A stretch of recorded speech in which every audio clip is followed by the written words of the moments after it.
Tonight, we again present the famous Mr. Chameleon of Central Headquarters in his most famous cases of crime and murder, brought to you by the makers of Bayer Aspirin.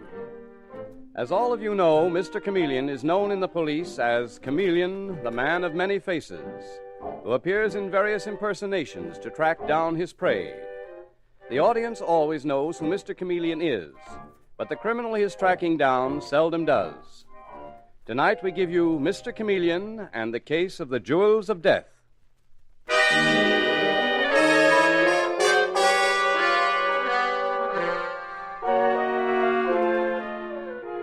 New York City, after 1 o'clock in the morning, is a place where anything can happen, and does. And the ring of a doorbell in those early hours can be a terrifying sound, as Helen Casey can testify. And as she slips on a robe in her attractive West Side apartment, she says to herself, "Who can that be? Perhaps I shouldn't go to the door. Oh, but it might be something important. I can't take a chance." "Yes? Who is it? What do you want?" Why, there's no one out there. They must have gone. Oh, it's you. I thought it might be. I've been wanting to explain to you. I've been wanting to explain it. Ah!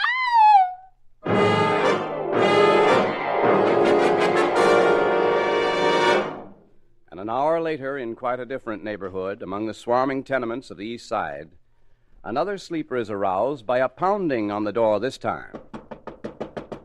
And Cyrus Allen, a poor little pawnbroker, goes to the door of his shop.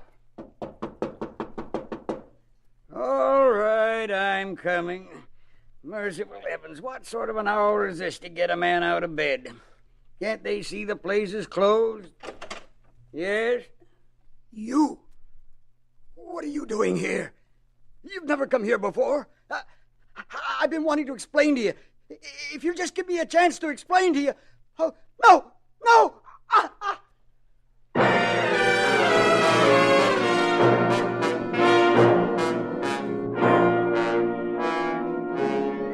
And now, at Central Headquarters, the following morning, we find Mr. Chameleon with the Commissioner of Police. And the famous detective, the man of many faces, is frowning as he studies the report which has just come in. That's very strange, Commissioner. This girl, Helen Casey, lived in a very swanky apartment in the 50s. And yet she was killed in the identical manner as old Allen, the pawnbroker. She's chloroformed to death, Chameleon. Mm-hmm, chloroform. Both knocked out first and then bound in such a way that any effort to free themselves would only hasten their death. Someone picked up that rope trick in China. In addition, the killer fastened a handkerchief soaked in chloroform around the victim's nose and mouth. Not a very nice way to die. Yes, but why the two murders? Since obviously they were committed by the same man. It must have been a man, Chameleon. It would take a man to overpower them. Well, that, Commissioner, is the only thing that I'm sure of at the moment.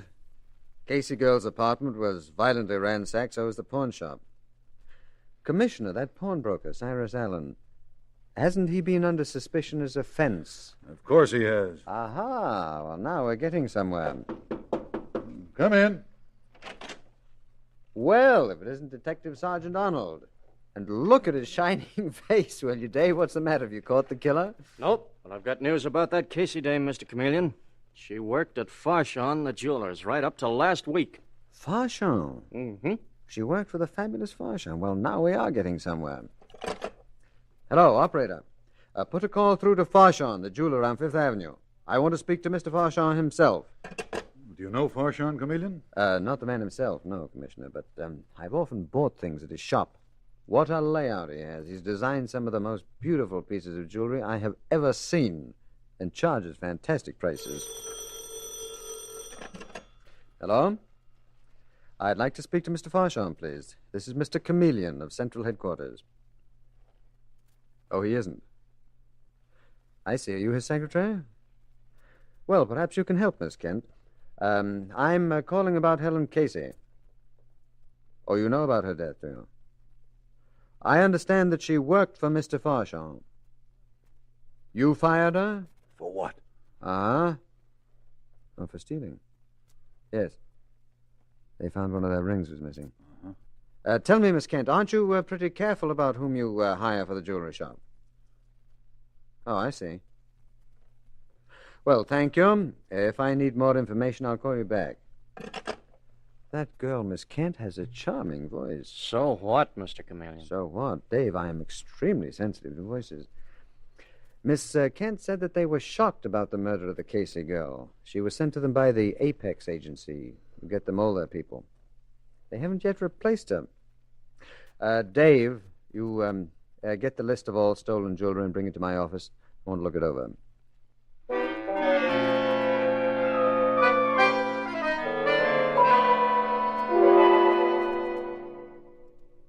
The Cartwright rubies set in a heart-shaped pendant.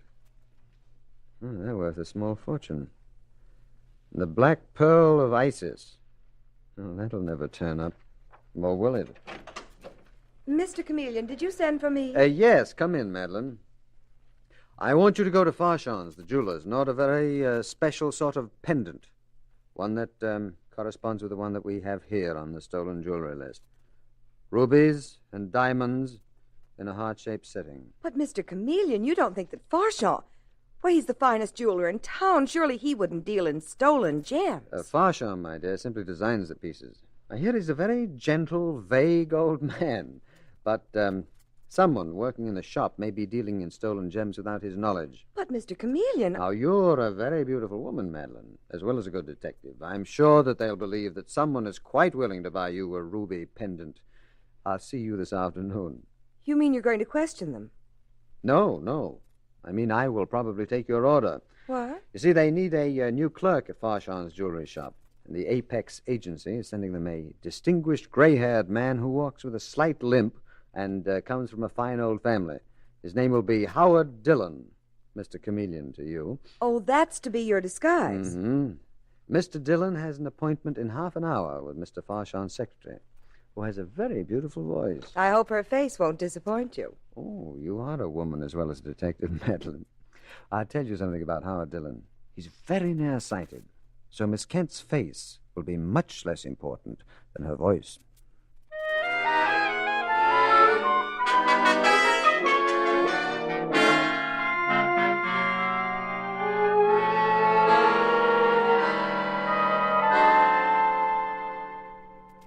Miss Kent, do you mind my telling you that you have a very beautiful voice? Not at all, Mr. Dillon, though it won't get you the job here at Farshon's. For what will? Probably your distinguished appearance and your social connections. Oh, here's Mr. Paul Stewart, the vice president of Farshon's. Mr. Stewart, this is Howard Dillon. Apex sent him over. Oh, yes? Not that their recommendation is worth much after that dreadful Casey girl. Miss Casey was murdered, wasn't she? Am I supposed to weep over that? Apparently she had it coming to her. Well, Mr. Stewart, shall we engage Mr. Dillon? Well, shall we engage who, my dear? Are we taking on new help? Oh, Mr. Farshon, yes. This is Howard Dillon, Mr. Farshon. I am deeply honored, sir. I've admired your work as a jewel designer for many years. I consider you to be in a class with the world-renowned Van Vecht of Amsterdam. He has a pleasant tongue, Elise. I've noticed that, Mr. Farshon. He also has excellent credentials. He has, eh? Well, what do you say, Paul? It's up to you, Mr. Farshon. No, I think not. I'll leave it up to Elise. She always knows best. Well, come along, Paul. Good day, Mr. Dillon. Good day, sir. Miss Kent, do I get the job? I think I'd enjoy working here. A great many people would. This is a treasure house, Mr. Dillon. As fabulous as anything out of the Arabian Nights. For instance, there's a Maharaj of India who comes to Mr. Farshon and... Yes?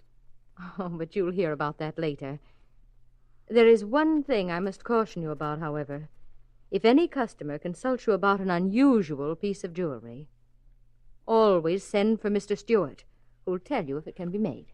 Not Mr. Farshon, Miss Mr. Kent? Farshon is a genius. He does the actual designing in the studio in his home. But Mr. Stewart, who's worked with him for years, knows what he'll undertake and what he won't.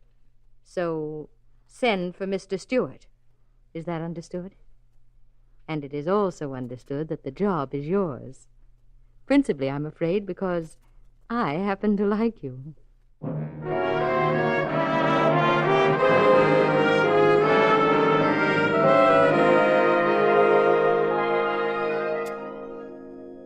Now, just a moment, if you please. Miss Evans, did you say? Madeline Evans. Just a moment, Miss Evans, while I call Mr. Stewart and ask him about that pendant. Mr. Stewart, may I have a word with you, please, sir? Yes, Mr. Dillon. What can I do for you? This young lady, Miss Evans, is looking for an antique pendant set with rubies. Do we have such a piece, or could Mr. Farshon make one up? A pendant set with rubies? Yes, my mother once had one. A heart-shaped pendant with 3 large rubies, the outer rim set with diamonds. I've had a sentimental desire to own such a pendant, and now a friend has told me to order one if I can. I see.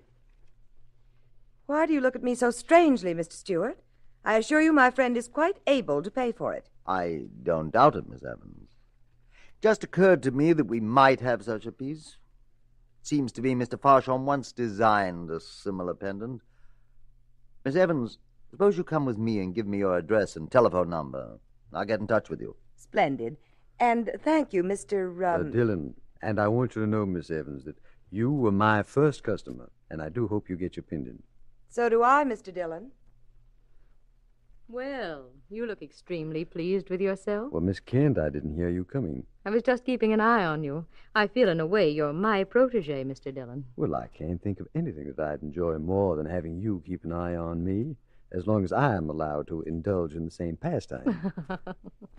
You know, I really do like you. I like you, too. Miss Kent, would you consider it presumptuous if I asked you to have dinner with me? Well, that depends upon how soon you wanted me to dine with you. Tonight? Tonight is perfect. I like presumptuousness in a man, Mr. Dillon, as long as the man is attractive, of course.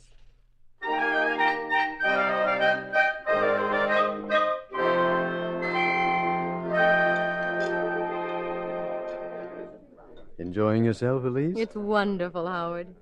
But we always have wonderful evenings together. I have yet to go out with you that everything wasn't just special. Well, like yourself, Elise. You are very lovely, you know. Am I? Mm. Do you think you could fall in love with me? I think I'm a little in love with you. Well, thank you. But seriously, all you need with that white evening gown is the Black Pearl of Isis. The black... What do you know about the Black Pearl of Isis? It was stolen, wasn't it? Since I've been working at Farshon's jewelry shop, I have acquired a tremendous interest in precious stones. Well, keep it under control. It's like a drug, Howard, that love of precious stones. I know. Oh, but excuse me for a moment, will you, while I go to the powder room? Yes, of course. Mr.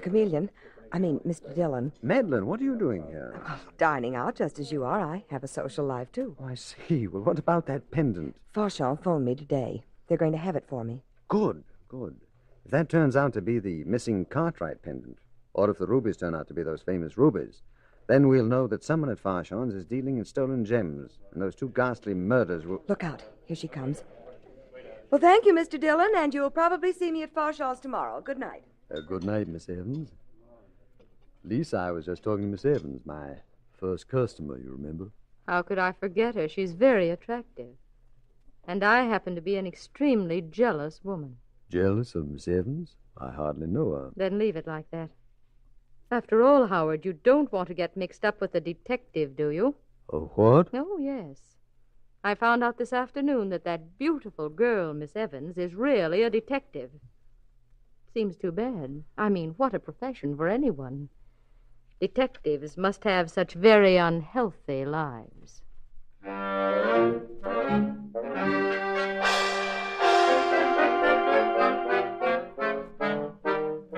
Mr. Chameleon and the case of the Jewels of Death continues in just a moment.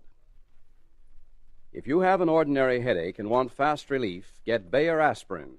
And when you buy, do as millions do. Make it a point never to ask for it by the name aspirin alone. Instead, always be sure to buy by name. Ask for genuine Bayer aspirin. And for proof that Bayer aspirin is one thing that really works, and works quickly, simply drop a Bayer aspirin tablet in a glass of water. Within 2 seconds, you'll see it start to disintegrate. And that's exactly what it does in your stomach. Almost instantly you take a Bayer aspirin, it's ready to go to work. Another reason why so many people insist on Bayer aspirin when they buy is this. Bayer aspirin has been used without ill effect by millions of normal people. So remember, for fast and dependable relief from headache, neuritic, or neuralgic pain, always ask for Bayer aspirin by its full name, never by the name aspirin alone. Get the 100-tablet bottle and you get Bayer aspirin tablets for less than a penny apiece.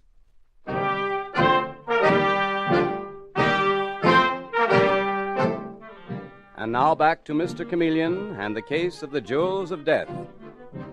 It is the following noon, and in the police commissioner's office we find Madeline Evans and Mr. Chameleon with the commissioner. And of the three of them, only Mr. Chameleon remains calm, for even the commissioner is talking excitedly. But don't you see, Chameleon, they're on to you. I'm sure of it. They discovered that Madeline here was a policewoman, and the chances are they suspect you. Can't be helped, Commissioner. I've got to continue my work at Farshon's jewel shop as Howard Dillon, whether somebody knows the truth about me or not. But they do, Mr. Chameleon. Just the way that woman told you that she knew about me. Doesn't that prove it? Perhaps. I received a very courteous phone call this morning from Paul Stewart himself, saying that they'd found that it was impossible to make a ruby pendant like the one I described. So they've been warned. Now, if Paul Stewart and that Kent woman are dealing in stolen gems... Paul Stewart is a vicious customer. I knew that immediately. But it's possible that Elise Kent... That's you what, Chameleon? Mr. Chameleon started to say that she must be innocent, since she has such a perfectly delightful voice. That, my dear Madeline, is a dirty crack and not true. No question but that someone at Farshon's is dealing in stolen gems and right under poor Farshon's nose. But until we have proof... Well, you know my motto, the innocent must be protected and the guilty must be punished. Even if you're personally attracted to the guilty? Commissioner, will you please remind this young lady that I'm a cop? Now, back to work at Farshon's. Another day, another dollar. In my disguise as the jeweler's clerk, Dillon. Chameleon, you're in danger. I'm convinced of it. Yes, so am I, Commissioner. But you forget there have been 2 brutal murders. We're dealing with death as well as stolen gems. Besides, I'm curious about Farshon's masterpiece that he's making for that Maharaja. I'm just wondering if by any chance it contains a black pearl.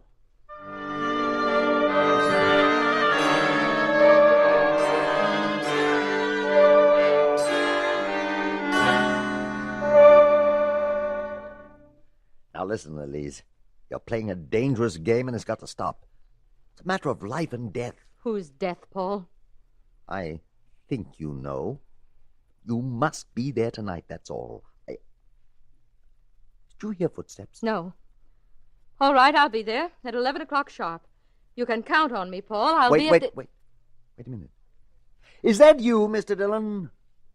What were you doing, eavesdropping? No, Mr. Stewart. I started to come into Mr. Farshon's office, and I realized you and Miss Kent were having a private conversation. Oh, you did? Then why did you listen? He wasn't listening, Paul. You're being ridiculous. Sorry.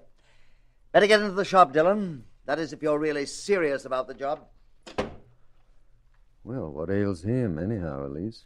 He, disappointed in love? Could it be that I have a rival? No, you have no rival. Well, then how about dinner in the theater tonight? I can't. I have a date.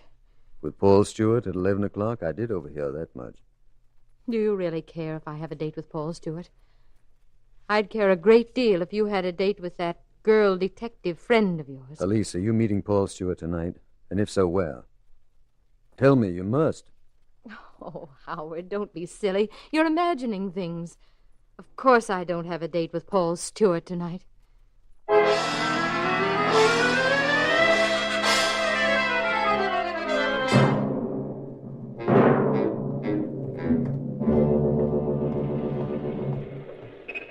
You're sure we're heading in the right direction, Mr. Chameleon? No, I'm not. I'm taking a chance on it, Dave. Some tremendous transaction is taking place tonight. Where, I don't know. Elise didn't dare tell me that. Best you could do is tell me the time. But the police are watching the jewelry shop and Paul Stewart's apartment house, and Elise Kent's place, too. Not enough, Dave, not enough. I want to be there on the spot, personally, before another human soul is chloroformed out of existence. Just pray that I've hit on the right place. Well, 11 o'clock, Mr. Chameleon. Mm-hmm. Here we are. This must be Farshon's house. His workshop, I understand, is on the top floor. The place is dark. Let's try the front door. What? Are you nuts? No. Door's been left unlocked. Then it's a trap. Maybe. And maybe not. Even if it is, Dave, we are going to walk right into it.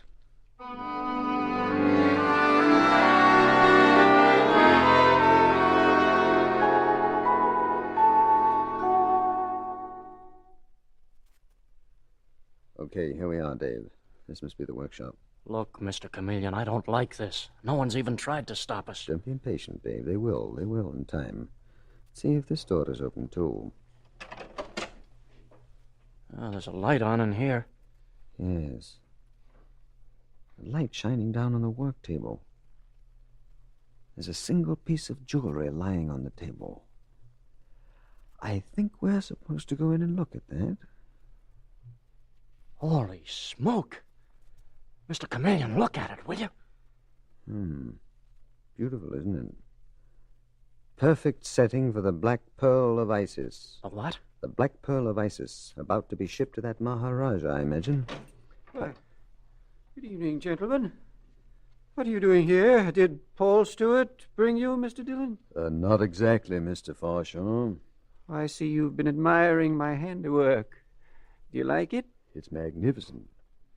Where did you get that unusual pearl? It's superb, isn't it, Mr. Dillon? Paul Stewart got it for me. He gets me all my precious stones. I'm simply an addle-pated artist, I'm afraid.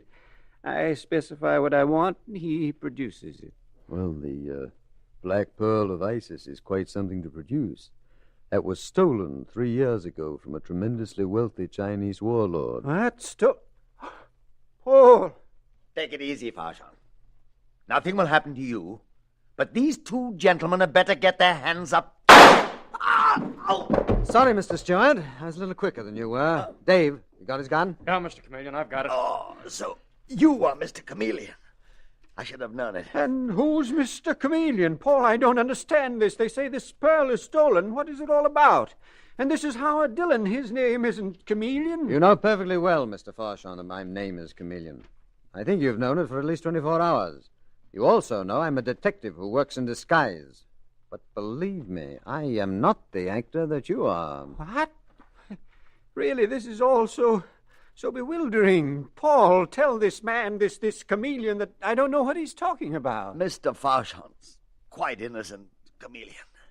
He didn't know the gems were stolen. You are afraid of him, aren't you, Stewart? You're so afraid of this man that you'd rather take the rap for him than have him turn against you. No. No, you're lying. You know how Farshon operates. You know how he brutally murdered those two fencers who held out on him, tried to keep the jewels that he wanted. Chameleon. You have an alibi, Stewart. At the time of those murders, you were spending the weekend with your sister. We know. We've checked on it. But Mr. Farshon has no alibi, have you, Mr. Farshon? I retire every night at midnight, sir. You can never prove otherwise, and my friends won't talk against me. One of them will. The only one in your outfit who wasn't afraid of you. Where is she, Farshon? Where is Elise Kent? I have no idea. Dave? Yes, sir. You search the place and start on this floor. Yes, Mr. Chameleon. And stop smiling, Mr. Farshon. You think that we can't find her? Maybe we can't without your help. But you are going to help us. You will tell me where she is, or I will kill you. I'll kill you and say you tried to escape. Mr. Farshon. He's joking, Paul. He won't do that. He's a responsible police officer. I'm also a human being. And if you don't tell me where Elise is, you won't leave this room alive. He's in love with her, Mr. Farshon. He'll do it. He'll kill us. You're quite right. I'll kill you both. I'll kill you unless you tell me what you've done with Elise. I believe you. All right, Mr. Chameleon, you win. You'll find Elise's body hidden in that chest behind you.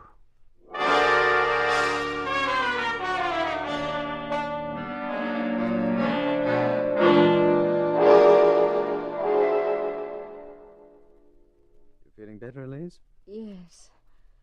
Farshon tried to murder me for giving him away. 3 more minutes and the chloroform would have done its work. I was almost gone. And yet I could hear Paul Stewart say that you loved me, that you'd really kill them if you couldn't find me.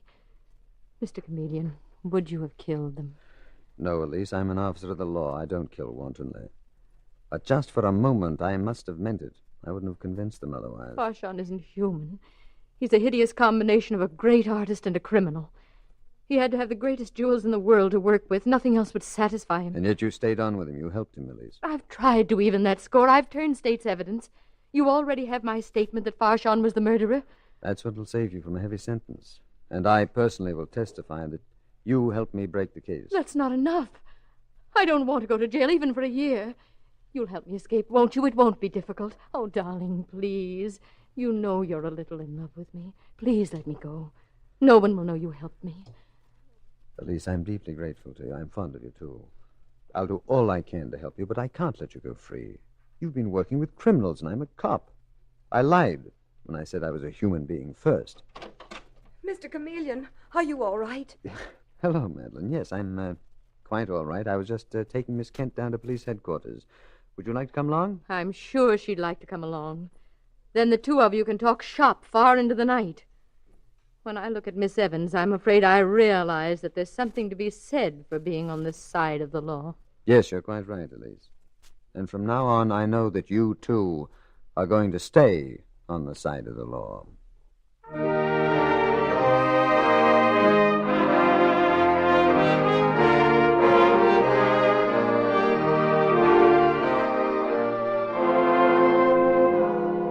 And with these words, Mr. Chameleon concludes tonight's murder case.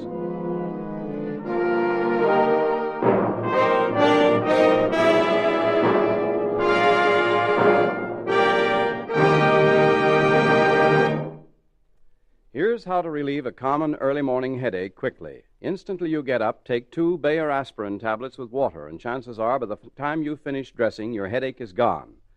Now, the reason Bayer aspirin works so fast is because it starts to disintegrate within 2 seconds after you take it. You can see this amazing 2-second disintegrating action with your own eyes by dropping a Bayer aspirin tablet in a glass of water. What it does in the water, it does in your stomach. And because it's ready to go to work almost at once, you get really fast relief. In addition, of all pain relievers, none can match Bayer aspirin's record of use by millions of normal people without ill effect. So be sure to buy Bayer aspirin. Get the 100-tablet bottle and you get Bayer aspirin tablets for less than a penny apiece.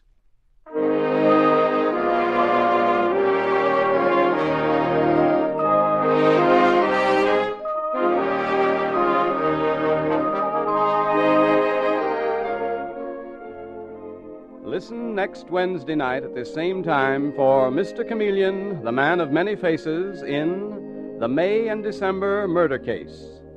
The part of Mr. Chameleon is played by Carl Swenson, with dialogue by Marie Baumer from the original story by Frank and Ann Hummert. Music directed by Victor Arden. Your announcer is Howard Claney.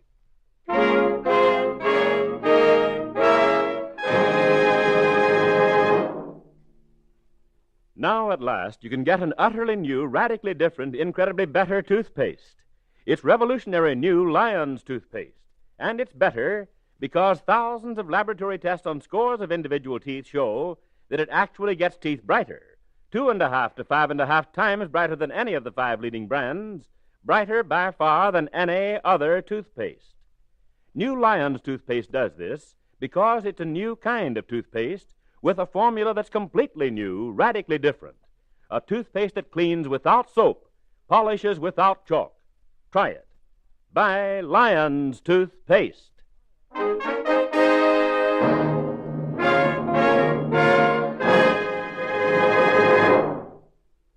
Listen for Mr. Chameleon, the new mystery drama, in the May and December Murder Case next Wednesday night at this time.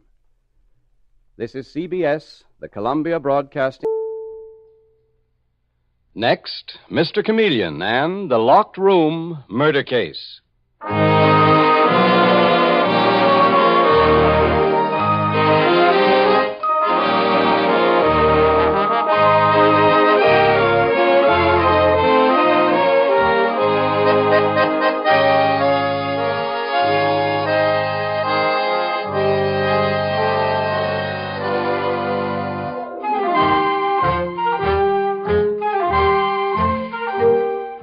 Tonight, we again present the famous Mr. Chameleon of Central Police Headquarters in his famous cases of crime and murder. Brought to you by the makers of genuine Bayer aspirin and Phillips Milk of Magnesia tablets. Mr. Chameleon, as you know, is the famous and dreaded detective who frequently uses a disguise to track down a killer.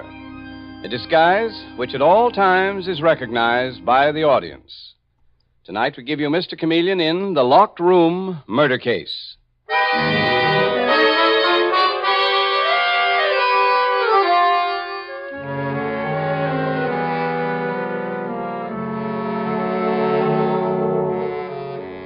The scene opens in the home of a retired businessman, Harvey Watkins, who, while retired, still keeps a finger on his many business interests and operates an office in his home.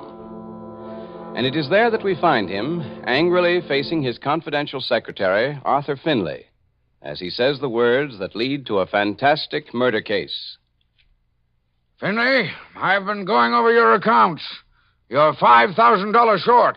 There must be a mistake, Mr. Watkins. No, there's no mistake, Finley. You stole $5,000. I want it back. I've taken a lot from you, Mr. Watkins, but you can't brand me a thief. You get that $5,000 back before 3 o'clock this afternoon, or I'll have you jailed. Is that clear? Let me pay it back to you, Mr. Watkins, out of my salary. Hold out $100 every month. I said today, Finley. But Get out, Finley. 3 o'clock or jail. When you leave, ask my daughter Rosalind to come here. Here she is now, sir. Oh, come in here, Rosalind, and shut the door. Yes, Father, what is it? I just gave Arthur Finley until 3 o'clock to pay back $5,000 that he stole from me. Stole from you, Father? Why, that's awful. Rosalind, there's also some $20,000 in bearer bonds missing from my strongbox. What? Do you think he stole those too, Father? No. You or your husband, one or the other, stole them. Bruce or I stole... What are you talking about, Father? I'm talking facts. You tidy up this room in the morning? That's because we haven't a maid now. I keep the whole house clean. We haven't a maid because you're too stingy to pay the current wages. Chances are you found the key to the strongbox in my room, gave it to your husband, Bruce, and he used it to open the box and nip the bonds. This is fantastic. Find that husband of yours, Rosalind. I'll make him the same proposition I made Arthur Finley. Tell him to get those bonds back to me before 3, or I'll have him jailed. But, Father... They've only been missing a couple of days. Chances are he hasn't cashed them yet. He never took them, Father. Bruce just wouldn't. You heard me, Rosalind. The bonds back before 3, or jail for the both of you. Father, think what you're saying. Having your own daughter and her husband arrested as thieves...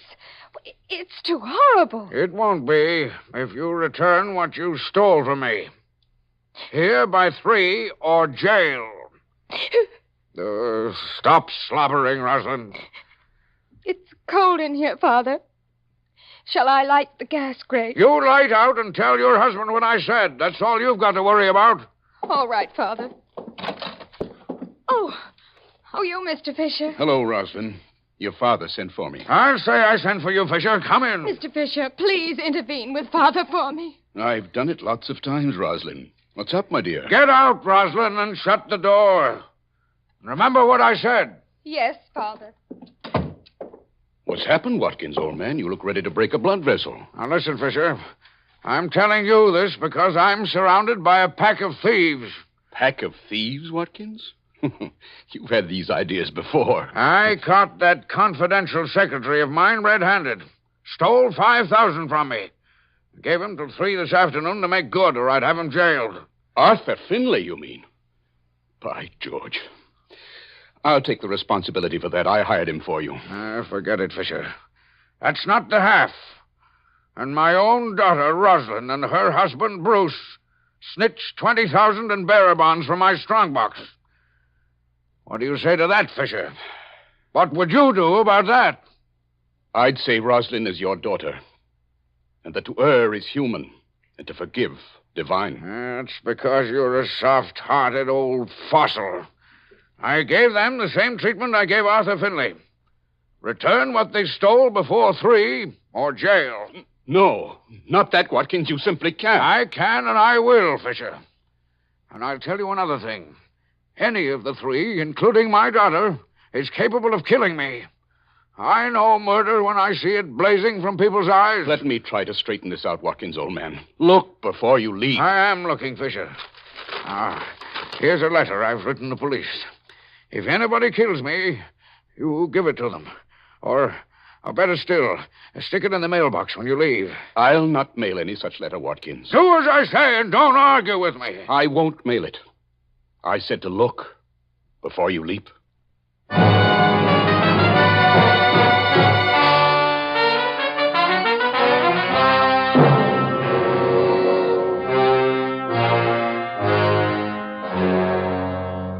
Now it is exactly 10 minutes before 3 o'clock, the hour set by Harvey Watkins to have the money he accused his secretary, Arthur Finley, of stealing returned to him or be jailed. And he dished out the same threat to his daughter Rosalind for her husband Bruce, accusing them of stealing $20,000 in bonds. Now we hear Rosalind saying, Bruce, do you smell anything in here? Smells like gas to me, Rosalind. That's what I thought. Rosalind. Bruce, what's wrong, Finley? Come quick. Gas is pouring out of Mr. Watkins' library from under the door. What? And I can't get in. The door is bolted tight. Bolted? Come on, we'll run outside and look in the window. I just hope Father isn't in there. He might be asphyxiated. Oh, here's the window.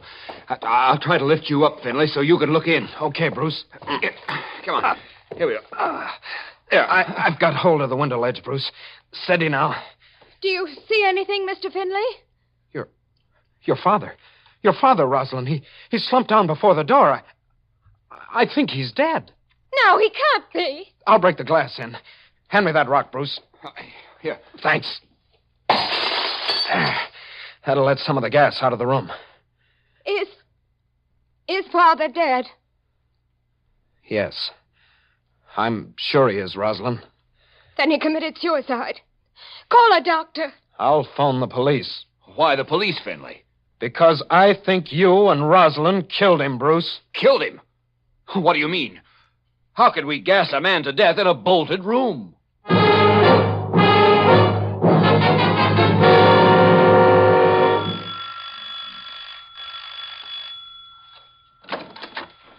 Good afternoon. I'm Chameleon of the police. You called for us? Yes. My father committed suicide. Oh, please come in. Thank you. We had your call to that effect. I take it that you are Rosalind Watkins Rogers? Yes. This is Detective Dave Arnold. How do you do, Mrs. Rogers? I can't understand why Father should have ended his own life, Mr. Chameleon. Well, after your call reporting his suicide, Rosalind, we had a second call reporting that he was murdered. I don't understand. Detective Arnold and I do not investigate suicide cases, Rosalind. Only murders. Nobody could have murdered my father, Mr. Chameleon. He locked himself in his study, turned on the gas logs in the grate, and died in there alone. The door is still locked. We couldn't get in. That's quite true, Mr. Chameleon. Oh, this is my husband, Bruce Rogers, Mr. Chameleon. How do you do, Bruce? That's the door there, Mr. Chameleon. Try it. You'll see it's bolted from inside. Well, I'll leave that to do Detective Arnold. Shall I smash it in? No, Dave. Try your keys first. Okay, Mr. Chameleon. Hey. What do you think, Mr. Chameleon? I think the door was not bolted from the inside, as Bruce and Rosalind said, Dave, but locked from the outside by the murderer. What does that mean? If your father had locked himself in, Rosalind, Detective Arnold's key couldn't have entered the lock so easily. There's no key inside on the floor, Mr. Chameleon. I can't understand this. Nor can I, Mr. Chameleon. You wait here with your wife, Bruce? After Detective Arnold and I have seen the body and looked over the murder room, we may have something. There's the body, Mr. Chameleon. Died from gas, all right. See his color? Yes, Dave. I think I'll look over the gas grate. Well. The on and off lever has been tampered with, so the gas can't be turned off. And the damper to the chimney is dead shut. And that's not all, Mr. Chameleon.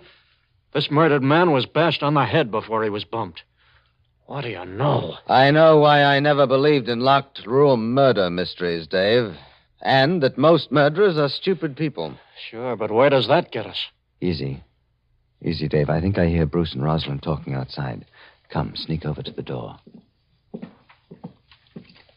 If Mr. Chameleon is suspicious of us, it'll be because you told him that door was bolted instead of locked, Bruce. I know how to handle that, Rosalind.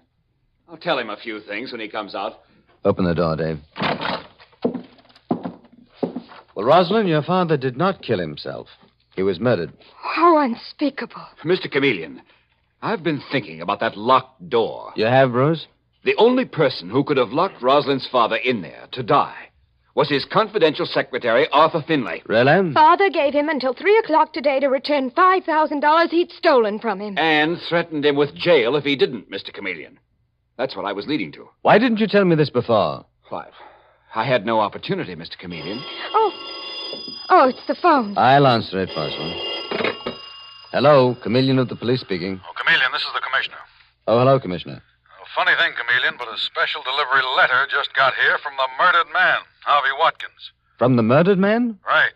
Want me to read it to you, Chameleon? No, tell me what's in it, Commissioner. Well, the letter says he caught his confidential secretary stealing $5,000 from him. Yes, I know that already, Commissioner. He also says that his daughter Rosalind and her husband Bruce Rogers nipped $20,000 in bearer bonds from him. What? Go on, please. He says he gave them all until 3 o'clock today to make good, or he'd have them jailed. And follow this, Chameleon. What, Commissioner? The letter says he's afraid the daughter and husband, or the secretary, Arthur Finlay, may murder him if they can't make good. Says he saw murder in all their eyes. Well, he saw it in somebody's eyes, Commissioner. Goodbye. Bye, Chameleon. Well, Bruce, that was the Commissioner of Police. The police commissioner, Mr. Chameleon. Yes, Rosalind. And it seems I have a pretty clear murder case against you and your husband. No. He's bluffing, Rosalind. Don't let him frighten you. Oh, come now. You stole $20,000 in bonds and had until 3 o'clock to return them to the murdered man or jail. That is no bluff. And your wife reported a phony suicide at precisely 5 minutes before 3. We never stole any bonds from Father. That was pure imagination on his part. Oh, come on. We've got a letter at police headquarters to prove that you did. Written by your murdered father. Oh, no. No. Pull them both in, Dave. Hold them on detention. Okay, Mr. Chameleon. That's the doorbell. Let me answer it, Mr. Chameleon. All right. Open it, Rosalind. Oh, Mr. Fisher. Mr. Fisher. This is Mr. Chameleon, the detective. Tell him Bruce and I didn't murder Father. Of course you didn't, you poor child. I can explain everything to Mr. Chameleon, dear. Well, if you can, you're good, Mr. Fisher. Incidentally, who are you? My full name is Jazzle Fisher, Mr. Chameleon. And I've been the partner of Rosalind's dead father some 30-odd years. And this dear child or her husband didn't kill him. Well, whether you think so or not, Mr. Fisher, I'm holding them on suspicion of murder. You won't hold them after I tell you what I know, Mr. Chameleon. You'd be making a fool of yourself, sir. And I'll tell you why. All right. Why, Mr. Fisher? My murdered partner, Harvey Watkins, got me out here this morning. This morning? Yes, Mr. Chameleon. He was in a state of fury. Why? He told me his confidential secretary, Arthur Finlay, was short $5,000 in his accounts, and he's given him until 3 today to make good. Yes, I know, or he'd have him jailed. Exactly, Mr. Chameleon. Then he told me Rosalind and Bruce here had stolen some $20,000 in bonds from his strongbox, and that he'd given them until 3 to return the bonds. That is why I'm holding them on suspicion of murder, Mr. Fisher. But they didn't steal any bonds, Mr. Chameleon. Watkins later found the bonds in one of his desk drawers. Found them, you say? Yes. Dave, look through that desk in the murder room, please. Right away, Mr. Chameleon. I don't think Detective Arnold will find the bonds there, Mr. Fisher. Not there, Mr. Chameleon? Why not? Because of a letter the murdered man sent to police headquarters. What? Did Watkins mail that letter after all? He asked me to, and I refused. He must have been completely insane. Chameleon, here are the bonds. 20,000 even. Oh, thank heaven, Bruce. That leaves us out. You bet it does, Rosalind. Thanks to Mr. Fisher. It's too early for thanks, Bruce and Rosalind. You're both still under suspicion of murder. Father's confidential secretary, Arthur Finlay, killed him. I know he did. I know he did. Give me his address. Leave it to me to find out if he did. All I know is that you insisted your father had killed himself in a locked room when he actually was murdered.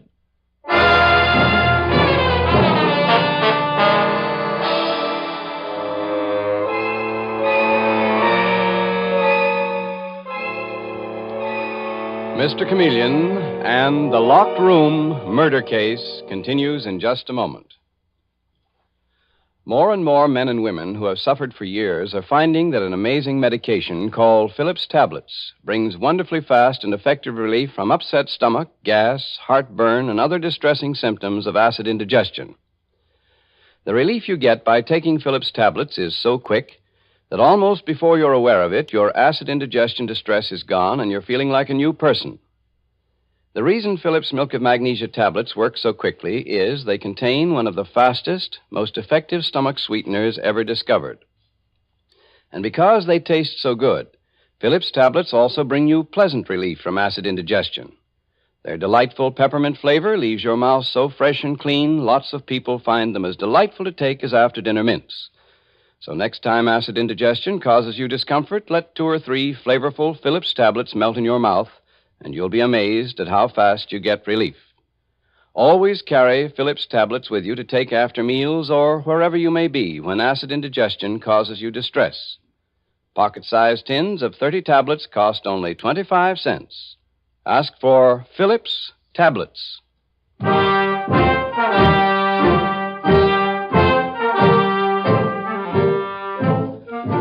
And now back to Mr. Chameleon and the Locked Room Murder Case. When Harvey Watkins, a wealthy retired businessman, is found dead in his study with the door locked and the room filled with gas, Mr. Chameleon discovers that Watkins' own daughter, Rosalind, and her husband, Bruce Rogers, might have murdered him. But now, shortly after, we find Mr. Chameleon and Detective Arnold confronting Arthur Finley, the murdered man's confidential secretary, in his modest flat. And we hear Mr. Chameleon say, Finley, I wonder if you realize you are giving me one of the most ridiculous stories that I've ever heard. A kid just learning to walk wouldn't fall for that one, Finley. I'm telling the truth, Detective Arnold. Oh, come now, Finley. Are you trying to make us believe that 5,000 cash you've got there was lent you by a friend to make good the 5,000 you stole from your murdered employer, Harvey Watkins? Mr. Chameleon, I didn't steal, embezzle, or make off with a cent of Mr. Watkins' money. Oh, now, let's not be too ridiculous, Finley. Why go back to Watkins' house to make good 5,000 you didn't steal from him? It's nuts on the face of it. I tell you, rather than get pinched for a crime I didn't commit, I borrowed the 5,000 to give Mr. Watkins. Oh, come on. I knew he'd give it back to me when he found out that my accounts were straight, Mr. Chameleon. So just as you were entering the house, you smelled gas, found the door to Mr. Watkins' room locked? That's what I said. I ran and called Bruce Rogers and his wife, Rosalind.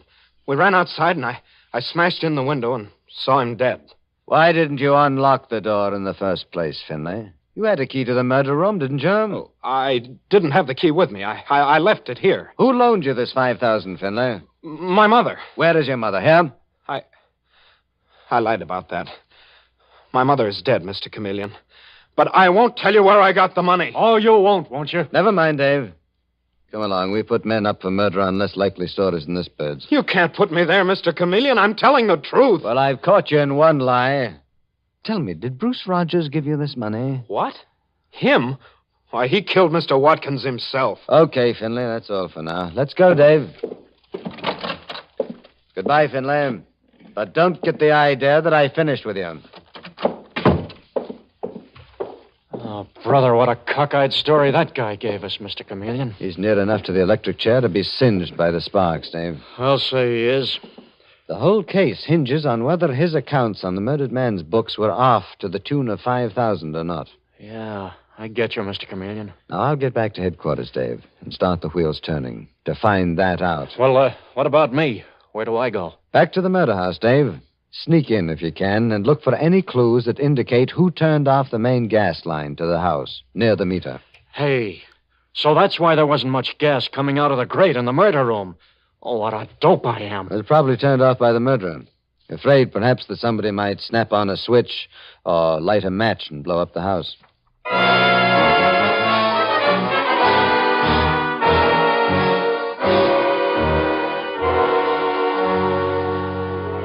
And now, 1 hour later, at Central Police Headquarters, we hear Detective Dave Arnold saying, Well, that turned out to be another dead end, Mr. Chameleon.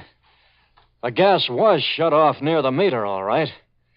But otherwise, there wasn't a single clue. Get anything yourself on Arthur Finley's books? Well, I found out they seem to be in order, Dave. Didn't take you long, Mr. Chameleon. No, Mr. Fisher, the murdered man's partner, put me straight on that point.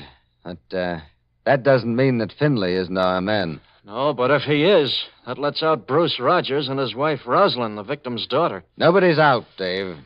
Well, then who did it, Mr. Chameleon? When I get out there disguised as a gas fitter named Al Hicks in the next hour, Dave... You want me to get everybody out to the murder house now? Yes, Dave. Especially Finley, the young secretary. Mr. Fisher is going to be there waiting for you. Come in while I'm getting on my disguise. I'll tell you what part you play then. Okay. But I sure wish I knew who we're coming out with, Mr. Chameleon. I think I do, Dave. But it'll take some fancy footwork to pin the killer down.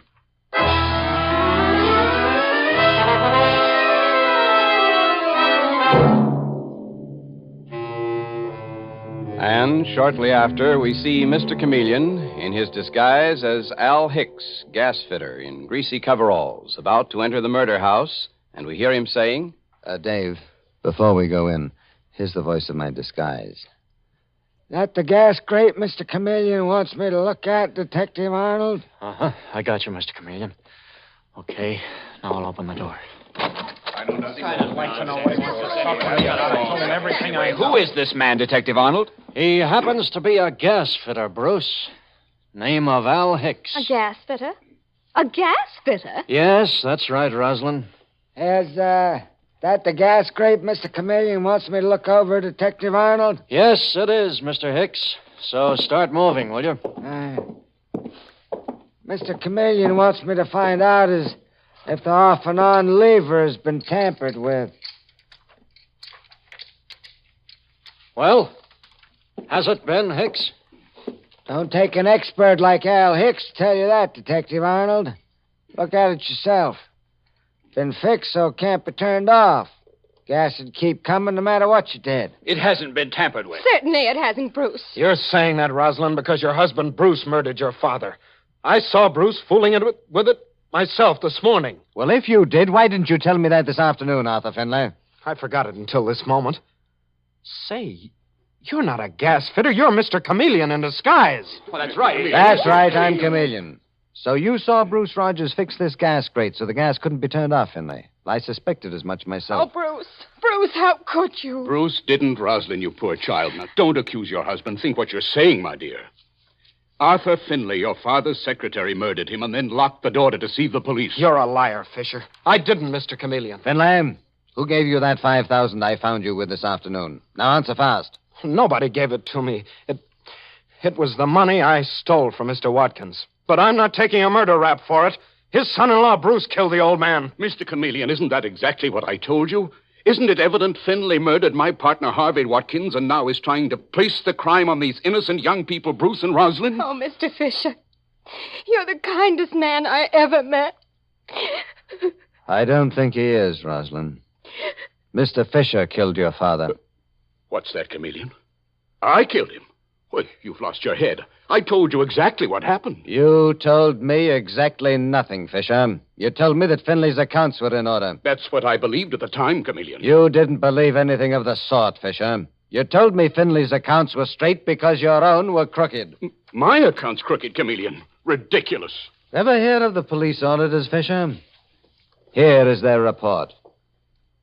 You drained your trusting partner of everything he had. Arthur Finley, his secretary, murdered him. That's what I got the flash on you in the first place, Fisher. When Rosalind here was saying that her father was a suicide, you said nothing about suicide. Why should I have, Chameleon? Because you knew it was murder.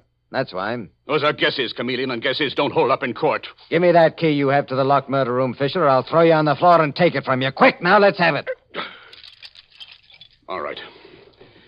Here they are, Chameleon. I'd like to kill you. Don't try it, Fisher. Don't try. You put those bonds Detective Arnold found back in the murdered man's desk, hit him over the head from behind, and then turned on the gas, locked the door, and left the room, right? If I confess, will it help me get a lighter sentence, Chameleon? Confess or not, you'll get the chair, Fisher. Dave, take him. The case of the locked room is over. And how, Mr. Chameleon?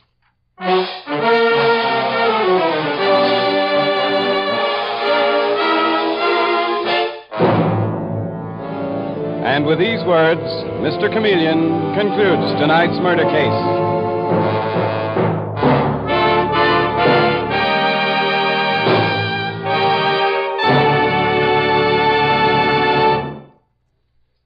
At the first sign of a cold, before you do anything else, take Bayer aspirin. When you have a cold, it's almost invariably accompanied by a headachy, feverish feeling and muscular aches and pains. And it's important that you treat these symptoms with a medication that will relieve them quickly. Bayer aspirin will do this. No matter how you try to stop or shorten a cold, we believe your own doctor will tell you this is sound advice. When you use Bayer aspirin, you'll discover that it's ready to go to work in 2 seconds. This is one reason why it brings you amazingly quick relief, makes you feel better fast. In addition, Bayer aspirin's single active ingredient is so gentle to the system, doctors prescribe it even for small children. That's why it's been used by millions of normal people without ill effect. So at the first sign of a cold, before you do anything else, take Bayer aspirin. And when you buy, ask for Bayer aspirin, not just for aspirin alone. Get the 100-tablet bottle, and you get Bayer aspirin tablets for less than a penny apiece.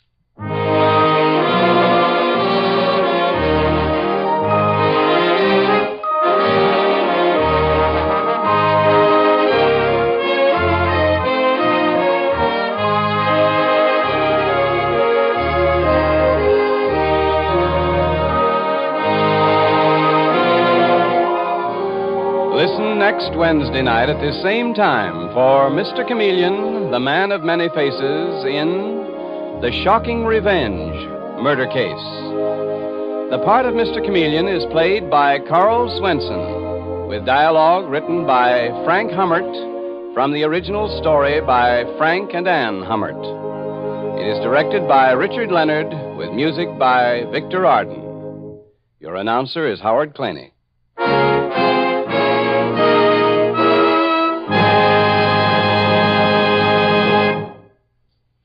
You may not notice it, but a gradual loss of whiteness and brightness in your teeth robs your smile of beauty.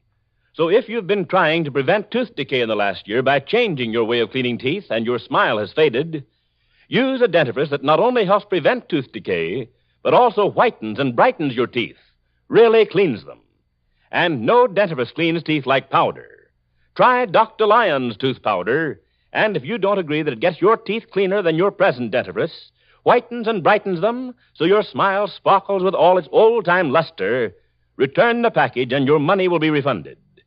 Get either regular or ammoniated Dr. Lyon's tooth powder.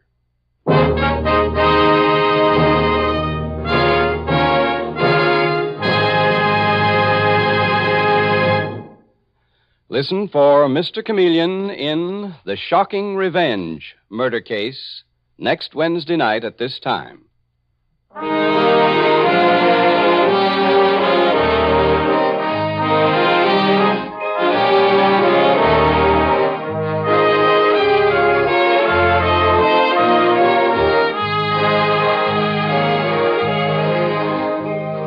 This is CBS, the Columbia Broadcasting System.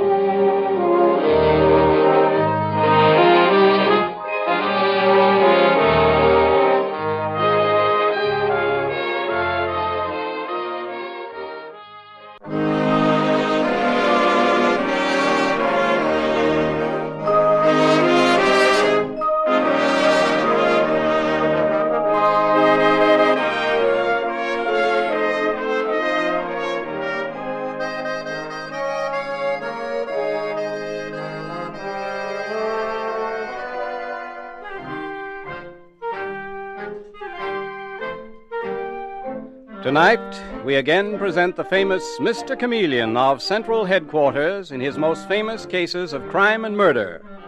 Brought to you by the makers of Bayer aspirin. As all of you know, Mr. Chameleon is known in the police as Chameleon, the man of many faces, who appears in various impersonations to track down his prey. The audience always knows who Mr. Chameleon is, but the criminal he is tracking down seldom does. Tonight we give you Mr. Chameleon and the case of murder and the man who saw too much.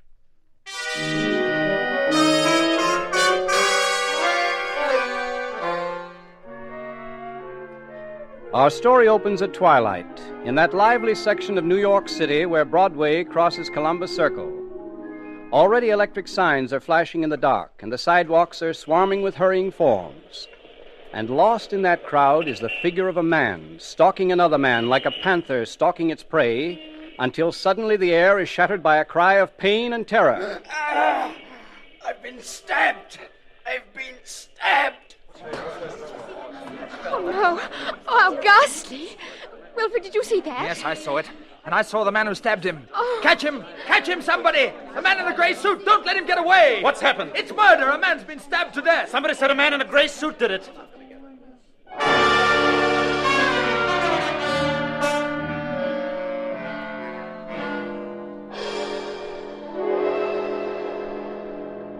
And some time later, at Central Headquarters in the office of the police commissioner, the commissioner sits talking to Mr. Chameleon, the great detective who is known and feared throughout the underworld. The commissioner is saying... And that's all we have to go on, Chameleon. Some unidentified man who was with a woman cried out that a man in a gray suit did it.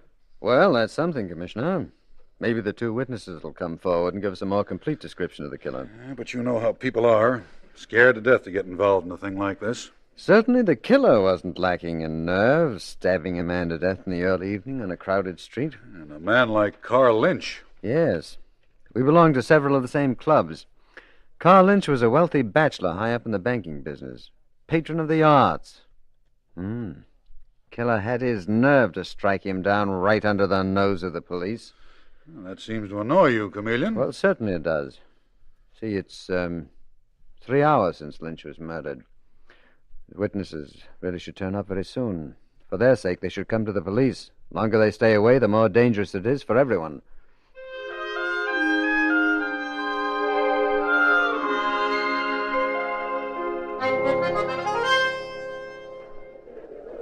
Wilfred, don't you think we should have gone to the police instead of putting it off this way? It was so silly of us to come to the theater, darling.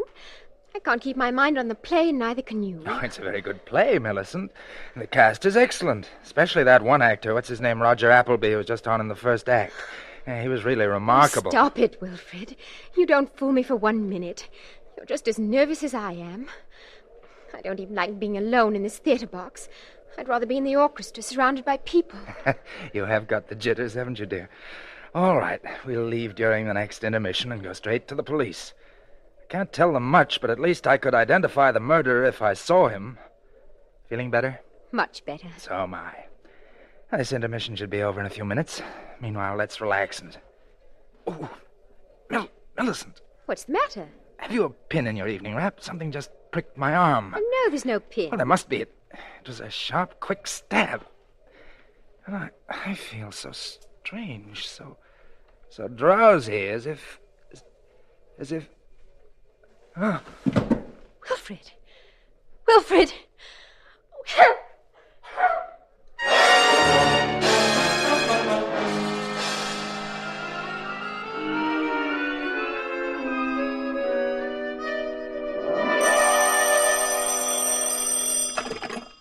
Hello. Yes, this is the police commissioner. What? Where? The Garrick Theater? What is it, Commissioner? Who is he, do you know? I see. Okay, send Detective Sergeant Dave Arnold over there. Okay, I'll call you back. Well, this is quite a large evening, Chameleon. A second murder in a box at the Garrick Theater. Any tie-in with the murder of Carl Lynch up at Columbus Circle? Not at first glance. Lady Millicent Hay, you know, the famous English beauty? Oh, yes, of course. Well, she went to the theater with her fiancé, a chap named Wilfred Crane. It seems he was attached to the American Embassy in London. Well, anyway, he died in the theater box, just like the... Chameleon, are you listening? Yes, I'm listening. Commissioner, a play called Salt of the Earth is playing at the Garrick Theater. What about it? I just remembered Carl Lynch had money in that play. Well, you'd better get over there, Chameleon. I'll leave orders that nothing is to be touched. No one is to leave the theater until you arrive.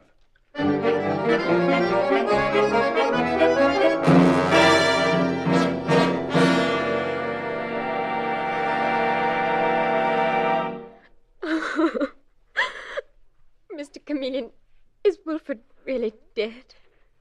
Yes, he died instantly, Lady Millicent. Someone must have hidden behind the curtains of the box here and jammed him in the arm with a hypodermic needle. Oh. The needle was filled with a deadly poison. But why? Why?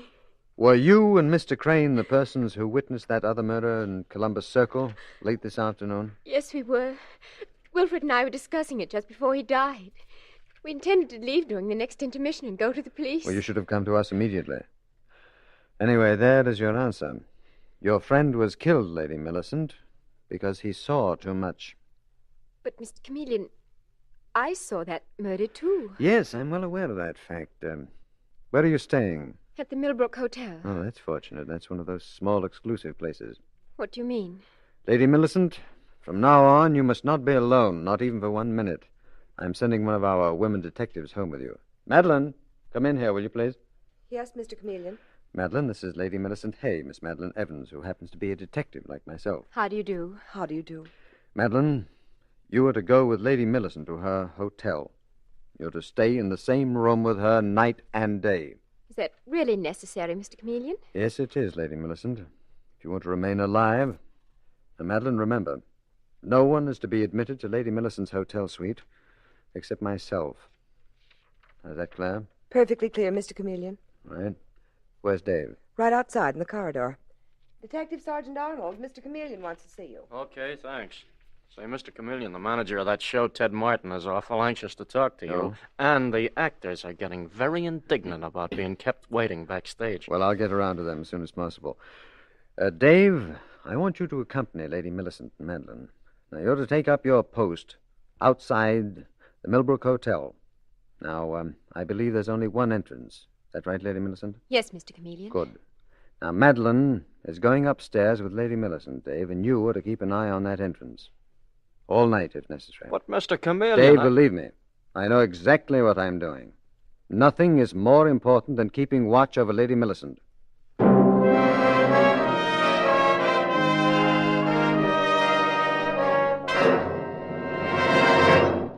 You look tired, Chameleon. Commissioner, I am exhausted. Did you ever try talking to a group of actors, each one giving vent to his personal brand of histrionics? Take my word for it, it is very wearing. Any definite leads on either of the murders? Oh, so many leads that they completely obscure the scent. All I'm sure of is that all roads lead to the Garrick Theater. Whom did you talk to? Well, first of all, Ted Martin, the theater manager. He's the brother of Lou Martin, the actor's agent. And right from the start, he hit the nail on the head when he said to me, Mr. Chameleon, you've got a tough job ahead of you. If you get anything out of these actors, I'll eat my hat. I've managed a lot of shows, but I've never known such an outfit for jealousies and feuds and just plain trouble. Well, isn't that usual in your line of business, Mr. Martin? No, it's not. That's a legend built up by the public. Most actors aren't difficult. Well, not too difficult, anyway. But this company has been in a turmoil from the start. Due to what? Carl Lynch, I'm sorry to say. Oh? I hate to speak badly of a dead man, but from the day he put money in this show, there have been fireworks. Within a week, Mr. Chameleon, Lynch had incurred the bitter enmity of 3 people. Who? First of all, Roger Appleby. He's an actor whom Lynch had demoted from one of the leads to a minor part. His salary was cut, too, and Roger needed the money desperately. Mm-hmm. Secondly, Hess Markle, the stage manager. He has a bad temper and is, well, shall we say, unstable. Lynch once got him fired from a previous show. You tried to get him fired from this one? Correct, Mr. Chameleon. Oh. Thirdly, our little ingenue, Sally Holmes, who for some reason Lynch persecuted. He was consistently rude to the girl. Everything she did was wrong. Is she a pretty girl, Mr. Martin? Yes, very pretty, and a very good... Who is it? Me, Ted. Me and Sally. Oh, come in, Lou. Mr. Chameleon, this is my brother, Lou Martin, the agent. Lou, this is the famous detective, Mr. Chameleon. No kidding. The guy that disguises himself so that nobody knows him. How do you do it, chum? How does an actor act? Oh, say, that's a thought. Same principle, hmm? Say, how would you like me to book you into television? Suppose we wait until I solve Carl Lynch's murder and the murder of Wilfred Crane. Sure, that'll up your price. Which reminds me, Mr. Chameleon, I want you to meet Sally Holmes. How do you do, Mr. Chameleon? Well, how do you do? And you are very pretty, Miss Holmes. But you cannot leave the theater. How did you know that was what we wanted? Listen, she's got a radio broadcast, an 11:30 broadcast. Sorry. No one leaves this theater until I finish questioning all of you. Remember, there's been a murder committed. Yes, he's right, Lou. We shouldn't have asked. So we shouldn't have asked, but there's no harm in asking. Okay, chum. And don't you forget, Lou Martin says you've got a future in television. You know, Mr. Chameleon, you might just as well have let Sally Holmes go. I'll bet you dollars to donuts you'll get nowhere with your questioning. You're mistaken, Mr. Martin. Someone in this theater murdered Wilfred Crane, and I am going to find that murderer. Well, let's wait and see. You know, theater people are very loyal to one another. You have to be an insider to really know what goes on here. And he was right, Commissioner. They all protected one another. I was the outsider, the common enemy. But that is going to be changed. How do you mean, Chameleon? Well, I'll take that, Commissioner. Hello. Mr. Chameleon? Hello, Dave. How goes it? I was just wondering, do you want me to stay on guard here at the Millbrook Hotel? I don't suppose you do. Where shall I go next? The devil are you talking about? Of course I want you to stay.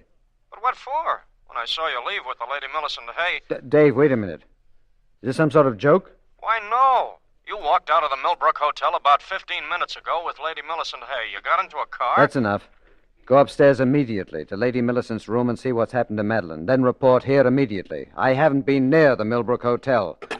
Commissioner, someone kidnapped Lady Millicent. They impersonated me. What? Now, only an actor could have done that. Can you imagine that? An actor disguising himself as me instead of my disguising myself as an actor. Because that is what I fully intended to do. And that's what I am going to do and break this case wide open.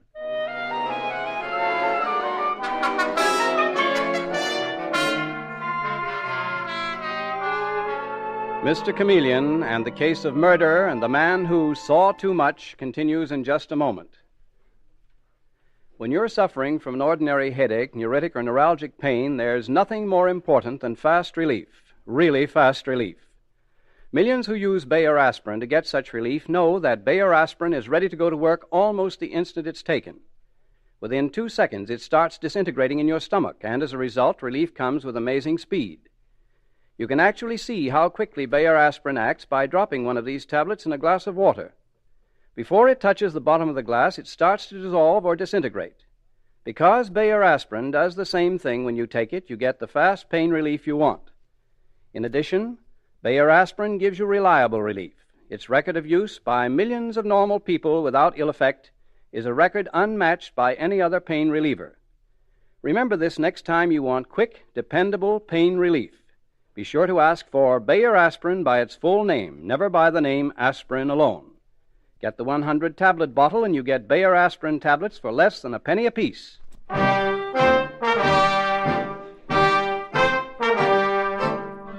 And now back to Mr. Chameleon and the case of murder and the man who saw too much.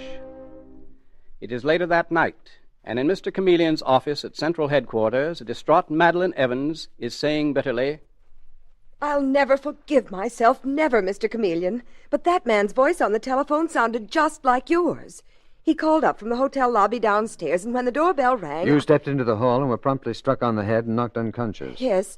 He dragged me into a closet, and then he must have knocked on Lady Millicent's bedroom door and convinced her he was you. And she went with him. Now, the murderer of Carl Lynch has already done away with Wilfred Crane, the first witness to his crime. Now he's got the second witness, Lady Millicent. Madeline, you realize that she is in terrible danger. She may already be dead. Yes.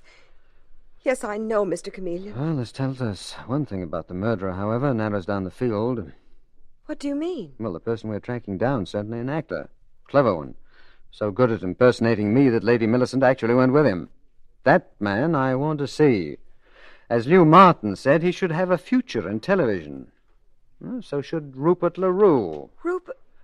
Who's he? Rupert LaRue, Madeline, is an old Shakespearean actor with prominent teeth and long gray hair. And since I won't have time to let mine grow, I'll have to wear a wig. Mr. Chameleon? Mm-hmm. And I'll carry press clippings, too. The printing department's taking care of them now. While the police are scouring the city looking for Lady Millicent, I am going to haunt the Garrick Theater and get a good look at that actor, Roger Appleby, and the stage manager, Hess Markle, and anyone else who might have impersonated me.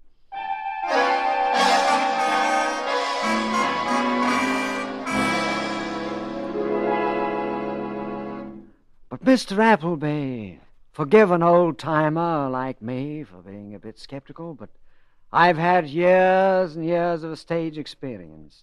Did I show you my notices from... Yes, you did, LaRue. Many times. Sorry. But frankly, it's so ridiculous. The police suspecting you of impersonating Mr. Chameleon, that detective. Why, you couldn't possibly get away with it. Well, I could if I wanted to. Really? How? As one artist to another, just how would you go about it?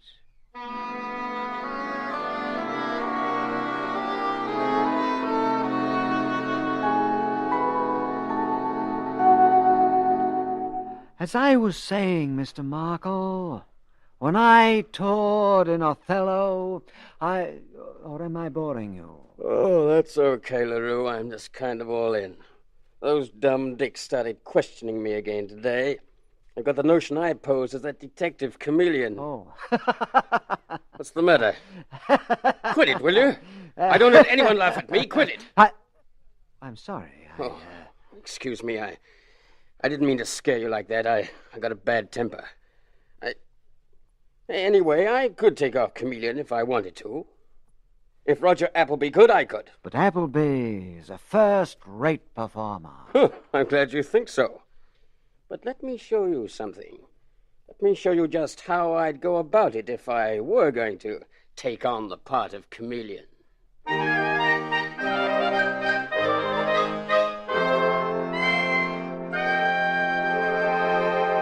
To the greatest artist of them all. To a truly great artist. To a superb performer. To... What are you doing in here? Oh, good evening, Mr. Martin. Oh, it's you, LaRue. I hope you don't mind my waiting in your office. No, sit down. You seem to have become a fixture around this place. Thanks to your kindness, Mr. Martin. You are a prince among theatrical managers. I'm also known along Broadway as a soft touch. Let's see now. You wanted a job, didn't you? Anything, Mr. Martin. Anything at all. Maybe my brother, Lou, the agent, could get you into radio. No, sir. Not that. Never that. Never that. I promised myself that I would never stoop to radio, but anything else, even if it's a bit shady. Such as what? I'm not saying that you would do anything shady, Mr. Martin. Some theatrical managers are known for slightly crooked deals. But let him, without guilt, cast the first stone. Mr. LaRue, may I see those press clippings of yours again? You may indeed, sir, certainly. Here they are. Thank you. Yellowed with age, I'm afraid, but mine own. They seem to be on the level. On the level? My dear Mr. Martin. Mr. LaRue, suppose you come back tomorrow. It's quite possible I might be able to get you a job as well as a doorman or something similar. Will you do that? With pleasure. Shall I come here to your office? Why, yes, if you'd like to. I'd like to very much. I never get tired of looking at those fascinating photographs on the wall.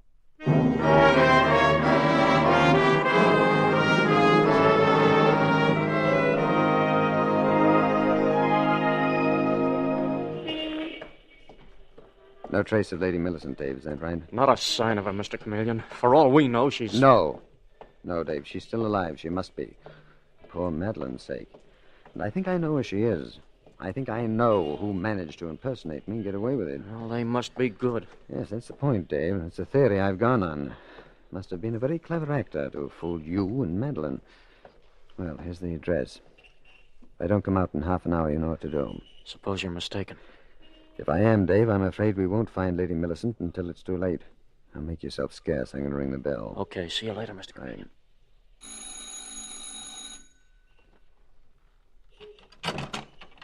Yes? Good evening. Is Mr. Ted Martin home? Why, This is his apartment, isn't it? I know it has an outside entrance. Yes, this is his apartment. Is he expecting you? He should be. You're Sally Holmes, aren't you? I saw you in the show at the Garrick Theater. Oh, did you? What did you think of it? The show, I mean. A pleasant trifle. Where's Mr. Martin? Right in here in the living room.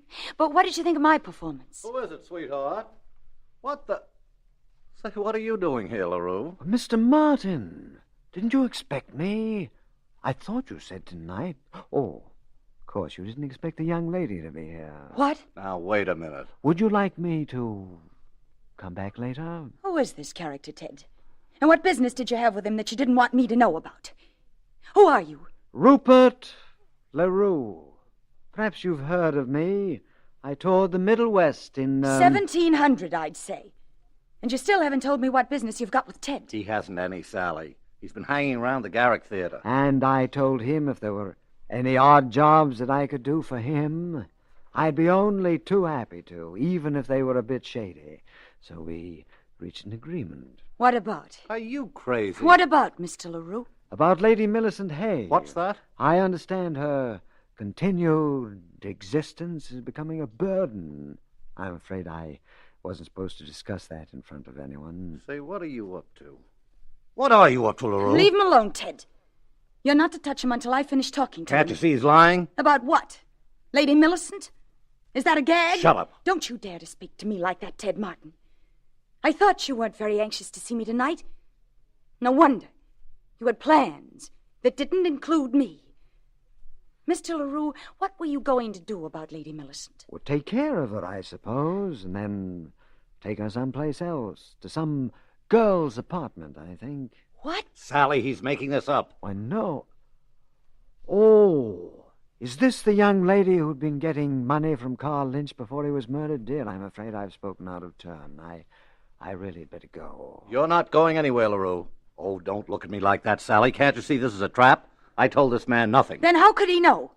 How could a broken-down old ham like this LaRue... Miss Holmes, the trouble with the theater today... Oh, shut up. How could he get this information unless you'd given it to him, Ted? I have no idea, Sally.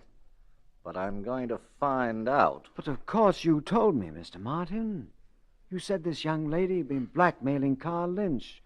And because you loved her, you protected her. But you become alarmed after Lynch's murder.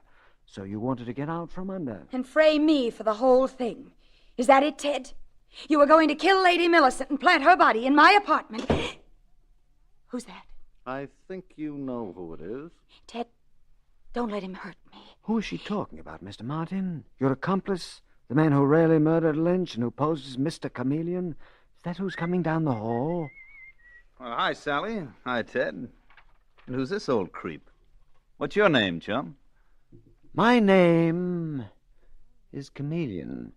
What? Chameleon? And you, Martin, neglected to tell me that you were an actor before you became an agent. Not only an actor, but a famous impersonator, as I learned through your brother Ted here. Ted, you dirty rat. What did you have to tell him that for? Oh, he didn't tell me. But his office walls are covered with photographs, half of them addressed to you, describing you as a great artist. I'm flattered, of course, that it took a great artist to impersonate me successfully. That still doesn't prove anything. Sally spilled the whole story, Lou. She gave it away that we intended to kill Lady Millicent. And Ted told Chameleon that we'd been blackmailing Lynch. No, Sally. Carl Lynch's canceled checks made out to you told me that. And that cover-up, that elaborate pretense of persecuting you. Poor Lynch, he was like a lot of other suckers in this town. He fell for you, Sally, and then the Martin brothers moved in and blackmailed him. Only Lynch threatened to tell the police. So he died. Am I right? Or was it Sally here, disguised as a man, who did the killing? No, it was Lou. He stabbed Lynch, and then later he killed the witness, that man Crane. Sally, look out! All right, put them up. I'll use this gun if I have to. Don't move, Lou. Ted. Sally, you hurt? No, the knife missed me. I missed you by an You inch. shouldn't have thrown that knife, Lou. You use knives better at close range. But at least you've given me the murder weapon. I wondered where that was. And now, you show me where you've hidden Lady Millicent Hay.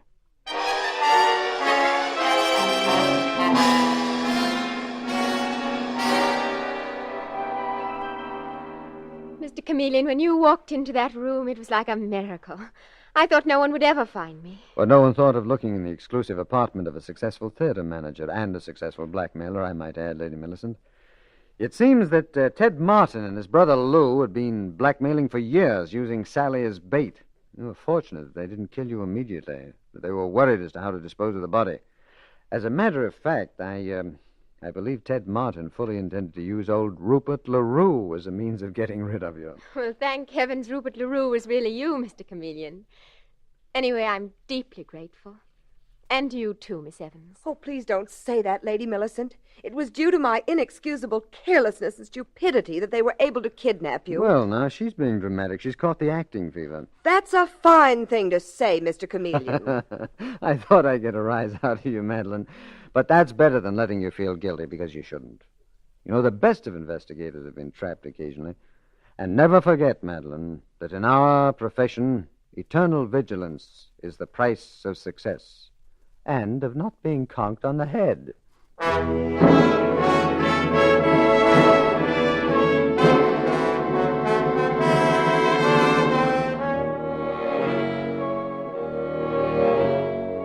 And with these words, Mr. Chameleon concludes tonight's murder case.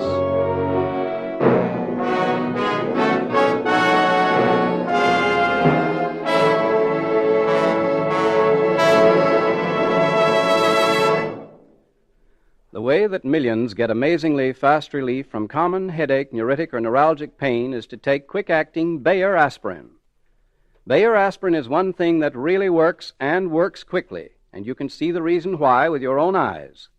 Just drop a Bayer aspirin tablet in a glass of water and clock its disintegrating speed. Within 2 seconds, it will start to disintegrate, and because it does the same in your stomach, because it's ready to go to work almost instantly, relief comes with astonishing speed. In addition, you can take Bayer aspirin with complete confidence, for of all pain relievers, none can match its record of use by millions of normal people without ill effect. So when you buy, be sure to ask for genuine Bayer aspirin. Get the 100-tablet bottle, and you get Bayer aspirin tablets for less than a penny apiece. Listen next Wednesday night at this same time for Mr. Chameleon, the Man of Many Faces, in The Case of the Game of Death. The part of Mr. Chameleon is played by Carl Swenson, with dialogue by Marie Baumer from the original story by Frank and Ann Hummert. Music directed by Victor Arden. Your announcer is Howard Claney.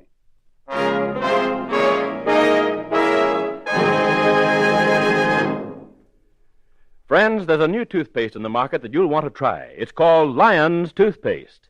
And it's not just another old toothpaste with an added ingredient, but is completely new and radically different in formula. For this reason, new Lion's Toothpaste does what no other toothpaste can do. Yes, laboratory tests on scores of individual teeth prove that it actually gets teeth brighter, 2.5 to 5.5 times brighter than any of the 5 leading brands, brighter by far than any other toothpaste. So for a brighter smile, try this toothpaste that cleans without soap, polishes without chalk. Lion's Toothpaste.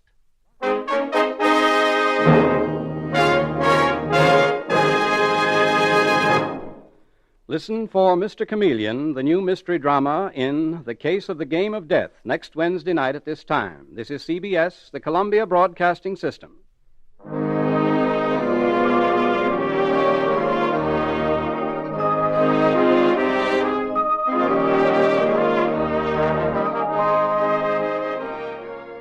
Next, Mr. Chameleon and the Dusty Room Murder Case.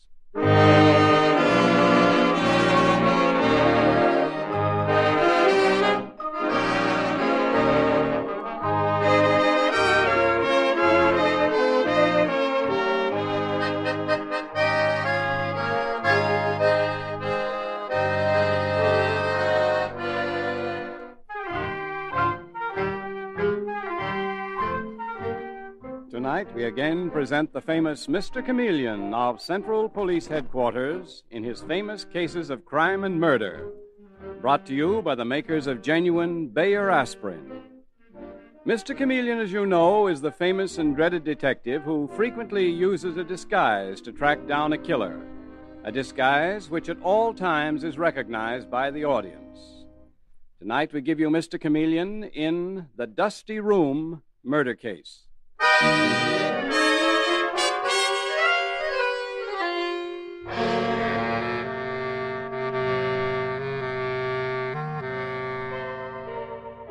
As the curtain rises, we look into the study of an old mansion in Midtown New York. A man about 50 sits at an old-fashioned oak desk, a telephone receiver at his ear, ready to speak the words that bring up the curtain on one of Mr. Chameleon's most interesting murder cases. The man at the desk is the wealthy inventor, Hiram Stevens, and we hear him speaking into the phone. Hello. Hello there, Fitch. Connection was broken. I'll go back to where I was. No, I didn't misunderstand you. I know exactly what I want to do. I know what you mean. Just follow out my orders. That's all you have to do. All right, then come out here. All right, Fitch, I'll be waiting for you. Guess that'll fix him. Say, what's that? Hey, stop it! Stop it! Stop it! Oh, you murdered me. Uncle Hiram! Uncle Hiram! Uncle Hiram, is anything wrong? Open the door. I can't get in. What's the matter, Dick? I heard shots coming from Uncle Hiram's study, Tina. Now I can't get in, and he doesn't answer. Well, let's go inside then, Dick. Well, how? He's evidently locked the door. Oh, here's a chair. Oh. Get up on it, Dick, and look through the transom. Oh, I'd forgotten the transom. Tina! Tina! What? Uncle Hiram is slumped over his desk. He's committed suicide. Suicide? Let me get up there too, Dick. No, it's horrible. His head is almost blown off. You'd get sick. Come down from that chair, Dick. Try to break the door in. We must get in there. If you can't do it, I'll run out and call the gardener. No, don't call anybody. I'll ring the police.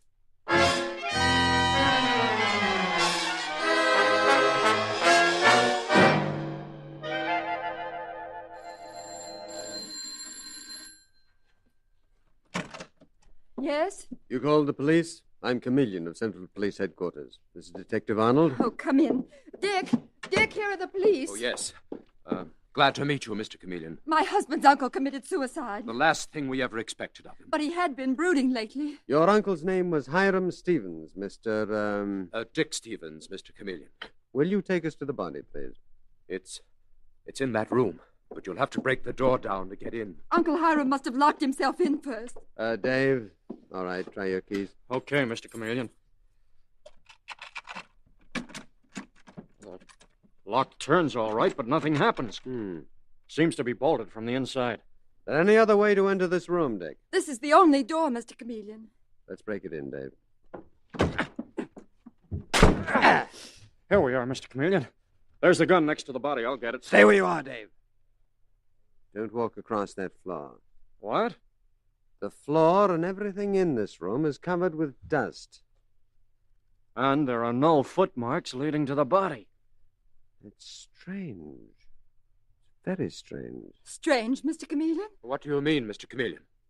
I wonder how your uncle got to that desk without leaving any sign on this dusty floor.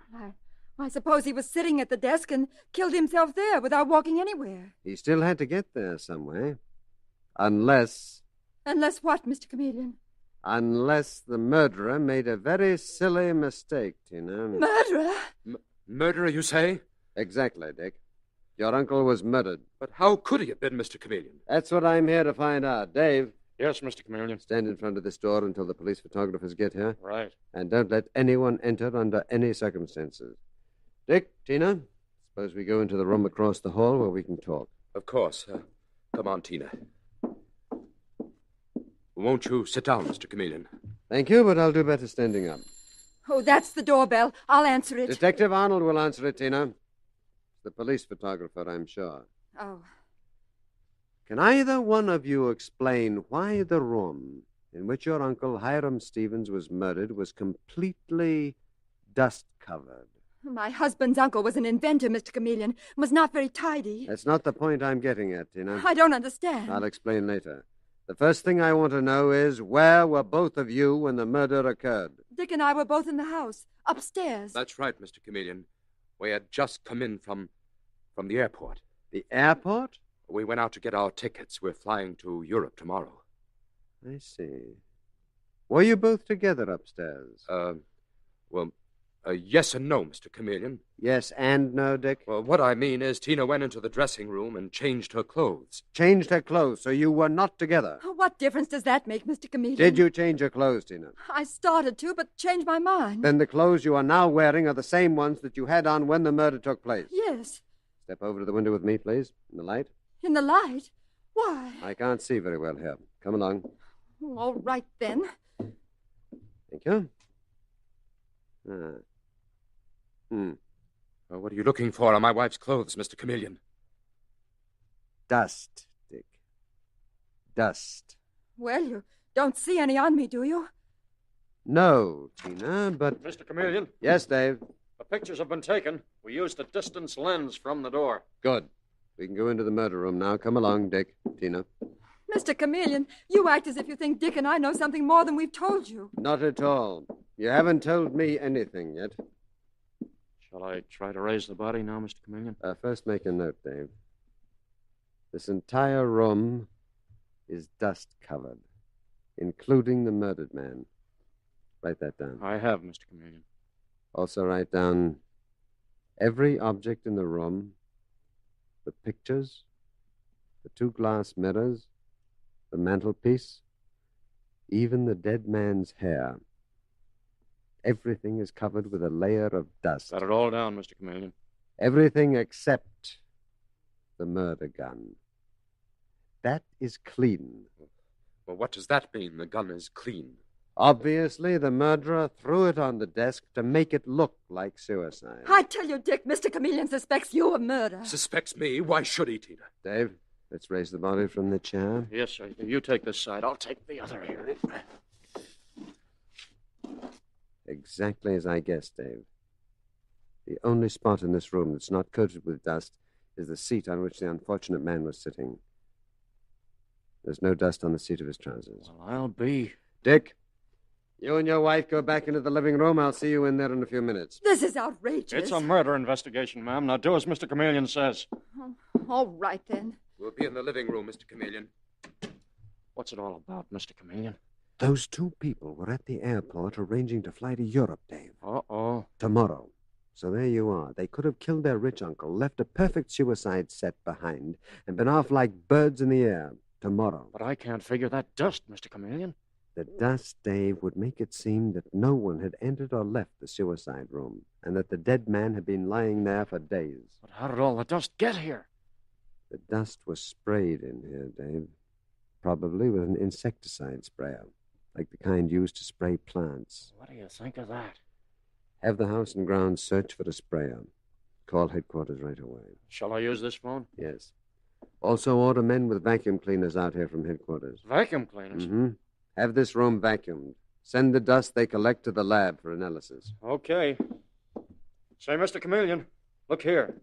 This notepad attached to the telephone. Yes, I've already seen that, Dave. Murdered man was evidently phoning a man named Fitch just before he was killed. Yes, the pad says, call John Fitch about changing papers. I wonder what that means. While you're phoning headquarters, I'll go in to see Dick and Tina. Mr. Chameleon. Yes, Dick? I've been talking to my wife, Tina. Yes? She says I should make a clean breast of one thing. Of what? She thinks I should tell you I'm the sole heir to my uncle's considerable fortune. That's interesting. Interesting? Is that all you have to say, Mr. Chameleon? There is one thing certain, Tina. If you told your husband to say that, you have supplied him with a motive for murder. Why? Oh, there's the doorbell again. May I answer it this time, Mr. Chameleon? Yes, go ahead, Dick. Why, Mr. Fitch. Oh, hello, Dick. Will you tell your uncle I'm here with the papers he telephoned for? My uncle has been murdered. What? Murdered? That's what I was afraid of. And the police are here. One is Mr. Chameleon. Chameleon? Yes, Mr. Fitch. And Mr. Chameleon suspects Dick of murder. That's incredible, Tina. Utterly ridiculous. Mr. Fitch, I'm Chameleon. And what is ridiculous about my suspecting Dick? Because this young man had no reason for murdering his uncle. He has every reason for wanting him alive. What reason? Well, let me explain first that I am Hiram Stevens' confidential agent. I see. And I have right here a letter giving these 2 young people complete control of his fabulously valuable synthetic rubber inventions. What? He phoned me this afternoon and told me he was going to sign this letter the moment I arrived here with it. And here's the letter, Mr. Chameleon. Well, certainly gives Dick and Tina what's equivalent to a fortune. Exactly. So apparently Dick and Tina had no reason to murder their uncle before he signed it. It would have cost them a fortune, Mr. Chameleon. Yes, I get the point, Mr. Fitch. It seems that I'm at a dead end. I'd not say that, exactly. Mr. Fitch, if you suspect anyone, it's your duty to tell me. More than a duty, Mr. Chameleon. An obligation to a man who was very kind to me through many years of close association. Yes? And naturally, now, to save his nephew from police suspicion, and also Tina, who was my own secretary before she married Dick. Good. Whom do you suspect, Mr. Fitch? I suspect the people who would have lost the rights to the millions the murdered man was signing over to Dick and Tina.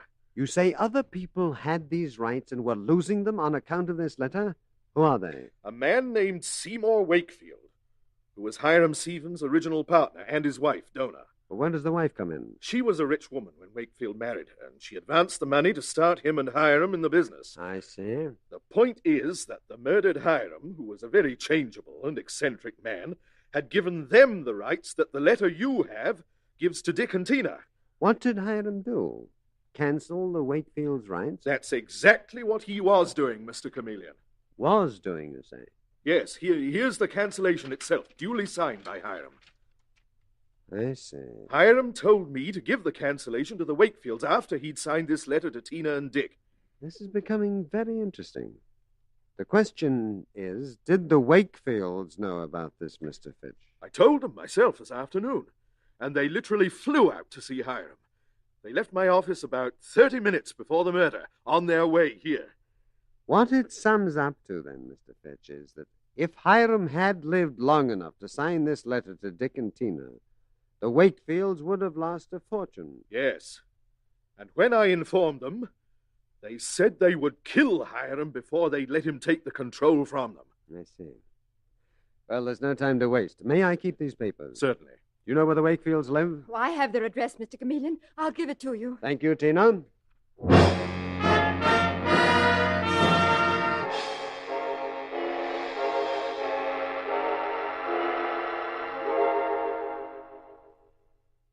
Mr. Seymour Wakefield? Yes? I'm Chameleon of the police. This is Detective Arnold.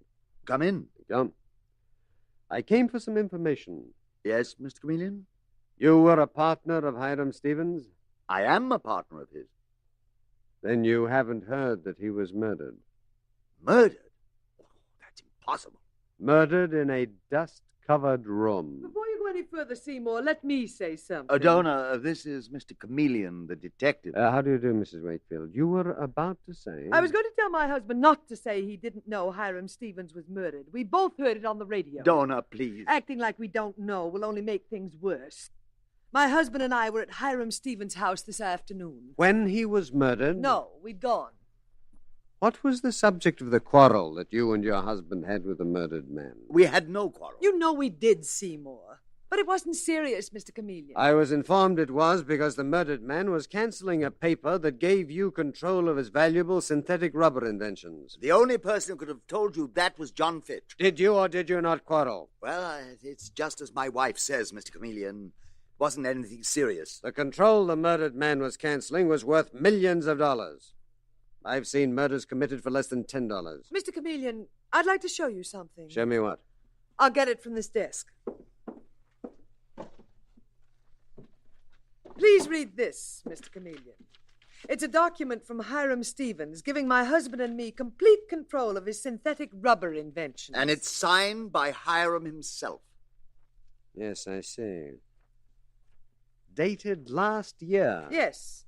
And Hiram's signature is witnessed, you'll notice, by Mr. Fitch, who seems so eager to entangle us in a murder case. And here is a document Mr. Fitch gave me, Mrs. Wakefield. One he was on his way out to give to the murdered man. What is it? It's a letter giving control of Hiram's inventions to his niece and nephew, Tina and Dick. I don't understand. And it's dated today, Mrs. Wakefield, and it is not signed. Had Hiram Stevens lived to sign it, you would have been out a tremendous sum of money. A tremendous sum. If it's not signed, it's not worth the paper it's written on. Of course it isn't, Seymour. Mr. Chameleon knows that. I know also that it's a prime motive for murder. You think we murdered Hiram? I'm going to make an odd request of you and your husband, Mrs. Wakefield. Odd request? I'll ask you both to give the clothes you're wearing now to Detective Arnold. Also the coats both of you wore this afternoon. What for? Go to your room, please, and come back with them. Suppose we refuse. I'll take you to police headquarters and have them removed. All right. We'll give them to you. Come on, Seymour. And don't bother to brush them off. What I'm looking for won't brush off.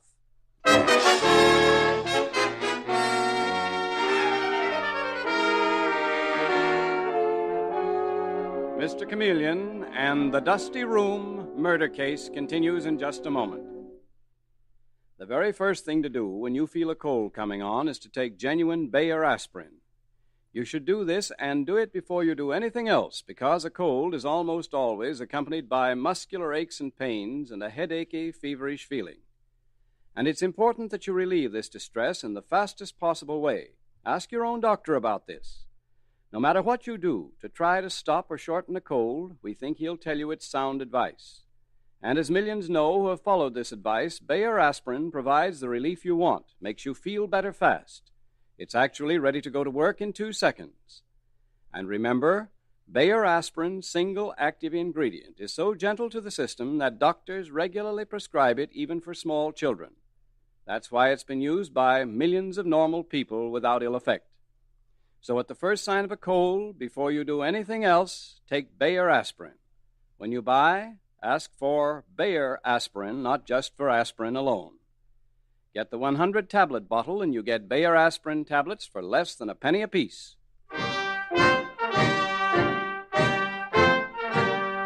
And now back to Mr. Chameleon and the Dusty Room murder case. Hiram Stevens, a wealthy inventor, has been found murdered in a room suspiciously covered with dust. Mr. Chameleon has discovered that the murdered man was about to sign a paper taking the rights to his immensely valuable inventions away from his partner, Seymour Wakefield, and giving them to his nephew and niece. And now, as Mr. Chameleon leaves the Wakefield house with Detective Dave Arnold, Dave is saying, What do we do with the Wakefield's clothes, Mr. Chameleon? Didn't take them long to get them off and give them to us. The wife, Dona's a very clever woman, Dave. Maybe too clever. Start up the car, Dave. We're going back now to see the murdered man's nephew and niece, Dick and Tina Stevens. Okay, Mr. Chameleon. I'm trying to get the commissioner of police now over the radio. Central headquarters, please. Central headquarters. This is Chameleon. Put me through to the commissioner. Okay, Mr. Chameleon.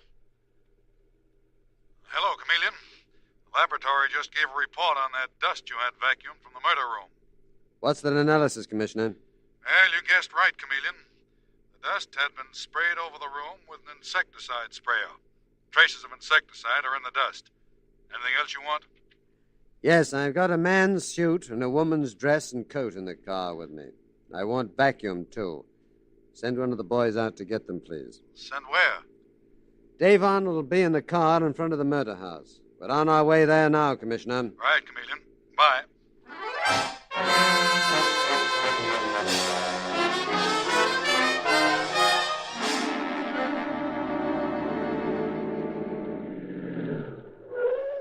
Dave, you wait here in the car until the commissioner sends out for these clothes. I'll go in now to see Dick Stevens and Tina. Okay, Mr. Chameleon.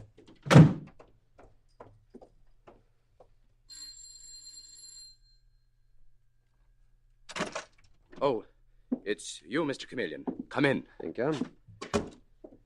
Dick, the case is shaping up. I'll soon have whoever killed your uncle in that suspiciously dust-covered room. Oh, you will? Just a few details remain to be cleared up. I see. Oh, Tina, Mr. Chameleon is here. Good evening, Mr. Chameleon. What are the details you're clearing up? Dick can answer the first question best, Tina. I, Mr. Chameleon? Why was your murdered uncle giving you control over his affairs? Because he wanted to retire from active work and put everything in my hands. It's odd that the first thing that you should do is to start off for Europe But we were planning to stay only 2 weeks. I see.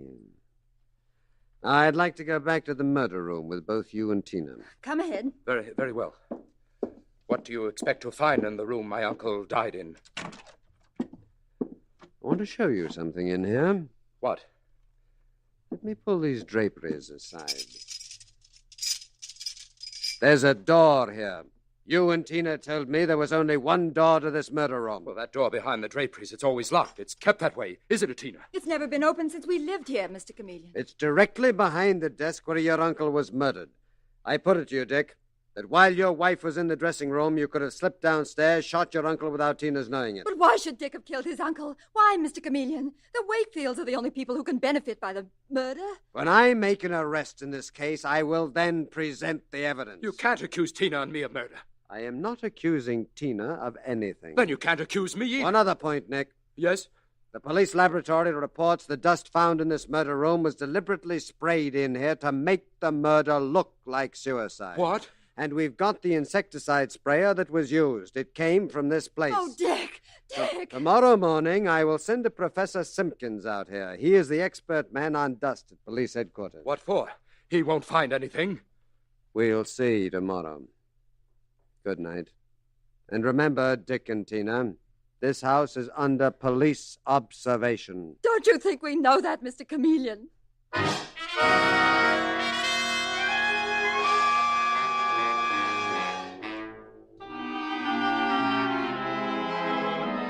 And the next morning, we find Mr. Chameleon in disguise as Professor Simpkins, police laboratory dust expert, with Detective Dave Arnold, outside the murder house. And Mr. Chameleon is saying, All right, Dave.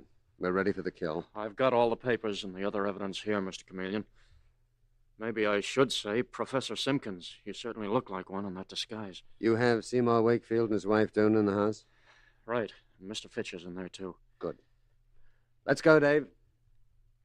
Now, inside the murder house, we see Mr. Chameleon disguised as Professor Simpkins, a very learned-appearing man with horn-rimmed glasses, speaking in the voice of his disguise as he says to Dick Stevens and his wife, Tina. Mr. and Mrs. Stevens, believe me, I feel most unhappy to reveal certain findings to seemingly respectable young people like you. But appearances sometimes are quite deceptive. Quite deceptive. Oh, what are you getting at, Professor Simpkins? They reveal that you, Mr. Stevens, purposely and with malicious intent sprayed the room where your uncle was killed to deceive the police and make his murder appear as a suicide. And our Mr. Chameleon requested me to so state to you. Mr. Chameleon is trying to pin a murder on me to keep up his own reputation. Still behooves you, young man, to speak that way of an officer of Mr. Chameleon's reputation, especially since the murder evidence was found on your premises after an attempt was made to put the crime on others. And I know who those others were, Professor Simpkins. Did Mr. Seymour Wakefield? Indeed. And how did you and your wife explain that on careful analysis I discovered dust from the murder room on the clothes both you and your wife like? You see, then, Chameleon knew you were lying when you said we left this murder room before Hiram Stevens was murdered. So you were in the room during the murder? Professor Simpkins, we came here after Hiram was killed. We opened the door behind his desk and a lot of dust fell all over us. But we didn't go in. My laboratory findings revealed dust from the murder room in your clothes. Unmistakable evidence of murder. Say that again, I'll choke you. Stay put, Wakefield, or Don't else... manhandle me, Detective Arnold. Professor Simpkins. You something to say, Mr. Fitch? Your findings prove what I told Mr. Chameleon.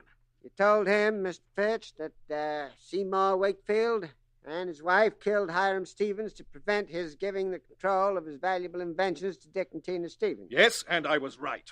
You showed Mr. Chameleon a document of control in favor of Dick and Tina from their murdered uncle, but never signed by him. That's correct, Professor. I also showed him a paper cancelling a similar power in favor of the two murderers, Seymour and Dona Wakefield. Quite so, Mr. Fitch. And that paper was signed by Hiram Stevens. And that is where you tripped yourself, Fitch. And this woman, Tina Stevens, your former secretary. You're not Professor Simpkins. You're Mr. Chameleon. Mr. Chameleon in Dave, disguise. handcuff Fitch to Tina Stevens. No, No, help me, Mr. Fitch. What absurdity is this, Mr. Chameleon? You planned the murder, Fitch. You dreamed up the idea of a dust-filled suicide room. That's right, Mr. Chameleon, he did. But you fired the murder shots, Tina. If she did, I didn't know it, Mr. Chameleon. You're both equally guilty, Fitch. A clever scheme. This woman, Tina Stevens, your former secretary, married Dick for only one reason. I married him for money. Why else? Shut up, Tina. I'll put the record straight, Fitch. The unsigned letter that you gave me purporting to turn the murdered man's rights to Tina and Dick was typed by you. It was a complete phony. How can you ever prove that? And the signed cancellation you used to throw suspicion on Mr. and Mrs. Wakefield was a forgery, and I will put expert after expert on the witness stand to prove that it was. Isn't that right, Tina? Yes. Fitch himself forged it. You brainless idiot, Tina. Dave, write out a confession for Tina to sign. That's all that's needed to close the Dusty Room murder case.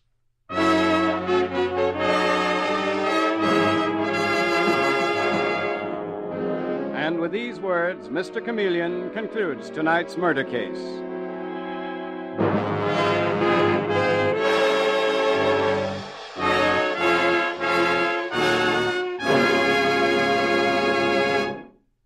If you've ever had difficulty giving your children the proper dosage of aspirin as prescribed by your doctor, you'll be glad to know you can now get genuine Bayer aspirin in a new children's-sized tablet. These new tablets contain half the amount of the regular-size Bayer aspirin tablets, and with them you can conveniently give your child the dosage your doctor wants him to have. All you need use is one children's-size Bayer aspirin tablet, because each tablet is full dosage. In addition, they're neither colored nor flavored, and hence cannot be mistaken for candy. And they may be used with complete confidence, for the fact that doctors prescribe Bayer aspirin's single active ingredient even for the smallest children shows how gentle and dependable it is. The bottle and carton are plainly marked children's size Bayer aspirin, 30 tablets for 25 cents. Listen next Wednesday night at this same time for Mr. Chameleon, the man of many faces, in The Custody of the Child murder case. The part of Mr. Chameleon is played by Carl Swenson, with dialogue by Frank Hummert from the original story by Frank and Ann Hummert. Music directed by Victor Arden. Your announcer is Howard Claney.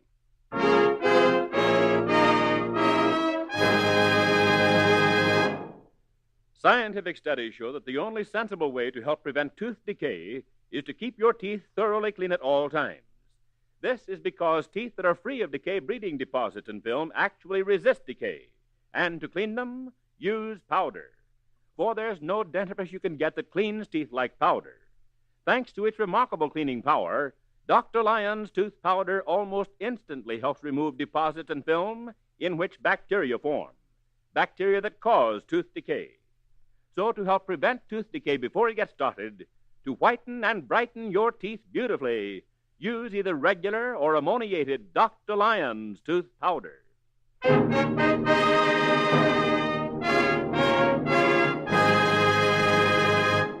Listen for Mr. Chameleon in The Custody of the Child murder case next Wednesday night at this time. This is CBS, the Columbia Broadcasting System.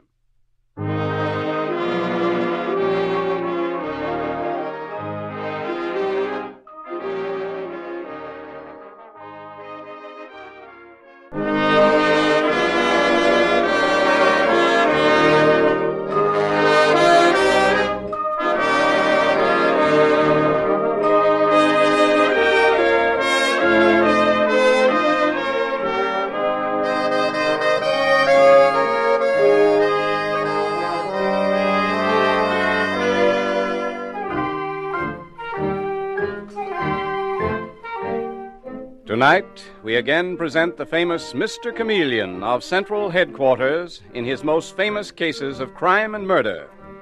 Brought to you by the makers of Bayer Aspirin. For those who do not know who Mr. Chameleon is, we give a quick sketch of his character. Born of a well-to-do family and a college man, he tried from childhood to live up to the name he bore, Chameleon, by taking on the color of whatever situation in which he found himself, appearing in endless guises, finally entering the police force where he became known as Chameleon, the man of many faces, the underworld's most dreaded man. Throughout this series, the listener will invariably know who Mr. Chameleon is, no matter in which disguise he appears. But the criminal he's tracking seldom does.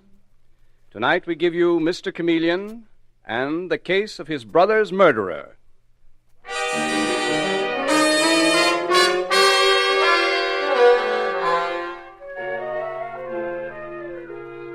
Our story opens at Central Headquarters in the office of Mr. Chameleon, the most feared of all detectives, whose many disguises have made his name a byword among criminals of all kinds. But now he is relaxed. It is the well-dressed man sitting across from him whose pleasant face is strained and tense. Mr. Chameleon, I know I'm imposing on our friendship, our acquaintanceship, I should say, since we've only met twice, but I had to do something. I couldn't let things go on this way. I'm convinced that my brother Lewis is about to be murdered. By whom, Mr. Brenton? By Florence, his wife. Mr. Brenton, are you serious? Do you think for 1 minute I'd make a statement like that if I couldn't back it up? Have you any idea what it cost me to come here and tell you these things? I've always been fond of Florence. What has happened to her is a tragedy. But my brother Lewis comes first. Yes, naturally. You're partners in the contracting business, aren't you? I had dinner once at your brother's home. It's a very beautiful place. Yes, it is. I'm living there now. I have been for 6 months. And I've watched this thing develop. I've watched it grow. This... Tragedy? Yes. You spoke of tragedy in connection with your sister-in-law. Oh, incidentally, I've never met her. She was away when I was there, but I hear she's very lovely. Oh, she is. I've always been deeply fond of Florence. That's why... Mr. Chameleon... She's losing her mind. For over 6 months now, she's been treated by specialists for a nervous disorder. But it's getting worse instead of better. Oh, that's very sad. Lewis has kept it quiet. He thinks it's something that will pass. I don't. Particularly not with Carl Robbins in the picture. Carl Robbins, the architect? That's the one. He's staying with them now, and Florence thinks she's in love with him. She's asked Lewis for her freedom, and Lewis won't give it to her. That's why I'm afraid. Terribly afraid of what she may do to Lewis. In the mental state she's in, she may try to murder him. Mr. Brenton, it's the business of the police to solve a crime after it happens. But there's no reason, really, why we shouldn't try to stop one before it happens if we can. Tell you what I'd like to do. I'd like to look over the situation. Do you think you could invite me to your brother's home for dinner?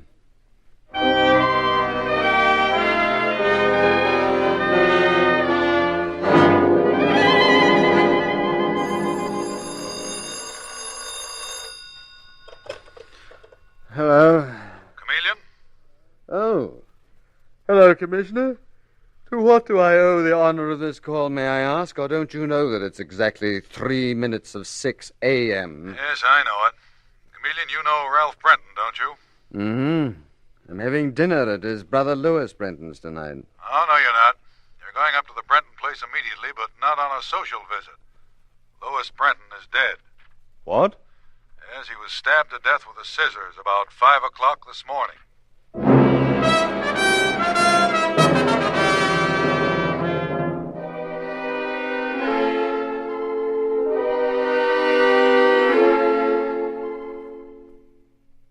So you see, I was too late, Mr. Chameleon, too late. If only I'd come to you a week sooner. Mr. Brenton, you did everything you possibly could. Will you take me to your brother's room, please? I'd like to look around. Yes, of course. The housemaid, Ida Webster, found him. I see. The bedroom door was open, which was most unusual, and she glanced in. My brother was on the floor, dead. Where was his wife? Florence claims she was walking in the garden. At 5:30 in the morning? She says she couldn't sleep. She got up and went out. She wanted to see the sun come up. What about the other servants? They hear anything at all? To tell you the truth, Mr. Chameleon, we're short-handed right now. Lewis was expecting a new butler tomorrow, a Britisher named Arthur Leach. The former butler quit last week. Then no one heard any outcry? No one at all. Carl Robbins slept through it all, so he says. And so did I. And your sister-in-law was in the garden watching the sunrise. Mr. Brenton, what sort of a scissors was used to stab your brother? A fairly small one. It was taken from Florence's dressing table. Oh, but here's the bedroom. Your sister-in-law shared it with your brother? Oh, yes. Very strong smell of perfume. Perfume? Yes, don't you notice it? Very strong. So it is. Yes, that's strange. What's strange about it? Oh. I must have knocked over a bottle. Florence. I can't remember, but I must have. There isn't anything strange about it, unless everything I do is strange. Florence, my dear child, I didn't know you were in here. Of course I'm in here. It's my room, isn't it?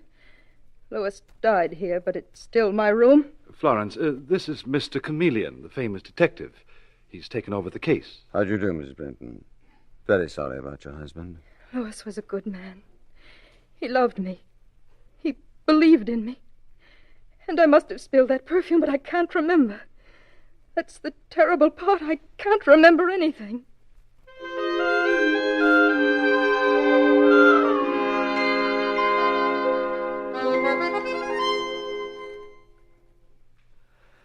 Let's try again, Mrs. Brenton. What time did you go out? I think it must have been about 5:15, Mr. Chameleon. I'd had a dreadful nightmare, and then I couldn't get to sleep. Or did I imagine it? I mean, is it possible that when I thought I was in the garden, it was simply a continuation of my dream? In that case, you never left this room. No, I never left this room.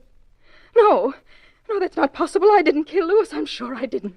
Mrs. Brenton, there were no fingerprints found upon the scissors, but a pair of your gloves were rolled up tightly and thrown in a bureau drawer. Do you remember putting on those gloves? No. Where's Ralph, my brother-in-law? Oh, he went downstairs. Detective Sergeant Arnold wants to question him after he's finished with Carl Robbins. That's right. Poor Carl, he's in this too. Mr. Chameleon, tell me something. Do I seem like the kind of woman who lives in a world of fantasy? The kind of woman, for instance, who imagines that a man's in love with her when he isn't at all? No. You're being kind. I can no longer tell the difference between reality and unreality. I can no longer trust myself. Mrs. Brenton, I understand that you've been under treatment for nervous disorders. Yes, I have. I even intended to go to a sanatorium. Carl Robbins thought I should go. Why? What sort of a mental burden have you been carrying that broke you down so that you needed a doctor? I can't tell you. If I did, you'd surely be convinced that I was mad. Well, you're quite wrong about that. Please believe me. Believe you, Mr. Chameleon. I don't believe anyone anymore, least of all myself. You in love with Carl Robbins? In love with him? No, but that is... He's in love with you. Don't be afraid to say it. That doesn't mean that the man's a murderer. Let's go downstairs, Mrs. Brenton, if you don't mind. I'd like to talk to you and Mr. Robbins together.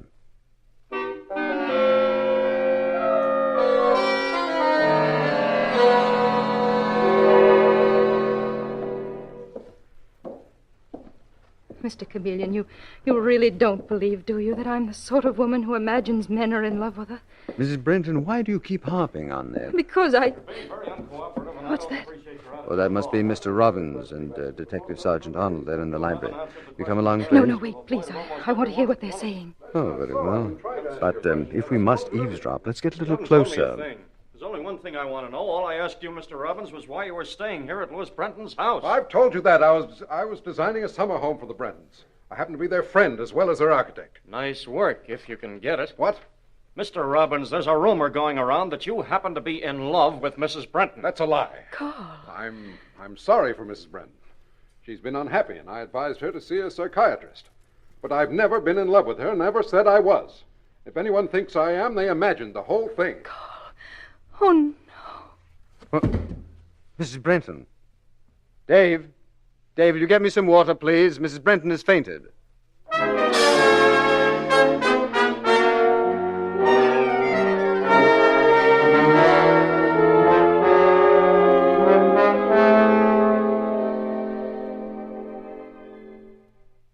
Why did she faint? I have a feeling, my dear Dave, that is the number one question on our list. Probably Florence Brenton fainted because Carl Robbins' words proved to her that she'd imagined that he was in love with her. Probably, Mr. Chameleon? Oh, we mustn't forget. Carl Robbins might be afraid to admit he's been in love with her. You see, that could be a motive for him to murder her husband. She's wacky. She has that look in her eyes, you know. Dave, what did the housemaid tell you about the family relationship? Ida? Oh, Ida had plenty to say, in between trying to get me to take her to the movies. Oh, so that's the way it was. The irresistible Detective Sergeant Arnold, eh? Oh, listen, Mr. Chameleon, that babe Ida would go for anyone. Anyhow, she said the usual, that Mrs. Brenton was sick, and the brothers, Ralph and Louis Brenton, were devoted to each other. Never a sharp word. Well, that's quite something when you consider they were business partners, too. Yes. Dave, do you think she might go for me? Who? Ida. The maid? Mm-hmm. Now, sometimes servants know more about the inner workings of a family than the police can find out in a month of Sundays. If there were some way that I could get some real information from below stairs... Dave! Yeah? Ralph Brenton told me that they were expecting an English butler, Leach.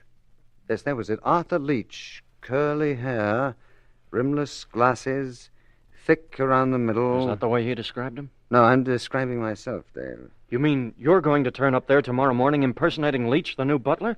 But what about the real Arthur Leach? You can stop him. Find out where he is from the Employment Bureau. Take him to headquarters, explain the circumstances to him, and tell him that he will be compensated for anything that he loses. And meanwhile, the Brentons, whether they want to or not, are going to acquire a very unusual butler.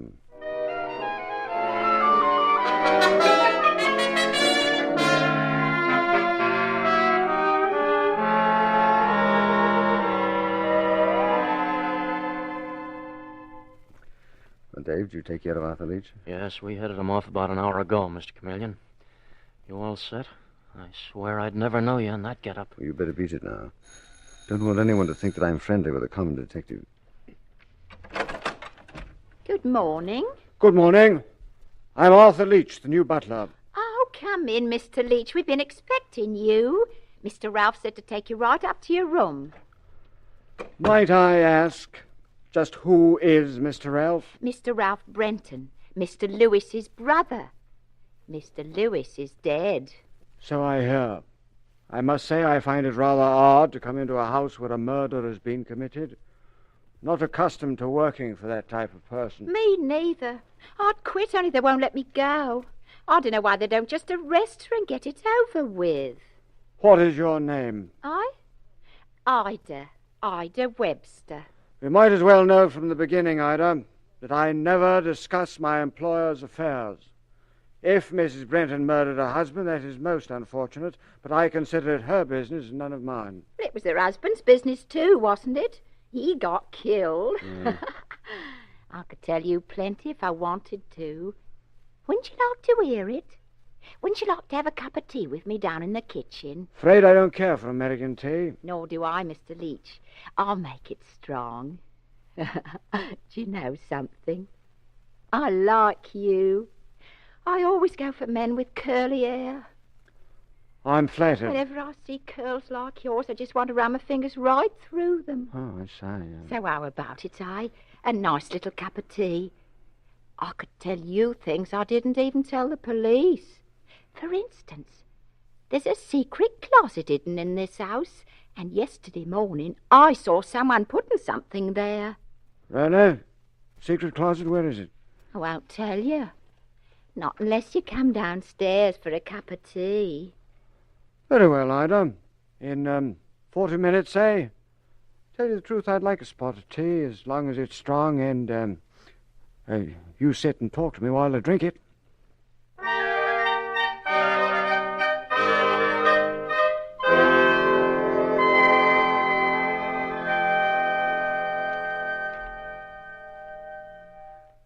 Mr. Chameleon and the case of his brother's murderer continues in just a moment. If you suffer with ordinary headaches, remember this about genuine Bayer aspirin. You needn't accept anybody's word for its quick-acting properties, for your own eyes will give you the evidence. Simply drop a Bayer aspirin tablet in a glass of water and watch how fast it acts. You'll see it start to disintegrate before it reaches the bottom of the glass. And that's what it does in your stomach. It begins to disintegrate within 2 seconds. Hence is ready to go to work almost instantly. Now, this amazing 2-second disintegrating action is one reason. A reason you can actually see why Bayer aspirin gives you relief with such astonishing speed. Keep this in mind the next time you have a headache and want fast relief. And remember, too, that Bayer aspirin also means reliable relief. You see, Bayer aspirin has been used for years without ill effect by millions of normal people. So when you buy, ask for it by its full name, Bayer aspirin, never by the name aspirin alone. Get the 100-tablet bottle, and you get Bayer aspirin tablets for less than a penny apiece.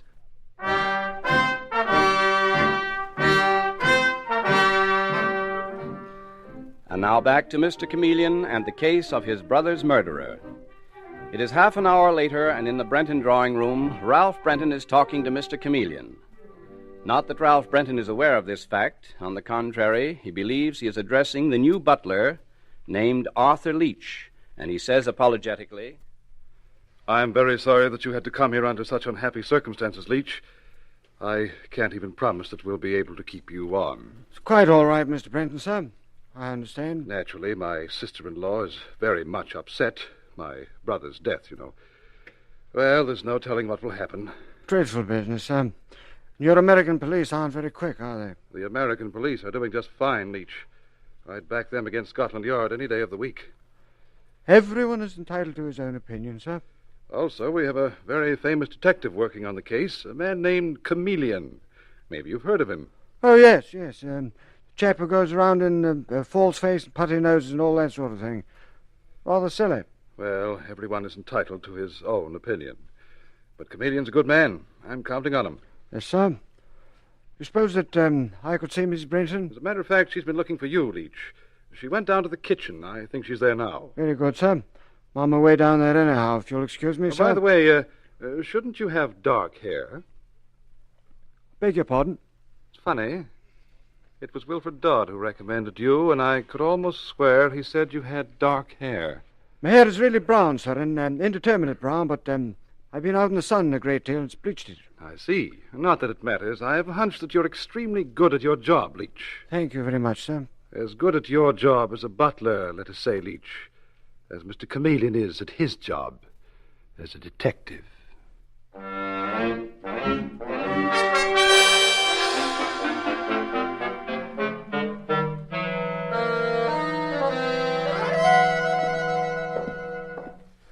So I'm as good at my job as Chameleon is at his, am I? Wonder what he means by that. All I can say is I'd better be a good butler. Devil is the kitchen. All these doors down here. And maybe this is it. But, Carl, don't you see that? Oh. I beg your pardon. I thought this was the kitchen. Well, it isn't the kitchen. It's the jam cellar. Who are you? What do you want?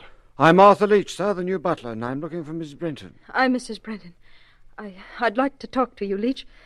Oh, in that case, I'll clear out. I'll see you later, Florence. Carl, wait. Leach, that was our friend, Mr. Robbins. He's staying here for the present. Yes, madam.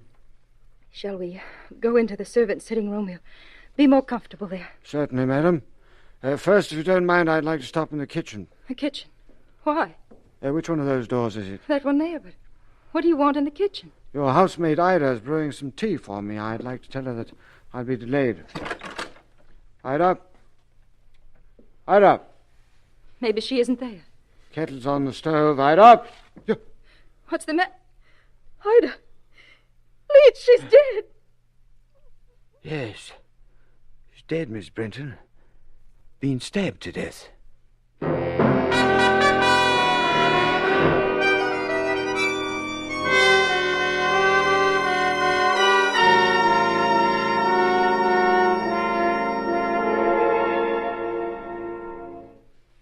Five stab wounds, Mr. Chameleon. Whoever did it sure wanted to make a good job of it. Poor Ida. Someone must have overheard her suggesting that I have tea with her. Tea and conversation. Both Carl Robbins and Mrs. Brenton were down in that basement. If you ask Leach, me, they... Are you coming with that coffee? Yes, Mr. Brenton. Be right there, sir. Not that there's any hurry, but we can all use some coffee. So can I. Boy, I can still see that poor kid's face. And she wanted me to take her to the movies tonight. Well, you can have your coffee later. Go to it, Dave. You have your orders. Okay, Mr. Chameleon, but I'd rather stick with you. Someone in this house is awful handy with a knife.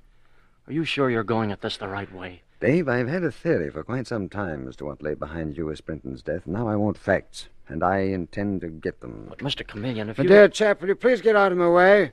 The people are waiting in the drawing room for their coffee. Oh, goodbye, Mr. Leach. I'll be seeing you again.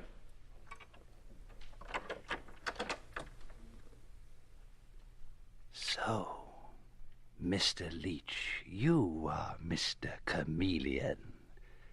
But what you don't know is that I had my ear to the keyhole at just the right moment.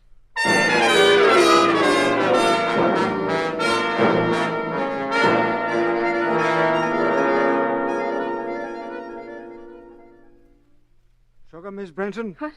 Oh, yes, thank you, Leach. My dear Florence, your hand is trembling, so you'll drop that cup. Did you say something, Ralph? I say your hand is trembling. So it is. How stupid. Aren't you having coffee, Carl? I told you I wasn't. How many times must I say it? There's no need to be rude to Florence. Well, I'm fed up. There's a murder on the loose in this house. I want to get out of here, but fast. So do we all, Carl, but the police say we can't leave. As a matter of fact, I'm very much surprised that we haven't accomplished more than they have. I'm disappointed in my friend, Chameleon. More coffee, Mr. Brenton? Thank you, Leach. Yes, I must say I'm very much disappointed. Mr. Chameleon certainly hasn't been much help. We haven't been much help to him either. None of us cooperated. I least of all. Do you mean that you lied to him? No, Carl, I didn't lie. I didn't kill Lewis. Only maybe I did. Maybe I did. Florence. I could have killed Lewis during a mental blackout. I could have killed Ida. All right, if I did, I want to be put away where I can't harm anyone again. You're hysterical, Florence. Yes, I am. But at least I know now what I want to do. I want to see Mr. Chameleon. I want to tell him everything. All the things I was afraid to tell him before. Leach. Yes, madam? Will you please put through a phone call to the New York police? Central headquarters, I think he called it. Ask for Mr. Chameleon. Tell him to come immediately. No, wait. I'll make that call. No, Carl. Leach will do it. Don't you trust me, Florence? I don't trust anyone anymore, least of all myself. Leach, will you please make that call? Yes, of course, madam. But first, might I be a bit presumptuous and tell you what I think of this tragedy, if I might call it that? I think you might safely call my brother's death a tragedy, and Ida's too. Thank you, sir. Well, my theory is this. I'm not interested in your theory. I want to make that call. But my theory is very interesting. Leach, will you go and call Mr. Chameleon, or must I do it myself? No, Florence. Carl, let go of me. I want to hear this theory. This is rather amazing. What is your theory, Leach? That Mr. Brenton's murderer spilled perfume on their clothes. What? Are you serious? Yes, definitely, Mr. Robbins.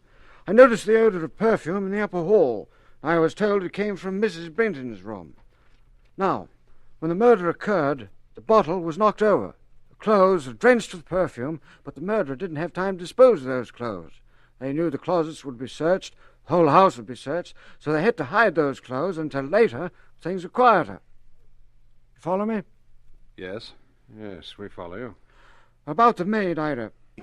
I'm certain that she was murdered because she intended to tell me about a closet. A closet? Seems, Mrs. Brenton, that there is a hidden closet in this house. Ida knew about it, and so did someone else, apparently.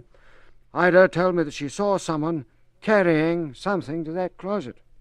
Don't you agree it must have been perfume clothes? Well, don't you? That little moron was probably on the make for you, Leach. She was trying to impress you. Quite possible, Mr. Robbins. Nevertheless, I feel that I should report it to the police, don't you? Yes. Now I'll go and make that phone call to your Mr. Chameleon. No, Leach! Don't you try to pull a knife. Very handy with knives, aren't you? Drop it! Drop it! Miss Brenton, you get Detective Sergeant Arnold. He's upstairs looking for that hidden closet. But Leach, you're Mr. Chameleon. Definitely, Miss Brenton. And this fellow can't do any more damage with that knife. All right, Ralph Brenton, the game is up. Show us that hidden closet. It'll save a lot of time.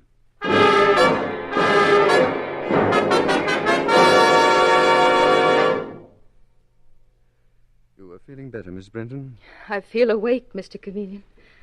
For the first time in months, I'm not groping my way through some hideous nightmare. When did it all start? About a year ago. Oh, was that when your brother-in-law, Ralph Brenton, first told you that he loved you? Yes. At first, I tried to treat it as a joke, but it got worse and worse. He wanted me to leave Lewis. And then when I told Lewis that Ralph had to go, Ralph pretended that I'd imagined the whole thing. He convinced my husband that I was losing my mind. No, not quite, Mrs. Brenton. You didn't quite convince him. The two brothers must have quarreled about that when Lewis was killed. I'll tell you one thing. Ralph almost convinced me I was mad. And Carl Robbins. I swear to you he said he loved me. When I heard him deny it, I was sure I'd imagined everything. Even now, Ralph insists he didn't kill Lewis. We have no proof. I have proof that he tried to kill me. And I... Chameleon. Yes, Dave? Here it is. We've got it. That closet was behind the stairway that leads to the servant quarters. And inside, we found this suit. Miss Brenton, did you ever see this suit before? Yes. It's Ralph's. It smells strongly of perfume. And the trouser leg is soaked in perfume. There is your evidence, Mrs. Brenton. You didn't imagine that. And from now on, you need never doubt yourself again.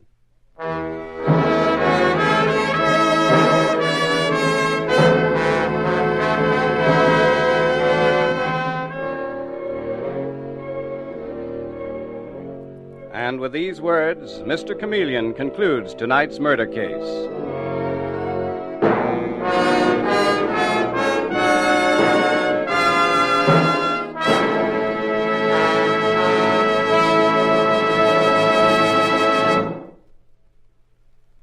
When you seek fast relief from an ordinary headache, use quick-acting Bayer aspirin. As you can see for yourself by dropping a Bayer aspirin tablet in a glass of water, Bayer aspirin starts to dissolve or disintegrate in 2 seconds. It does the same in your stomach, and because of this amazing 2-second disintegrating action, Bayer aspirin is ready to go to work almost instantly you take it to bring you really fast relief from pain. And remember, besides quick relief, Bayer aspirin also means reliable relief. No other pain reliever can match Bayer aspirin's record of reliability, its record of use by millions of normal people without ill effect. So when you buy, always ask for it by its full name, Bayer aspirin. Never buy the name aspirin alone. Get the 100-tablet bottle, and you get Bayer aspirin tablets for less than a penny apiece.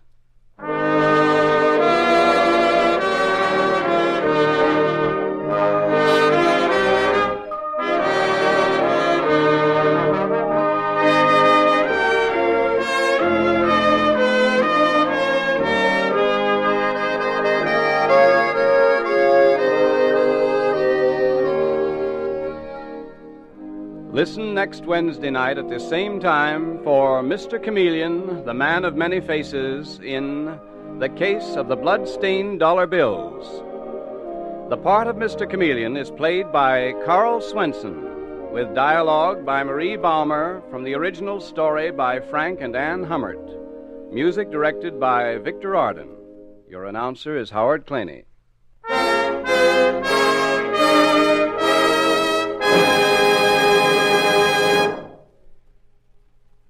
Now at last you can get an utterly new, radically different, incredibly better toothpaste. It's revolutionary new Lion's toothpaste, and it's better because thousands of laboratory tests on scores of individual teeth show that it actually gets teeth brighter. 2.5 to 5.5 times brighter than any of the 5 leading brands, brighter by far than any other toothpaste. New Lion's toothpaste does this because it's a new kind of toothpaste with a formula that's completely new, radically different. A toothpaste that cleans without soap, polishes without chalk. Try it. Buy Lion's toothpaste.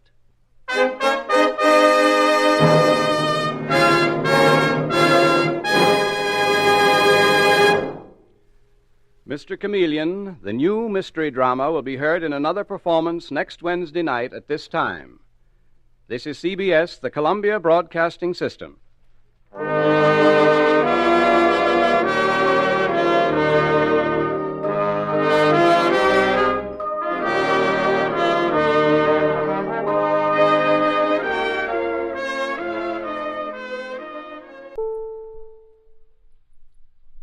Next, Mr. Chameleon and the Broken Promise Murder Case.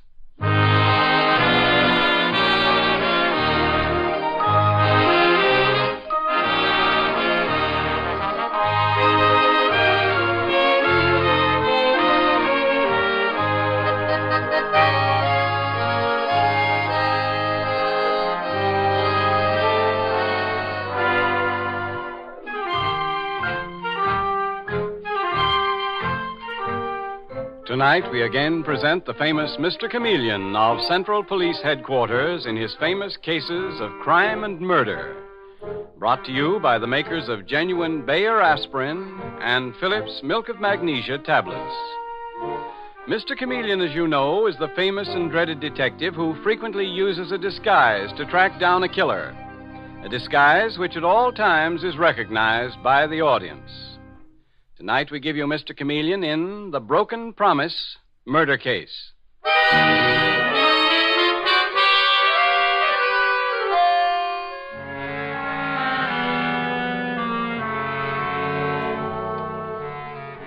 Our scene opens in a small but well-furnished apartment in New York's Greenwich Village. An attractive woman in her early 30s and a good-looking young man are having cocktails before the fireplace. The woman is Sybil Kent, and the young man at whom she looks with adoring eyes is Roger Dalton.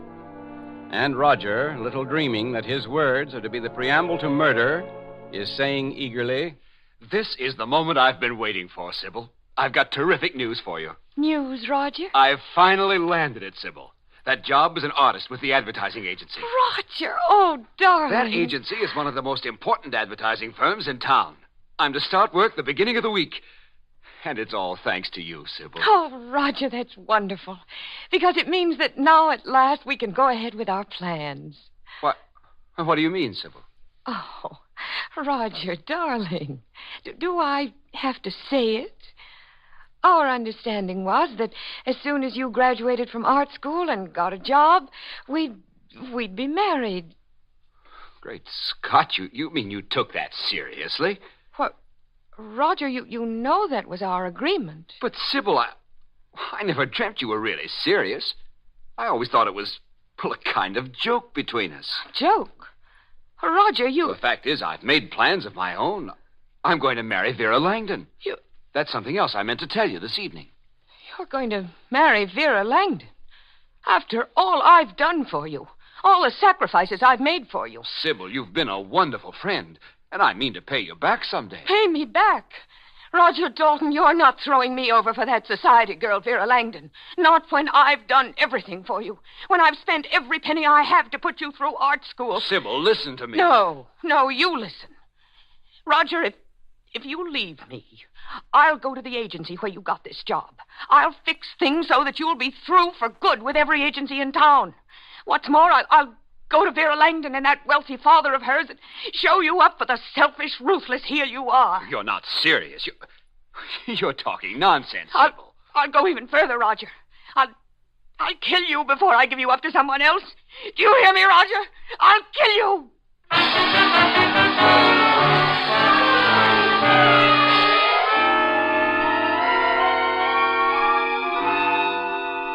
And the next morning, after a sleepless, maddening night, we see a hysterical Sybil Kent clutching the edge of a desk in her living room and saying over and over to herself, I won't give Roger up. I can't. Who's that coming in the door? Lucy? Lucy, is that you? Answer me. Oh, it's you. You've come to kill me. You've come to kill me.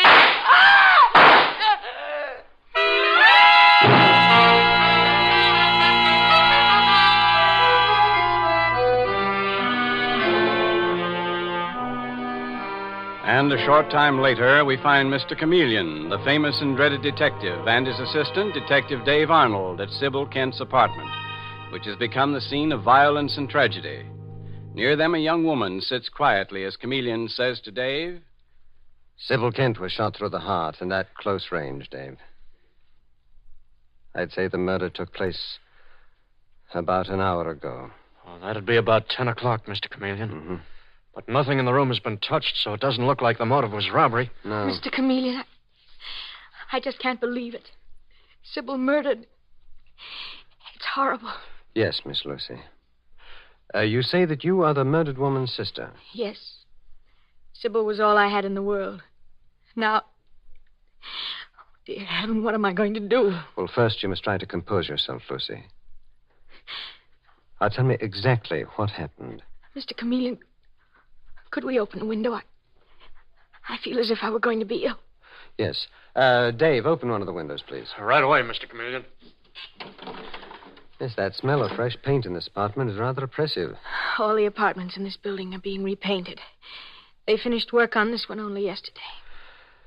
Now, Lucy, tell me when and how you discovered your sister Sybil's body.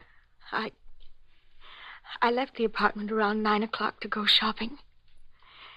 When I came back an hour later, I found Sybil lying there by the desk, shot to death. You lived here with your sister? Yes, Mr. Chameleon. Alone? Yes, why? Would you mind removing that heavy veil that you're wearing? Yes, I'll remove my veil. Look at me. Look at me. I'm sorry. I'm sorry that I asked you to do that, Lucy. I've looked this way for over a year. I got these dreadful scars in an automobile accident. The doctors say they can't do anything for me. I'll go through life this way.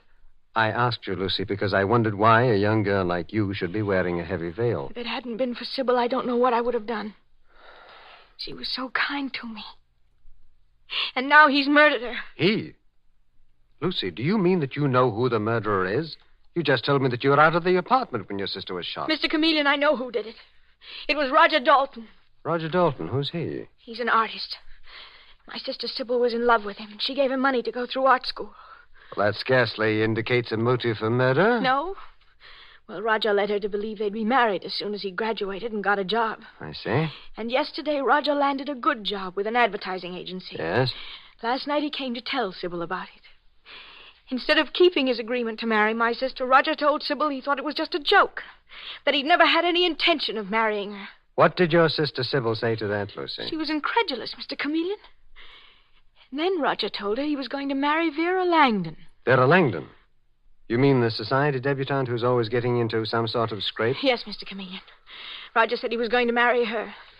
My sister Sybil was furious. She told Roger she'd go to the advertising agency. Yes, and to Vera Langdon and her father, and expose him for the selfish heel he was. And what did Roger say to that? He left. But don't you see, Mr. Chameleon, Roger must have come back this morning and murdered Sybil. No one else had a reason to harm my sister. Everyone loved her. Everyone, Lucy? Including you? Mr. Chameleon, what do you mean? I was thinking, Lucy, that sometimes sisters don't get along together. I know what you were thinking. That Sybil was a very beautiful girl while I'm ugly. Go ahead and say it, Mr. Chameleon. I know it's true. But if you think I killed Sybil because I was jealous of her beauty, well, you're mistaken. I haven't accused you of anything, Lucy. Roger Dalton killed her, Mr. Chameleon, and I want him to pay for it with his life. You may be sure the person who killed your sister will pay for the crime, Lucy. Come along, Dave. Where to, Mr. Chameleon? Have a talk with Roger Dalton, the man whose career and coming marriage might have been destroyed if Sybil Kent had lived.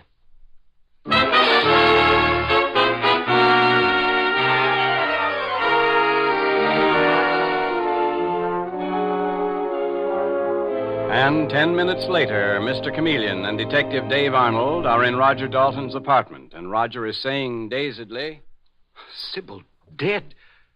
Murdered. Mr. Chameleon, I can't believe it. You're either telling the truth, Roger Dalton, or you're a very clever actor. What? I don't know what you're talking about, Mr. Chameleon. Why, only last evening I was with Sybil Kent. We had dinner at her apartment. Tell me about last evening, Roger. What? There isn't anything to tell. I don't know what you mean. Roger, this girl in the photograph on your dresser, very beautiful girl. Do you mind telling me who she is? She's Vera Langdon, the girl I plan to marry. Vera Langdon, the daughter of the well-known stockbroker, Hubert Langdon? Yes. What of it? Merely this, Roger. Marriage into a family of such wealth is quite an achievement for a struggling young commercial artist. Some people might think in terms of money, but I'm in love with Vera. So much so that you'd kill to protect your plans to marry her? What? Good Lord, you don't think I murdered Sybil Kent? Well, that's fantastic. Sybil was my friend. She did a great deal for me. In what way? Well, she had a good job, a buyer in a department store. She lent me money to go through art school. Lent it or gave it to you, Roger? I had every intention of paying her back as soon as I got work, Mr. Chameleon. Paying her or marrying her as payment for the debt? Roger, tell me the truth. Did you make a bargain to marry her and then try to welch on it? No, Mr. Chameleon. Sybil had some fantastic idea that we'd be married, but I never encouraged her. I thought it was just a joke. But you took her money and her friendship and used them to your own advantage. No. I felt badly when I realized she'd misunderstood the situation. But I didn't kill her, Mr. Chameleon. I swear I didn't. According to her sister, Lucy Kent, you had an excellent motive. Lucy told you that? That and a good deal more. Mr. Chameleon, why don't you ask Lucy about her own motive? Her own motive? And just what would that motive be, Roger? You've seen Lucy. You've seen the veil she wears to hide her disfigured face. Why don't you ask her how it became disfigured? She's already told me. No automobile accident. Did Lucy tell you who was driving the car? Do you mean that you were driving it? No, I wasn't driving it. Her sister, Sybil, was. And Lucy blamed her for the accident. Blamed her for the fact her face was horribly disfigured for life. I often warned Sybil not to live alone with Lucy. I was afraid she'd go overboard sometime, and a thing like this would happen. I see.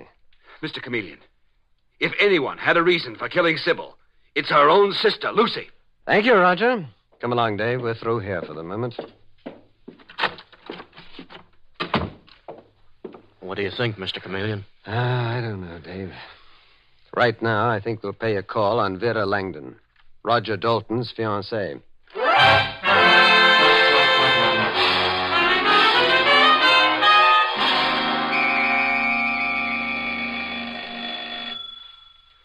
Boy, this is some layout, Mr. Chameleon. Well, Hubert Langdon is a very wealthy man, Dave. Devoted to his daughter, Vera, from what I've heard. Yes, what is it?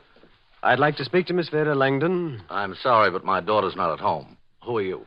I'm Chameleon of Central Police Headquarters. This is Detective Arnold. The police? And you, I take it, are Hubert Langdon, Vera's father.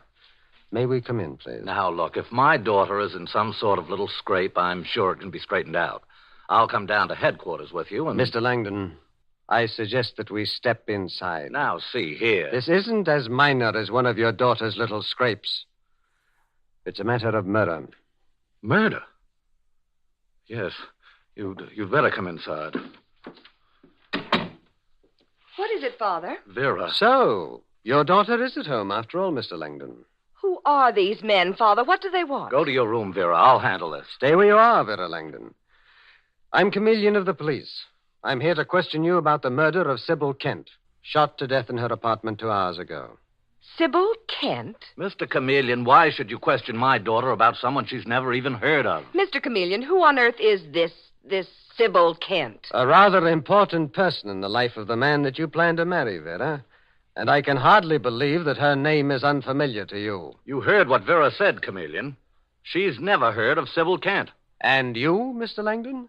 I suppose you've never heard of her either. Well, I think I heard that she was a friend of young Roger Dalton's, but I've never met her.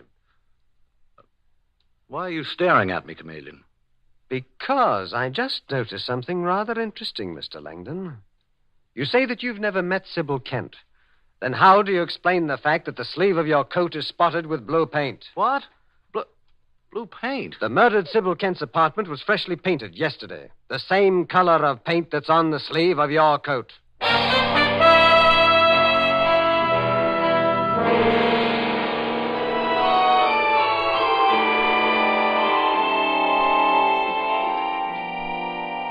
Mr. Chameleon and the Broken Promise murder case continues in just a moment. If you've tried one thing after another in a vain effort to relieve upset stomach, gas, heartburn, and bloating, and overstuffed feeling, or any other unpleasant symptoms of acid indigestion, listen to the wonderful news about a marvelous preparation, a preparation called Phillips Tablets, that is bringing more and more people the quick, effective relief they've always hoped for. You'll find that 2 or 3 wonderful-tasting Phillips tablets ease away acid indigestion so quickly you actually feel like a new person almost at once. And the reason Phillips Milk of Magnesia tablets bring you such remarkably fast relief is this. Phillips tablets contain one of the fastest, most effective stomach sweeteners ever discovered by medical science. Besides giving you incredibly fast acid indigestion relief, Phillips tablets also provide pleasant relief. For they have a clean peppermint flavor that leaves your mouth feeling so wonderful, lots of people find them as refreshing to take as after-dinner mints. So whenever you have acid indigestion, let 2 or 3 flavorful Phillips tablets melt in your mouth and see how quickly you feel fine again. Always carry Phillips tablets in your pocket or purse to take after meals or wherever you may be when acid indigestion causes you distress. Pocket-sized tins of 30 tablets cost only 25 cents. Ask for Phillips tablets.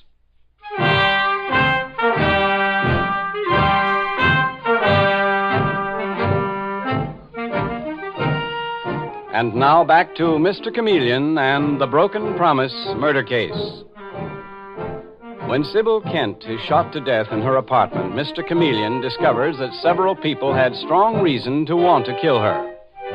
There is Roger Dalton, the young artist, who had made a bargain to marry Sybil, and Sybil's young sister Lucy, whose face was pitifully disfigured through an accident in a car driven by Sybil. And now in the apartment of Roger Dalton's fiancée, the debutante Vera Langdon, Mr. Chameleon faces Vera and her arrogant father, Hugh Langdon, and he is saying, Mr. Langdon, you deny ever having met Sybil Kent, the murdered woman. Certainly I deny it, Chameleon. I never saw Sybil Kent in my life. Then how do you explain those blue paint stains on your coat? Father! Sybil Kent's apartment was freshly painted yesterday. The same color as those stains on the sleeve of your coat. Now, Mr. Langdon, how do you explain that? All right. All right, Chameleon. I admit that I have met Sybil Kent. I went to see her this morning. You went to her apartment this morning. What time was this? About 9 o'clock. Mm-hmm. Last night, my daughter's fiancé, Roger Dalton, came to me and told me about this woman, Sybil Kent, who'd given him money to go through art school. He made a bargain to marry her and then tried to back out. Go on, Mr. Langdon. Well, Roger asked me to lend him the money to pay Sybil back. I told him I'd go to see her, find out just how much he owed her, and pay it. Yes? So I went to her apartment this morning. And you quarreled with her? No, of course I didn't, Mr. Chameleon. She agreed to accept my check for $5,000. Langdon, Detective Arnold and I searched the murder apartment, and we found no check from you. I intended to make it out this afternoon, Mr. Chameleon. Look, I swear to you, that's the truth. If so, Mr. Langdon, you've placed yourself in a highly suspicious position. I don't know what you mean. You may have gone to the dead woman's apartment, but perhaps not for the reason you claim. You're devoted to your daughter, aren't you, Mr. Langdon? Why, of course I'm devoted to Vera. Enough to kill for her? What? If you knew that Sybil Kent might cause her unhappiness, might prevent her marriage to Roger Dalton. Mr. Chameleon, you're becoming ridiculous. Oh, really, Vera? Well, I'm not overlooking the fact that possibly you also had a motive. If you believed Sybil Kent threatened your marriage to the man you love... I didn't even know Sybil Kent. Mr. Langdon, have you a gun? No. Why should I?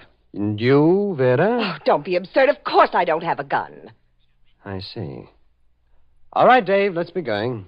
Are you through questioning us, Mr. Chameleon? For the moment, Mr. Langdon. But I warn you and your daughter, Vera, that it's a very dangerous thing to lie in a murder investigation. Come along, Dave. Oh, Father, you shouldn't have lied about Sybil. Mr. Chameleon is very clever, and... Where are you going? To my desk, Vera, to check on something. It's gone. What is? The gun that I always keep in this drawer. Vera, where is it? What? I don't know what you're talking about. Now, look, don't lie to me, Vera. I told Chameleon that I don't have a gun, but you and I both know that I keep one in this drawer. And now it's gone. Father! Darling, listen to me. No matter what you've done, I'll protect you. Only tell me where you've hidden the gun so I can get rid of it. So we can be sure Chameleon will never learn the truth.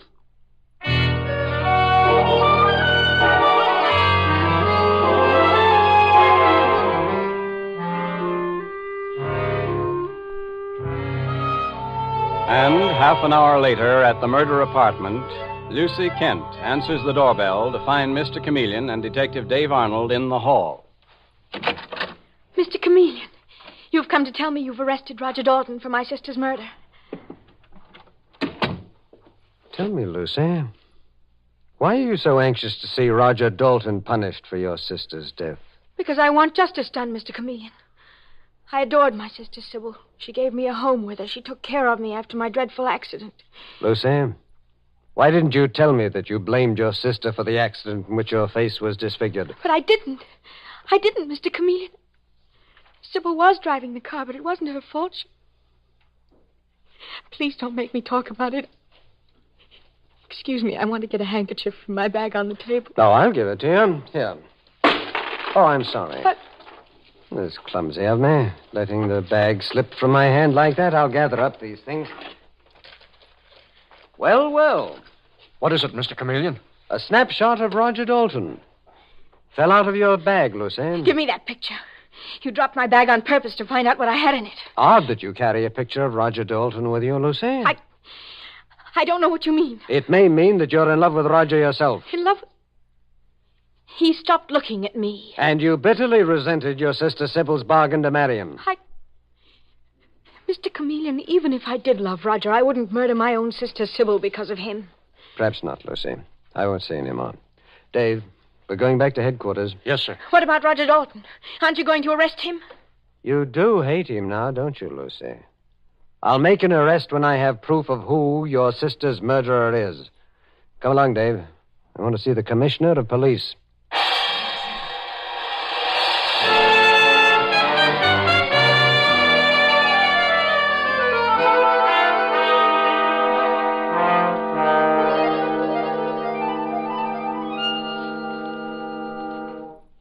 So, there it is, Commissioner.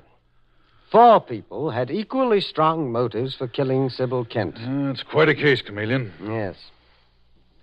Commissioner, I'm beginning to get an idea. You mean one of your famous disguises, Chameleon? Yes, Commissioner. The murdered Sybil Kent's apartment was freshly painted yesterday, and that gave me an idea. Well, let's hear it, Chameleon. I'm going to disguise myself as Oscar Dobbs, a house painter. I want Detective Dave Arnold to get all the suspects together at the murder apartment in an hour. Uh-huh. I've a feeling that disguised as Oscar Dobbs, a house painter, I will trap Sybil Kent's murderer.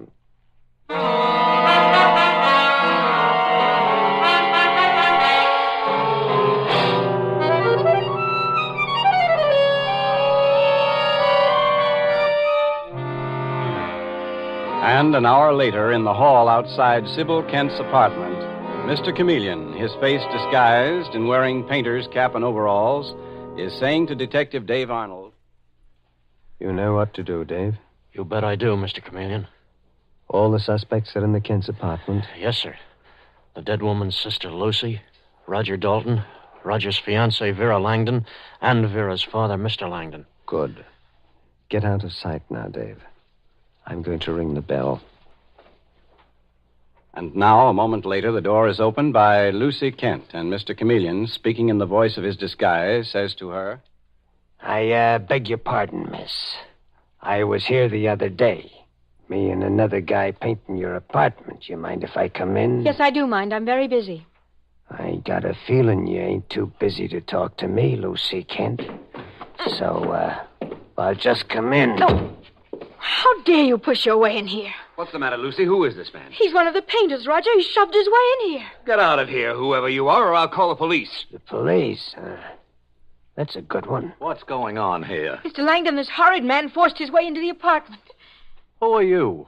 The name is Dobbs. Oscar Dobbs. I know a young lady was murdered here this morning. Now, see here, Dobbs. I bet you're old Hubert Langdon. And that pretty girl there is your daughter, Miss Vera Langdon. How could you possibly know? Seen your pictures in the papers lots of times. You've been in quite a lot of trouble, ain't you, Vera? How dare you talk to my daughter that way? Get out. Oh, not so fast, Mr. Langdon. I just seen Mr. Chameleon, the detective, in the lobby. I heard him say that he was coming up here to question all the suspects in the murder of Sybil Kent. That's no concern of yours. You're wrong. You're wrong there, Roger Dalton. A house painter gets around. He hears and sees things. About 10 o'clock this morning, I was painting the apartment right below this one.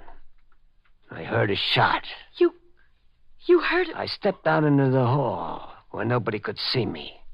A couple of minutes later, someone came running down the stairs. Got a good look at this person. A good look. You're lying. And I could point a finger at that person. But a man's got to look out for himself. What are you getting at, Dobbs? Well, Mr. Langdon, I'm willing to forget what I saw, providing it's made worth my while. Why, you cheap blackmailer. No, let's call it protection, shall we, Miss Lucy Kent? Protection for the person who killed your sister. Shut up, Dobbs.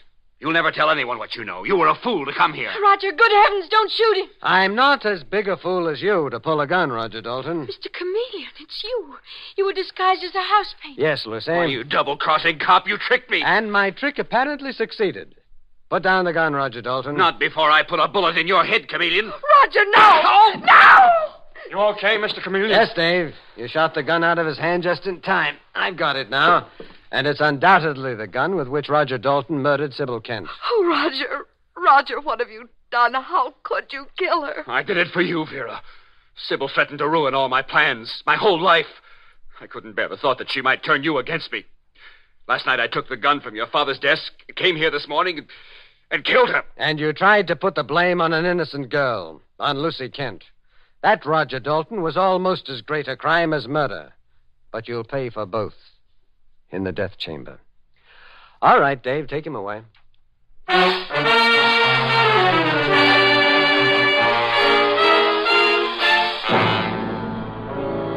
And with these words, Mr. Chameleon concludes tonight's murder case.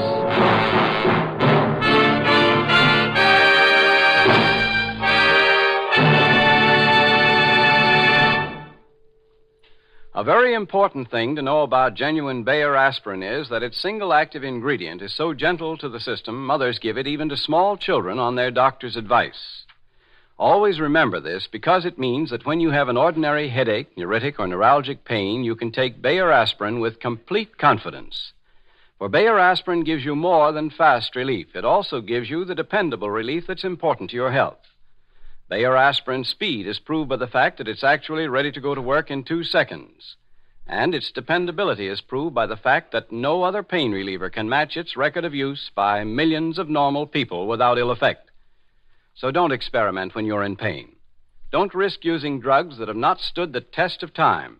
Instead, use something that millions know from experience is fast and completely dependable, too. Genuine Bayer aspirin. When you buy, ask for it by its full name, Bayer aspirin, not just for aspirin alone. Get the 100-tablet bottle and you get Bayer aspirin tablets for less than a penny apiece. Listen next Wednesday night at this same time for Mr. Chameleon, the man of many faces, in The Strange Mother Murder Case. The part of Mr. Chameleon is played by Carl Swenson, with dialogue by Gene Carroll, based on the original story by Frank and Ann Hummert. It is directed by Richard Leonard, with music by Victor Arden. Your announcer is Howard Claney.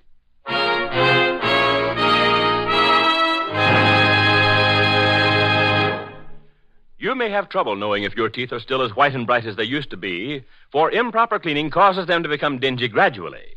But your friends notice it, for it robs you of charm.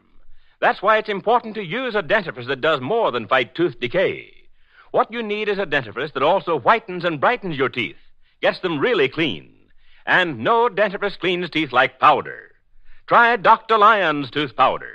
And if you don't agree that it makes your teeth cleaner than your present dentifrice, whitens and brightens them so your smile sparkles with its old-time luster, your money will be refunded.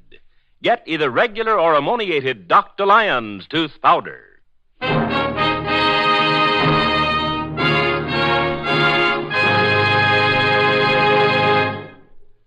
Listen for Mr. Chameleon in The Strange Mother Murder Case next Wednesday night at this time. This is CBS, the Columbia Broadcasting System.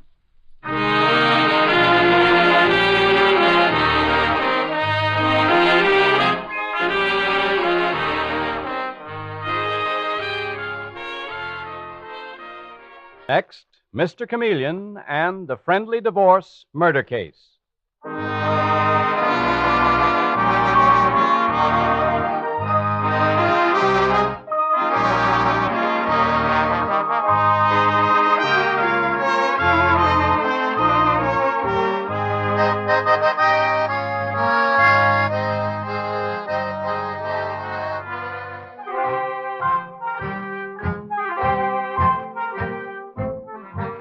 Tonight, we again present the famous Mr. Chameleon of Central Police Headquarters in his famous cases of crime and murder, brought to you by the makers of genuine Bayer aspirin. Mr. Chameleon, as you know, is the famous and dreaded detective who frequently uses a disguise to track down a killer, a disguise which at all times is recognized by the audience. Tonight, we give you Mr. Chameleon in The Friendly Divorce Murder Case.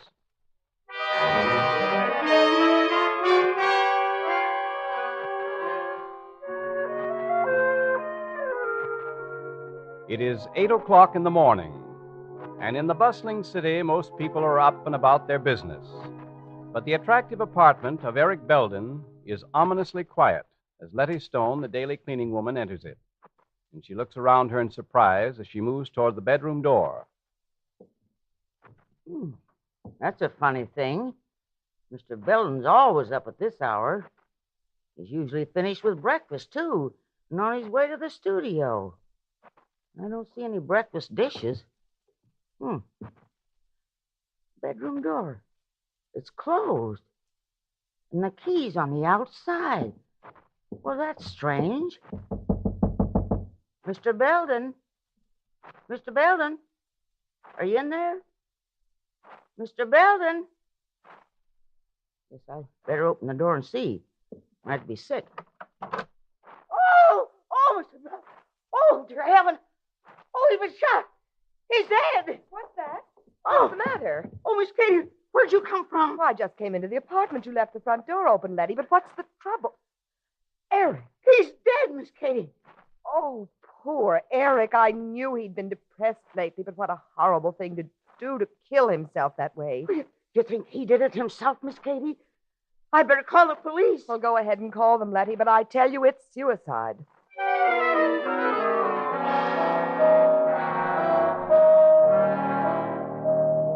But a little later, as Mr. Chameleon, the astute and dreaded detective, bends over the prostrate body of Eric Belden, he says to Detective Sergeant Dave Arnold, who is with him, Dave, look at this. Position of the gun. It was placed here too carefully. This wasn't suicide, it was murder. You think so, Mr. Chameleon? There was no question of it, Dave. No powder burn at all. This gun was fired at a distance and then laid beside the body. Where are those two women? Right here, Mr. Chameleon. Letty Stone. Miss Katie, come in here, please. Mrs. Stone, you're the cleaning woman here? Yes, sir. I understand that you found the murdered man. Murdered? Did you say murdered, Mr. Chameleon? Oh, he couldn't have been murdered. He was, Miss Katie. Martha Katie, is it? Yes, Mr. Chameleon. Tell me something about this man. Why, Eric ran the Belden Fashion Studios. He supplied fashion photographs of models for the magazine. And you are one of his models, I take it. Yes, that's right. And you, Letty Stone, when you came in here this morning to clean, was the apartment empty? I mean empty except for the murdered man. Why, I thought it was, Mr. Chameleon. But you could have been mistaken. Now, the murderer could have been hiding somewhere.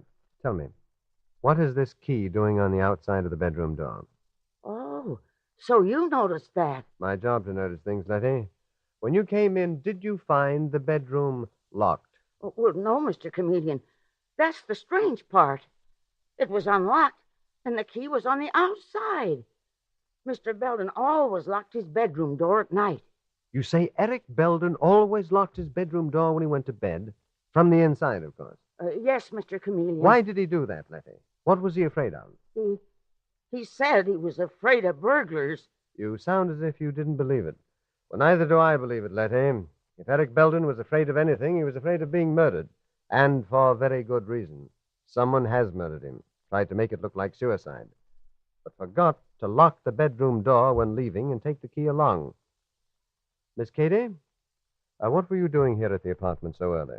Beg your pardon? I believe you heard me.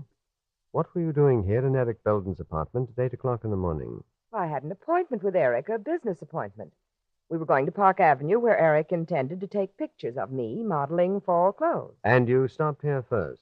To meet him, Miss Katie, or to take the key from the lock where the murderer had forgotten it in all the excitement? Mr. Chameleon, you can't think that I killed poor Eric. Well, why should I? We were simply business acquaintances. How about that, Letty? Well, she was here an awful lot. She and Mr. Belden were thick as thieves. Be quiet, you wretched old woman. And as for keys, you have an extra key to the apartment. You could have let yourself in, Letty, and robbed him and murdered him. That's a lie, Mr. Chameleon. That's a wicked lie. Did you have an extra key to the apartment, Letty? Why, yes. Yes, sure. Well, let me have it, please. But I didn't kill Mr. Belden. I haven't said you did yet. And as for Miss Katie's statement... Mr. Chameleon. Yes, Dave, what is it? What's the minute? Martha Katie. I just remembered. Huh? She was known as the Glory Girl. She's the model who was mixed up in that murder and blackmail case 3 years ago. Of course, Dave. How stupid of me not to have remembered.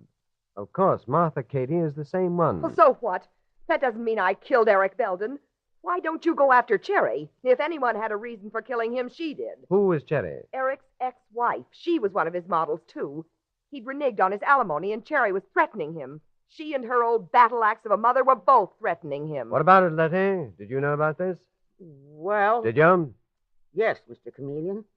Miss Cherry was here only last night. She and Mr. Belden had an awful row. She said he was a heel, and he was. He's the kind that should have been killed. But I had nothing against him. Except that you hated him, apparently. Where does Cherry, Belden's former wife, live, Letty? With her mother, Mrs. Holt. They have another apartment in this building. What is the phone number, please? Here it is, on this pad on Mr. Belden's desk. Thank you. Now you're using some sense, Mr. Chameleon. Oh? Why, Miss Cady? Because I'm calling Cherry Belden and you think suspicion is diverted from you? Only it isn't. Hello? Hello. I would like to speak to Cherry Belden, please. Who's calling? Is this her mother, Mrs. Holt? Who is calling? The police. This is Chameleon of Central Police Headquarters. Eric Belden has been murdered, and I want to speak to his ex-wife. Well, Cherry's not here, and I don't know where she is. Oh, really, Mrs. Holt? Is that all you have to say? What else can I say? My daughter isn't here. Oh, so you are Mrs. Holt. I was afraid that you might pretend that you were the maid. You don't seem disturbed by the news of your son-in-law's murder. Or didn't it come as a surprise? See here, you can't speak to me like that. You can't insult me. I am not trying to insult you, Mrs. Holt, but I want to know where your daughter Cherry is or when you expect her back. I have no idea. I can't help you. And we shall have to help ourselves. Who are you calling now, Mr. Chameleon? Central Police Headquarters, Miss Cady. A direct line to the police commissioner's office. Any other questions you'd like to ask? Yes. You talked to Cherry's mother. Couldn't you tell from just talking to her she was a terrible woman? Miss Cady, in a murder case, it's never smart for one suspect to run down another. It's often... Hello, Commissioner speaking. Hello, Commissioner. This is Chameleon. Eric Belden was murdered, and it was made to look like suicide. I want a general alarm sent out for his ex-wife, Cherry Belden. Good. What's the description? Letty, you describe her, please? Well, she's very tiny and blonde and has blue eyes, Mr. Chameleon.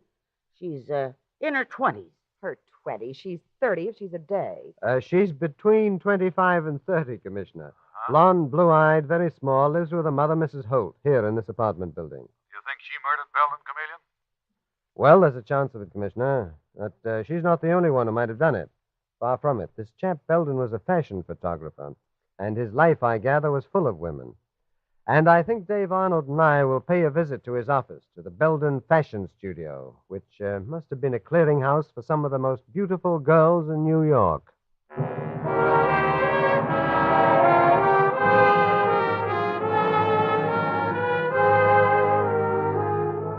And a little later, we find Mr. Chameleon and Dave walking down the corridor which leads to Eric Belden's fashion studio. And Dave is saying, You really think we'll turn up any leads here, Mr. Chameleon? Well, to be perfectly honest with you, Dave, I decided to come down here, but... Arguing with you, Dave, Mrs. listen. Belden. I don't care what There's someone you in the have. studio. Those silly letters with me. So get out of my way. I'm not moving, Mrs. Belden, till you put those letters back. Mrs. Belden. That must be Cherry Belden. Come along, Dave. Good morning, ladies. I'm sorry to interrupt a private quarrel, but I am Chameleon of Central Police Headquarters. Are you Cherry Belden? Why, yes. And you, young lady? I'm Beryl Carrington, Mr. Belden's secretary, and Mr. Belden isn't in. I am well aware of that fact, Miss Carrington. I just left his apartment where he was found murdered. Oh. Shot through the head. Murdered? Oh, no. Eric dead. I can't believe it. Poor Eric. You really sound sorry, Mrs. Belden. I am, Mr. Chameleon. If you're a detective, I suppose you've already learned that Eric and I were divorced, but it was a friendly divorce. We were incompatible, that's all. Oh, really? And what are those letters that you've got there? I heard Miss Carrington forbid you to take them from the office. They're nothing, Mr. Chameleon. I shall be the judge of that. Let me see them, please. No. Well, I see they're written by your mother, threatening Eric Belden. I'd say they're very nasty letters. Poor Mother was upset. She didn't mean half she said. Eric promised to pay me $250 a month alimony, and he didn't. I haven't been working lately, and Mother got excited. So did you, Cherry Belden. Excited enough to try and get those letters that your mother wrote and destroy them. Because I thought they put my mother in a false light. Good heavens, I didn't know that poor Eric was dead. Cherry, oh, thank heavens you're still Mother, here. A detective named Chameleon is looking for you. And he found her, Mrs. Holt. I'm Chameleon. How do you do? Oh, how do you do? Well, so you found my daughter. Isn't that nice? Yes, indeed. You lied to me, Mrs. Holt. You said that you didn't know where Cherry was. Why'd you lie? Well, I wasn't sure she was here in Eric's studio. I think you were. You knew that she'd come to get those letters. The letters that you wrote Eric Belden threatening him. Threats were the only thing that Eric understood. Oh, not that he wasn't a fine man in many ways. It was a friendly divorce, you know, Mr. Chameleon. Just incompatibility. In this case, Mrs. Holt, the word incompatibility may simply be another word for mother-in-law. How dare you say that? Do you think I killed Eric? Why, Eric was our source of income. Killing him would be like killing the goose that lays the golden egg. Mr. Chameleon. Yes, Miss Carrington. I'd like to speak to you alone. Do you mind stepping into Mr. Belden's private office? What for, Miss Carrington? Yes, what for? Anything you have to say, you can say in front of us. Miss Carrington apparently feels otherwise. Dave, you keep an eye on Mrs. Holt and her daughter, Cherry Belden. I shall be right back. Yes, sir. And now, Miss Carrington, what's on your mind? Mr. Chameleon, I happen to know that in addition to the alimony Mr. Belden was paying Cherry, he also took out a life insurance policy in her favor. A life insurance policy? Mm-hmm. For how much? $50,000. Tidy little sum. Thank you for the valuable information, Miss Carrington. I tell you, I am going in there. I want to know what that Carrington girl is saying to Mr. Chameleon. Well, I take it that Mrs. Holt would consider it valuable information, too. Now then, Miss Carrington, what are you saying? Oh, Mother, dear, please, you mustn't be so excited. Mr. Chameleon, what has this girl been telling you? Mrs. Holt, I want to ask you about a key. A key that was found on the outside of Eric Belden's bedroom door. The door to the room where he was murdered. Is that what the two of you were talking about? Keys? Mrs. Holt, Eric's murderer forgot that key. Now, who was it? Who was in his apartment last night? Your daughter, Cherry, for one. That's not so. Cherry was with me all afternoon and evening. Oh, that's very strange. The cleaning woman said that she was at Eric's apartment. Yes, I was, Mr. Chameleon, just for an hour. Mother, you've forgotten. I went out for an hour around dinner time. What? Oh, yes, that's right, Cherry. I did forget. I've been suffering a great deal lately from loss of memory. You sound to me like a woman with an excellent memory. Mrs. Holt, do you or your daughter have a key to Eric Belden's apartment? No. Mr. Chameleon, that's not so. Mr. Belden told me that Cherry had a key she wouldn't return to him after their divorce. In fact, he was going to have the lock changed. Meanwhile, he always slept with his bedroom door locked. Thank you again, Miss Carrington. Where is your purse, Cherry Belden? And on the table. Dave, will you search it, please? Yes, sir. This is an outrage. Mother, you're only making matters worse. And you, Miss Carrington, I don't understand what you think you're doing. Don't you, Cherry? I understand her perfectly. Here, Mr. Chameleon. Here's the key. It's even marked. Eric Belden, 507. Handle it very carefully, Dave. I want to send it in to be checked for fingerprints. Who knows? It might have Mrs. Holt's fingerprints. That does it. Now I'm going to tell the truth. Mr. Chameleon, I said I understood Miss Carrington, and I do. But I've been too decent to say anything. This girl, Mr. Chameleon, this Beryl Carrington, was Eric Belden's secretary, and she was more than that. She was the cause of my daughter's divorce. She was the woman in the case.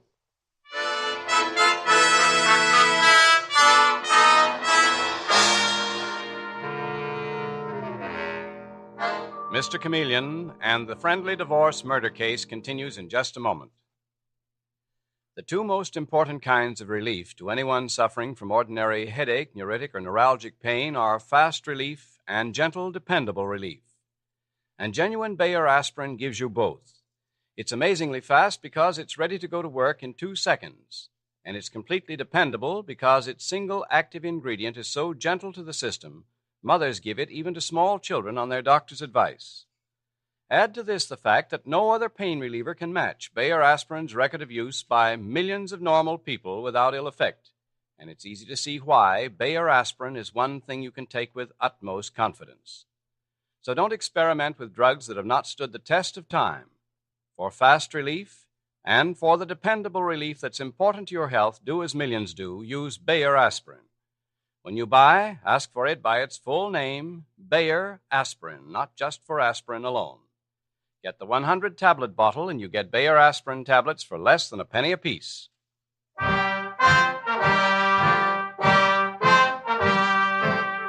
And now back to Mr. Chameleon and the friendly divorce murder case. It is a few minutes later, and in the Belden Fashion Studios, Mr. Chameleon stands facing three women who played such a vital part in the life of Eric Belden before he was mysteriously murdered.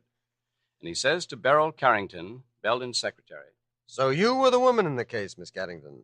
You are the real reason why Eric Belden divorced his wife, Cherry." No. There was nothing between Eric and me, Mr. Chameleon. Nothing except a business relationship. That's not true, Mr. Chameleon. Miss Carrington was in love with Eric. Then why tell me that yours was a friendly divorce, Cherry Belden? Your whole story sounds pretty fishy to me. And besides, you've lied consistently. You've lied consistently. You even told me that you didn't have a key to your ex-husband's apartment, and it was right there in your purse. I didn't have a key. I don't know how that got into my purse. Isn't that so, Mother? I had no key. Absolutely, Cherry. You should be ashamed, Mr. Chameleon, to accuse my daughter of murder. Mrs. Holt, I have a motto. The innocent must be protected. The guilty must be punished. To prove that your daughter or anyone else is innocent, I must first prove who is guilty. Mr. Chameleon, I didn't quite tell the truth. I know I first said it was a friendly divorce, but that was because I didn't want any scandal. Is that wrong? It's wrong to accuse Miss Carrington falsely, Cherry Belden. And that's exactly what she's doing. Cherry and her mother are trying to frame me to get themselves in the clear. That's a lie, a vicious lie. Please, that's all for now. You and your daughter may go, Mrs. Holt, but don't try to leave town, either of you. Dave, you show the ladies out, please? Yes, Mr. Chameleon. Mr. Chameleon, you'll hear more of this. I fully expect to, Mrs. Holt. Well, this is a dirty business, Mr. Chameleon. It certainly is, Dave. That attempts to frame Miss Carrington here certainly backfired. But I want the best men we have to tail them constantly. Have Davis and McCarthy go over to their apartment. Right, Mr. Chameleon. And as for me, I shall be looking for just one little thing, one small detail that I know will trap the killer. What's that, Mr. Chameleon? Fingerprints, Miss Carrington. I noticed some on the door of Eric Belden's bedroom. You see, I'm sure the murderer is an amateur. Being an amateur, they wouldn't stop to think of erasing evidence like fingerprints. But my gosh, Mr. Chameleon, everybody, including old ladies in wheelchairs, knows that killers shouldn't leave fingerprints around. I know, Dave, but an amateur killer is very often emotional. They think of those things too late, like the key in the bedroom door. They forgot that, didn't they? Anyway, tomorrow morning, I'm going to search Eric's apartment. Search it thoroughly for any and all fingerprints. But why tomorrow? Why not now? Because first, Dave, I want to check on the past life of Cherry Belden and her mother, Mrs. Holt. So tomorrow is soon enough to look for fingerprints. Miss Carrington, goodbye, and thank you very much for your invaluable help. If there's anything else I can do, please call on me, Mr. Chameleon. I will. Oh, in fact, you might go through Mr. Belden's files and see whether there are any more threatening letters from Cherry's mother. I'll do that immediately, Mr. Chameleon. Good. Oh, one more thing. Did you know a model named Martha Cady? Martha Cady? Yes, I have a hunch that Eric Belden was quite crazy about her. Yes, I remember her. I had very little to do with her, though. Mm-hmm. And Letty Stone, the cleaning woman at Belden's apartment. Do you know her? Yes, I saw her once or twice. You're frowning. Why? Didn't you like Letty Stone? She's not young, Mr. Chameleon, and she's a hard-working woman. Who might welcome a few $1,000s. Well, that's what I figured. And I also figured that she knows Mrs. Holt, Belden's former mother-in-law. Must have known her. She does, Mr. Chameleon. One of the few times I ever went to Mr. Belden's apartment, I found the two of them in the living room talking away like mad. They stopped the minute I arrived. Mm-hmm. All ties in. It's quite possible that Letty, the cleaning woman, could have admitted Cherry's mother to Belden's apartment the night that he was murdered. Well, we'll soon see. Those fingerprints will tell the story. Goodbye, Miss Carrington. Goodbye, Mr. Chameleon. You going to pick up Letty Stone and question her now, Mr. Chameleon? No, not exactly, Dave. What the heck? I don't get it. It's not like you to move cautiously. Why not grab her quick and question her? I intend to, Dave, but not as Chameleon. Going to make an appointment with Letty Stone, that cleaning woman, to meet a special police searcher in Eric Belden's apartment. And I shall be there, disguised as that special police searcher, a very quiet but very thorough cop named Christopher Madden.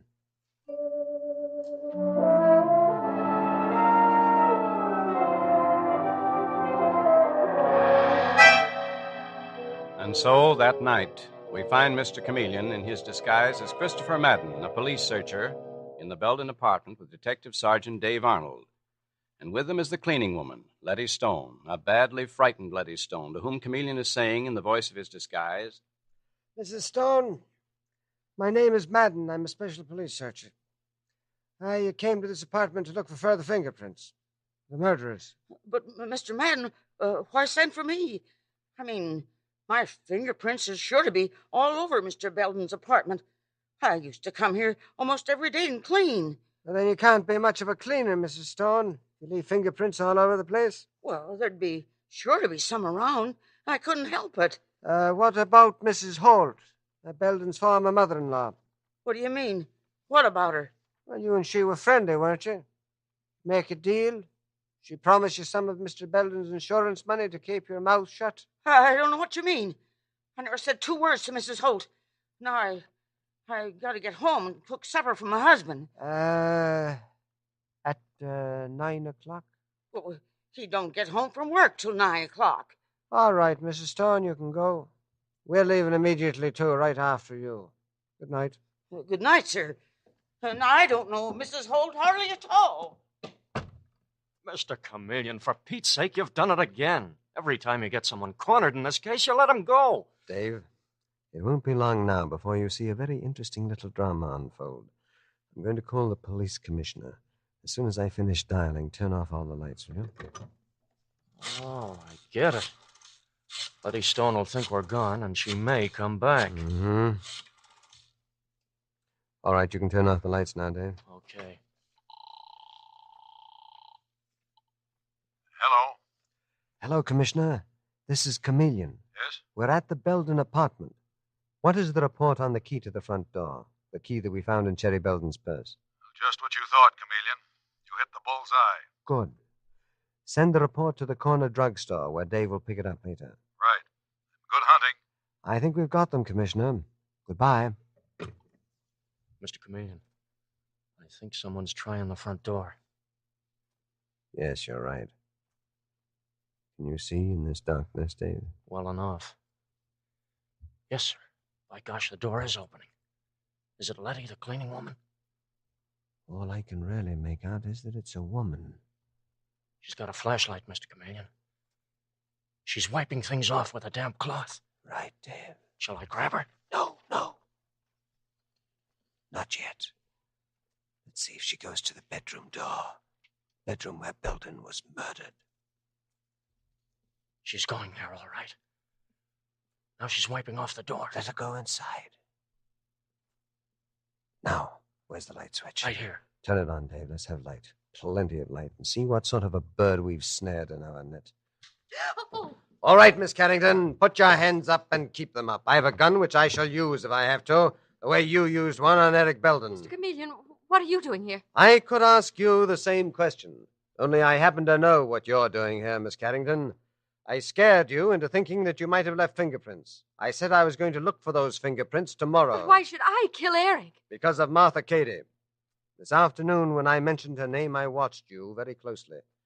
A look of complete hatred flashed across your face. Passed very quickly, but I caught it, Miss Carrington. Eric Belden had thrown you over for Martha Cady. No, Cherry Belden killed Eric. That key was found in Cherry's purse. You planted it there when Cherry Belden wasn't looking. You must have, Miss Carrington, since it bears your fingerprints. No. I just got the report from police headquarters. And besides, I saw a door key in your desk, Miss Carrington. The key to the front door of this apartment, which you used just now. I deliberately didn't mention it, hoping that you'd use it. And you did. No, you have no evidence. I have all the evidence that we need. You murdered Eric Belden, Miss Carrington. You murdered him, and your plan was to make it look as if Eric Belden had committed suicide in a locked room. But in the excitement of leaving after the murder, you forgot to lock the door. You left the key in the lock on the outside. Stop it, stop And then when I stated Belden's death wasn't suicide in a locked room, but murder, you tried to plant it on Cherry, a woman that you must have hated as much as you hated the other beautiful model, Martha Katie. All right, I confess, I did it. And all the time you were so friendly, I thought you believed me. I know, Miss Kennington. It's the way we cops have to fool people. But what is really amazing is the way a criminal like yourself always believes that he or she is fooling the police.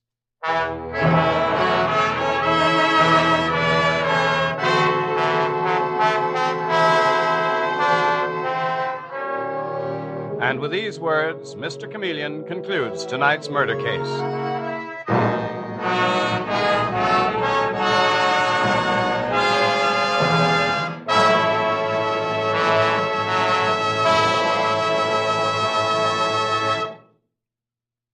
Next time an ordinary headache threatens to spoil your plans, get fast relief by taking Bayer aspirin. You'll be amazed at how quickly Bayer aspirin works. And the reason is that these tablets start to disintegrate within 2 seconds after you take them. To see for yourself that this is true, just drop a Bayer aspirin tablet in a glass of water and watch what happens. Before it reaches the bottom of the glass, it will begin to disintegrate. It does the same in your stomach, hence brings relief with astonishing speed. Yes, and Bayer aspirin is dependable, too. No other pain reliever can match its record of use by millions of normal people without ill effect. When you buy, ask for it by name, Bayer aspirin, not just for aspirin alone. Get the 100-tablet bottle, and you get Bayer aspirin tablets for less than a penny apiece.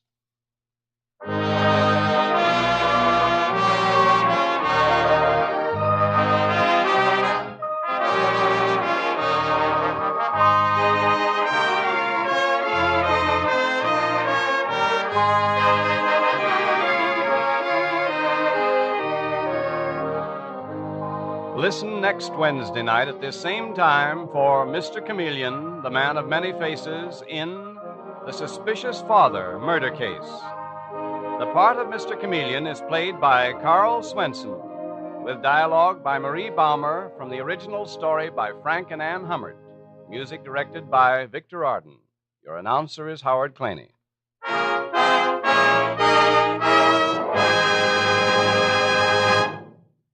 A remarkable scientific discovery now makes it possible to cut down tooth decay. You simply use new ammoniated Dr. Lyon's tooth powder. Based on a formula developed by University of Illinois scientists, it actually destroys bacteria Lactobacillus acidophilus, which cause tooth decay. Now think of the pain, worry, and expense this can save you. The wonderful difference it can make in the health and beauty of your teeth. So to cut down tooth decay, to have sounder, healthier, handsomer teeth, use ammoniated Dr. Lyon's tooth powder. Both regular Dr. Lyon's tooth powder and new ammoniated Dr. Lyon's are at all drug and toilet goods counters.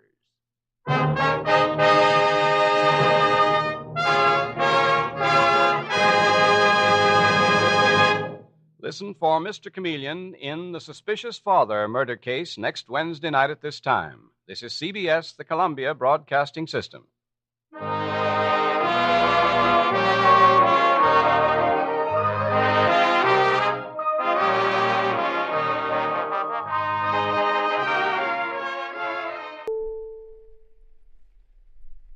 Next, Mr. Chameleon and The Dazed Girl Murder Case.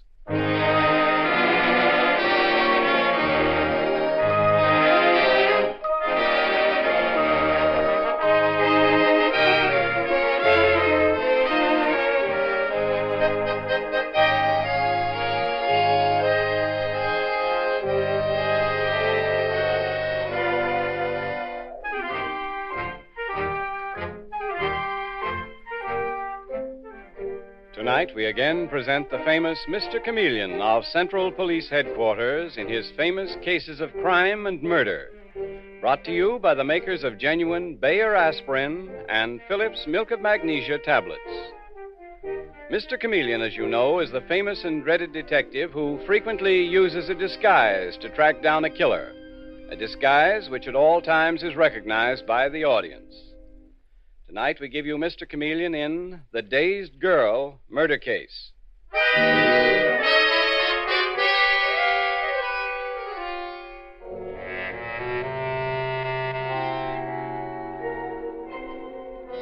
It is 3 o'clock of a bright autumn afternoon, and in grim contrast to the brisk air and brilliant sunshine outside, we look into the foreboding office of the astute and dreaded Mr. Chameleon at police headquarters.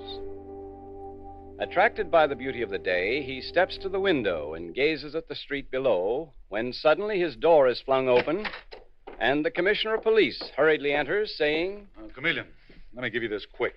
Yes, Commissioner? I'm sending Detective Arnold in with a dazed, hysterical girl who says she just saw a ghastly murder committed. What? Yeah. I saw it. That horrible knife. The blood. Easy, miss. Take it easy. That's all she'll say, Chameleon, the knife and the blood. Oh, Miss Wren, this is Mr. Chameleon. The knife. The blood. I'll leave it to you, Chameleon. Maybe you can get something out of her. Bye. You look like a girl in need of a friend, Miss Wren. What do your friends call you? Eileen. But I have no friends. The only one I had. I saw murdered this afternoon. It was my guardian, Glenville Ferguson. Oh, he was so kind. He couldn't believe there was wickedness in anyone. Eileen, start at the beginning and tell me exactly what happened. Well, Mr. Chameleon, I was in my guardian's study this afternoon, sitting across the desk from him when he said... Eileen, dear, you're making me very happy. I know you're getting better. You'll soon be the girl you were when you came to me. Yes, but I still keep seeing murder in this house. Eileen, don't get back on that track again. It's just what we're trying to cure. But I tell you, I beg you to listen. Your own sister, Mrs. Lambert, she's going to kill you. Elizabeth going to kill me? Nonsense. She's bringing people to this house to murder them. I've heard the screams, the terror of it. Well, at least she's not murdering anybody now. She's baking a loaf of bread. Oh. And any minute she'll bring it in here, hot, and give each of us a piece. How's this for homemade bread, Glenville? Make your mouth water? Oh, you here too, Eileen? You haven't cut it. That knife on the tray. Eileen. I'm going back to my room. Eileen, don't. Stay. Watch out! Jump! She's coming behind you with a knife. At last, Glenville, at last. The time to kill you has come. No! Oh.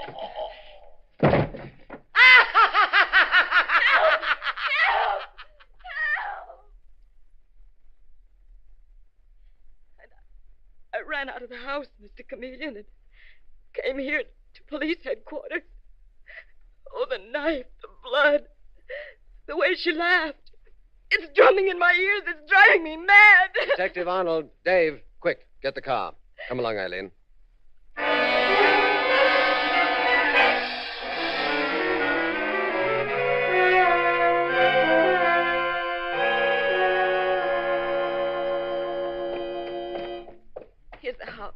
Here's the house, Mr. Chameleon.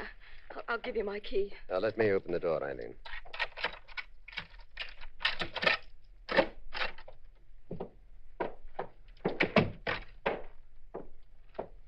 Here's the room, Mr. Chameleon, where my guardian was murdered. I don't see a body here, Dave. Not a sign, Mr. Chameleon. That's what she does.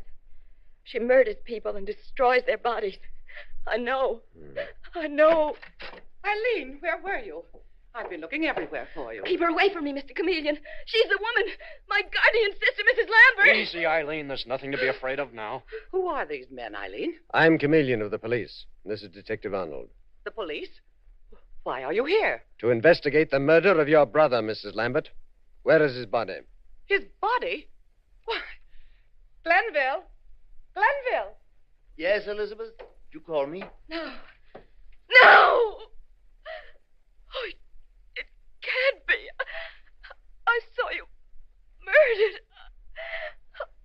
Oh, child, she's fainted, Elizabeth. I'll run up and get something to give her. I'd prefer that you give her nothing, Mrs. Lambert. What? Dave, you pick up Eileen, please. Put her on the sofa in the hall. Right.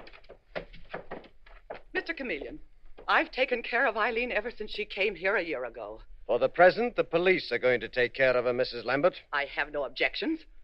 But I can't understand your attitude. The girl is insane. I wonder. She's not insane, Elizabeth. Eileen's only subject to hallucinations, Mr. Chameleon. They'll soon pass over. Hallucinations and insanity are one and the same, Glenville. She came to police headquarters in an hysterical state. Insane state, you mean, Mr. Chameleon? And reported that she saw you murder your brother this morning. That doesn't surprise me, Mr. Chameleon. Strange it should you, a famous detective. Is Eileen's the first case of insanity you've ever met with in your career?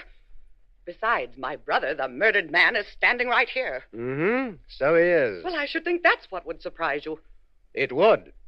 If it weren't for that big splotch of red on the carpet behind the desk. Where? It's not blood, Mr. Chameleon. I knocked over a bottle of red ink when I dusted my brother's desk early this morning. What's that, Elizabeth? I forgot to tell you, Glenville. Besides, Mr. Chameleon, what great mystery is there in a bit of red ink on a carpet? It's not a bit, Mrs. Lambert. It would take a quart to make that big a splotch. What if it's a gallon? Does red ink indicate murder to you? I'm beginning to think you're as insane as Eileen, Mr. Chameleon. Who knows? Anyway, please leave the room, Mrs. Lambert. Why, I won't. I want to talk to your brother alone, Mrs. Lambert. Please leave. Don't make a scene, Elizabeth. Very well. I'll leave. But let me tell you, Mr. Chameleon, my brother is as insane as Eileen. Strange, Mr. Ferguson. When you said don't make a scene to your sister, it flashed across my mind she would have made a wonderful actress. Oh, that's what she was. And a great one, Mr. Chameleon. Oh, I don't recall ever seeing her. It was in South Africa. That's where I come from. Elizabeth was an idol there. You didn't follow the profession yourself, did you? Heavens, no. I was in business, import and export. But I've lived in America some 20 years. Uh-huh. Tell me about Eileen. Now, she says that she is your ward. It was a surprising thing, Mr. Chameleon. I knew her father years ago in Pretoria. Oh, so she comes from South Africa, too? Yes. I'd almost completely forgotten her father when I got a cable from his lawyers saying he'd died and made me Eileen's guardian. Uh-huh. That was a year ago. And on top of the cable, in popped Eileen. We all loved her on sight. Your sister Elizabeth doesn't indicate that. Oh, well, she's highly strung, temperamental, always the actress. Mr. Chameleon, you know, but at heart she's kind and devoted, just like my son is. Your son? Yes. Tragedy for him. He married Eileen before... Your son is married to her. Does he think that she's insane? Yes, he and my sister. But I don't. I know she's not. She began getting temporary hallucinations when she learned the real truth about her father. Somebody told her. The real truth about her father? From believing that he was a rich and respected man, she learned he was a dangerous criminal. He was actually killed in a bank robbery. And Eileen did not know that until after his death? She was at school in Switzerland at the time. Some kind friends kept it from her. When she found it out, she... They developed the hallucinations that you speak of? Yes. That my sister Elizabeth lures people to this house, murders them, and does away with their bodies. It's horrible. But she'll recover, Mr. Chameleon. I know she will. Mr. Glenville, do you notice an odor of acid in this house? I believe I do. I was wondering what it was. What do you think it can be? I don't know yet. It might be something pretty terrible. Let's wait until we find out. But what... Very glad to have met you, Mr. Glenville. I shall tell you when I know. Goodbye.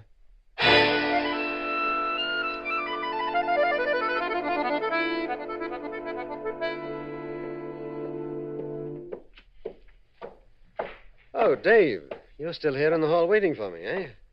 Well, you're looking brighter, Eileen. Yes, she came out of her faint pretty good, Mr. Chameleon. You don't think I'm insane about what's going on in this house, do you, Mr. Chameleon? No, Eileen, I don't.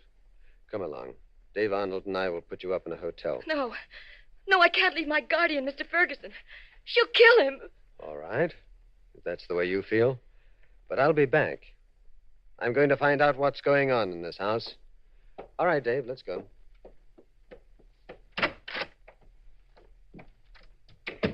Hey, what is all this about coming back here, Mr. Chameleon? That kid's nuts. We're out on a dud. We're coming back, Dave, tonight. Probably to dig up the body of a murdered person from under the garage that connects with the library. What? A body that's probably being eaten away in a buried acid tank. Or maybe there's more than one body. Holy mackerel. Dave, did you notice how long that man has been walking up and down in front of this house? Oh, that one-armed guy. Mm-hmm. Gosh, it slipped me. He was at the door asking to talk to you. Oh. All right, I'll talk to him. Okay. Hey, mister. This is Mr. Chameleon. Thank you, Detective Arnold. I don't want to intrude, Mr. Chameleon, but I think I can help you. Yes? How? By informing you that Eileen is not insane. She knows precisely what she's talking about. If you permit anyone in that house to put across to you that she is mad, you'll be making a frightful mistake. You seem to know a great deal. What's your name? When the proper time comes, I'll tell you. In the meanwhile, think of me as the man who knows. Don't listen now. Incidentally, the next time I turn up, it will be when you need me most. Goodbye, Mr. Chameleon. Hey, how do you figure that bird, Mr. Chameleon? I think he's exactly what he claims, Dave. A man who knows a lot. And who'll turn up again at the right time. It looks like this is turning out to be a pretty dirty case. We've never been on a West one, Dave. All right, let's be off to headquarters. I want to pick up a couple of our boys to dig up under that garage tonight.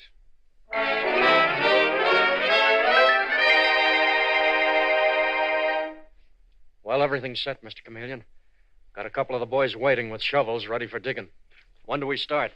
Well, it's 9 now, in about half an hour, Dave. You better take a couple of charges of dynamite along. We may have to blow up the concrete floor. I hope we don't, though. Some kid just left this letter for you, Mr. Chameleon. Oh, thank you, Foley.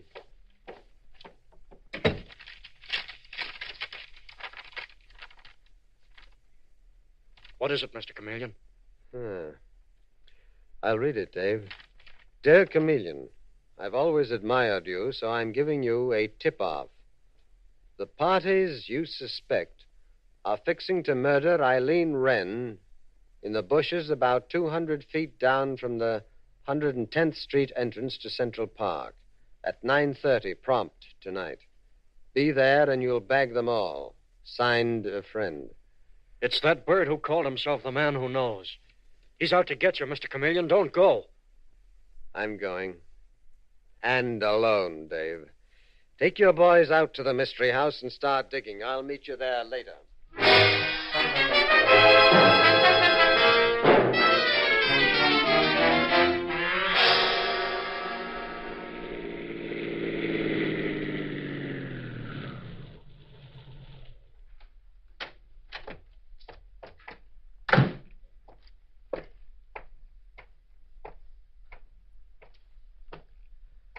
Oh. This is the spot, I guess. Hi, Chameleon. So you fell for my billet doux. Smart cop. Well, bless my soul. Sandy Hauser. Gotta feel pretty proud, Chameleon. I'm getting $5,000 for bumping you off. Drop that gun. Drop it. Why, that's very easy. I don't need it, Sandy. I've got 3 cops standing behind you. What? You dirty double-crosser. You murderer, Chameleon. You've killed me.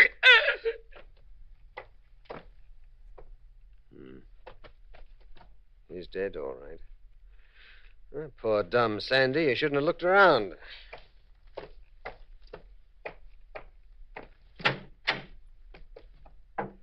Chameleon calling Central Headquarters. Foley talking, Mr. Chameleon. I just killed Sandy Hauser near 110th Street in the park. Pick up the body. Okay, Mr. Chameleon. And send a detail to surround the house where Detective Arnold is waiting for me. Get word to him that I'll be there right away. Gotcha. And put out every tracer on the force to get the lowdown on a man named Glenville Ferguson, and especially his sister, Elizabeth Lambert. Bye, Foley.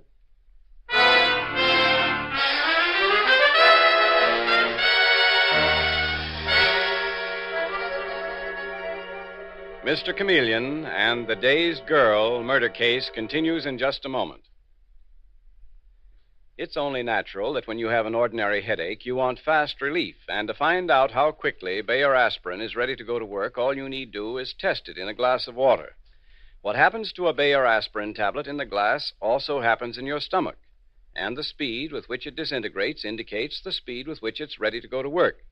When you make this test, you'll see that a Bayer aspirin tablet starts disintegrating almost instantly, is actually ready to go to work in 2 seconds. And that's one reason why it provides remarkably fast relief. So when you want something to relieve pain, be sure of how quickly it will act. Be sure with Bayer aspirin, a pain reliever you can see is ready to go to work in 2 seconds. And remember, Bayer aspirin also gives you dependable relief.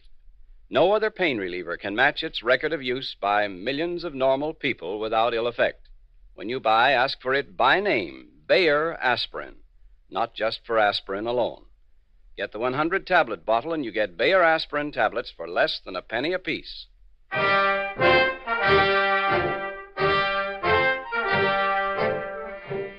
And now back to Mr. Chameleon and the Dazed Girl murder case. It is a few minutes later, and we see Mr. Chameleon whispering to Detective Arnold as they quietly enter the garage, where he has said he believes the bodies of murdered persons will be found. And we hear him say,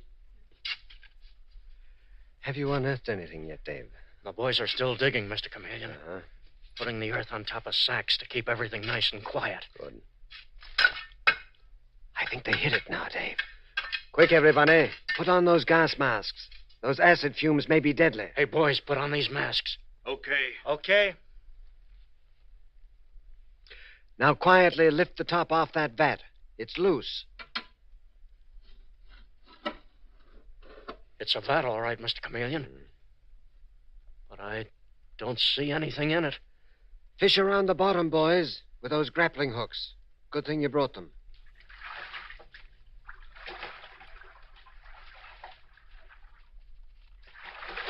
It's part of a body, Mr. Chameleon. There's not much left of it, Dave. Seems to be in pieces. Keep on dragging the bottom. Okay.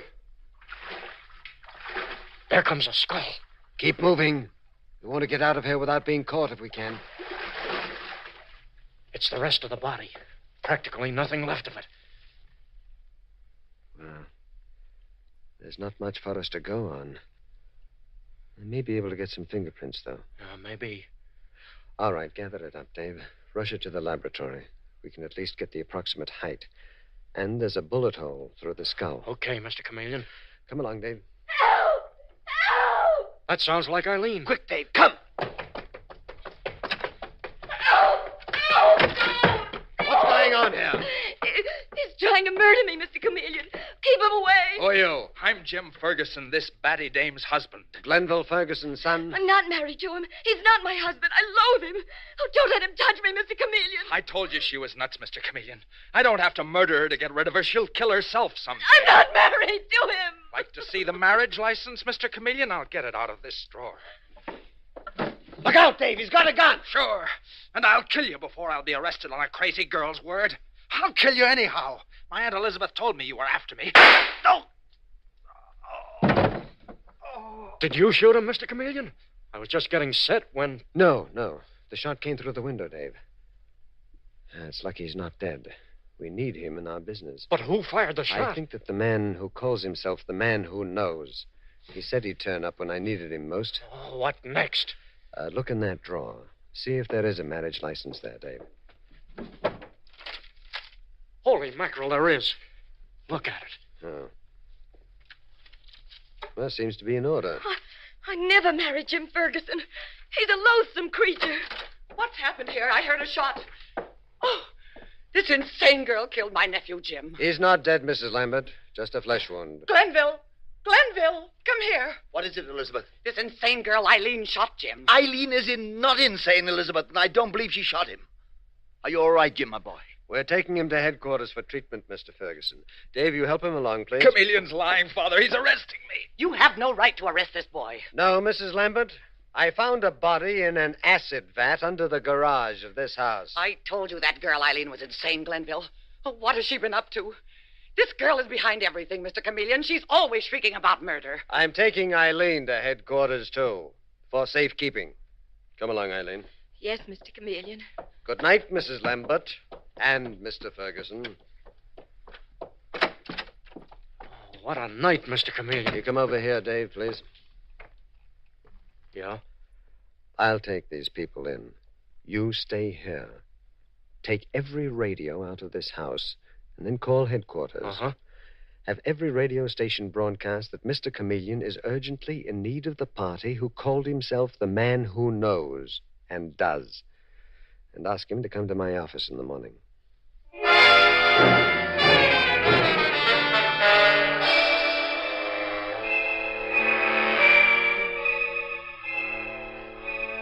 And Mr. Chameleon's message bore fruit, for next morning we find him in headquarters with the man who calls himself the man who knows.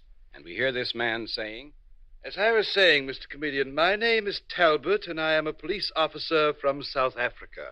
And you are positive, Mr. Talbot, that the acid-soaked body we found was Elizabeth Lambert's husband, and that she murdered him when he traced her here? Certainly. She was purposely trying to drive Eileen mad. She knew Eileen had actually seen her murder her husband. And I'm positive Elizabeth Lambert forged the marriage certificate between her nephew, Jim Ferguson, and Eileen. Mm-hmm.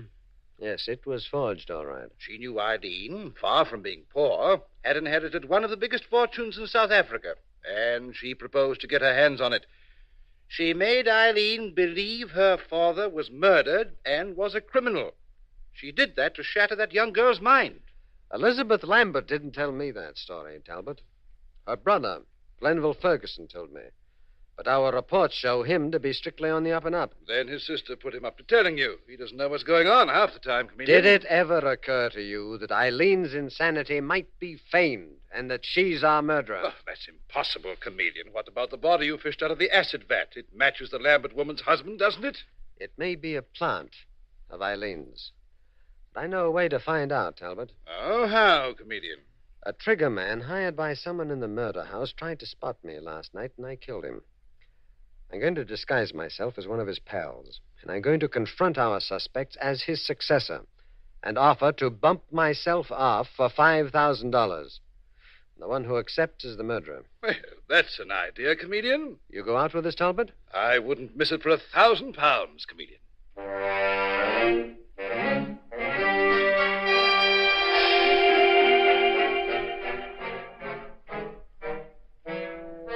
So, later in the day, we see Mr. Chameleon in his disguise as Bill Tosco, triggerman, in the Ferguson home. And as he speaks in the voice of his disguise, he says, What's my proposition? My pal got bumped trying to bump Chameleon. I'll take the same chance that he did for $5,000. I can get Chameleon. I know my way around. Don't fall for this, Aunt Elizabeth. I'm not, Jim. If you don't, lady, I turn you to the cops myself. You're a murderess, Mrs. Lambert.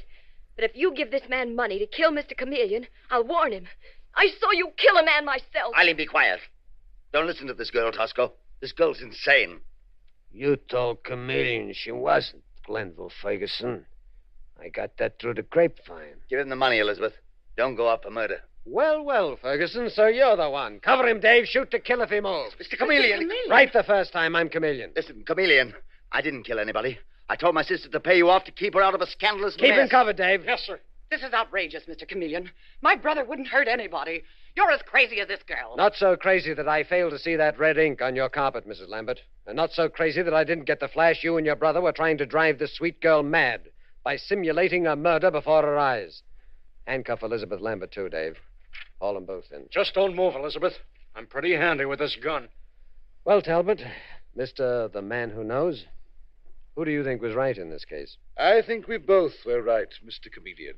Yes, it seems so. Well, let's have dinner together tonight. I think I owe you one. Okay, Dave, that's all. Charge them with first-degree murder. Tell them about the charms of the electric chair on the way to headquarters.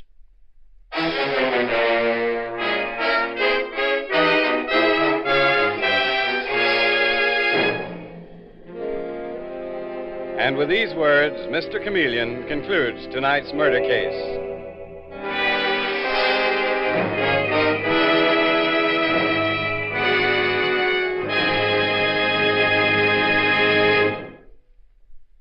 Now, for the first time, more and more people are getting the quick, effective relief they've always wanted from upset stomach, gas, heartburn and bloating, and overstuffed feeling, and other symptoms of acid indigestion. And the thing that's giving them this long-sought relief is a wonderful preparation called Phillips Tablets. A truly remarkable medication, Phillips Tablets ease away acid indigestion so quickly it's almost beyond belief. All you do is let 2 or 3 peppermint, pleasant-tasting Phillips Tablets melt in your mouth, and in what seems like no time at all, you feel wonderful. The remarkably quick way that Phillips Milk of Magnesia tablets relieve acid indigestion is due to the fact that they contain one of the fastest, most effective stomach sweeteners ever discovered. And they relieve your acid indigestion pleasantly, too. Their fresh, clean, peppermint flavor leaves your mouth feeling so good, lots of people find them as delightful to take as after-dinner mints. So try Phillips Tablets whenever you feel the slightest indication of acid indigestion. Just put 2 or 3 of them in your mouth and see how soon you get relief.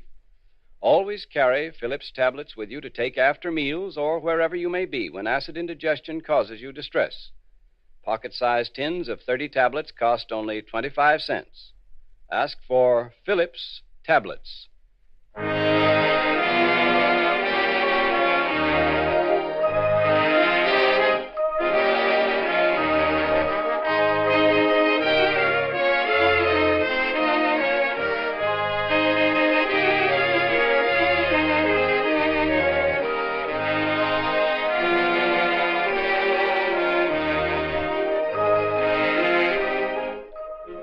Listen next Wednesday night at this same time for Mr. Chameleon, the man of many faces, in The Broken Promise Murder Case.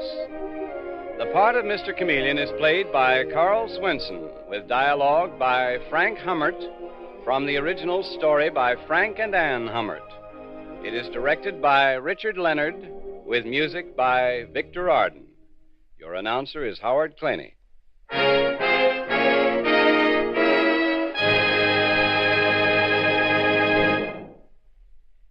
It's hard for you to notice a gradual fading of your smile, but other people do. And when your teeth are no longer as white and bright as they were, when improper cleaning gradually causes them to become dingy, your whole appearance suffers. To correct this, you need a dentifrice that not only helps prevent tooth decay, but also whitens and brightens your teeth. A dentifrice that really cleans them. And no dentifrice cleans teeth like powder. Try Dr. Lyon's tooth powder. And if you don't agree that it makes your teeth cleaner than your present dentifrice, whitens and brightens them so your smile sparkles with its old-time luster, your money will be refunded.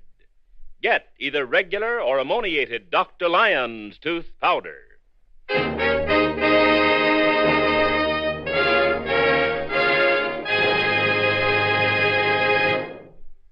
Listen for Mr. Chameleon in The Broken Promise Murder Case next Wednesday night at this time.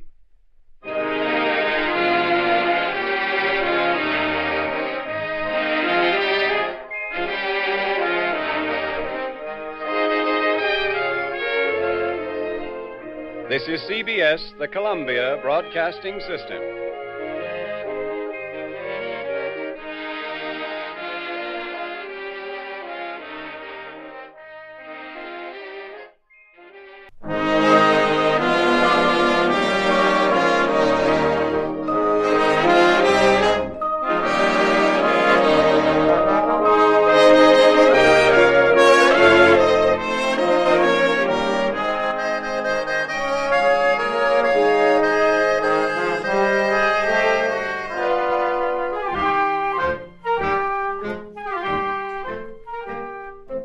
Tonight, we again present the famous Mr. Chameleon of Central Headquarters and his most famous cases of crime and murder. Brought to you by the makers of Bayer Aspirin. Now let me tell you just who Mr. Chameleon is. Born of a well-to-do family and a college man, he tried from childhood to live up to the name he bore, Chameleon, by taking on the color of whatever situation in which he found himself, finally entering the police force where he became known as Chameleon, the man of many faces, the underworld's most dreaded man. Throughout this series, the listener invariably knows who Mr. Chameleon is, no matter in which disguise he appears. But the criminal he's tracking sometimes does and sometimes doesn't. Tonight we give you Mr. Chameleon in Mr. Chameleon's Pet Murder Case.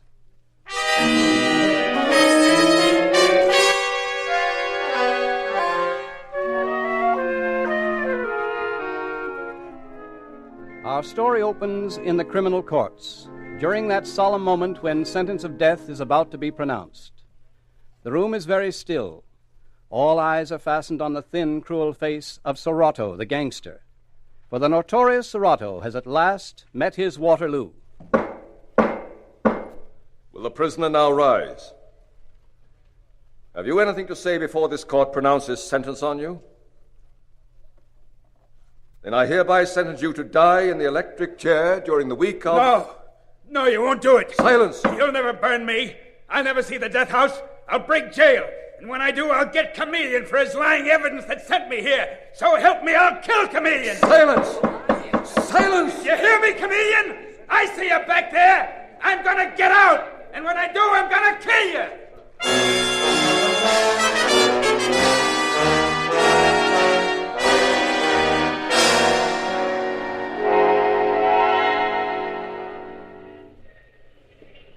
Well, I'm a policewoman, Mr. Chameleon, but I never heard anything like the voice of that man Serrato in the courtroom.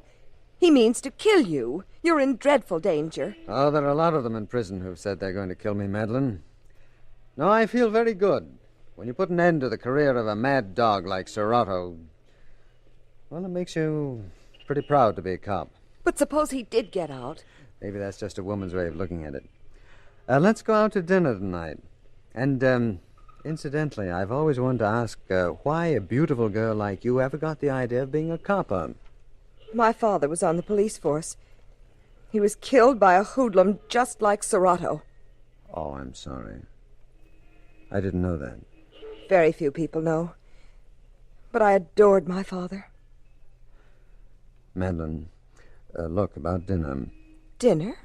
Would it spoil your appetite to dine with me? Oh, don't be silly, Mr. Chameleon. I'd love it. Good. That's a date. Are you going to come as Mr. Chameleon or in one of your impersonations? I just want to be sure I'd recognize you. Just Chameleon. I'll go home and dress and pick you up at 7:30. You and I are going to celebrate Serrato's conviction.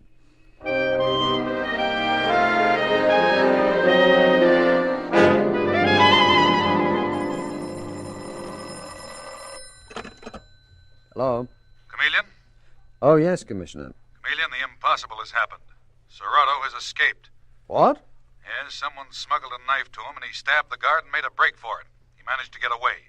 No. You stay at your apartment. I'm sending over a police guard.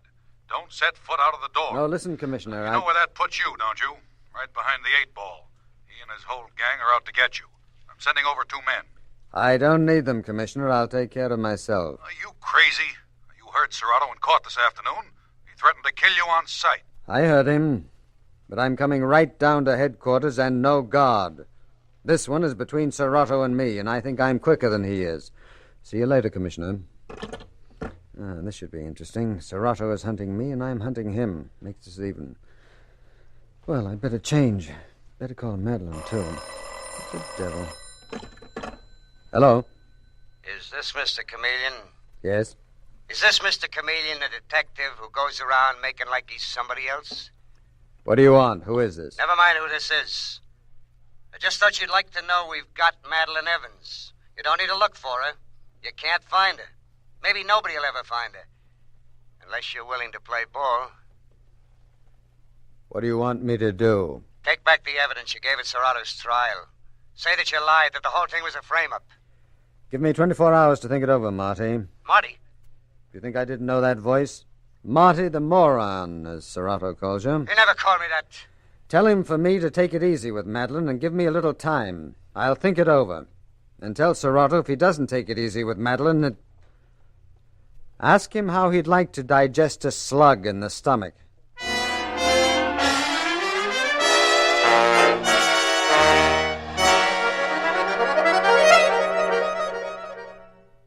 Chameleon, I'm telling you, your life isn't worth a nickel. Madeline Evans is in terrible danger. Not only is Serrato himself after you, but you know as well as I do his gang is organized. We're organized, Commissioner. Yes, but he has the advantage. You're out in the open. You can't see him, but he can see you. Now, if they could kidnap Madeline when she was on her way home... They won't try that with me. Not yet, Commissioner. Not as long as Serrato thinks he can make a deal with me. Who is it? Tom Smith. Come in, Tom. Commissioner, you know Tom Smith, the Daily Chronicle. Oh, yes. I told him to come over here. I have a favor to ask of him. Anything you say, Mr. Chameleon. Is there a story in it? Yes. Big one, eventually. Right now, Tom, I wish you'd do me a favor. Yeah? Write a story saying that there are rumors that new evidence has been unearthed in the Serrato case. Say, is this on the level? You just write the story, Tom. You can quote me. I'm not sure that the evidence which convicted Serrato was correct. I am working on new evidence, unquote. Hallelujah, this really will hit the headlines. What with Serrato on the loose? Also, Commissioner, I'd like to have the boys bring in Jake Mallory for questioning. Mallory? You mean Serrato's right-hand man? That's right. Commissioner? Okay, Chameleon. Tell the boys to pick up Mallory. That's another story for you, Tom. I have reason to believe that Jake Mallory is the man who really committed the murder for which Serrato was convicted.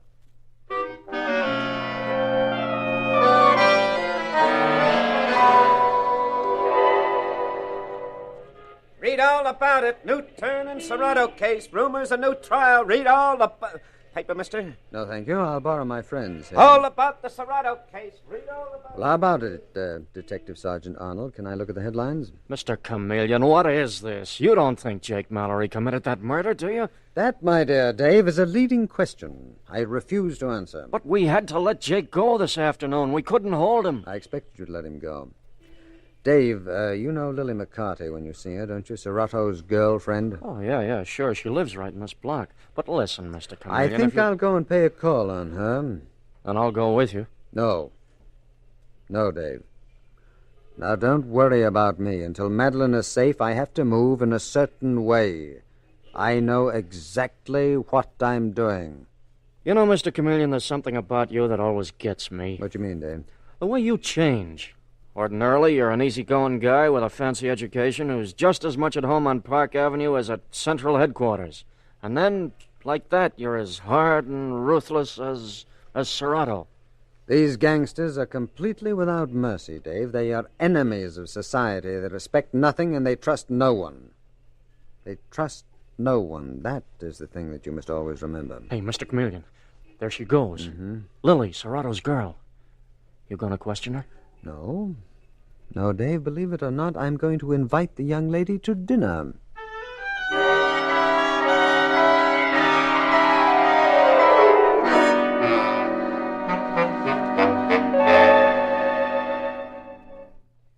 What do you mean you and me should have dinner tonight? You think I'd be seen having dinner with a copper? Why, Lily, I thought you might enjoy having an evening out. No, not with you I wouldn't, Chameleon. I wouldn't go with you if you'd take me to the St. Regis. Funny you should happen to mention the St. Regis. That's what I was going with Madeline Evans. Where is she, Lily? I don't know where she is. I don't know where Serrato is either, so help me. I'll meet you at the Montmartre restaurant at 8. I won't be there. Oh, yes, you will. I have enough on you to send you up for life. I know perfectly well that you were mixed up in the Rockman killing and the Millerstown holdup. I have got plenty of leads if I want to follow them up. Then why don't you, Chameleon? You meet me at dinner tonight, or something very strange may happen to you.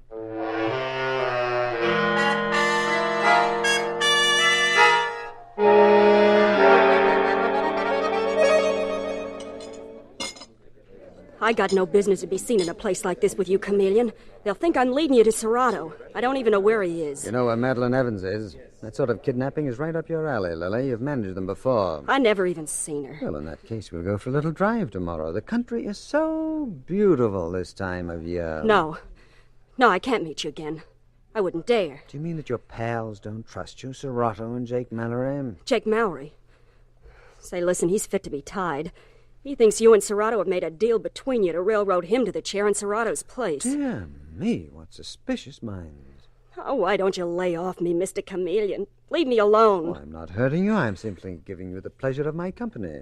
Yeah, that's enough to make 'em kill me. You know, I might be more touched if I didn't know you for a thoroughly brutal murderess. The complete sadist. What's that? Something Serrato called me? Marty Lewis went in one of his rages the other night because he says that Serrato called him a moron. He says that's an insult, is it? A sadist is much worse.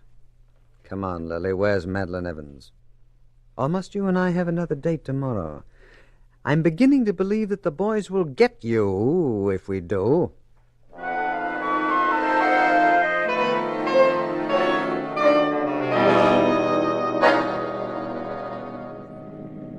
Mr. Chameleon, there's a car behind us. I'm sure it's following us. Relax, Lily, and enjoy the countryside. Oh, I shouldn't have come with you today. Now they'll be sure I'm talking. Tell me where they've taken Madeline Evans, and I'll turn the car around and take you right back to the city. Otherwise, you won't be able to get rid of me, Lily. Okay. They got her in a little house over in Long Island City. I'll give you the address. And then let me go and don't come near me again, you dirty cop.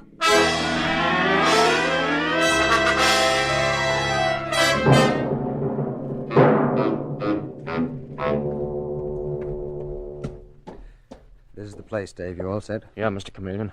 We've got men posted at either end of the street. These crooks won't get away. If they're still here. Open up in there, open up. We have to break it down, Dave. Okay, here goes. Madeline? Madeline! Here she is, in here, Dave, bound and gagged. Get this gag out of her mouth. There, you all right, Madeline? Yes, I'm all right, but thank heaven you got here. Where are they? They've gone less than an hour ago. Oh, am I glad to see you. They didn't hurt you? Not much, Dave. Who were the men? Anyone you recognized? Oh, no, just a couple of strong-arm boys. That's what I thought. The big boys kept clear. They were with Serrato, wherever he is. Mr. Chameleon, before they left, a car drove up and some men carried something into the other room and left it there. What?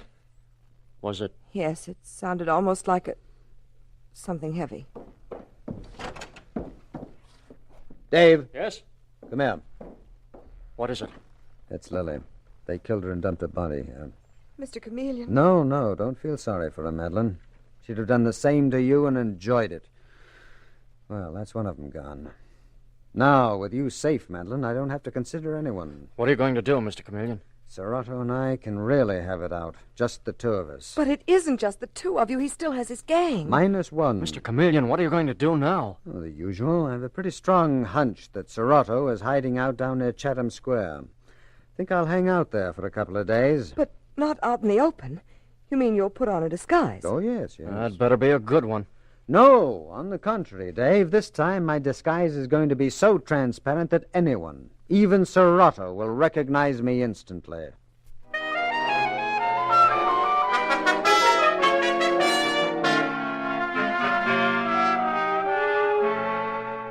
Mr. Chameleon will return in Mr. Chameleon's Pet Murder Case in just a moment.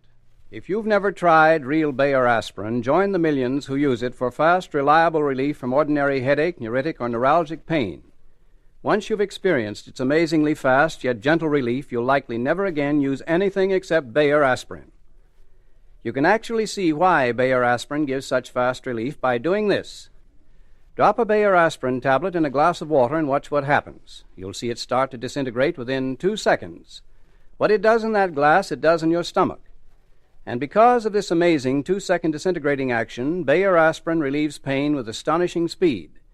So next time you have a headache, neuritic, or neuralgic pain and want relief, really fast relief, remember that Bayer aspirin is ready to go to work almost instantly you take it. And also remember that Bayer aspirin has been used for years without ill effect by millions of normal people. When you buy, ask for it by its full name, Bayer aspirin, never by the name aspirin alone. Get the 100-tablet bottle and you get Bayer aspirin tablets for less than a penny apiece.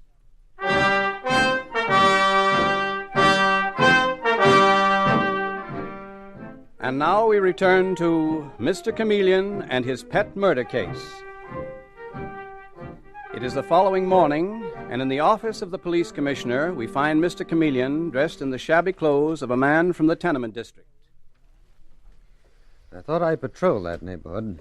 You know those tenements, Commissioner, they're like rabbit warrens. The only thing to do is to smoke Serrato out. Chameleon, I still say you're out of your mind. Serrato's gunning for you, and if you show up down there, I'm...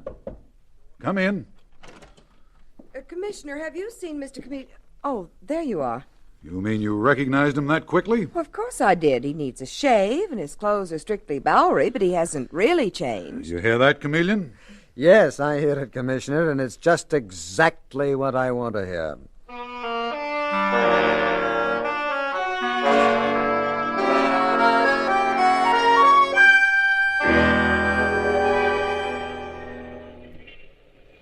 Give me a dime for a cup of coffee, mister. No. Oh, please, mister. I'm kind of down on my luck. Beat it.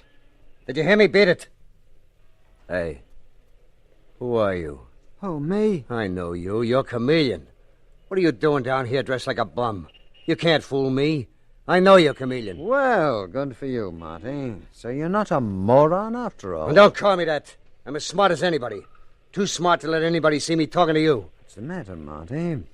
Serrato watching you from the window? Which one's he watching from? Get away from me. There's been too much talk that Serrato's crowd is running out on him. If they see me with you, Chameleon, they'll... Marty, don't you try anything. If I'm found dead, the police have orders to bring you in. Me? Why me? We've got plenty on you, Marty, so it's healthier for you if I stay alive. Okay. But keep away from me. Well, all I want to do is walk along a ways with you. I always enjoy talking to you.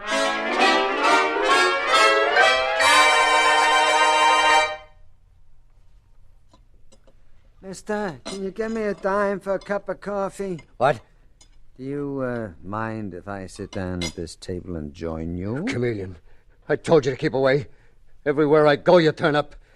Where's Serrato? Hey, listen. Serrato don't want nothing in this world except to kill you. You're nuts to go chasing after him. Marty, I have found that when anyone wants to kill you, it's better to show them your face than your back. Well, leave me out of it. And get out of here, will you, Chameleon? Not until I have had my coffee, Marty.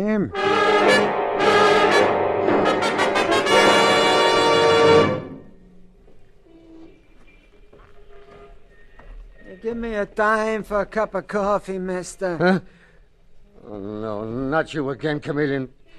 Yes, you leave me alone. Why, Marty, have you been drinking? You know Serrato doesn't like that. They've been tailing me.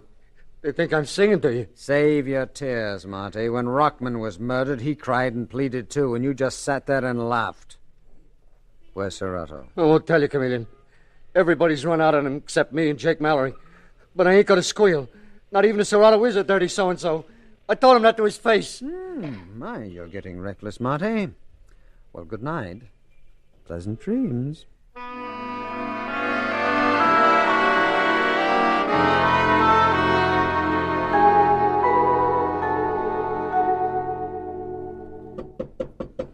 Come in. Good morning, Commissioner. Oh, well, there's one thing I'll say, Chameleon. That disguise of yours gets better, or worse. You're beginning to look like a real Bowery bum. I'm beginning to feel like one, too, Commissioner. If this keeps on much longer, You know, I often think that the first requisite for a detective is patience, not courage. You'll need plenty of courage today. What do you mean? They got Marty last night. What? Yeah, his body was found on the waterfront riddled with bullets.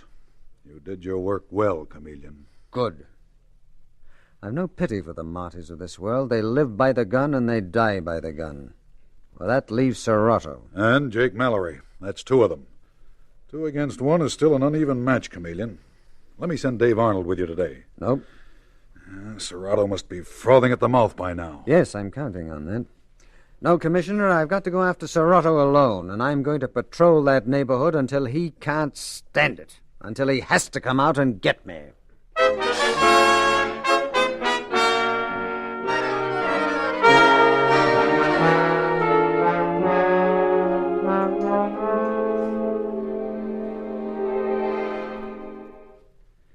Look at him, Jake. The nerve of the guy.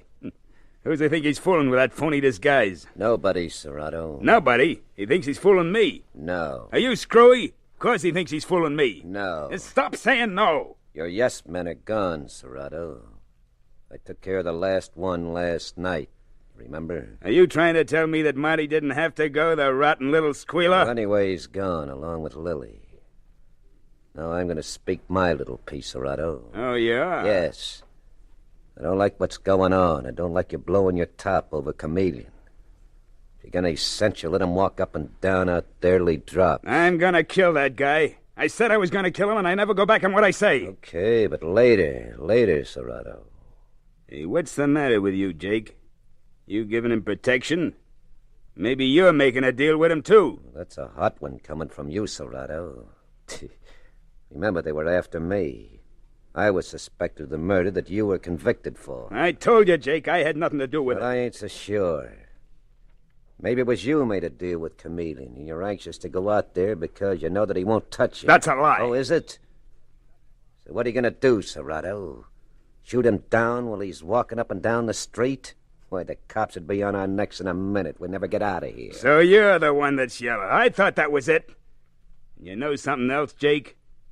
I think you told him I was holed up here. Hey, where do you think you're going? I'm getting out of here. I had enough. Oh, no, you're not. You're not going no place. Try and stop me. You think I won't? I don't take the double cross from anyone, Jake. Not from Marty or Lily or you. Jake, you blasted fool. I didn't want to do that. Not to you. Now there's nobody except Chameleon out there. Except Chameleon. And I'm going down and get him right now.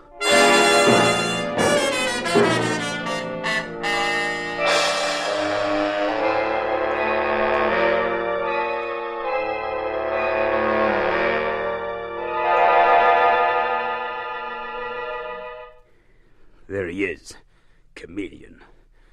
Thinks he's fooling everybody. Thinks he's fooling me. If I can only get him to come into this hallway, and he'll do it, because he thinks I don't know him on account of his disguise. Once I get him in here where it's dark and quiet, I'll... Hey, you. You there. Did somebody call me? Yeah. Come in here a minute, will you? What for, mister? You want to make a buck?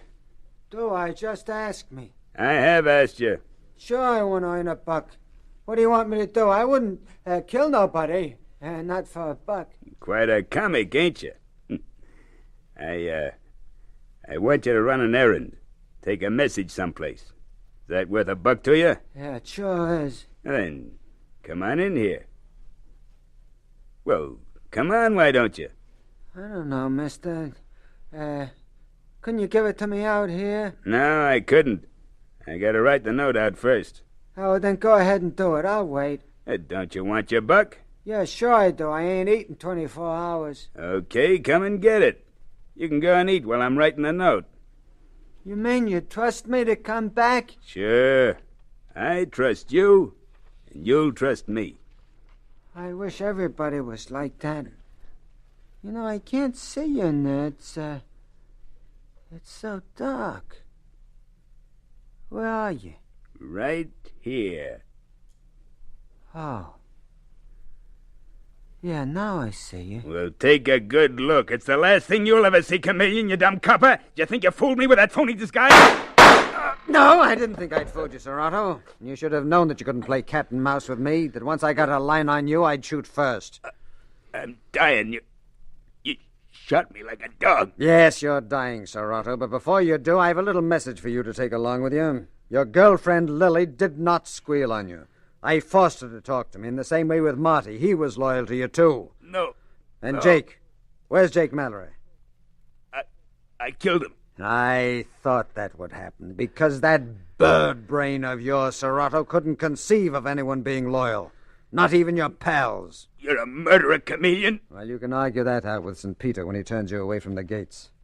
I simply went on the principle, if I can't get all the crooks myself, I let them kill each other off.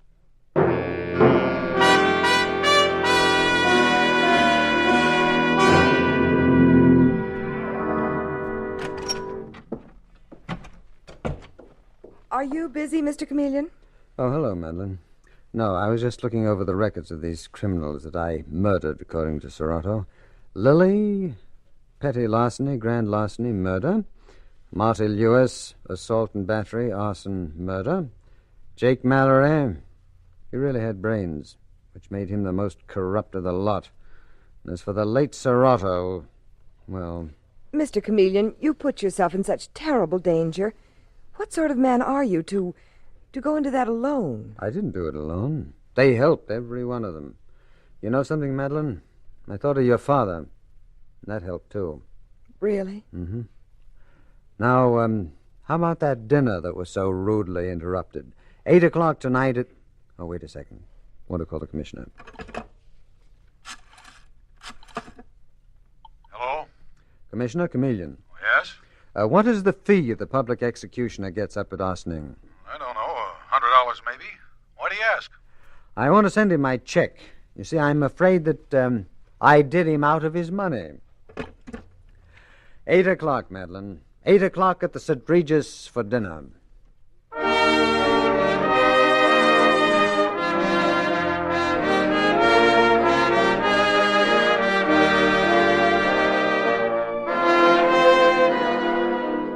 And with these words, Mr. Chameleon concludes tonight's murder case.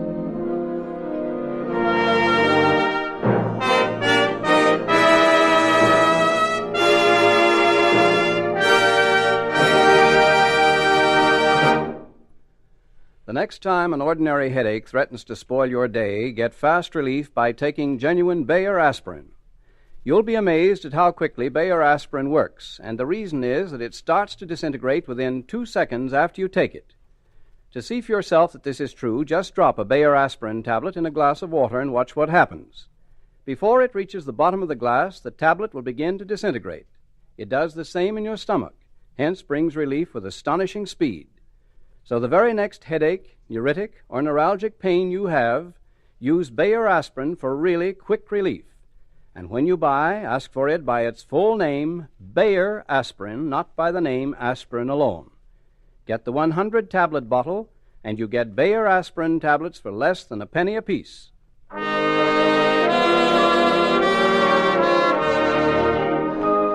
Listen next Wednesday night at this same time for Mr. Chameleon, the man of many faces, in The Case of Murder and the Man Who Saw Too Much. The part of Mr. Chameleon is played by Carl Swenson, with dialogue by Marie Baumer from the original story by Frank and Ann Hummert. Music directed by Victor Arden. Your announcer is Howard Claney.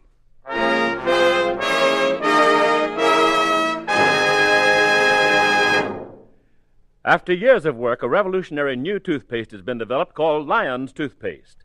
By actual laboratory tests on scores of individual teeth, it gives teeth 2.5 to 5.5 times brighter than any of the 5 leading brands, brighter by far than any other toothpaste.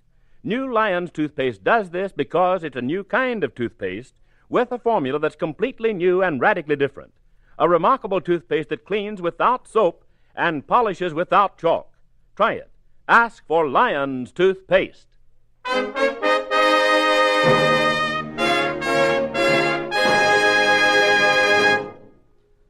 Mr. Chameleon, the new mystery drama, will be heard in another performance next Wednesday night at this time. This is CBS, the Columbia Broadcasting System.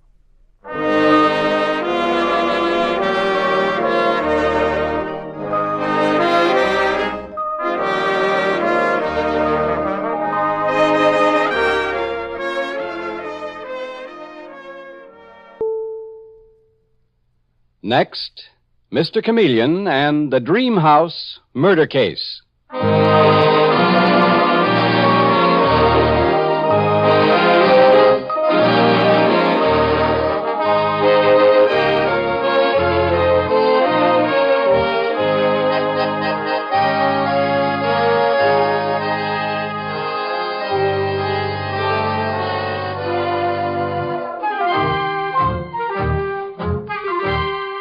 Tonight, we again present the famous Mr. Chameleon of Central Police Headquarters in his famous cases of crime and murder. Brought to you by the makers of genuine Bayer aspirin and Phillips Milk of Magnesia tablets. Mr. Chameleon, as you know, is the famous and dreaded detective who frequently uses a disguise to track down a killer. A disguise which at all times is recognized by the audience. Tonight we give you Mr. Chameleon in The Dream House Murder Case.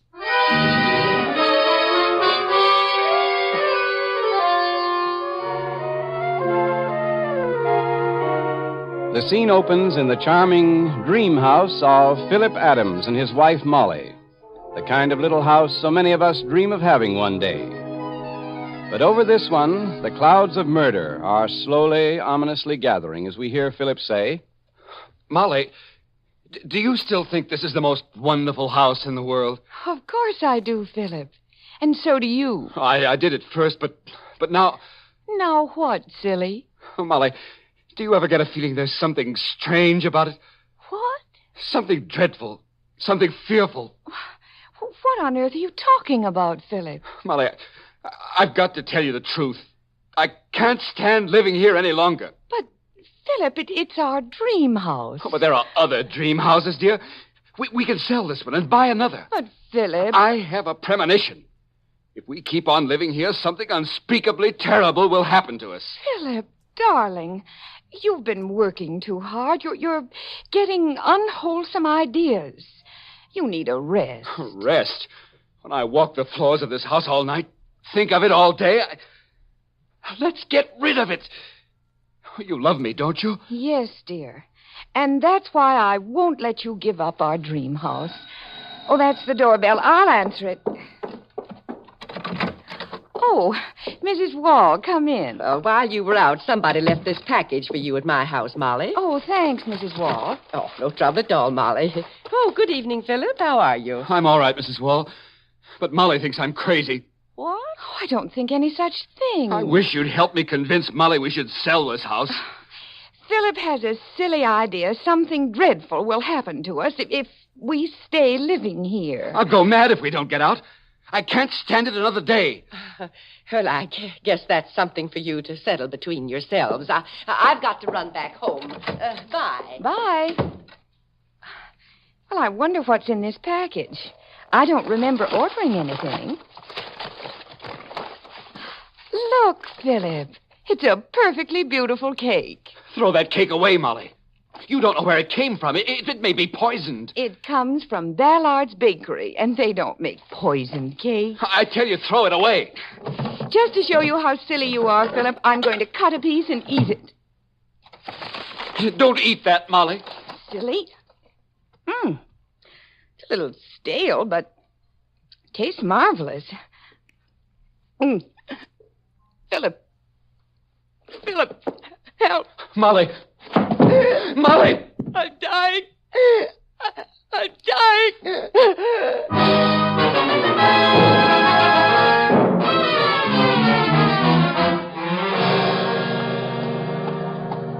This is the house, Mr. Chameleon. Mm-hmm. There's a gray-haired woman at the door. Are you the police? Yes. I'm Chameleon, and this is Detective Arnold. Well, my name is Mrs. Wall. I live next door. I see. The poor murdered lady's husband's all done in. Got him stretched on a sofa in there. His name is Philip Adams, and his murdered wife is Molly. Is that right? Yes, Mr. Chameleon. Her body's in there. Mrs. Wall, do you know what happened here? I just got here myself, Mr. Chameleon. And Philip was so mixed up he couldn't talk. Poor man. All right, come along, Dave. We'll look at the body.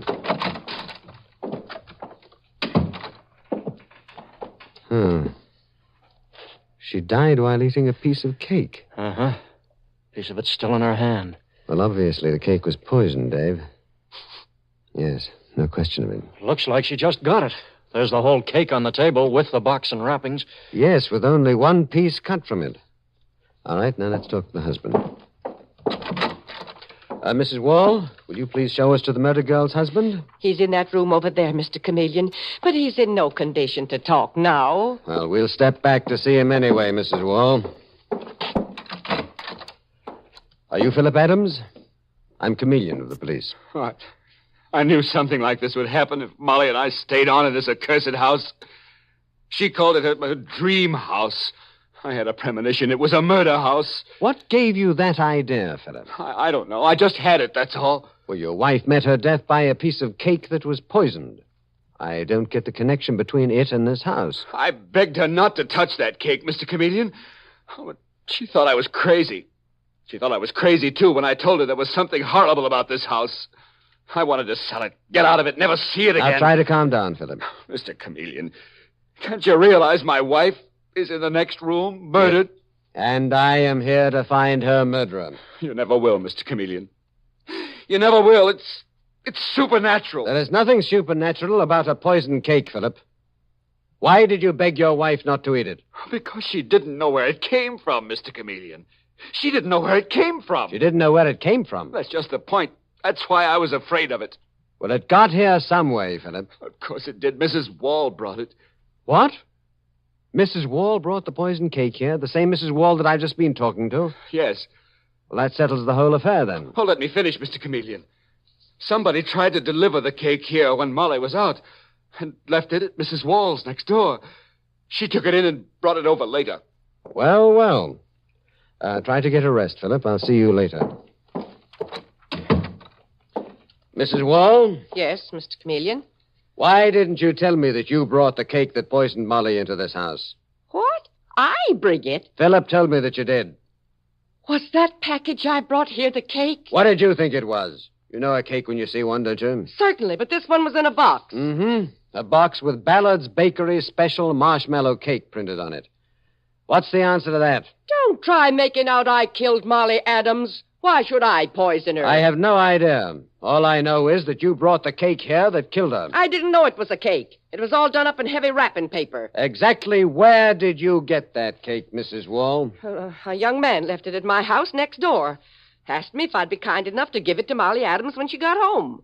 Did this delivery boy come from Ballard's Bakery? No, Mr. Chameleon. Ballard's is cash and carry. Mm-hmm. You get things there, too, eh? Well, nearly everybody in the neighborhood does. I see. Well, if you're finished up with me, Mr. Chameleon, I'd like to get back home. I'm expecting some company. We're going to hold a seance tonight. The what, Mrs. Wall? A seance? Yes, a seance. I'm trying to talk to my husband from his grave. You know what I mean. Talk to his spirit. It's high time I did. We're in a nut house, Mr. Chameleon. Is that so, Detective Arnold? One moment, Dave. Let Mrs. Wall go on. No doubt she has some very good reason for wanting to communicate with her deceased husband. I certainly have, Mr. Chameleon. My husband built this row of dream houses. Now he won't let me live peaceful in mine. Night after night he comes back to haunt the place and scare me half to death. This dame is nuts, Mr. Chameleon.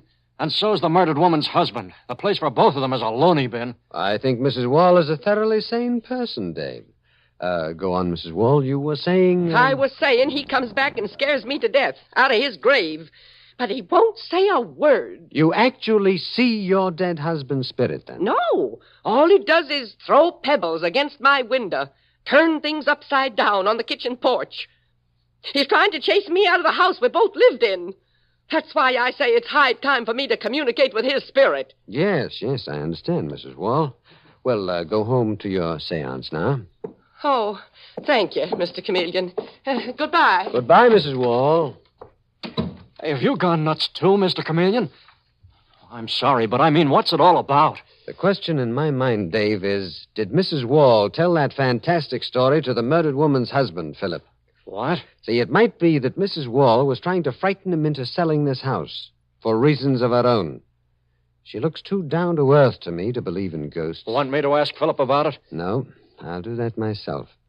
You take the poisoned cake in the box that came into Ballard's Bakery. Okay. Find out if the cake actually was baked there, Dave. Gotcha, Mr. Chameleon. And rush the paper it was wrapped in to fingerprints right away. We'll soon see whether anybody delivered that cake to Mrs. Wall or not. Philip, you said you had a premonition of danger in this house and urged your wife to let you sell it. Yes, Mr. Chameleon. I was in deadly fear for Molly and me to live here. I imagine you got that feeling because Mrs. Wall next door told you of the dread that she had of living in her own house. Yes, she did, Mr. Chameleon.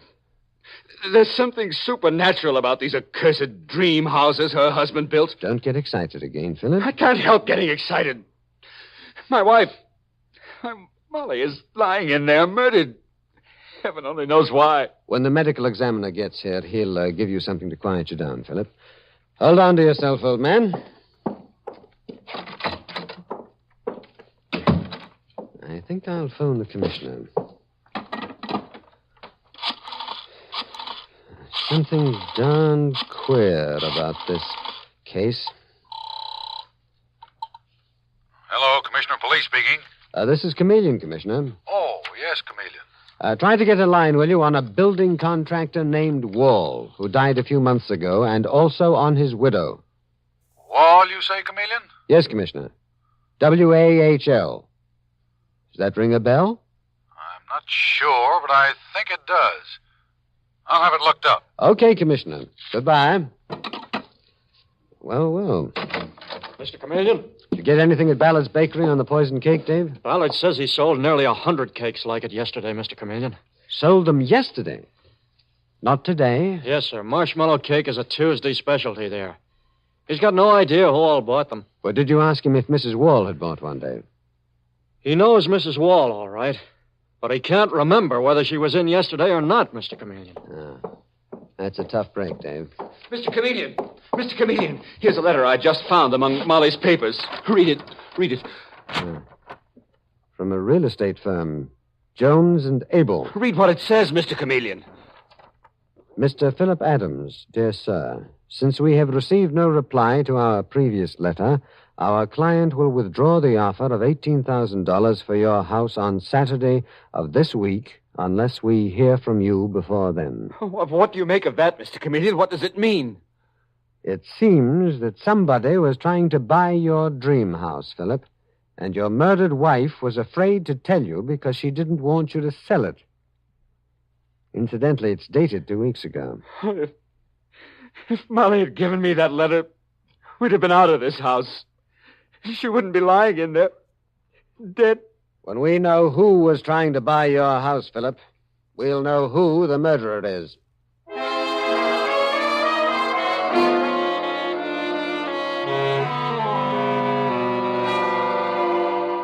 Mr. Chameleon and the Dream House murder case continues in just a moment. If you've tried one thing after another in a vain effort to relieve upset stomach, gas, heartburn, and other unpleasant symptoms of acid indigestion, listen to the wonderful news about a marvelous preparation called Phillips Tablets that is bringing more and more people the quick, effective relief they've always hoped for. You'll find that Phillips Tablets ease away acid indigestion so quickly you feel like a new person almost at once. The reason Phillips tablets bring you such remarkably fast relief is they contain one of the fastest, most effective stomach sweeteners ever discovered by medical science. Besides giving you incredibly fast acid indigestion relief, Phillips Milk of Magnesia tablets also provide pleasant relief, for they have a clean peppermint flavor that leaves your mouth feeling so wonderful lots of people find them as refreshing to take as after-dinner mints. So whenever you have acid indigestion, let 2 or 3 flavorful Phillips tablets melt in your mouth and see how quickly you feel fine again.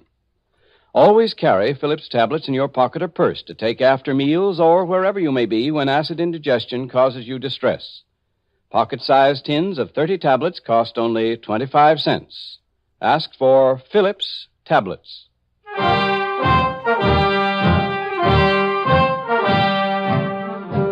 And now back to Mr. Chameleon and the Dream House murder case.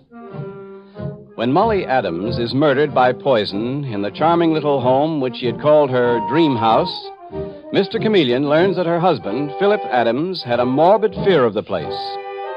A next-door neighbor, Mrs. Wall, whose dead husband built the house, is also involved. But Mr. Chameleon has just discovered that someone has been trying to buy the house, and a few minutes later we see him and Detective Dave Arnold in the real estate office of Jones and Abel. We hear Mr. Chameleon saying to a young woman seated at a desk in the residence sales department, I'm Chameleon of Central Police Headquarters, and this is Detective Arnold. Oh, yes, I've read about you in the papers, Mr. Chameleon. My name is Lucy Pearson. Well, I've spoken to your employers, Lucy, and they tell me that you made an offer in behalf of a client to purchase a house owned by a Mr. Philip Adams. Yes, I did, Mr. Chameleon. But Mr. Adams never answered our letters. Who was the client that made the offer, Lucy? Why, it was made by a Mrs. Otto Wall. She lives next door. You say that Mrs. Wall was your client? Are you certain of that? Oh, yes. Mrs. Wall's husband built a whole row of houses on that street before he died. He advertised them as your dream house. They were lovely houses at the price. Philip Adams' wife, Molly, was murdered in one of those houses. What? Mr. Adams' wife murdered? What a dreadful thing to happen. I guess Mrs. Wall is glad now that Mr. Adams didn't accept her offer. It's almost impossible to sell a house where a murder took place. Did Mrs. Wall mention why she wanted to buy Mr. Philip Adams' house? No. No, I guess she didn't like them as neighbors. I may ask you to testify that Mrs. Wall made that offer through you, Lucy. Yes, Mr. Chameleon. Good girl, Lucy. Goodbye. Goodbye, Miss Pearson. I told you that Wall woman was bugs, Mr. Chameleon. She's yowling about being afraid of living in her own house because of her old man haunting it. And then we find out she's trying to buy the house next door. Plain nuts. Uh-huh. Very queer, Dave. Let's get back to headquarters. The commissioner will have a report on my desk. The name Wall rang a bell in his mind. And I think it's also ringing one in mine.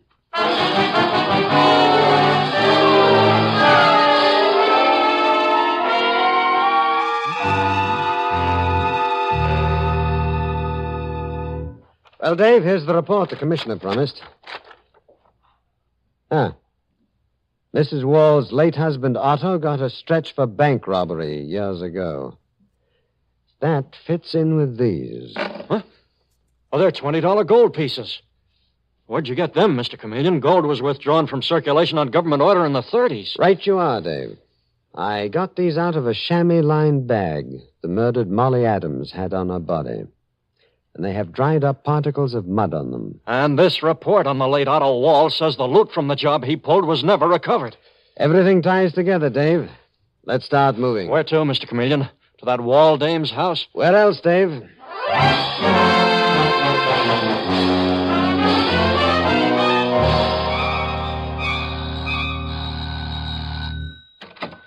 Oh, Mr. Chameleon. I'm Detective Arnold. Come in. Thank you. I stopped by, Mrs. Wall, to ask if your seance was successful this evening. Did you make contact with your dead husband's spirit? No, nothing come off. What's more, he was throwing pebbles against my window right before you came. He's trying to drive me out of this house, doing it from his grave, Mr. Chameleon. Mrs. Wall, would you know a $20 gold piece if you saw one? Oh, what's that got to do with my husband's spirit haunting me, Mr. Chameleon? Here are 3 of them, Mrs. Wall. So what? I found them on the body of Molly Adams, your next-door neighbor. I think she found them in an unfinished part of the cellar in her house. Huh? Is that where your husband buried the loot he robbed a bank to get? Is that why you attempted to terrorize Philip Adams into selling his house to you? What? Me? Tried to buy that house? Oh, come now. We have a credible witness that you did. Lucy Pearson is her name. She's with the real estate firm of Jones and Abel. Lucy Pearson? I never heard of her. And let me tell you something else. Tell me what? My husband didn't build that wing on Philip Adams' house where the cellar ain't finished. Phil put that on himself before he married Molly. No, did he really, Mrs. Wall? Let's go, Dave. Don't leave this house, Mrs. Wall. Goodbye. And I thought she was nuts, Mr. Chameleon. You hustle back to headquarters, Dave. See what fingerprints they found on the paper the poison cake was wrapped in. I am going next door to see the murdered woman's husband a moment.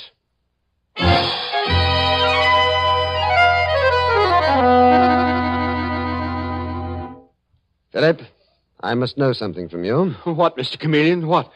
Who built the extra wing on this house? Mrs. Wall says that you did. I don't believe her. Mrs. Wall built it herself. She took over her husband's contracting and building business after he died. These 3 $20 gold pieces. What? They were in a chamois bag on your wife's body. Did she ever mention them to you? Oh, no. Where did my wife, Molly, get them, Mr. Chameleon? I don't know yet, Philip. Now, don't say anything to Mrs. Wall about them. You be very careful that you don't. Oh, I won't. I promise not to, Mr. Chameleon. The reason I tell you is that we have evidence that Mrs. Wall is the client who tried to buy your house. What? Well, then she'll try to kill me, too. I warned her not to leave her house. Now, take it easy, Philip. Good night. Trying to buy Molly's dream house, was she? Well, I won't sell it. I'll stay here till Molly's killer is brought to heel. Well, for your sake, I hope I can do that, Philip.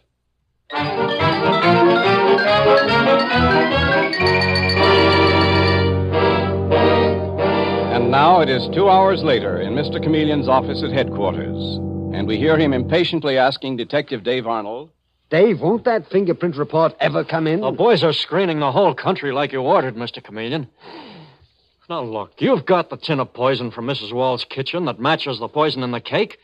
You've got the $20 gold pieces. What more do we want? The report on the fingerprints. From the paper the poison cake was wrapped in. What is the delay? Oh, Mr. Chameleon, while we're waiting, what's the idea of that disguise you're wearing? You look like a picture from the book. And what's that stick you're carrying? That's a divining rod, Dave, that points to buried treasure. My disguise is that of old Nicholas Marker, finder of lost treasure with his divining rod. Hey, good idea. I guess that's the fingerprint report now. Thanks, Foley. Here's the report, Mr. Chameleon. Uh-huh. Well, this clinches it, Dave. Get Lucy Pearson, the real estate girl, quick. Take her to the murder house and have Mrs. Wall and Philip there, too, in the unfinished part of the cellar. Okay. Now, here is the voice of my disguise, Dave. You, bring your spade for digging like Mr. Chameleon told you to, Detective Arnold? Okay, Mr. Chameleon. I'll introduce you to them as Nicholas Marker, treasure finder.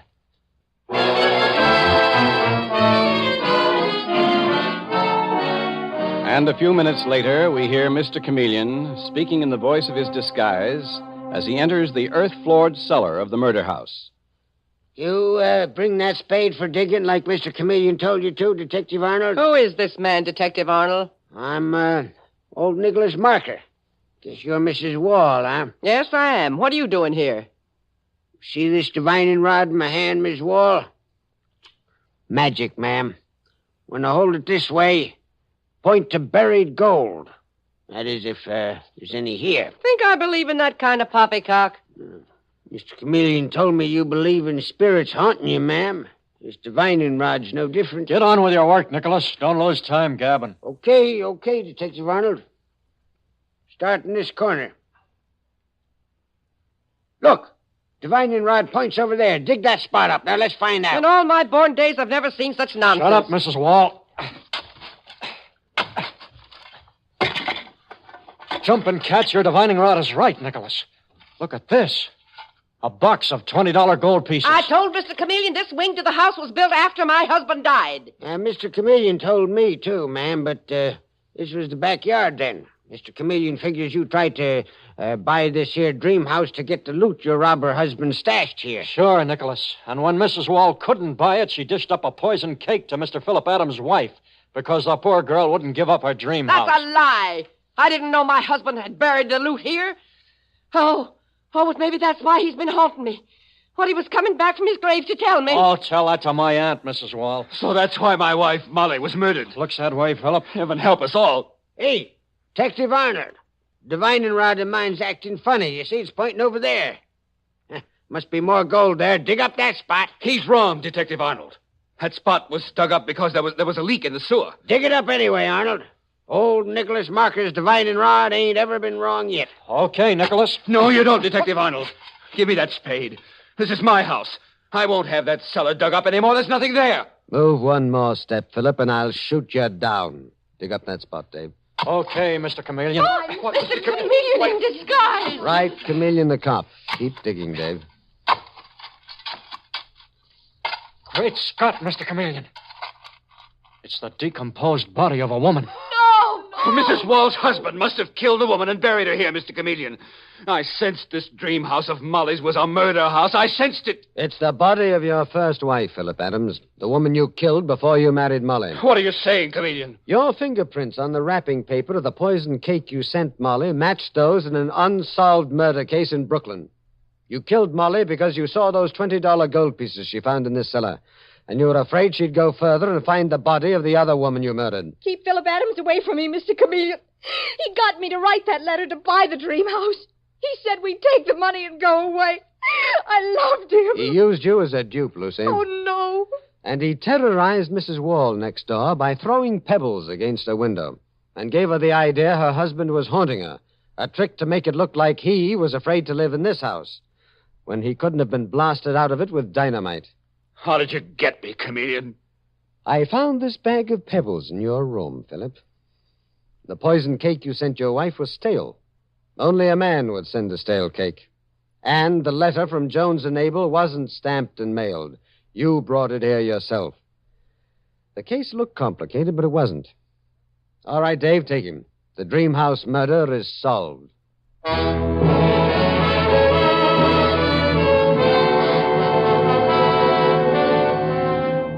And with these words, Mr. Chameleon concludes tonight's murder case.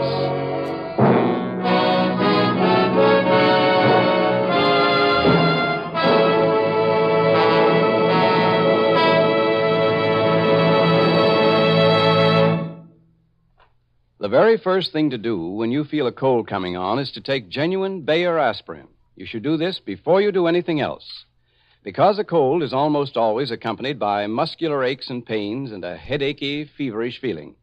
And it's important that you relieve this distress, relieve it quickly. No matter what you do to try to stop or shorten a cold, we think your doctor will tell you it's sound advice. And one reason Bayer aspirin provides the relief you want, makes you feel better fast, is that it's actually ready to go to work in 2 seconds. And remember, Bayer aspirin's single active ingredient is so gentle to the system that doctors regularly prescribe it even for small children. That's why it's been used by millions of normal people without ill effect. So at the first sign of a cold, before you do anything else, take Bayer aspirin. And when you buy, ask for Bayer aspirin, not just for aspirin alone. Get the 100-tablet bottle, and you get Bayer aspirin tablets for less than a penny apiece.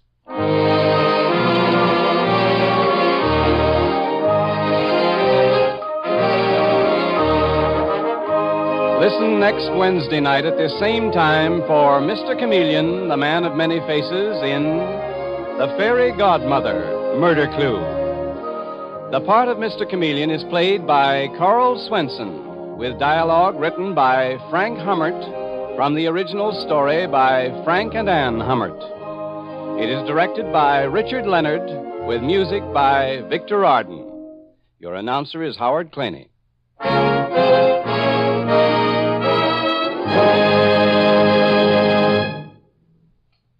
Has a change in your smile stolen some of the sparkle from your personality? Then perhaps it's because you've changed your way of cleaning teeth in the last year in an effort to prevent tooth decay. So if your teeth are no longer as white and bright as they were, try a dentifrice that not only helps prevent tooth decay, but also whitens and brightens your teeth, really cleans them. And no dentifrice cleans teeth like powder. Try Dr. Lyon's tooth powder, and if you don't agree that it gets your teeth cleaner than your present dentifrice, whitens and brightens them so your smile gleams with all its old-time luster, return the package, and your money will be refunded. Get either regular or ammoniated Dr. Lyon's tooth powder.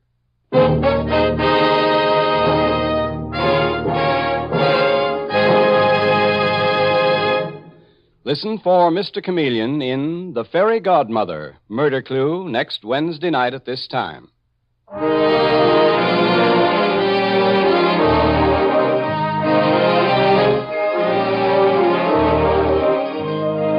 This is CBS, the Columbia Broadcasting System.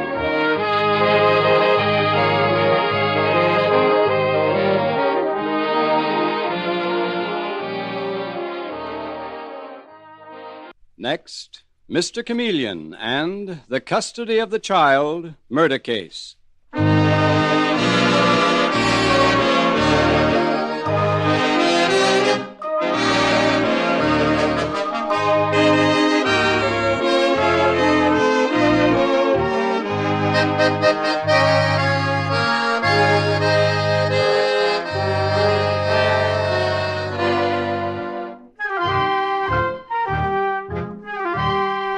Tonight, we again present the famous Mr. Chameleon of Central Police Headquarters in his famous cases of crime and murder, brought to you by the makers of genuine Bayer aspirin. Mr. Chameleon, as you know, is the famous and dreaded detective who frequently uses a disguise to track down a killer, a disguise which at all times is recognized by the audience. Tonight, we give you Mr. Chameleon in The Custody of the Child Murder Case.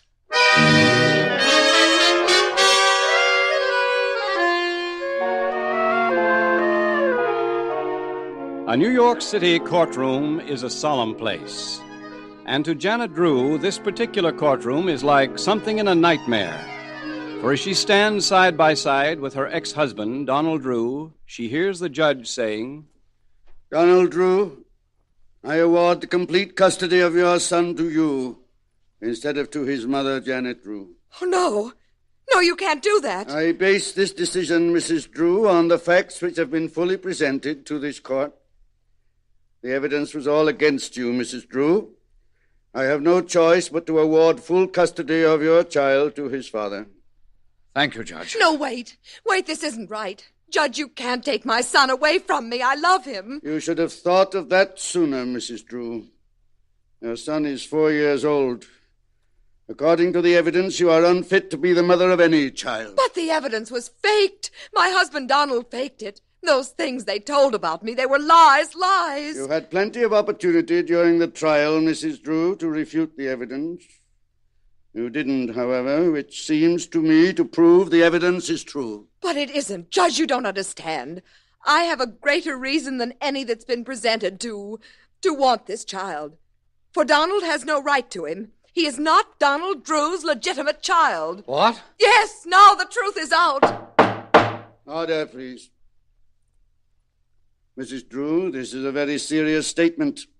I hope you know what you're saying. I do. Then why didn't you mention this fact before?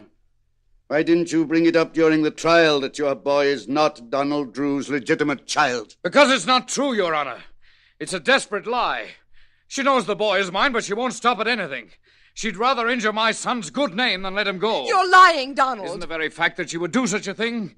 Isn't that final proof, Judge, that all the evidence against the character, that it was all true?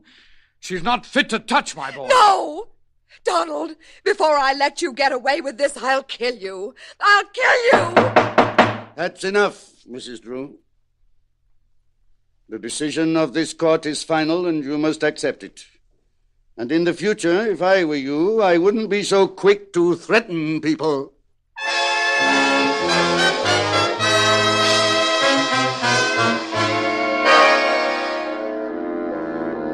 The following morning at Central Police Headquarters, Mr. Chameleon, the great detective, is summoned to the commissioner's office. And as he enters the room, he says to the commissioner, "Well, you caught me just as I was going out, Commissioner. What's up? Something interesting?" Yeah, it looks that way, Chameleon. I want you to take Detective Dave Arnold and go immediately to the Donald Drew home on Park Avenue. Donald Drew? Yes. Murder's been committed there. So, she did it. Janet Drew killed her husband just as she threatened to yesterday in court. No, Chameleon, for once you're wrong. It was Janet Drew who was murdered. Not her ex-husband? No, not the father who received the custody of that child, but the mother, Janet. Her body was discovered this morning in the library of the Drew home. So go to it, Chameleon. And if you ask me, this is going to be a real twister of a murder case.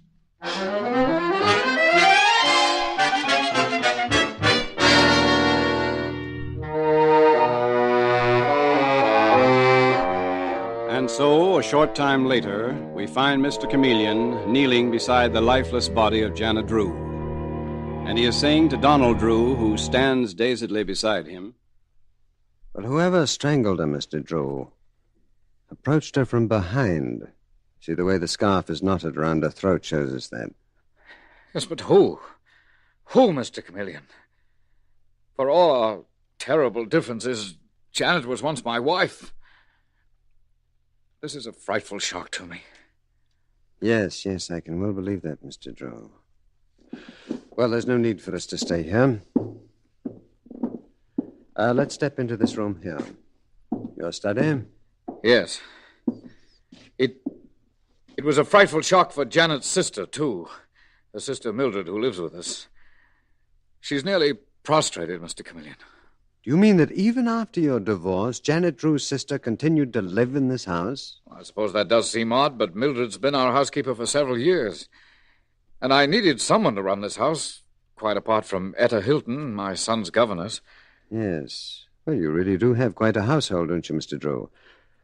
Tell me about your ex-wife. When did you last see her? Last night, Mr. Chameleon, about 9 o'clock. Janet came storming in here in a perfect frenzy. Mm-hmm. What'd she have to say? Oh, the usual hysterical threats. She said she'd kill me for having dragged her through the courts. For having dragged her through the courts, Mr. Drew? Yes. She said she'd never live down the disgrace. She went on, getting more hysterical every minute. Were you alone with her at the time? Yes, I was. Though I have a feeling Etta Hilton, the governess, was listening in the hall. Mm-hmm. And your sister-in-law? Oh, Mildred's a very discreet woman. She kept out of sight. Well, finally, I couldn't take any more of it, and I walked out of the library and left Janet there. And that was the last time that you saw her alive? Yes, Mr. Chameleon. Where did you go, Mr. Drew, after you left the library? Upstairs to my room, where I bolted the door. Janet was in such a state I was frankly afraid of her. Whereas she was the one who had reason to be afraid, because later she was murdered. Mr. Drew, who discovered your ex-wife's body? Etta Hilton, the governess. Well, I'd like to question the governess and also your sister-in-law. Mildred? Yes, Mr. Drew, will you ask her to come here to the library, please? Yes, of course, Mr. Chameleon. Dave? Yes, Mr. Chameleon, right here. What do you make of that bird, anyway? Do you think he murdered his ex-wife? Well, I have no idea. I noticed one thing extremely odd. Donald Drew said that the murdered woman was furious with him because he dragged her through the courts. Whereas the thing that must have really enraged Janet Drew was the fact that she had lost the custody of her child. Yet Donald Drew failed to mention that at all. Mr. Chameleon? Yes? I'm Mildred Lewis, Janet's sister. Oh, come in, Miss Lewis. Mr. Chameleon, what I have to say is very brief and to the point. I know nothing whatsoever about my poor sister's murder, except I'm convinced that Donald, my brother-in-law, couldn't have done it. Who else was in the house beside you and Donald Drew and Etta Hilton, the governess? No one. But it could have been a prowler, couldn't it? Someone who'd broken into the house? Perhaps. Miss Lewis, you've had a lot of tragedy in your life, haven't you? I remember reading in the papers, several years ago, that your fiancé, a prominent diplomat, was killed in England. That's right, Mr. Chameleon.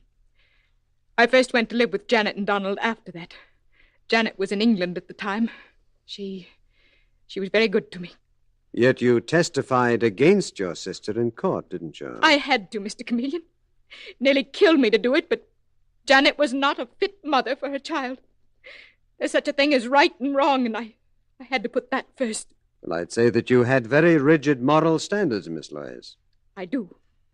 Some people might call me prudish, but nevertheless I believe in high moral standards. Does Etta Hilton? I beg your pardon? Tell me something about your nephew's governess. I prefer not to, Mr. Chameleon. She can speak for herself.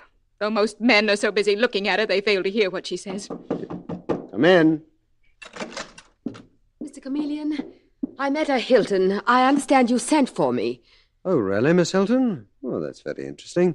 Since I didn't send for you. She was probably afraid that I'd be saying something against him. Why, Mildred, that's not kind. But it's true, isn't it, Etta? Ladies, please. No time for personal quarrels. Miss Lewis, thank you very much.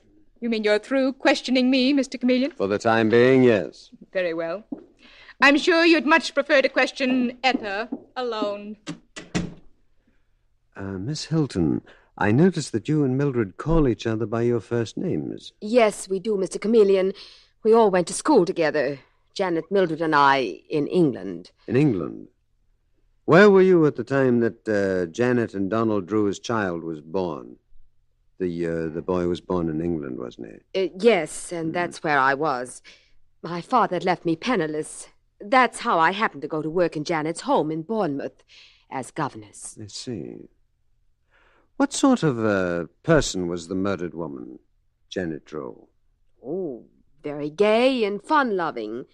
So different from her sister Mildred. I mean, Mildred's always been very prim and prudish. And you're the one who discovered Janet Drew's body? Yes. Still makes me ill to think about it. But, Mr. Chameleon, Donald Drew couldn't possibly have done it. Oh, I heard them quarrel. Janet was hysterical because she was dragged through the courts. But Donald couldn't have caused her death. Mr. Chameleon, you're so silent. What are you thinking? You're a very beautiful girl, Miss Hilton. You're disturbingly beautiful. Oh, good gracious, is that all? I thought you'd solved this murder case. No. But I may be one step closer. Dave, where is Donald Drew? I just saw him in the hall, Mr. Chameleon. I'd like to speak to him. Thank you very much, Miss Hilton. Mr. Drew. Oh, yes, Mr. Chameleon. Are you making any progress? Mr. Drew, will you please tell me why no one, not even you, has mentioned the fact that Janet Drew, your murdered ex-wife, must have been wild with rage not because you dragged her through the courts, but because she'd lost the custody of her child to you. Well, And furthermore, she said in court only yesterday that you were not the father of the child. Do you think I hadn't read about that? Of course not, Mr. Chameleon, but Janet was lying. Oh, was she? Are you sure it might not have been another man's child? You any idea at all who the father might have been? I'm the father of my son. Janet was lying. She was simply desperate. I wonder. It's possible, too, that when she cried out in court, that was the first time that you had learned that you weren't the father. Is that so, Mr. Drew? In other words, Mr. Chameleon, you think I murdered Janet because I just learned that she'd been unfaithful. Also, Mr. Drew, by saying such a thing, she cast a shadow over the child. You must have hated that, too. You know, if I were you, I'd plead self-defense. What? I'd plead self-defense. Everyone knows that she threatened to kill you. No. This is a trick to make me behave as if I were guilty, and I'm not guilty. Mr. Drew... Your efforts to trap me won't work. I suppose I can't order a police officer out of my house, but at least I don't have to stand here and take it any longer. Good day, Mr. Chameleon. Shall I bring him back, Mr. Chameleon? No, Dave, let him go. Well, at least I provoked Donald Drew into an emotional outburst. Yeah, but what does it all add up to? Not one of them has really given us anything to work on. No. We've simply learned that Mildred Lewis, the murdered woman's sister, is a rigidly moral woman, and that Etta Hilton, the governess, is a very pretty woman, and that Donald Drew... Dave. What's the matter, Mr. Chameleon? Maybe the dead woman, Janet Drew, can help us more than anyone. How? Come along. We're going to look up the statement that she made in court yesterday. I want to see the exact wording of that statement. But what for? Because, Dave, I think I remember something. It seems to me that Janet Drew, when she cried out in court, she didn't say that Donald Drew wasn't the father of the child. Sure she did. I read it in the papers. No, Dave. I'm under the impression that she said that Donald Drew wasn't the legitimate father of the child. Now, if I'm right, if that's what Janet Drew said, then that throws a strange and sinister light on this murder case.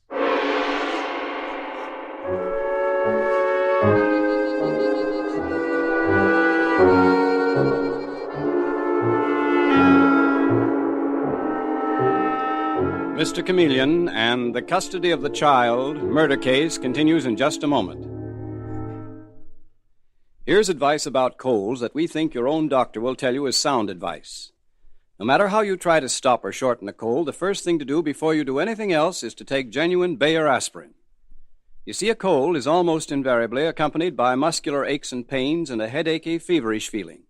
And for your own good, you need a medication that will relieve these distressing symptoms with the greatest possible speed. Because Bayer aspirin is ready to go to work in 2 seconds, it brings you this relief, makes you feel better fast. That's why millions take it the moment they feel they're catching a cold. In addition, Bayer aspirin's single active ingredient is so gentle to the system that doctors regularly prescribe it even for small children. That's why it's been used by millions of normal people without ill effect. So at the first sign of a cold, before you do anything else, take Bayer aspirin. When you buy, ask for Bayer aspirin, not just for aspirin alone. Get the 100-tablet bottle and you get Bayer aspirin tablets for less than a penny apiece.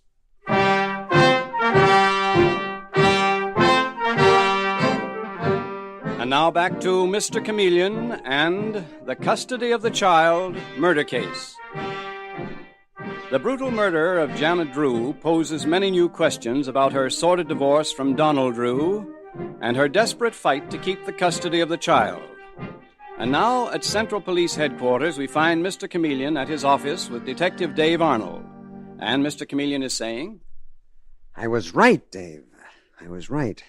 When Janet Drew launched into that tirade in court yesterday, her exact words were, Donald Drew is not the legitimate father of the child. Still, in her excitement, Mr. Chameleon, she might have misspoken. Yes, maybe.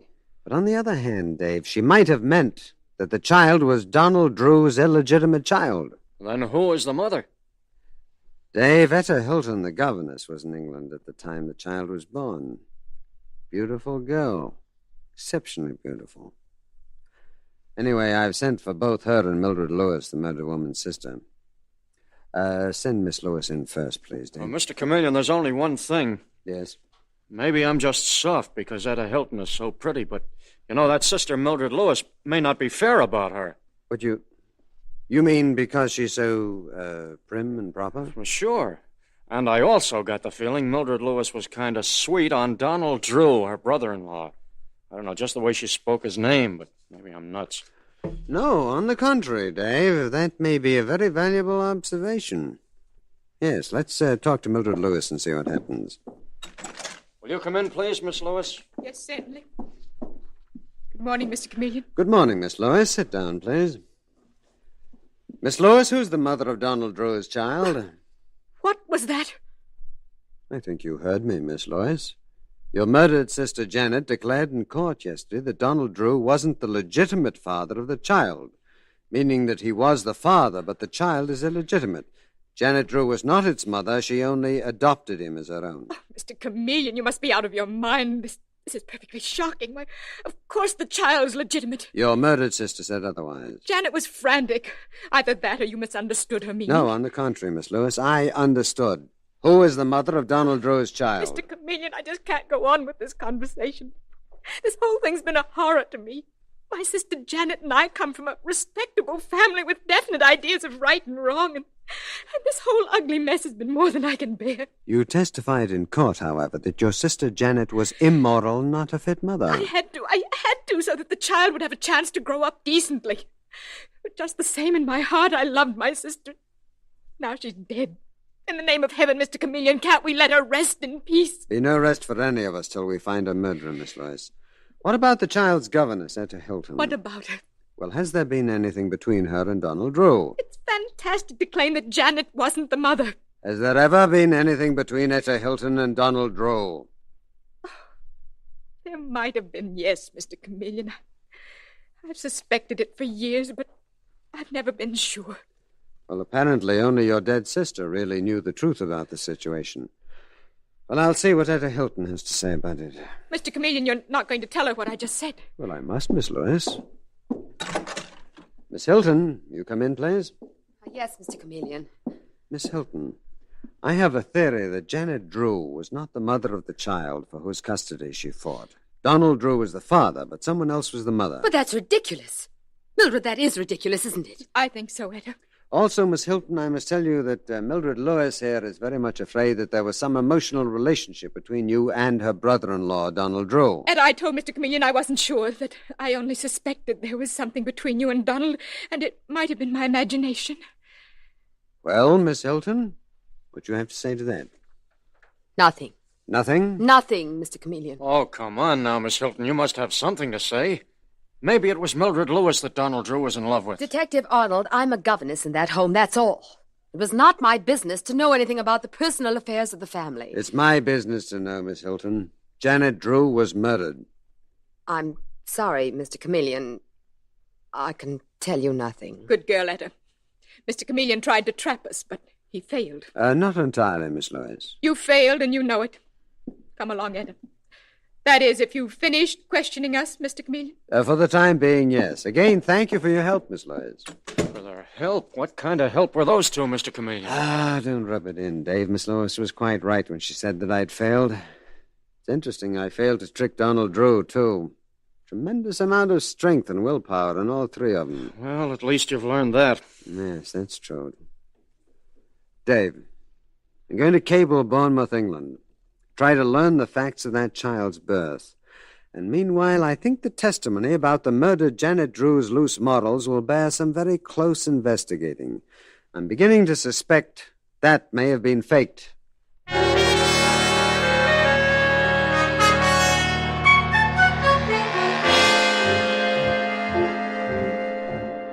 And the following day, in the early afternoon, we find Mr. Chameleon back in his office at police headquarters. And as Dave Arnold walks in the door, Mr. Chameleon is saying over the telephone... That's so. Well, that's very interesting. Thank you, Detective Foley.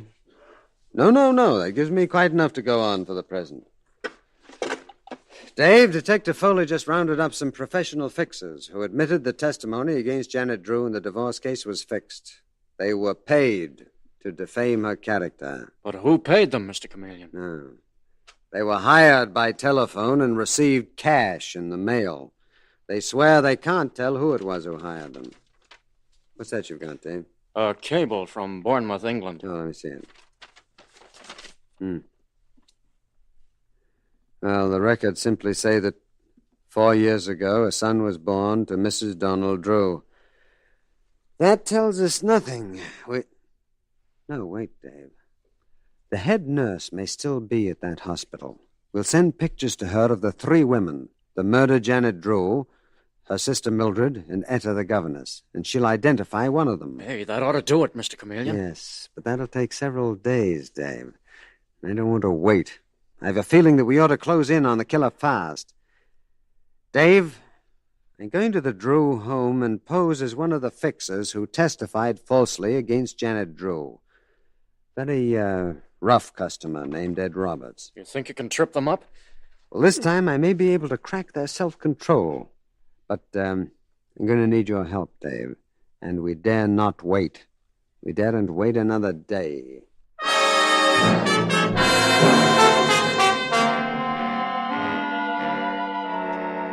And so that evening, in the library of Donald Drew's home, we find 3 tense people facing a rough-looking character, Mr. Chameleon in his disguise of Ed Roberts, the fixer.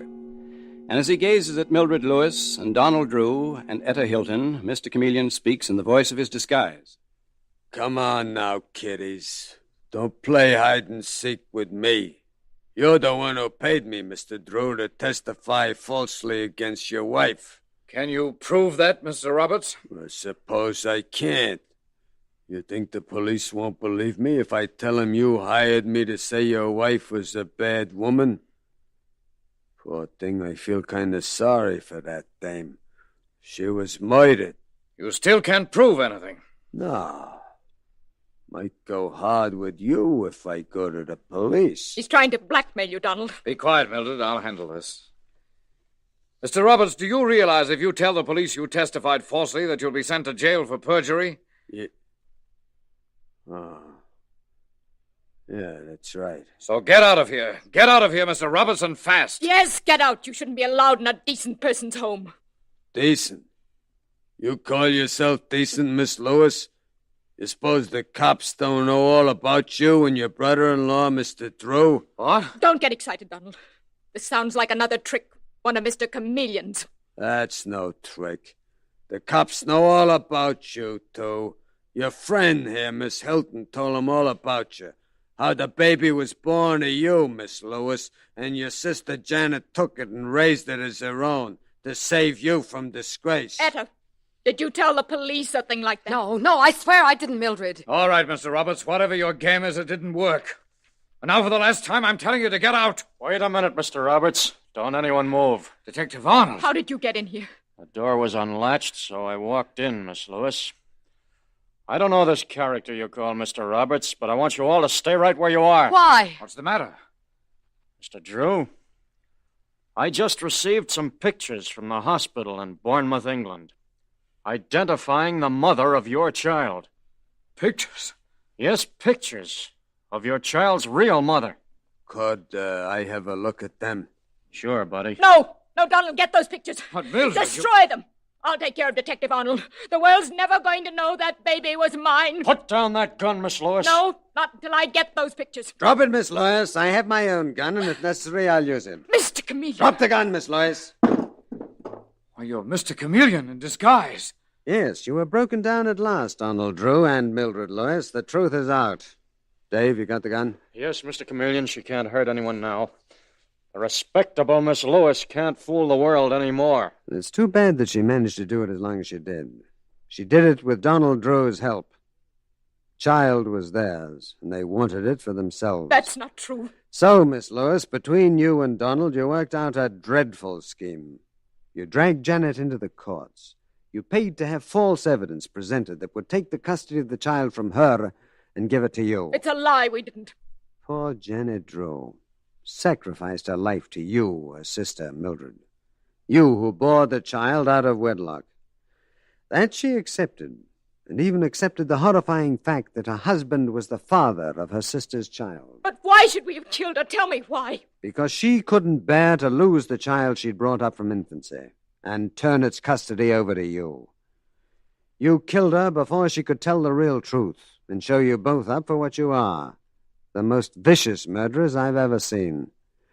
Dave, you handcuff Donald Drew and Mildred together. The justice of God and man will lead them to the execution chamber.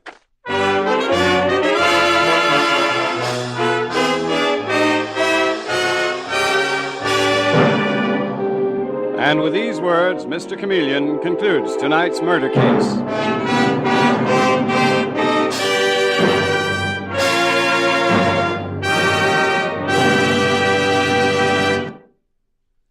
Mothers everywhere, listen carefully. Now, genuine Bayer aspirin is available in a new children's-sized tablet containing half the amount of the regular-sized Bayer aspirin tablet. These new children's-sized Bayer aspirin tablets make it possible for you to conveniently give your children the proper dosage as prescribed by your doctor. To do this, all you need use is one children's-sized Bayer aspirin tablet, because each tablet is full dosage. In addition, these new children's-sized Bayer aspirin tablets have another feature that appeals to wise mothers. They are neither flavored nor colored, so that they cannot be mistaken for candy, and they can be used with complete confidence. For the fact that doctors prescribe Bayer aspirin's single active ingredient even for the smallest children shows how gentle and dependable it is. The bottle and carton are plainly marked children's size Bayer aspirin, 30 tablets for 25 cents.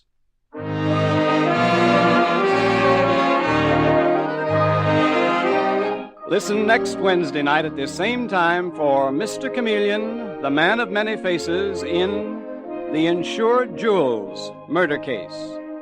The part of Mr. Chameleon is played by Carl Swenson, with dialogue by Marie Baumer from the original story by Frank and Ann Hummert. Music directed by Victor Arden. Your announcer is Howard Claney.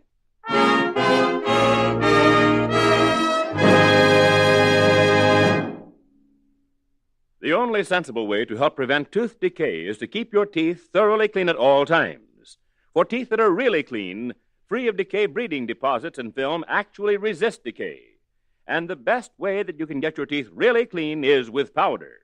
There's no dentifrice you can get that cleans teeth like powder. To prove this, try Dr. Lyon's tooth powder. Almost instantly, it helps remove deposits and film in which bacteria form, bacteria that cause tooth decay. So to help prevent tooth decay before it gets started, to whiten and brighten your teeth beautifully, use either regular or ammoniated Dr. Lyon's tooth powder.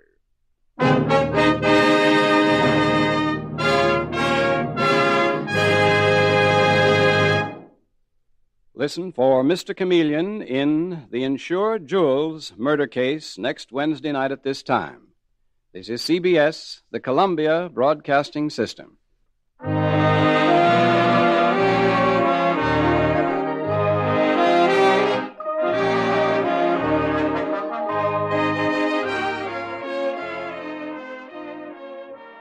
Next, Mr. Chameleon and the Hanging Judge murder case.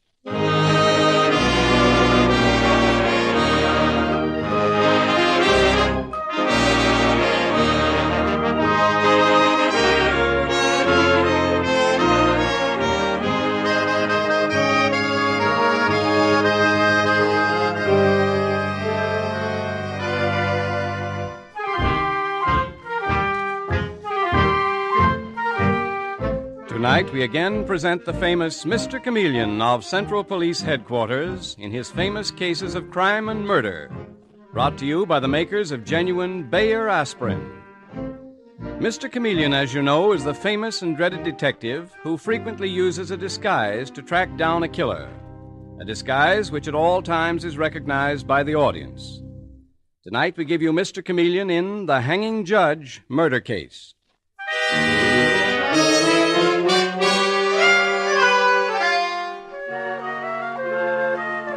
The story opens as the famous Judge Hatch, known far and wide as the Hanging Judge, is seen striding rapidly and impatiently along one of the corridors of the Cyrus Blackstone Museum in a quiet residential section of New York.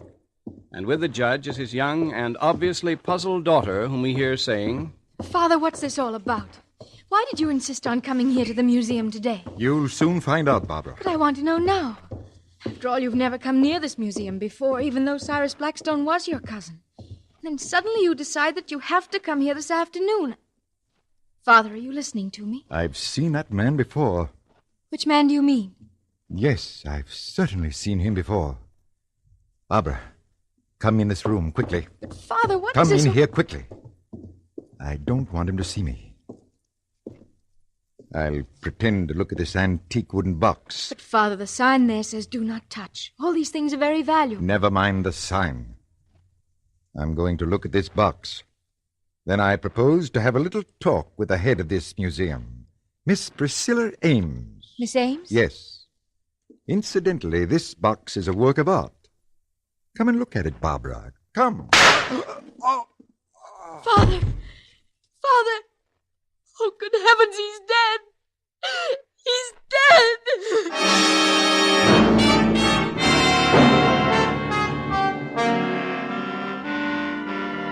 And a little later we find Mr. Chameleon, the astute and dreaded detective, entering the still room where Judge Hatch lies lifeless. And he is saying to Detective Sergeant Dave Arnold, What a place for murder, Dave. Quiet sanctuary like this, surrounded by wonderful works of art. Never expect violence to take place within these walls. But it did, all right. Bullet hole in his left temple. Shall I have the doors locked, Mr. Chameleon? Yes, please, Dave. No one is to leave the museum under any circumstances. Okay. Who's that weeping? Oh. Are you Judge Hatch's daughter? Yes. I'm Barbara Hatch. I'm Chameleon of Central Police Headquarters. Were you with your father at the time of the murder? Yes. He was looking at that antique wooden box when I suddenly heard a shot. You didn't see who fired it? No, I was so startled. Mr. Chameleon, who could have killed my father? I was always afraid something like this would happen. Why? He was known as the hanging judge. Hard but just. He sent many men to prison. Yes, that's very true. Did he receive any threats recently? He wouldn't have told me. Miss Hatch, I'm sorry to have to question you, but of course I must.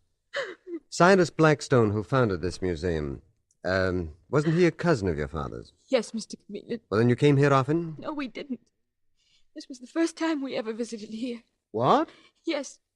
But today Father insisted on coming here. He wouldn't tell me why, except he said that he wanted to see Priscilla Ames. Just a moment before he was shot, he mentioned her name. Who is Priscilla Ames? She's in charge of the museum. Father's whole behavior lately was very strange, Mr. Chameleon.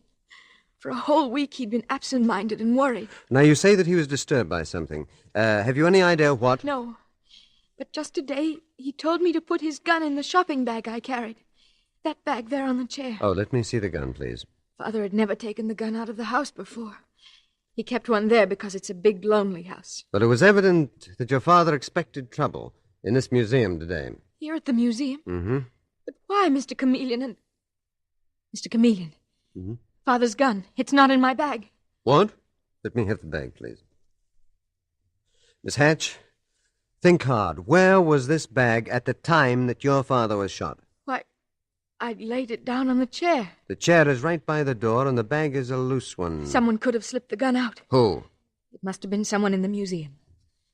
All I know is Father said something about Priscilla Ames just before he was killed. And you think this Priscilla Ames could have taken the gun? Well, Why would I take your gun, you malicious girl? Are you trying to make trouble for me the way your father did? Oh, so you are Priscilla Ames. I'm Chameleon of Central Police Headquarters. Miss Ames, suppose you tell me how Judge Hatch made trouble for you, and why yours was the last name he mentioned before he was murdered. So Barbara Hatch told you that, did she? I said Father mentioned your name, Miss Ames, and he did. Just before he was shot, Miss Ames. You said Judge Hatch had made trouble for you. What sort of trouble? I asked you what sort of trouble. I don't understand why I should be subjected to this inquisition, Mr. Chameleon. Everybody knows that Judge Hatch was called the hanging judge, and I'm certain that there wasn't a man in New York more criminals wanted to murder than him. It seems quite obvious that one of them killed him. Miss Ames, I am still interested in what was the trouble between you and this murdered man. Mr. Chameleon, to you this place is just a museum. But I knew it when it was a magnificent private house. And I should have been the mistress of that house, Mr. Chameleon, instead of working here on salary. You're a very beautiful woman, Miss Ames, and I presume you mean that the founder of this museum, Cyrus Blackstone, thought so too. Cyrus Blackstone loved me. We were engaged to be married, and Judge Hatch broke it up. Father, really? How? Miss Hatch, do you know anything about this? Don't ask her. I'll tell you, Mr. Chameleon. I didn't tell Cyrus about my brother. He was a confidence man who spent time in prison. His name was Archie Craig. Archie Craig? I knew him well, Miss Ames. So did Judge Hatch. Exactly. Judge Hatch told Cyrus Blackstone I was mixed up with my brother Archie's schemes. I was innocent. I didn't know my brother was doing anything dishonest. But Cyrus believed Judge Hatch. He broke our engagement. So, in your mind, Miss Ames, Judge Hatch cheated you out of Cyrus Blackstone's fortune? In my mind. It's true. On his deathbed, Cyrus relented and saw to it that I had a permanent job here at the museum. But that was not good enough for you. You hated Judge Hatch with a hatred that grew and grew until... Until what? If you mean I murdered Judge Hatch, I didn't. If I'd wanted to kill him, I'd have done it long ago. Besides, what about his daughter? Miss Ames, please. Barbara didn't tell you, I suppose, that her father tried to wreck her life. He stopped her marriage just as he stopped mine. Mr. Chameleon, don't listen to her. You're a wicked woman, Miss Ames. You mean your father was a wicked man, Barbara? He couldn't bear to see anyone happy. He wanted to keep you to himself. He didn't want you to have a husband. Is that true, Miss Hatch? Or did your father have another reason for preventing your marriage? Mr. Chameleon, he said there was something wrong with John Clark. But there wasn't. There wasn't. You still love this boy, I take it. And your father stood in your way, and you had a gun in your bag. Mr. Chameleon, what do you say? I wouldn't kill my father. Whatever he did, I loved him. You also loved that boy, John Clark, and that is the strongest love of all. You were faced with empty years in a lonely house with only your father, and it was too much for you. No, that isn't true. And why would I pick this museum as the place to kill him? On the other hand, Miss Hatch, you carried a gun with you, and that gun has mysteriously disappeared. You had plenty of time before the police arrived to hide it somewhere. I told you someone took the gun, Mr. Chameleon. I remember now. There was a man. When we first came in, my father seemed upset because of some man we saw here in the museum. Upset in what way? Father said, I've seen that man before. That's why he suggested we step into this room. That's why he pretended he was looking at that antique box. Why didn't you mention this before, Miss Hatch? It slipped my mind. Could you identify this man? He must still be here. I gave orders that no one was to leave the museum. Well, I'm not sure, but I can try. Miss Hatch, you and Miss Ames wait here, please. I'm going to find Detective Sergeant Arnold. Dave. Yes, Mr. Chameleon. I was just coming in to see you. Mr. Crosley and I have been looking for the murder weapon. Who are you, Mr. Crosley? Philip Crosley at your service, Mr. Chameleon. I'm Priscilla Ames' assistant. I help her run the museum. So you've been looking for the murder weapon. Any luck? Not yet. Tell me, how many people were here at the museum at the time of the shooting, Mr. Crosley? Oh, quite a few. School teachers, tourists. They're all in a room upstairs, as you instructed. Any men? Judge Hatch mentioned seeing a man who looked familiar to him just before he was murdered. Oh, of course. There was one very distinguished-looking man. Looked like, a Hollywood conception of a foreign diplomat, Mr. Chameleon. Gold-headed cane, Homburg hat, striped trousers. Foreign diplomat? Wait a minute, Mr. Crosley. Does he also sport a monocle? Why, yes, he does. Mr. Chameleon, you don't think... Indeed I do, Dave. Go and tell the distinguished gentleman that I want to see him. Oh, Dave, after that, call the police commissioner. Send someone to Judge Hatch's house. Go over his effects and see if he'd received any threatening letters. Yes, sir. Mr. Chameleon, this will probably be one of the easiest cases you've had to solve. Why? Because Judge Hatch was known as the hanging judge. And from everything I've ever read about him, a lot of criminals would have liked to kill him. It looks as if all you'd have to do is check up on the people he's given stiff sentences to. Check on them, and among them you'll find your man. So you're interested in criminology, Mr. Crosley? No, I'm afraid that's a little far removed from the quiet occupation I follow in a museum. Well, your hunch may be a good one at that. Dave, you send in our friend with the monocle, please. Okay, Mr. Chameleon. Particularly anxious to see him. Mr. Chameleon, do you mean that you know this man? Mr. Crosley, unless I am much mistaken, he's Andy Matthews, a well-known fence and confidence man. And I see that I am not mistaken. Hello, Andy. Hello, Mr. Chameleon. Well, this is a pretty mess.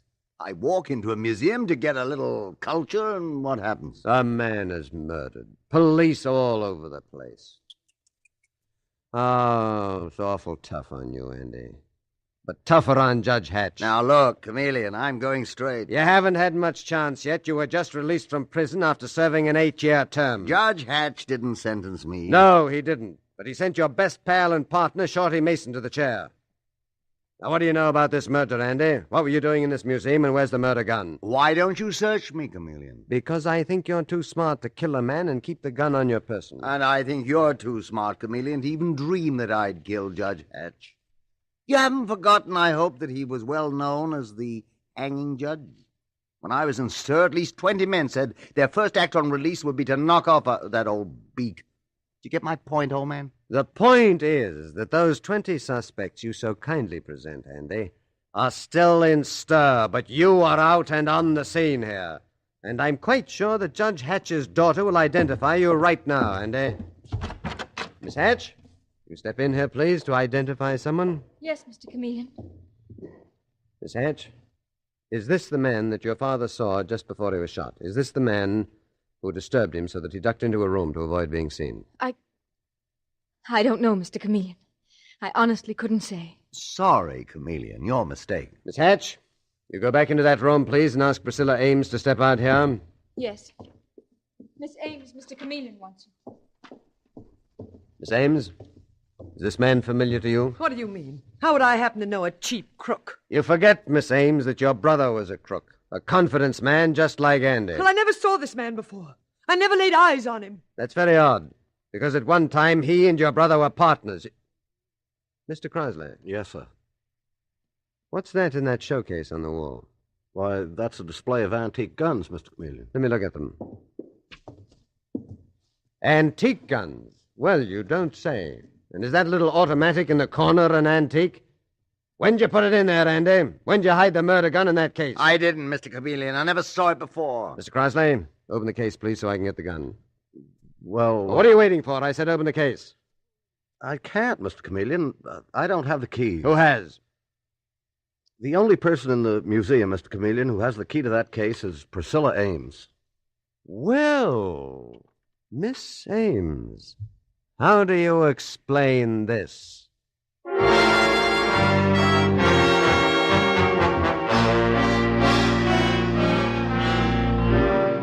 Mr. Chameleon and the hanging judge murder case continues in just a moment. When you're suffering from an ordinary headache, neuritic, or neuralgic pain, you want two things. First, you want something that will give you fast relief. And second, you want something that will give you dependable relief. So listen. People everywhere know that because it's actually ready to go to work in 2 seconds, Bayer aspirin provides fast relief. And they know that because it's gentle to the system, it also provides dependable relief. The fact is that no other pain reliever can match Bayer aspirin's record of use by millions of normal people without ill effect. And that means that of all pain relievers, Bayer aspirin is one you can take with complete confidence. So when you have a headache, don't experiment with drugs that have not been proved by years of successful use. For the two most important kinds of relief, the fast relief you want and the dependable relief you need, do as millions do, be sure with Bayer aspirin. And when you buy, ask for it by its full name, Bayer aspirin, not just for aspirin alone. Get the 100-tablet bottle and you get Bayer aspirin tablets for less than a penny apiece.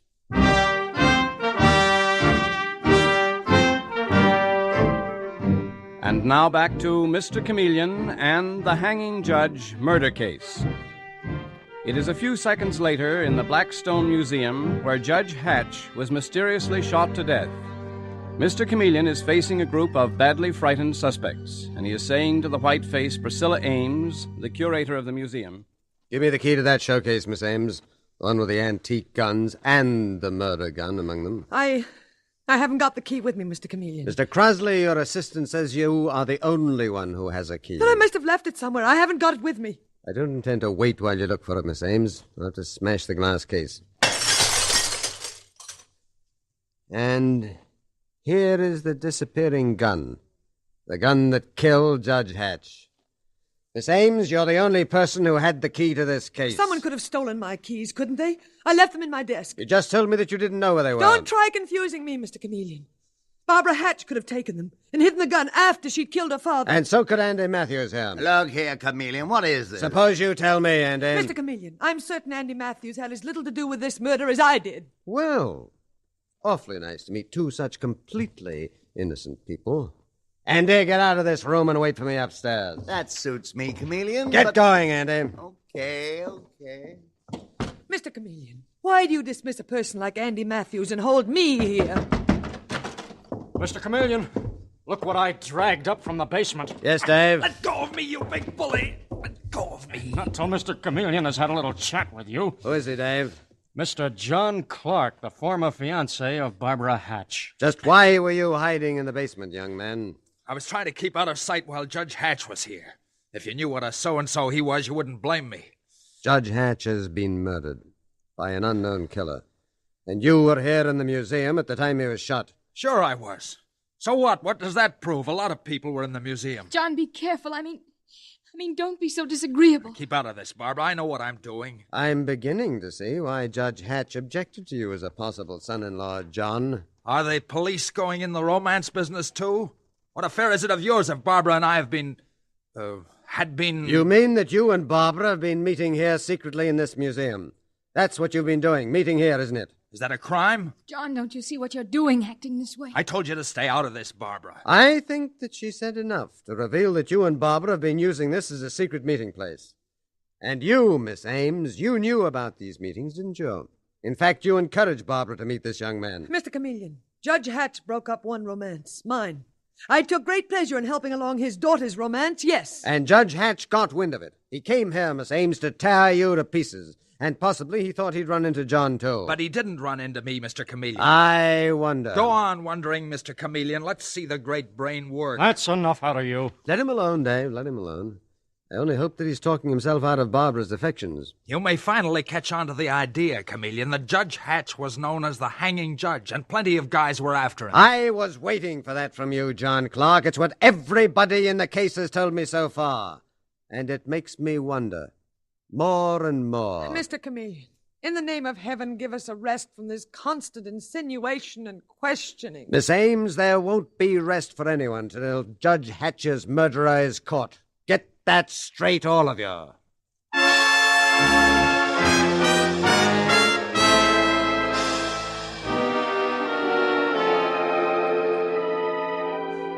It is now the next day, and we find Mr. Chameleon at Central Police Headquarters in the office of the Commissioner of Police. He is saying, Good morning, Commissioner. Tell me, have the boys picked up anything for me? Well, the newspapers have certainly picked up plenty, Chameleon. The idea of the hanging judge being murdered seems to be most intriguing to them. Putting you and me in the same sack as a couple of nitwits. Don't take it so much to heart, Commissioner. Well, anyway, here's what the boys picked up, Chameleon. First, this partly burned letter taken from Judge Hatch's room. Oh, thanks.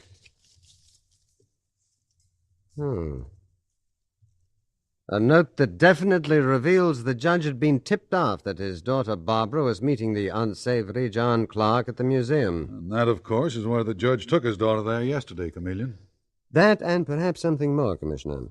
What more? Is there a report yet on whether Barbara had been carrying any packages or anything else from the museum after meeting the boyfriend, John Clark? It just came in, and your guess was right, Chameleon. Got the story from the doorman at the museum. So she has been carrying things away. Where'd she take them, Commissioner? To the Apex coffee shop down the street from the museum.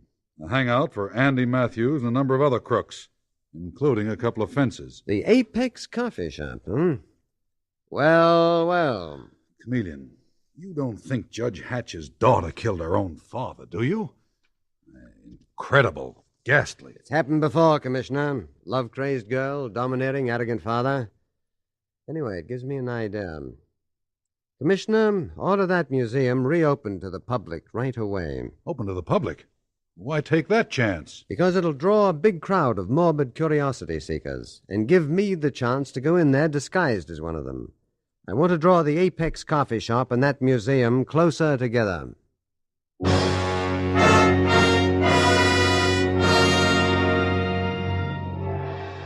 Yet, even as Mr. Chameleon is talking to the police commissioner, a trembling girl is waiting in the Apex coffee shop down the street from the museum.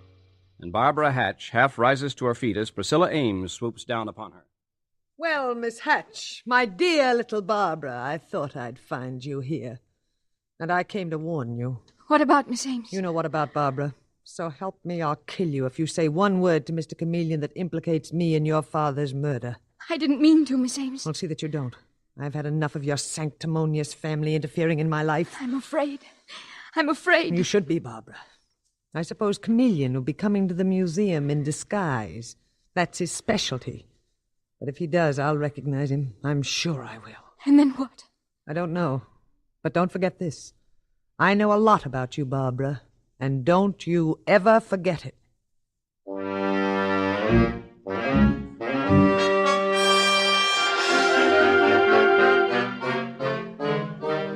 Now we find Mr. Chameleon in his disguise as a senile old man, Mr. Wheeler.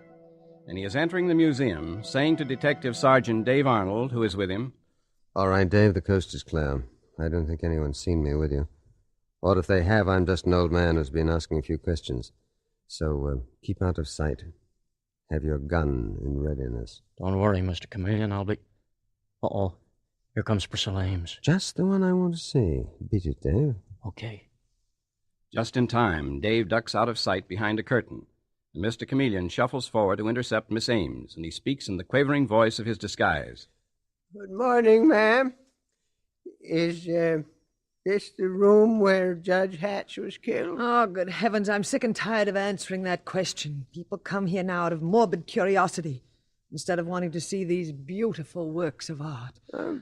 Can't blame him much, can you? Human nature being what it is. Was this the room where Judge Hatch was murdered? Yes, it is. My. Think of that. My name's Wheeler. What's yours? Miss Ames, I'm the curator of the museum. And now, if you'll excuse me. Oh, that's a pretty box. What? I say that antique box is mighty pretty. Mind if I look at it? Well, certainly I mind. I run this museum. Nothing is to be touched. I'll be careful. You get mad because people come here out of morbid curiosity, then you get mad when people look at your works of art. Mr. Wheeler, that antique box is not to be touched. Don't you see the sign, do not touch? I'm not hurting it, Miss Ames. Put it down. You've got no call to speak to me like that. All I want to do is look inside the box, and I'm going to. Got him, Dave? Yes, I've got him, Mr. Chameleon. Your shot nicked him in the arm. And bring him out. Mr. Chameleon. You were Mr. Chameleon? Yes, Miss Ames, and here is John Clark, the murderer of Judge Hatch. Barbara Hatch's fiancé. No. Your accomplice. Priscilla, help me. Help me. She won't help you, John. Instead, she'll tell me everything. She wants to save herself from a murder rap. It was she who gave me my first clue when she lied about not knowing where her keys were. Mr. Chameleon. Judge Hatch had picked up this antique box. He was raising the lid, just as I did now. And hidden inside this box was a fortune in stolen jewels, like these. He was murdered because, quite by accident, he found those jewels. Are you saying that I handled stolen jewels? That's exactly what I'm saying, John Clark, and I'm also saying that you killed Judge Hatch. But the gun was Barbara's gun. The gun you sneaked from Barbara's shopping bag, you mean? No, I... John Clark, you and Priscilla Ames were working together, passing stolen jewelry. And this is how it was done. Barbara Hatch used to come in here to meet you, John. And if you weren't here, she took a small package from that antique box and turned it over to a messenger at the Apex coffee shop, who in turn gave her a love letter from you. To Barbara, it was a romantic game. She'd no idea that she, your judge's daughter, was being used by criminals to pass stolen loot. I'm saying nothing, Chameleon. Oh, well, I am. We found a half-burned note in the judge's room. A note for Barbara from you, John Clark, which thanked her for following instructions. Well, the judge found it, too. He suspected what was happening. He followed his daughter and saw her meet a known criminal at the coffee shop. And you, Miss Ames, were in on the whole scheme. I didn't murder Judge Hatch. It was John Clark. Why, you... Hold him, Dave! Enough Take of your that. hands All off. right, that's all. Thank you, Miss Ames. I can use your testimony. And I'm not a jewel thief either. I was just afraid to interfere. Afraid? You're enjoying it. It was sweet revenge, a bitter joke. A bitter joke to both of you that the daughter of the judge you so hated should have been tricked into helping a ring of criminals. What you didn't know was that it would lead to murder and your own arrest. You, John Clark, as the actual killer. You, Priscilla Ames, as a possible accomplice. No, I had nothing to do with it. You had full knowledge that crime was being committed, and your failure to report it is in itself a crime.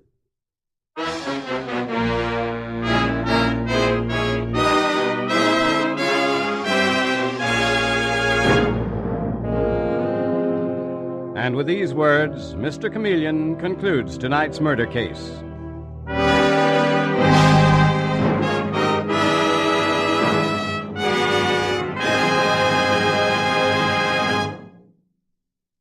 It's only natural that when you have an ordinary headache, you want fast relief.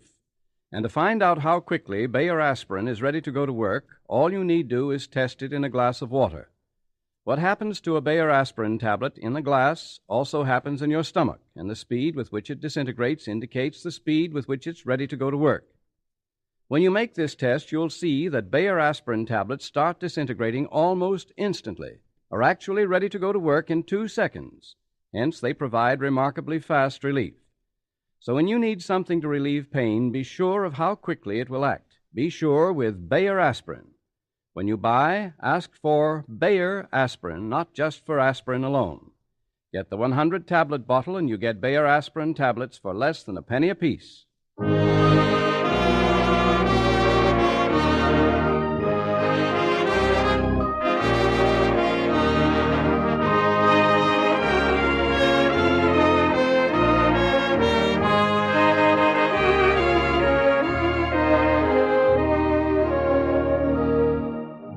Listen next Wednesday night at this same time for Mr. Chameleon, the man of many faces, in The Friendly Divorce Murder Case. The part of Mr. Chameleon is played by Carl Swenson, with dialogue by Marie Baumer and Frank Hummert from the original story by Frank and Ann Hummert. Music directed by Victor Arden. Your announcer is Howard Claney.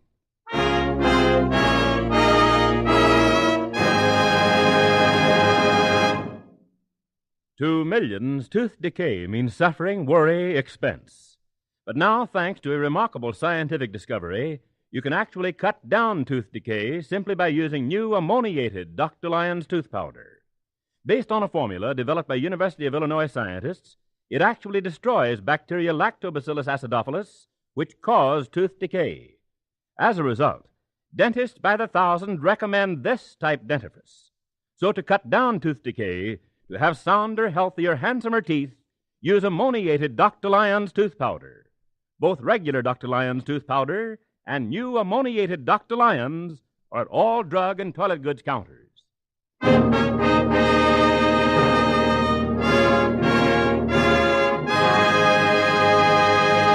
Listen for Mr. Chameleon in The Friendly Divorce Murder Case next Wednesday night at this time. This is CBS, the Columbia Broadcasting System.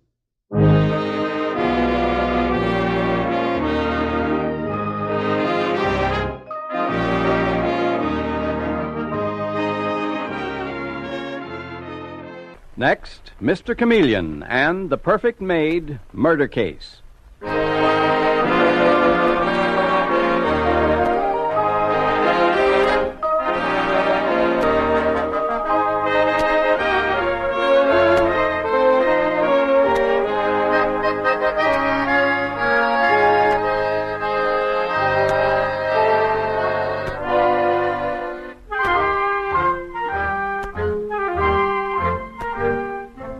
Tonight, we again present the famous Mr. Chameleon of Central Police Headquarters in his famous cases of crime and murder, brought to you by the makers of genuine Bayer aspirin.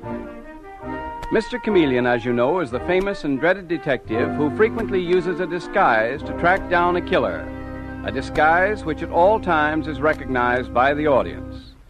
Tonight, we give you Mr. Chameleon in The Perfect Maid Murder Case.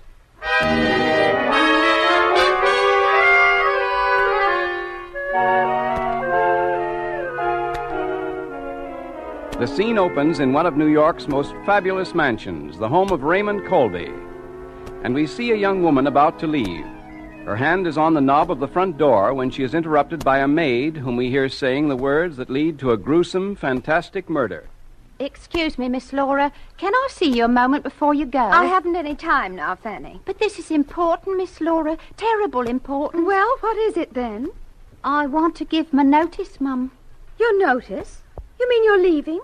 Why, I thought you were a fixture in this house, Fanny. But that's just it, Mum. I am a fixture here. Then what's this talk about giving notice? What's wrong? If it's more wages... Oh, it's not that, Mum. It's that... Yes? It's that I'm going to marry your father. Your what? Going to marry your father, that's what. Oh, well, it don't seem to set very well with you, but... Are you completely and utterly mad? This is the most outrageous thing I've ever heard in my life. Oh, it is it? Well, let me tell you, I'm as good as you are. Pack up your things and get out of this house as fast as you can. I'm not packing, and I'm not leaving. I'm marrying into this house. Just put that in your pipe and smoke it. Get out instantly, I say. I'm not going any further than my own room. You'll find me there if you want to be coming up later and telling me you're sorry. Ta-ta, dearie. John! John, come here! John! Don't shout, Laura. I heard it all. Great heavens, what a mess. We can't let Father do this. He's gone mad. Ooh, that cheap, terrible creature. Tell you, Laura, hysterics won't help. Besides, we don't want to wake the old man up and get him on our necks. We've got to think fast. But what are we going to do? What can we do? Oh, this is too dreadful. Listen, Laura, listen. Yes? You stay right here, Laura, and watch every door. Be as loud as you can if anybody comes. You mean Father or that horrible Fanny? Anybody. I've got the combination to Father's safe. His safe? What are you going to do, John? I know he keeps his will there. That's the first thing to do. He may have changed it in Fanny's favor. If he did, I'll burn it up.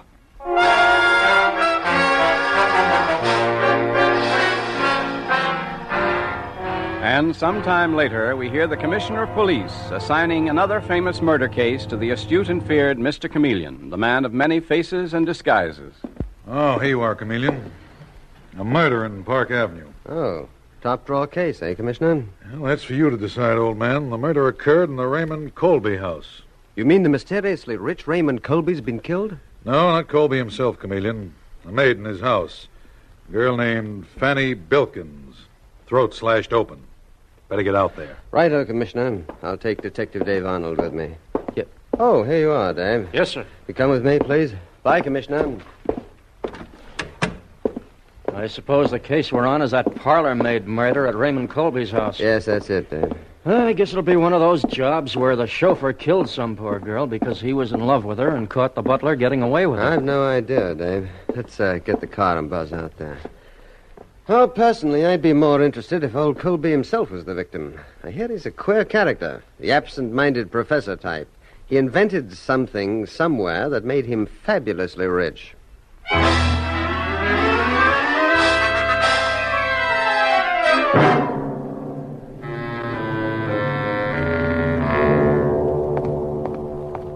Here's the house, Mr. Chameleon. Yes, with a very pretty girl already holding the door open. Come ahead. Oh, I'm so glad you came. You are from the police, aren't you? Yes, my name is Chameleon. This is Detective Arnold. And you are... I'm Laura Colby. Come in, Mr. Chameleon. Thank you. I'm rather surprised to see you here. Surprised, Miss Laura? Why? We didn't expect to see such a famous detective as you on an unimportant case like this. Murder is always important.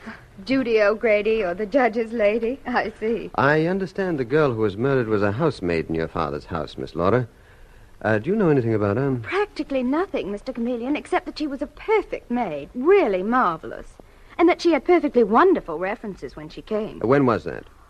Oh, I don't really remember. A couple of years ago. You know how those things are. Who found her body? One of the other help in the house, I suppose. No, as a matter of fact, my father did. He and my brother John, that is. Yes? Well, what actually happened was that one of the other servants, our cook, became annoyed when Fanny didn't turn up to serve breakfast this morning. She thought she'd overslept. But when she knocked on Fanny's door and she didn't answer, she became alarmed and called my father. So he and your brother went up there? And when they opened the door, they found her dead. Father was very much upset, and so was my brother. Odd that the cook didn't open the door herself when she got no answer to her knock. Why, I hadn't thought of that.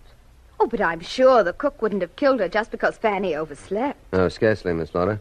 Dave. Yes, Mr. Chameleon? You go to the kitchen and talk to that cook. Find out what you can. I'm sure Cook can't tell you any more than I have, Mr. Chameleon. One never knows, Miss Laura. She may be concealing something from you. I'll talk to the cook now, Mr. Chameleon. I don't. In the meanwhile, Miss Laura, perhaps your father or your brother will take me up to see the murdered girl's body. John's in the drawing room, Mr. Chameleon. This door here. Oh. Oh, John, this is Mr. Chameleon, the famous detective. Oh, how do you do, Mr. Chameleon? Horrible thing, isn't it? But one never knows what will happen with servants these days, does one? What happened here, however, is a bit out of the usual run. Your sister says that you lead me to the murder room. Well, of course, Mr. Chameleon. I don't like the job, but just follow me. Thank you.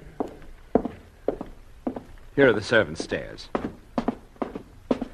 By the way, John, do you know anything about the murdered girl?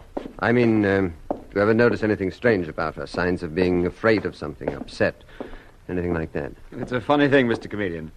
I never notice any servant particularly. To me, they're just faceless people. All I know is that my sister always said Fanny was the perfect maid. Laura's all in a dither. Says she'll never find another one like her. Oh, but here's her room. Just about the size of a cell. What? Nothing. Poor girl. A horrible sight. Her head is almost severed. If you're finished with me, Mr. Chameleon, I'd like to get out of here. Oh, yes, I understand, John. I'm sorry. I forgot that we policemen are more accustomed to sights like this than people like you. Yes, you go back to the drawing room. I'll see you there presently. Thank you, Mr. Chameleon. Poor Fanny. Poor child. Well, if the dead can hear, you'll hear me promising to bring your murderer to the execution chamber. Mr. Chameleon? Nothing from the cook except what Laura Colby already told us. But get this. Yes, Dave? Just as I was talking to the cook, the girl's father came in. The murdered girl's father, Dave? Uh-huh. A man named Ed Bilkins. He started accusing everybody of murder. He's pretty wild. I told him to stay put, but you'd talk to him. Poor devil. Wait till you get a load of him, Mr. Chameleon. He looks like a bad customer to me. Not so sorry as he acts. But that don't mean I think he killed the girl. Dave, you call the morgue and have this body picked up. And here is the knife that slashed her throat. You send it in for prints. Okay, Mr. Chameleon. And then hold the murdered girl's father down below. I want to talk to John Colby and his father first.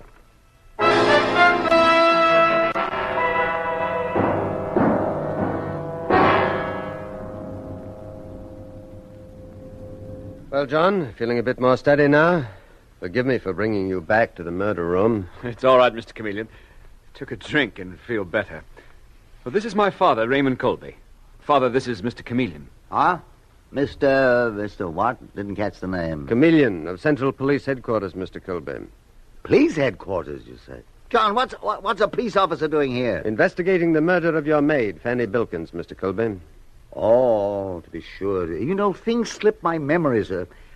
And you say your name is, Chameleon, Mr. Colby. Chameleon. Unfortunate thing here, Mr. Canston. Chameleon. Oh, yes. Chameleon.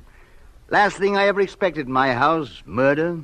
Just one of the servants. Probably got herself into trouble. Queer lot, servants. Queer lot. Never know about them. But still human, Mr. Colby. They sing and sigh, laugh and weep, feel happiness and sorrow just like you and me. Only probably suffer more. Quite right, quite right. I didn't think policemen thought that way, though. Well, what can I do for you? Tell me any little thing that you might know about the girl who was so inconsiderate as to be murdered in your quiet home. Why do you think, for instance, that she was killed? I've no idea.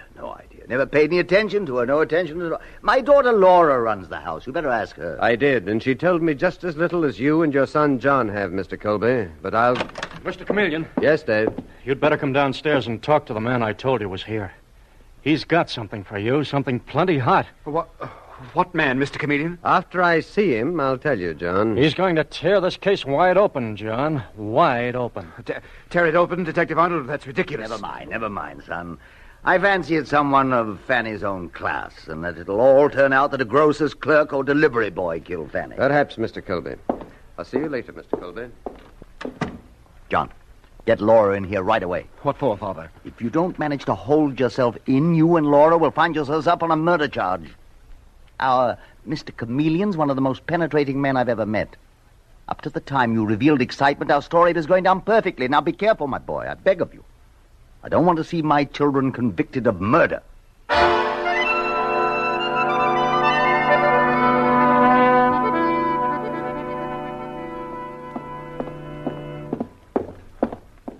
What did the murdered girl's father tell you, Dave, to make you think he'd break this case wide open? You better hear it from his own lips, Mr. Chameleon. Oh. He's here in the butler's pantry. Oh, all right, Dave. Mr. Bilkins, here's Mr. Chameleon. Now tell him what you told me. It's fair terrible I ever brought my innocent daughter to this country, Mr. Chameleon. That's how she was done in. What do you mean, Mr. Bilkins? Brought her to this country? Didn't this here busy tell you, Mr. Chameleon? Detective Arnold wanted me to hear the story direct from you, Bilkins. Now, let's have it, please. Fanny and me come from Australia, where we should have stayed. And then she'd never have gone into service in this old duffer's house. Well, I still don't know what you mean, Bilkins. What I'm trying to drive home, sir, is that Fanny wouldn't have got herself engaged to marry the old man. Do you mean to say that your daughter, Fanny, was going to marry Raymond Colby? I'm not lying when I say it, Mr. Chameleon. I warned her proper about marrying out of her class. But Fanny had got American ideas into her head quick. Wouldn't listen to her father. And it all wound up in her being killed. Butchered like an animal. Are you certain that your daughter was going to marry this fabulously rich man? Look here. Here's your wedding license, Mr. Chameleon. Uh-huh. She gave it to me, saying Mr. Colby didn't want it round the house, feared his son or daughter might find it. But they must have caught on some other way, sir. And that's why they killed her. Dave, this is astounding. This license is genuine. Fanny Bilkins, age 24, Raymond Colby, 56. It's on the up all right, Mr. Chameleon. I had it checked myself. I'm taking the blame for Fanny's murder on myself, Mr. Chameleon. I'm her father. I should have given her a good thumping and made her leave this house. The likes of her thinking of marrying the likes of him. I always say that everyone stay in his own class. Mr. Bilkins, come with me. Where to, sir? Upstairs to the drawing room, where I think we'll find Mr. Colby and his son, John. Don't make me face him now, Mr. Chameleon. I can't face my daughter's dirty murderers. I can't do it, sir. I can't. I understand, Bilkins. You wait here, then. Detective Arnold and I will go up alone. You're a real gentleman, sir. Thank you. I'll never forget your kindness, sir. Dave, come along. If ever I saw one for the book, Mr. Chameleon, this is it. If it's true, Dave, if it's true. What? Well, don't you believe it? You saw the marriage license, didn't you? Yes, indeed, Dave. And I also saw the shifty look in the bereaved Mr. Bilkins' eyes. If I were looking for a babysitter, and it wouldn't be Bilkins. Oh, here's the drawing room now. I expected to find your father and brother here. They're in Father's study, Mr. Chameleon. I've just talked to your murdered maid's father. So they have fathers, too. Just as you and I, Laura. But tell me. Yes. When was your father, Raymond Colby, going to marry Fanny Bilkins? Oh, I didn't realize detectives on duty kidded people, Mr. Chameleon. Then you didn't know? Know what? You know what. Answer the question. If you expect me to answer a ridiculous question like that, Mr. Chameleon... Are you serious? Imagine Father marrying a housemaid. It's too silly. That the door to the study, Laura? Why, yes. I'll tell Father you want to see him. Don't trouble, thank you. I'll go in alone. And you stay here. I hope I'm not interrupting, Mr. Colby. Oh. I see you have your safe open. Something lost? Father has an idea he misplaced his will, Mr. Chameleon. I'm on the forgetful side, Mr. Chameleon. I'll find it later. Why not look in the fireplace, Mr. Colby? Wait a second. In the fireplace, Mr. Chameleon? Yes, John? Yes, here is what is left of your father's will. All but the top burned away, though. Do you mind telling me why you tried to destroy it, John? My son didn't, Mr. Chameleon. Probably did it myself. I do such utterly stupid things without thinking. Like arranging to marry your housemaid, Mr. Colby? What is this, Mr. Chameleon? Father planning to marry that... That murdered girl, John. Murdered. Oh, Mr. Chameleon, what in heaven's name gives you the idea Father was going to marry her? This marriage license, John. Marriage license? John, I told you before that Mr. Chameleon was a very penetrating man. Trying to deceive him would be unfair to him and us. Then you were going to marry her, Mr. Colby? Oh, no. Not at all, Mr. Chameleon. I Well, I really don't know why I took out that marriage license. Well, I'm sure it wasn't done simply to keep a perfect maid. Come, Mr. Colby, don't you think it's time to stop trying to protect your children? Why should he try to protect Laura and me, Mr. Chameleon? We didn't kill that girl. In my entire experience, I've never met with a clearer motive for murder. Never. Dave? Right here, Mr. Chameleon. Oh. What do we do, arrest John and Laura? No, not now, Dave. Bring the murdered girl's father in here immediately, and then we'll... Well, that's what I came up here to tell you, Mr. Chameleon. Bilkins slipped out of the house while I went into the kitchen to get a drink of water. What? I sent out a general alarm for him. Have this house guarded, Dave. And get this straight, Mr. Colby. If either your son or daughter attempts to leave here, they'll be taken in on suspicion of willful murder.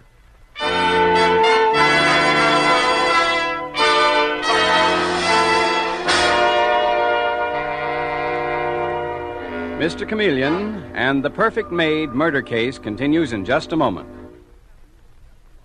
When you have a cold, you need Bayer aspirin. Need it because it's important to you that you get quick relief from the headachy, feverish feeling and the muscular aches and pains that almost always accompany a cold.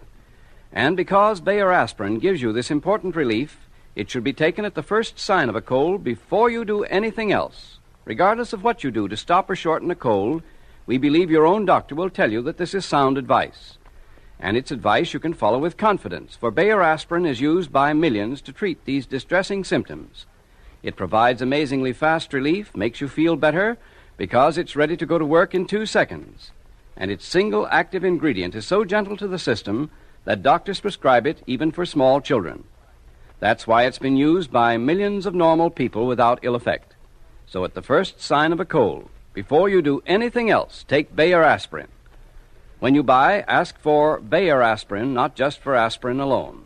Get the 100-tablet bottle, and you get Bayer aspirin tablets for less than a penny apiece.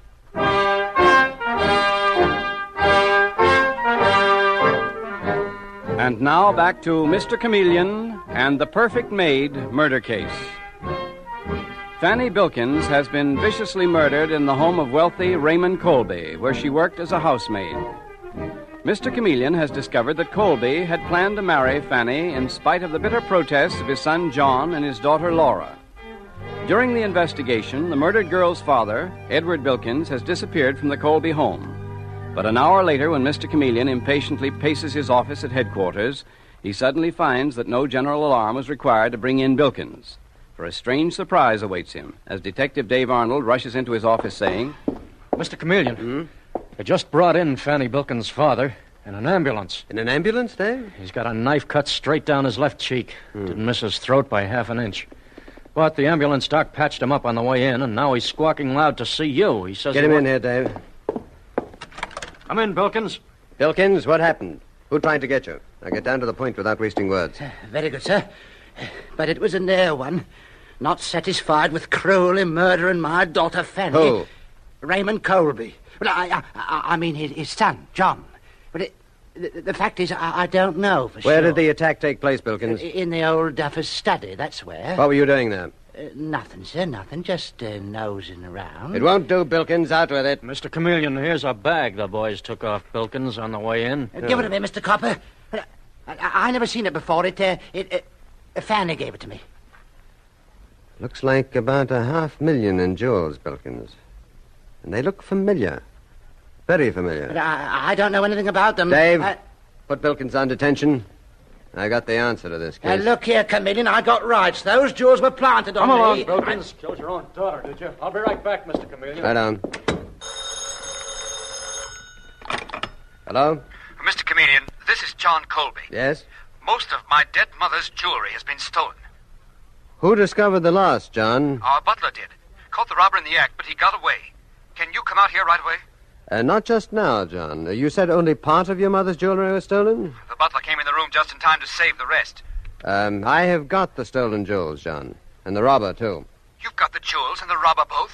I'm pretty positive I have, John. But I want to make sure before I definitely charge the man that we're holding. Well, what do you mean, Mr. Chameleon? Instead of coming myself, John, I'm going to send one of our expert jewel men out there. And he'll bring the jewels I have here out, too, for identification. I wish you'd come yourself, Mr. Chameleon, instead of... What's that, Father? All right, I'll ask Mr. Chameleon. Sorry, Mr. Chameleon, but Father suggests... Yes? Father is worried about anybody coming but you, Mr. Chameleon. And so is my sister, Laura. Can't you come yourself? I'm sorry, I'm not a jewel expert. I'm sending our head man, Pierre-Antoine, out right away. And then I'll follow later. Goodbye, John. What's all that about, Mr. Chameleon? Are you going out to Colby's in disguise? Right you are, Dave. Disguised as Pierre-Antoine, the police department's chief man on jewels. Now, you will come with me. And the instant we get there and you introduce me, arrest John and Laura Colby on my orders. Well, orders are orders, but I don't get you, Mr. Chameleon. Why not pinch them and be done with it? Because I need the evidence I think their father, Raymond Colby, will give me, Dave.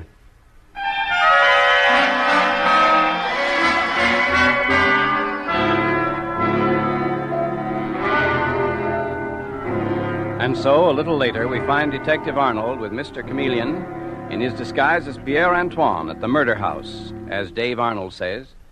Evening, everybody. This gentleman is the police department's jewel expert. Mr. Chameleon sent him out. Pierre-Antoine at your service. You, Mr. Raymond Colby, monsieur? Yes, Mr. Antoine. This is my daughter, Laura. Mademoiselle. How do you do? And my son, John. Monsieur Jean. May we all sit down?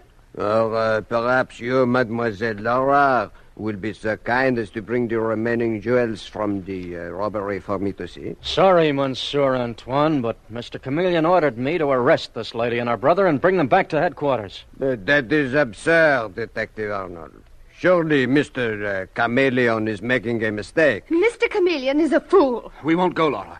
Detective Arnold can't arrest us without a warrant. Here's the warrant, John. Better come quietly. John, you can only cause yourself and Laura trouble by not going with Detective Arnold. But, Father... You've got the right idea, Mr. Colby. Now, come on, John and Laura. No point getting tough about it. My compliment to Mr. Chameleon, Detective Arnold. And be good enough to express my opinion that he is making a most stupid blunder. Arresting two such charming young people. Stupid or not, I'm taking them, Monsieur Antoine. Good night. Good night. Oh, a dreadful contretemps, Monsieur Colby. I thought better of that Chameleon. But there is your police mind. Mr. Antoine, did you bring the jewels recovered from the man who robbed my safe? In this very bag, Monsieur Colby. The robber was the father of the housemaid murdered here today. Your fiancée, I'm told. Hand over those jewels, Chameleon. What? Shut up, Chameleon. I'm doing the talking now. Give me that bag, quick. They're the only evidence you've got that I killed that infernal housemaid, Fanny Bilkins. Now let's have them. When I take you in, Raymond Colby, it'll be for 2 murders. But, anyway, here are the jewels. You're not taking me in. No? By the time they find your body, Chameleon, I'll be out of the country. Got any last wishes, cop? Mm-hmm. I'd like to tell you how I caught up with you, Raymond Colby. I'm interested, but hold your gab to 3 minutes. Through a careful study of police records extending from New York to Sydney, Australia. You murdered the woman who owned those jewels, Lady Ashton Burl, in Australia 5 years ago. That's past history, Chameleon, but suppose I did. The one living man who knew you did was your murdered housemaid's father, a petty criminal named Ed Bilkins. And he followed you here, forced you to hire his daughter Fanny as a maid in your house, and then blackmailed you into a promise to marry her with your mysteriously and criminally acquired wealth. Anything else, Chameleon? You've got 30 seconds left. Only this, Raymond. Don't move, Colby. You hear me, Colby? I said don't move. That's odd. He doesn't answer. Colby? What? Oh, why did I have to become a policeman?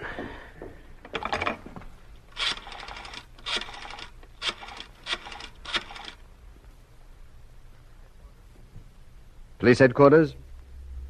This is Chameleon. Connect me with Detective Arnold, please. Dave? Listen, Dave. Send the dead wagon out, please. Yes, the dead wagon. Well, I'm afraid I killed a man. Yes, the murder of Fanny Bilkins. I hit a fatal spot by mistake. I know, Dave, it's all in the line of duty, but still...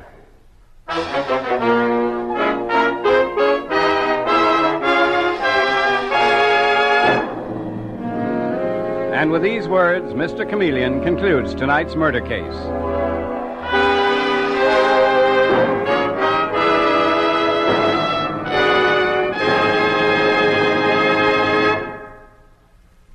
Have you ever tried breaking an aspirin tablet to give your children the dosage your doctor has prescribed? If you have, then you'll appreciate the new children's size Bayer aspirin tablets.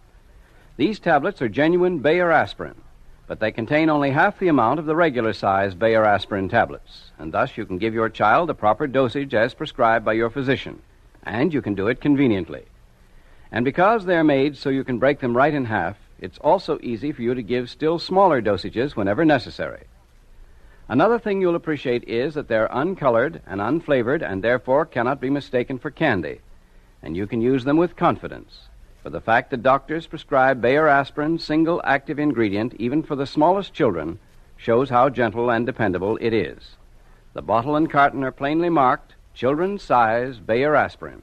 30 tablets for 25 cents.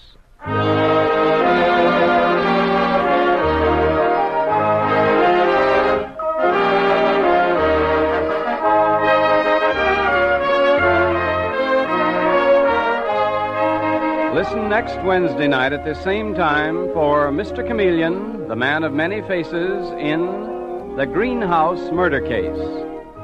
The part of Mr. Chameleon is played by Carl Swenson, with dialogue by Frank Hummert from the original story by Frank and Ann Hummert. Music directed by Victor Arden. The members of our cast join with our sponsors in wishing all their listeners a Merry Christmas. Your announcer is Howard Claney.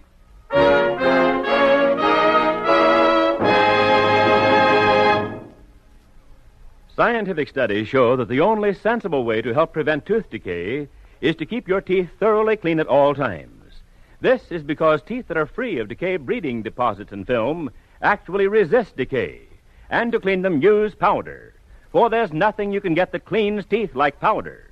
Thanks to its remarkable cleaning power, Dr. Lyon's tooth powder almost instantly helps remove deposits and film in which bacteria form, bacteria that cause tooth decay.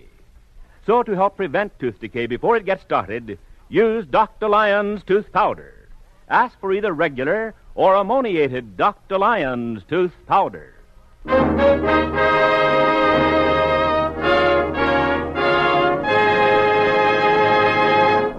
Listen for Mr. Chameleon in The Greenhouse Murder Case next Wednesday night at this time. This is CBS, the Columbia Broadcasting System.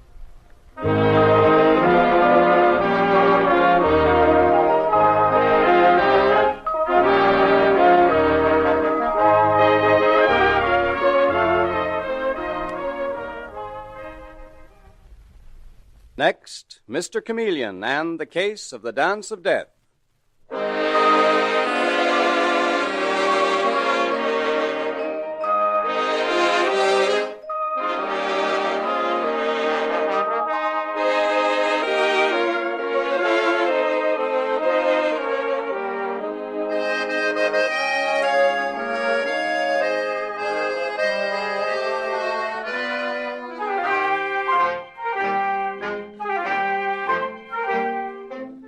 Tonight, we again present the famous Mr. Chameleon of Central Headquarters in his most famous cases of crime and murder, brought to you by the makers of genuine Bayer aspirin. Now let me tell you just who Mr. Chameleon is. A college man, he tried from childhood to live up to the name he bore, Chameleon, by taking on the color of whatever situation in which he found himself, appearing in endless guises, finally entering the police force, where he became known as Chameleon, the man of many faces, the underworld's most dreaded man. The listener invariably knows who Mr. Chameleon is, no matter which disguise he assumes. But the criminal he's tracking down seldom does. Tonight we give you Mr. Chameleon in The Case of the Dance of Death.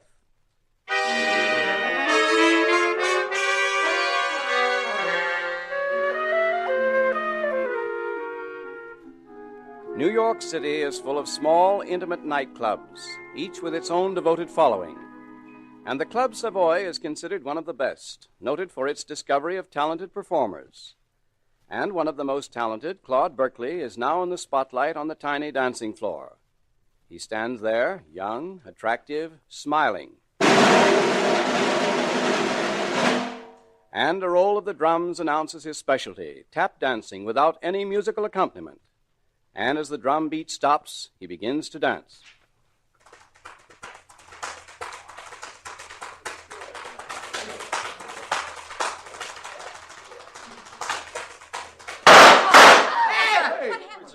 What happened? He's been shot. Someone shot Claude Berkeley. He's dead. He can't be. Yes, he's dead.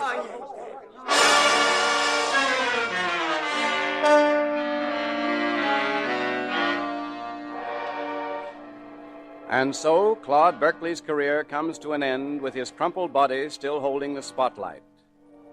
Half an hour later, Mr. Chameleon, the great detective, is bending over that body, which has been carried to a dressing room, while Claude's pretty wife, Marilyn, sits sobbing in the corner. Where were you at the time of the shooting, Mrs. Berkeley? Here in your husband's dressing room? Yes, Mr. Chameleon. Oh. I was preparing a little celebration. It's the first anniversary of Claude's debut here at the Club Savoy. I see. The manager had sent us a bottle of champagne. Oh, we were so happy. Why do things like this have to happen? That, my dear, is what I intend to find out. Your husband was a very talented man, and... didn't you used to dance with him? Just at the beginning.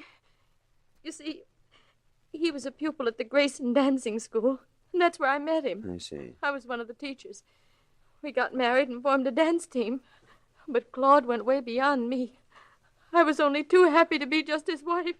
Did you say the Grayson School? The Grayson School of the Dance. Mm-hmm. They specialize in tap and ballroom dancing. The school's in a brownstone house in the West 70s. I don't believe I've heard of it before. I'm sure you haven't, Mr. Chameleon, though Carl Grayson wouldn't like you very much for saying it. He's the director of the school and kind of a tyrant. He considers that he made Claude. Did your husband agree? Oh, Claude, my husband, was very loyal to the Grayson School. He still studied there. Really out of kindness to Carl Grayson. Oh, if he'd only... Well, go on, Mrs. Berkeley. What were you going to say? Nothing. Your husband has been murdered. If you want me to find the murderer, you'll have to give me any information that you can. Now, did he have enemies at the dancing school? Mr. Chameleon, I don't want to cast suspicion on anyone. Mrs. Berkeley, your husband was murdered. I know. There's a girl named Lita Montez who teaches at the school. She teaches the rumba. She was terribly in love with Claude. I see. At the time he married me, she tried to kill herself. Lately, she's been following him and making scenes.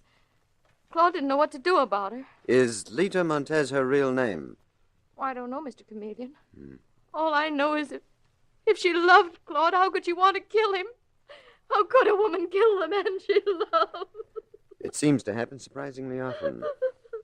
Mrs. Berkeley? Mr. Chameleon? Oh, that must be Detective Sergeant Arnold.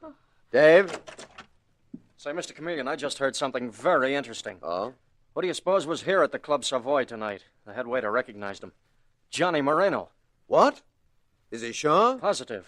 Moreno slipped out after the shooting, but how do you like that? Some nerve, eh? Who's Johnny Moreno? He's a murderer and a bank robber, Mrs. Berkeley. The police have been after him for months. Where was he sitting, Dave? Against the wall, on the left-hand side of the room. And Claude Berkeley was shot by someone standing to the left of him. Mrs. Berkeley, are you positive you never heard of Johnny Moreno? Oh, yes. And I'm sure that Claude, my husband, couldn't possibly have known him. Maybe it was a coincidence, Mr. Chameleon. You know how those crooks are? They stay in hiding just so long, and then they go nuts. They have to get out. Dave, in my book of rules, there's no such thing as coincidence. That is, it's not coincidence until it's proven to be. I want Moreno picked up and brought into Central Headquarters. But, Mr. Chameleon, I haven't forgotten Lita Montez, either. I'm going to the Grayson School of the Dance first thing in the morning.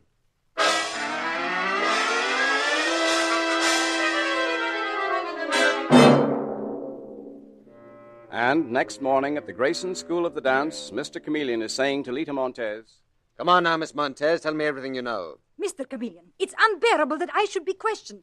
I, Lita Montez, I who loved Claude Berkeley. Nevertheless, I am questioning you. Where were you last night, Miss Montez? I was home in bed. My dancing classes ended at 10 o'clock and I went home to bed. I am a hard-working girl. Do you manage to make a decent living, Miss Montez? This dancing school looks pretty shabby and run down. That is because Carl Grayson, the great Carl Grayson, will not spend money on paint and repairs. And yet he has an apartment on the top floor that...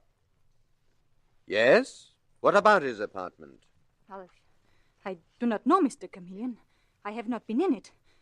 But it is unbearable that I should be questioned when I loved Claude. I loved him. And you were insanely jealous of him. Who told you that? That Marilyn, that little milksop of a wife? So sweet and pretty with the yellow curls. Were you jealous? A lot of people were jealous of Claude. For a lot of reasons, Mr. Chameleon. It was not I alone. What reasons and who? Well, Bert Crane, for one. Bert is a tap dancer, too. Very good. But not as good as Claude, and he hated Claude for it. He studies here to school, too, and he always thought that he should have worked at the Club Savoy, not Claude. The Grayson School of the Dance seems to be full of temperament. All except me. I am not temperamental. Oh. But even Carl Grayson, even he was jealous. The other day, Mr. Chameleon... Oh, no, maybe I should not say this. I think you should, Miss Montez. In fact, I insist on it. Well, the other day I heard their quarreling. Claude and Mr. Grayson. They were in Mr. Grayson's apartment, but their voices were so loud we could hear them down here.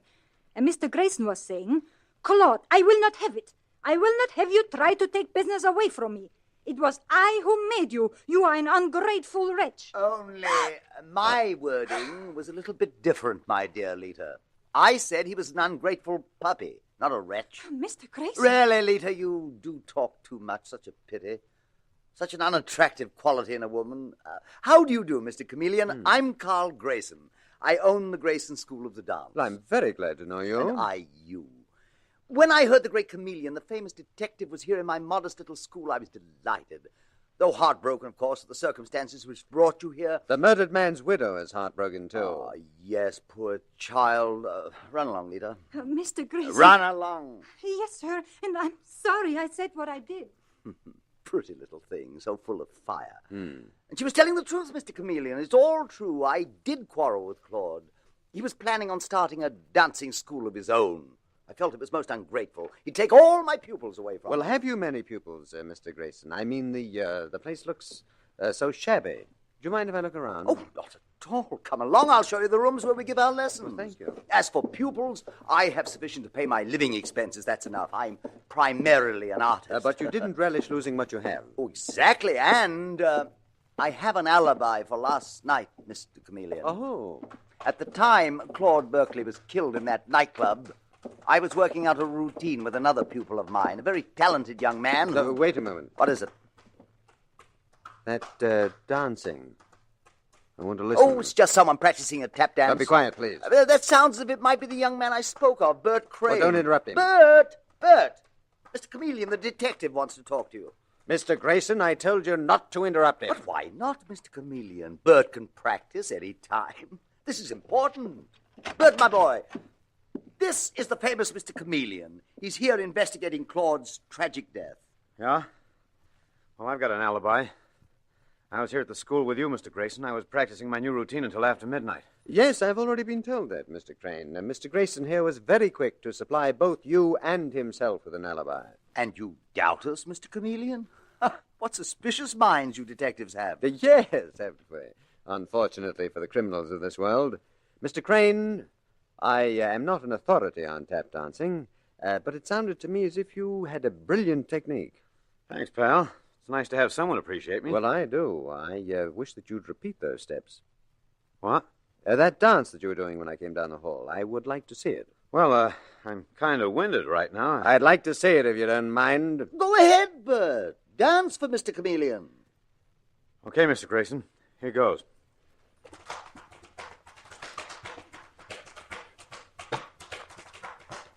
Wait a moment. Is that the step you are doing? It doesn't sound quite the same. That's it. That's the routine Mr. Grayson's been teaching me.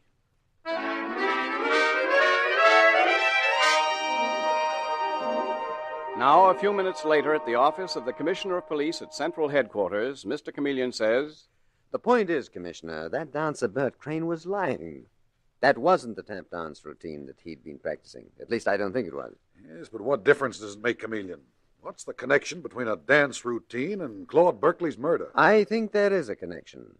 Though what it is, I don't know yet. Just as I think there's some connection between Claude Berkeley's death and the presence of that gangster, Johnny Moreno, at the Club Savoy. But this dance routine... Commissioner, I couldn't swear to it, but I am almost certain that Bert Crane was tapping words in Morse code. What? Yes, sounds fantastic, doesn't it? But I know the Morse code so well, and I'd swear that he was spelling out the word midnight. Chameleon. And when I asked him to repeat it, he didn't, of course. He improvised something else. And Oh, hello, Dave. I was just telling the commissioner about the Grayson School of the Dance. Never mind the Grayson School, Mr. Chameleon. Hmm? What do you think happened to Johnny Moreno? He got out of the country. What? How? I don't know how, Mr. Chameleon.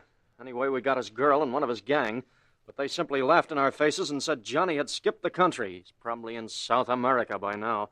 I wonder if he learned to rumba before he left. You certainly have that dance school on your mind, haven't you, Chameleon? Fascinating place, Commissioner. Full of fascinating characters. Lita Montez, who loved the murdered man, Claude Berkeley. Bert Crane, who was jealous of him. And Carl Grayson, who accused him of taking business away from him. And besides, the school itself has a strange, shall we say, atmosphere. I think I'll have to start taking rumba lessons myself. You mean you're going there in disguise, Mr. Chameleon? Mm-hmm. I am, Dave. I want to see that dancing school when they're not on guard against the police. I shall take the name of Harry Parks. Harry comes from Illinois. He owns a hardware store in the town of Greenville. And he's in New York on business. And before he goes home, he is determined to learn the latest dance steps. And who knows? While I, as Harry Parks, am learning to rumba, maybe I, Mr. Chameleon, will learn who killed Claude Berkeley.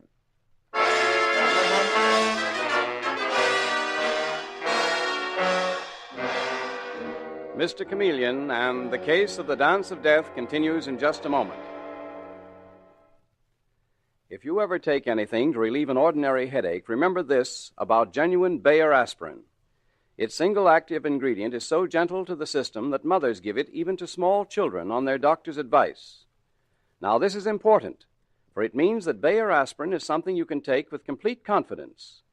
It means that besides fast relief, Bayer aspirin also offers you the dependable relief that's important to your health. For Bayer aspirin is not only ready to go to work in 2 seconds, but also has an unmatched record of use by millions of normal people without ill effect. So don't experiment when you're in pain. Take no chances with drugs that have not been proved by years of successful use. For the 2 most important kinds of relief, use something you know is completely dependable, genuine Bayer aspirin. When you buy, ask for it by its full name, Bayer aspirin, not just for aspirin alone. Get the 100-tablet bottle and you get Bayer aspirin tablets for less than a penny apiece.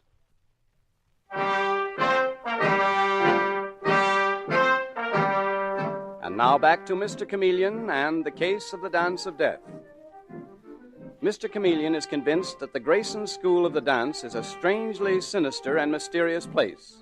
And he believes that the answer to the mystery of the death of Claude Berkeley, the tap dancer, lies within the walls of the brown stone front which houses the school.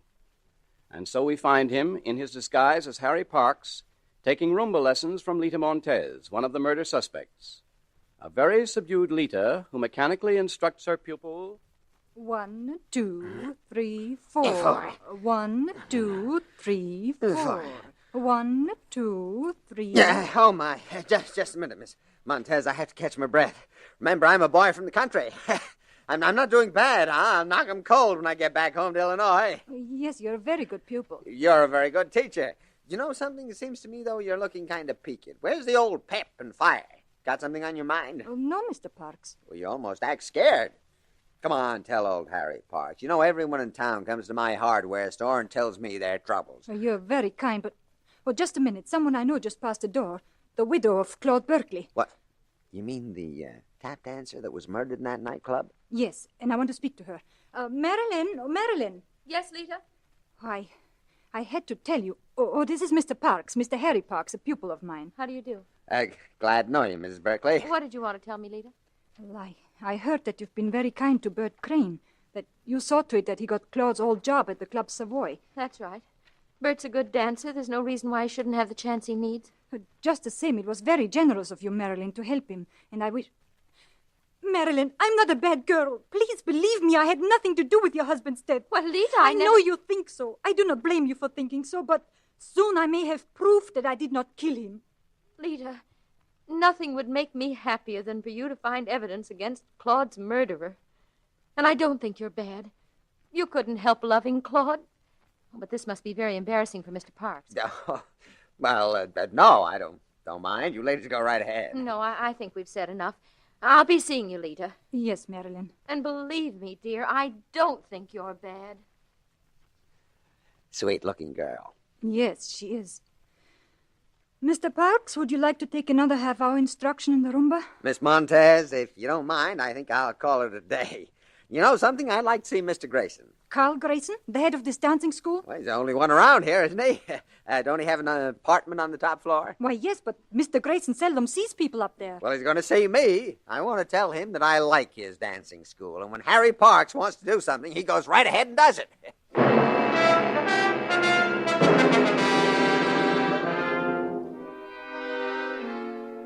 And now, Mr. Chameleon, the famous detective, still in the disguise of Harry Parks, mounts the stairs to Carl Grayson's apartment on the top floor of the dancing school, the apartment to which very few people have been invited.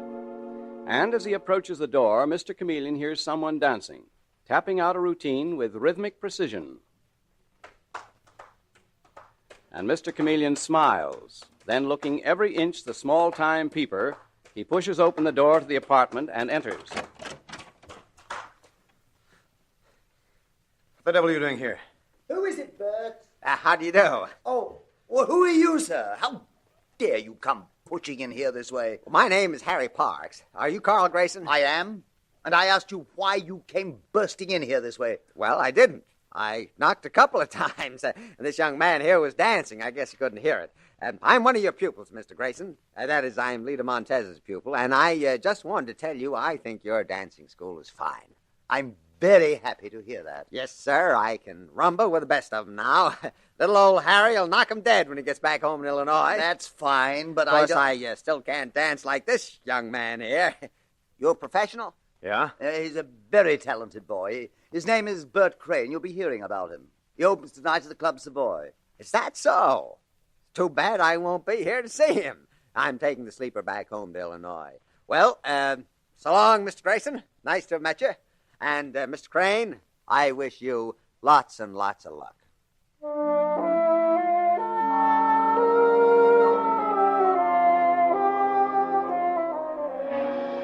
Now, at police headquarters, a short time later, Detective Sergeant Dave Arnold greets Mr. Chameleon. Well, Mr. Chameleon, did you get anything at that dancing school? Dave, unless I am much mistaken, that tap dancer, Bert Crane, will need all kinds of luck tonight when he opens at the Club Savoy.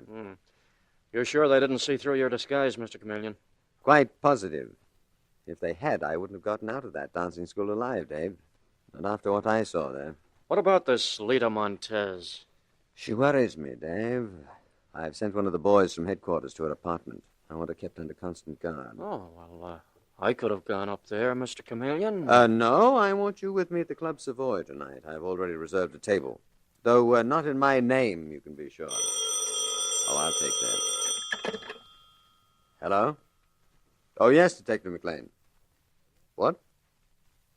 What? Well, how did it happen? I see. No, of course I don't believe it. Leave the body just where it is. What is it, Mr. Chameleon?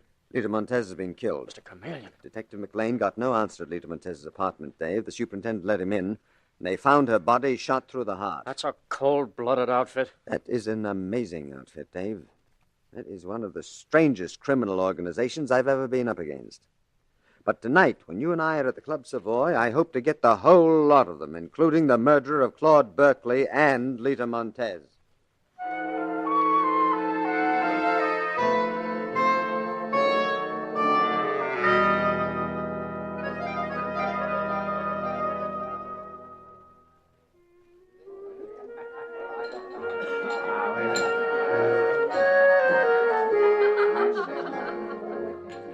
Well, quite a crowd here tonight, Dave.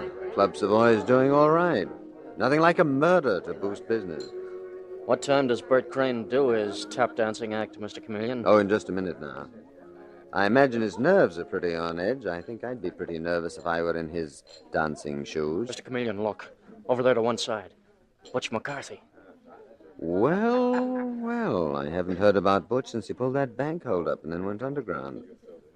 The Club Savoy has an interesting clientele. Yeah, but our boys are right behind Butch. He can't possibly get away.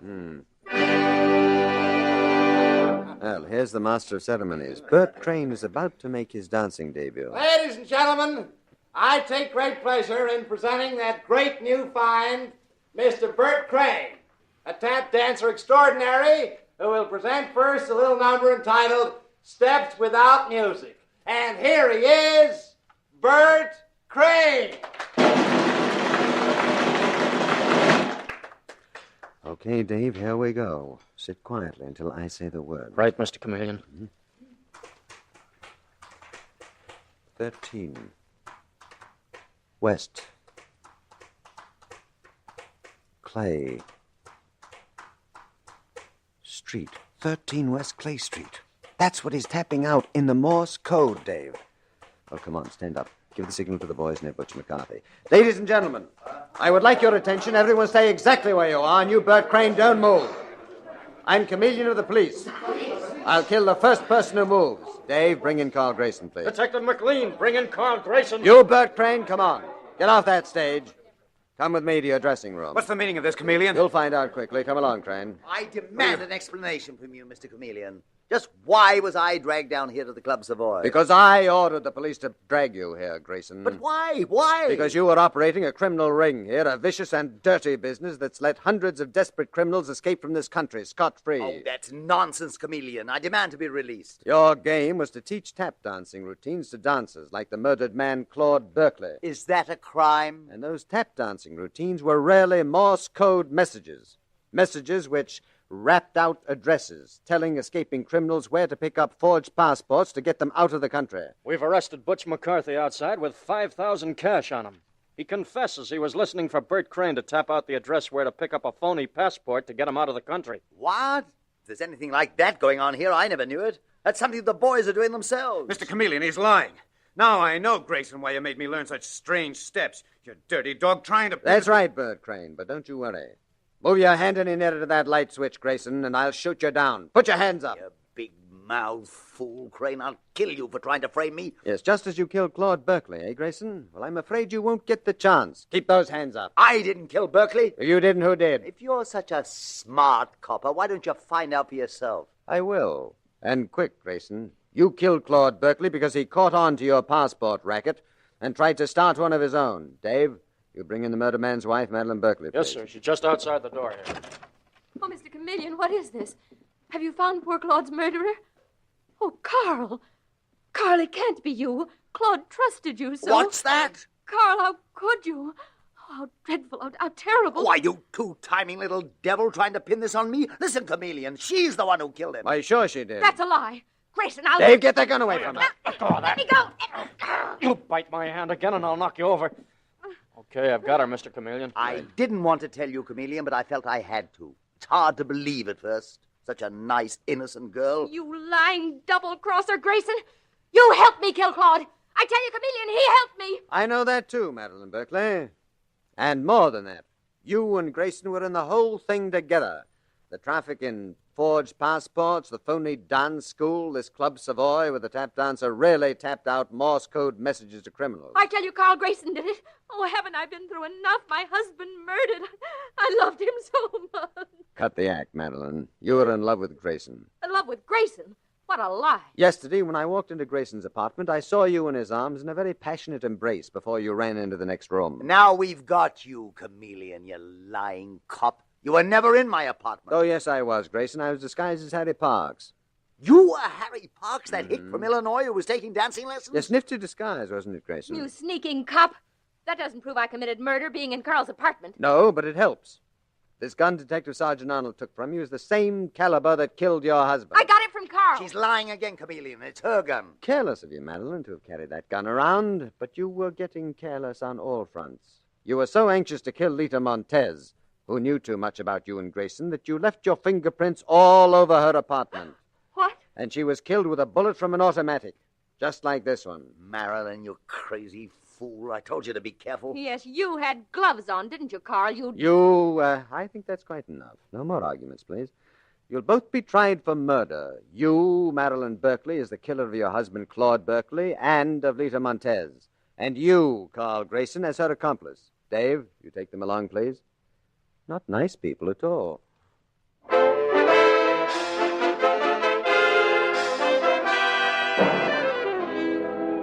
And with these words, Mr. Chameleon concludes tonight's murder case.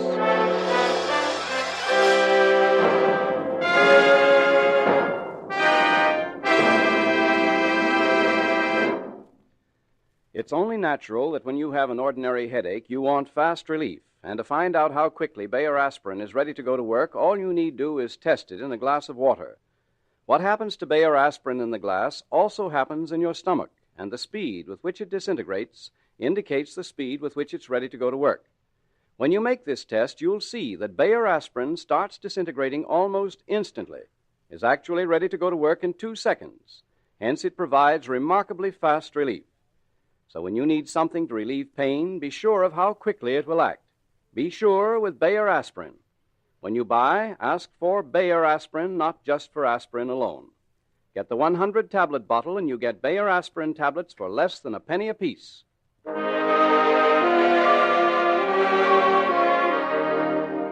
Listen next Wednesday night at the same time for Mr. Chameleon, the man of many faces, in The Curious Murder of Clubfoot Louie.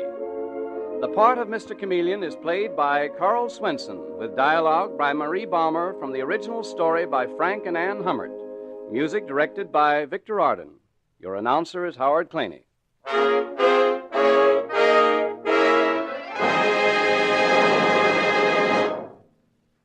Listen, everybody. Thousands of laboratory tests on scores of individual teeth show that new Lion's toothpaste actually gets teeth brighter. 2.5 to 5.5 times brighter than any of the 5 leading brands, brighter by far than any other toothpaste. And the reason is that it's not just another old toothpaste with an added ingredient, but is completely new and radically different in formula. A new kind of toothpaste that cleans without soap and polishes without chalk. So get more brightness in your smile. Go to any drug or toilet goods counter and ask for Lion's toothpaste.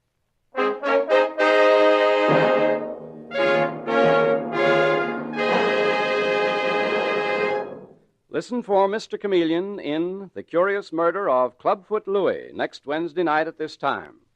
This is CBS, the Columbia Broadcasting System.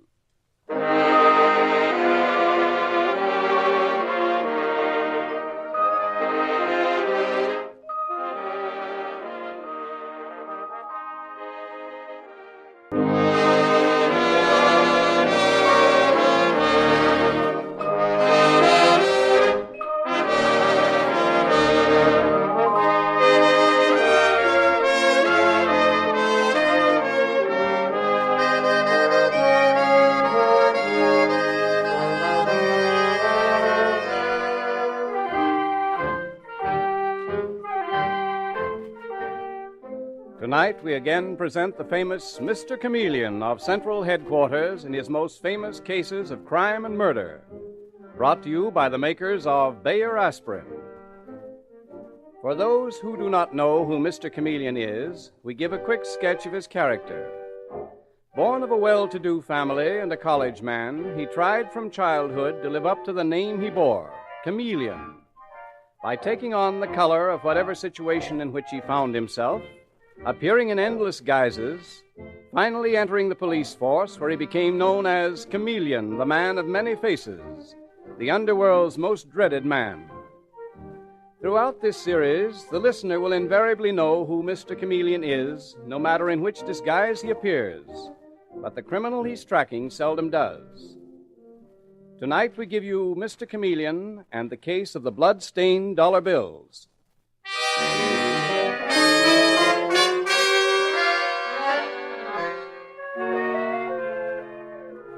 Our story opens in the apartment of Hubert Van Dyke, a luxurious bachelor apartment in the smart East 60s.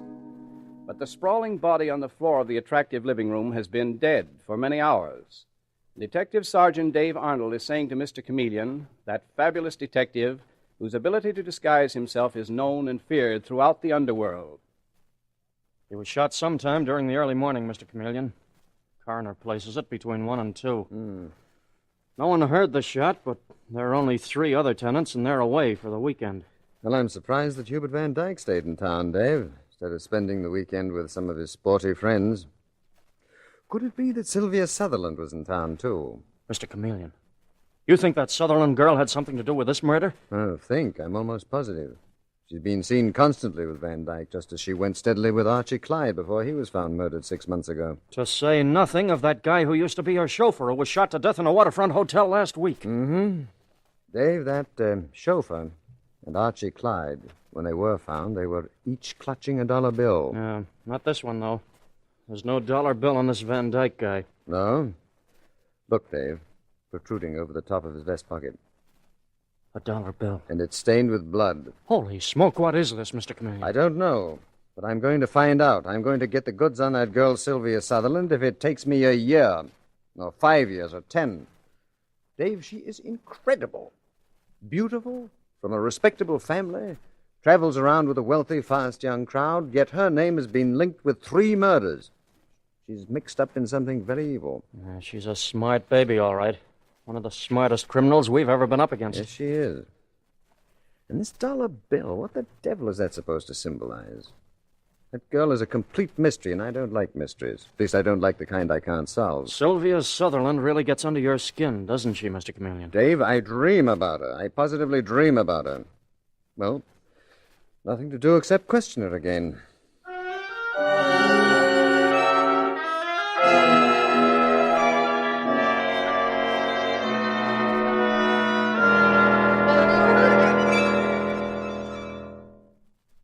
Mr. Chameleon, don't you ever get bored with this questioning routine? I should think you'd begin to find it pretty tiresome. I'm beginning to find you pretty tiresome, Miss Sutherland. Oh, do call me Sylvia. We're old friends by now. Why, this office of yours at Central Headquarters is like a second home to me. Miss Sutherland? That motto of yours hanging on the wall. The innocent must be protected. The guilty must be punished. It's such a noble sentiment. I agree. And the guilty are punished, Miss Sutherland. May take a little while, but they haven't a chance. I suppose you mean by that I haven't a chance. All right, Mr. Chameleon. If I'm a criminal, an evildoer, a murderess, prove it.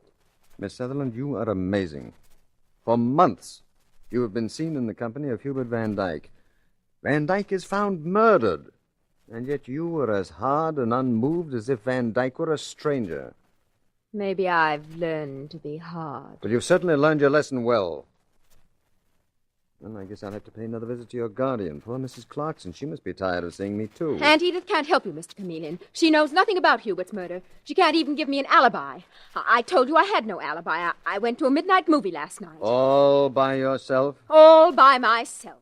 I saw Broken Dreams at the Colony Playhouse, and it was very sad. I cried my eyes out. I'm delighted to hear that you're able to cry.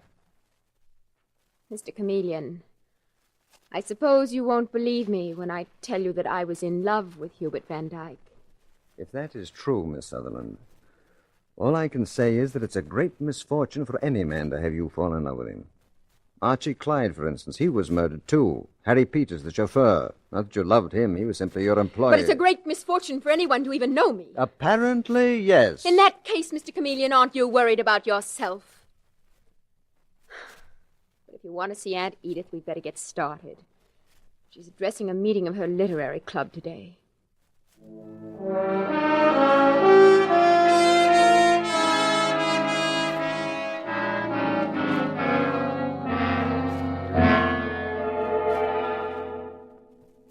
Mrs. Clarkson, I'm sorry to bother you again, but your niece Sylvia Sutherland is in trouble once more.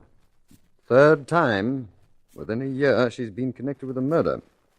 And the police want to know why. But, my dear Mr. Chameleon, I've told you before, my niece's life is her own. It breaks my heart, but there seems to be nothing I can do about it. You raised her, didn't you? Her parents died in an automobile accident when she was 2. I did my best to raise her, but apparently my best was none too good. Well, I'm sure that you did everything you could, Mrs. Clarkson. It's a very lovely home. Oh, it's that wealthy, dissolute crowd she goes with. Mr. Chameleon, will you hand me that cotton, please? I beg your pardon? That ball of crochet cotton on the table? Oh, yes. Thank you very much. I'm crocheting a doily. I crochet a great deal. I find it's good for my nerves. Where was I? You were talking about Sylvia's dissolute friends. Oh, yes. Well, the only one of her friends I really like is that sweet little Helen Brown who works at the Colony Lending Library right around the corner. What about Hubert Van Dyke, the man who was murdered last night? Did you like him? Definitely not. He drank far too much. The same with Archie Clyde. Oh, really, it's very sad. And your former chauffeur, Harry Peters? Now, Mr. Chameleon, really.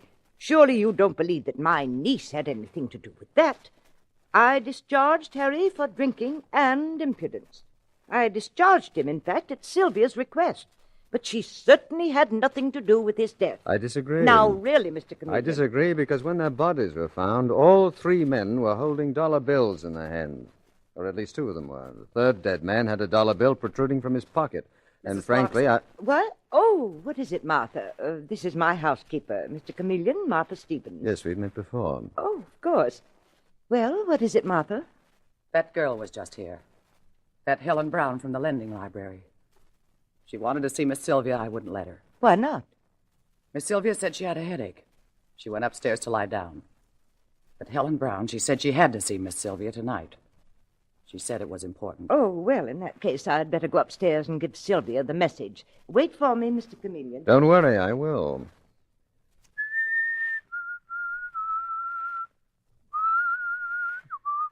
What's that you're whistling? Oh, you still here, Martha? That is Who is Sylvia? What is she? You familiar with it? Yes. Really a very beautiful room. You took good care of it, Martha. I do.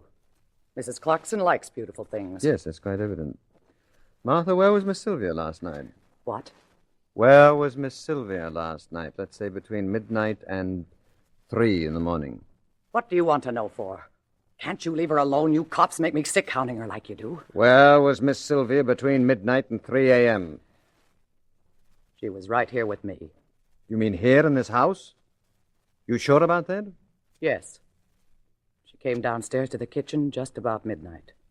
And we sat there talking until after 3. And you needn't look at me so funny, Mr. Chameleon. I'd swear to that in court.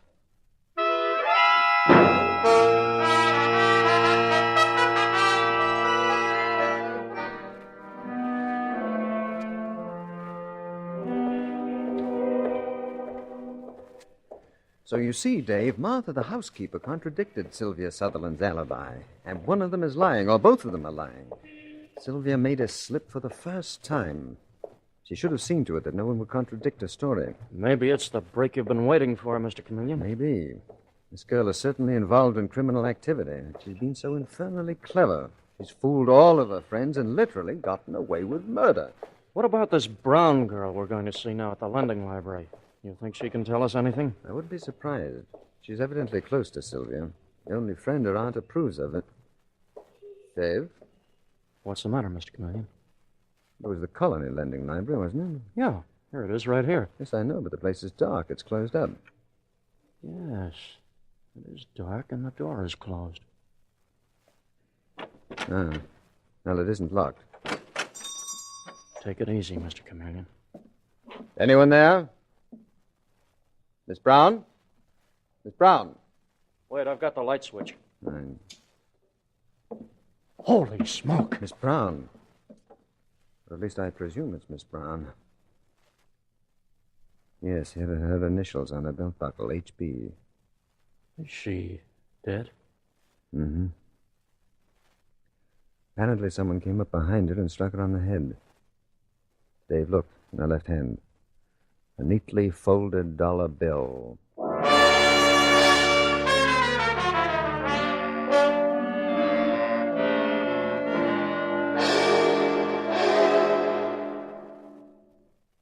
There were no fingerprints on the dollar bill, Commissioner.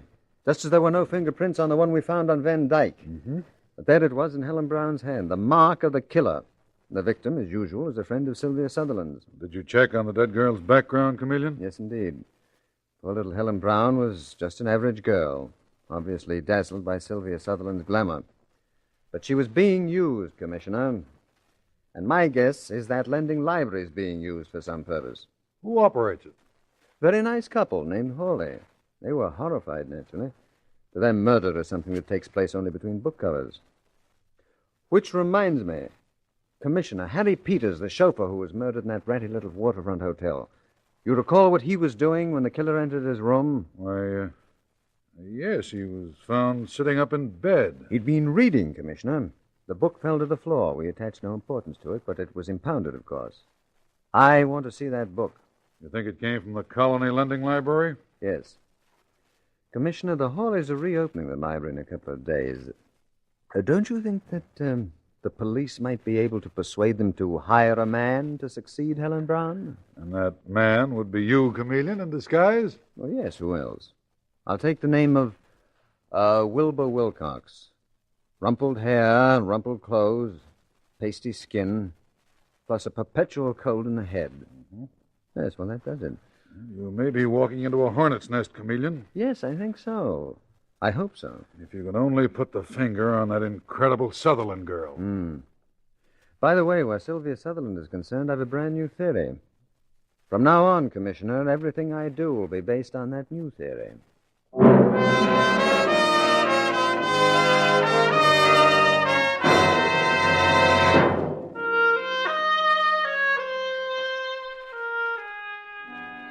Mr. Chameleon and the case of the blood-stained dollar bills continues in just a moment. Perhaps you've never taken anything for the relief of ordinary headache because you think that what you take might have an ill effect on you.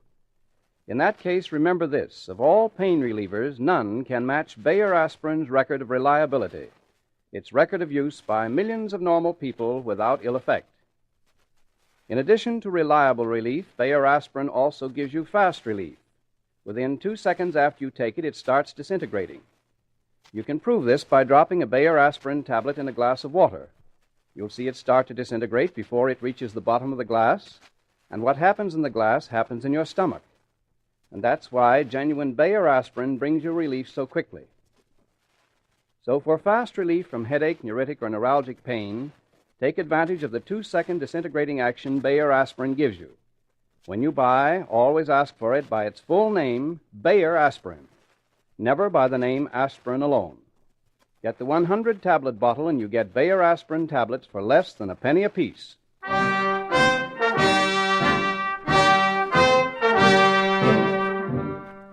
And now back to Mr. Chameleon and the case of the blood-stained dollar bills. It is several days later, and the Colony Lending Library has reopened its doors just a few minutes before. Inside is Mr. Chameleon, the famous detective, disguised as Mr. Wilcox, the librarian. Mystery novels, nothing but trash. People should be forbidden to read such rot. Morning. Boarding, do you mind closing the door, please? I can't stand drafts. Okay. What could I do for you? Detective novel, no doubt you're the type. Yeah? And what's wrong with detectives? You should know, Detective Sergeant Dave Arnold. Huh? You should know. Mr. Chameleon, I didn't know you. I thought you were some kind of an assistant librarian. Wilbur Wilcox requires no assistance, Dave. He's quite capable of running this place by himself. Did you get an answer to that wire to Claremont, Wisconsin? Yeah, here it is. Oh. Another thing, Mr. Chameleon, you were right about the book. The one that Harry Peters was reading when he was murdered. It came from this lending library, and what's more, I think that... Watch it, Dave. Customer. What a customer. Huh? Oh, hello, Miss Sutherland. Well, if it isn't Detective Sergeant Arnold. Where's your friend, Mr. Chameleon? You look lonesome without him. He's, on a job. You mean he's no longer interested in me? Oh, I'm hurt. Or could it be that he knows when he's failed? Chameleon? He doesn't know the meaning of the word fail. Then he's more of a fool than I thought he was. Oh, good morning. Are you the new librarian? Yes, I am. Is that door open again? I'll close it. Thank you. What could I do for you, Miss Sutherland? Sylvia Sutherland.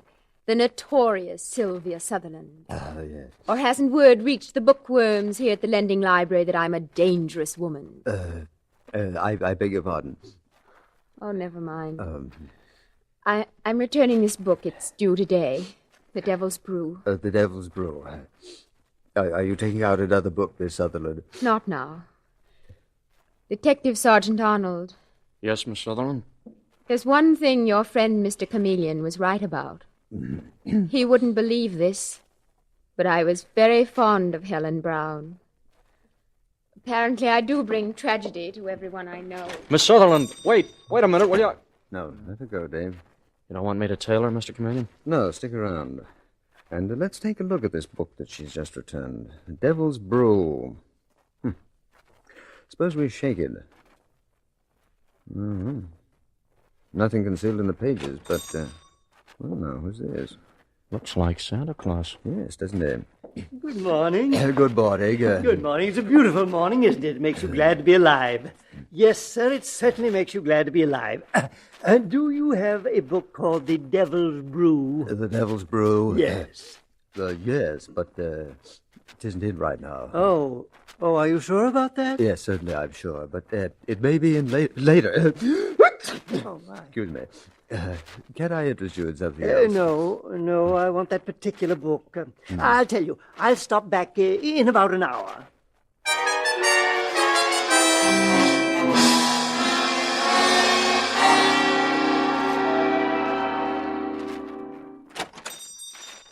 Well, good morning again. Has the book come in yet, The Devil's Brew? I have it right here for you. Oh, that's splendid. My name is Hilton. J.M. Hilton, East 61st Street. And thank you very much for holding it for you're me. very, very welcome, Mr. Hilton. Okay, Dave, don't let him out of your sight. Right, Mr. Chameleon. And call me the minute that anything develops. I'm closing up the bookshop in half an hour. After that, you'll find me at Sylvia Sutherland's.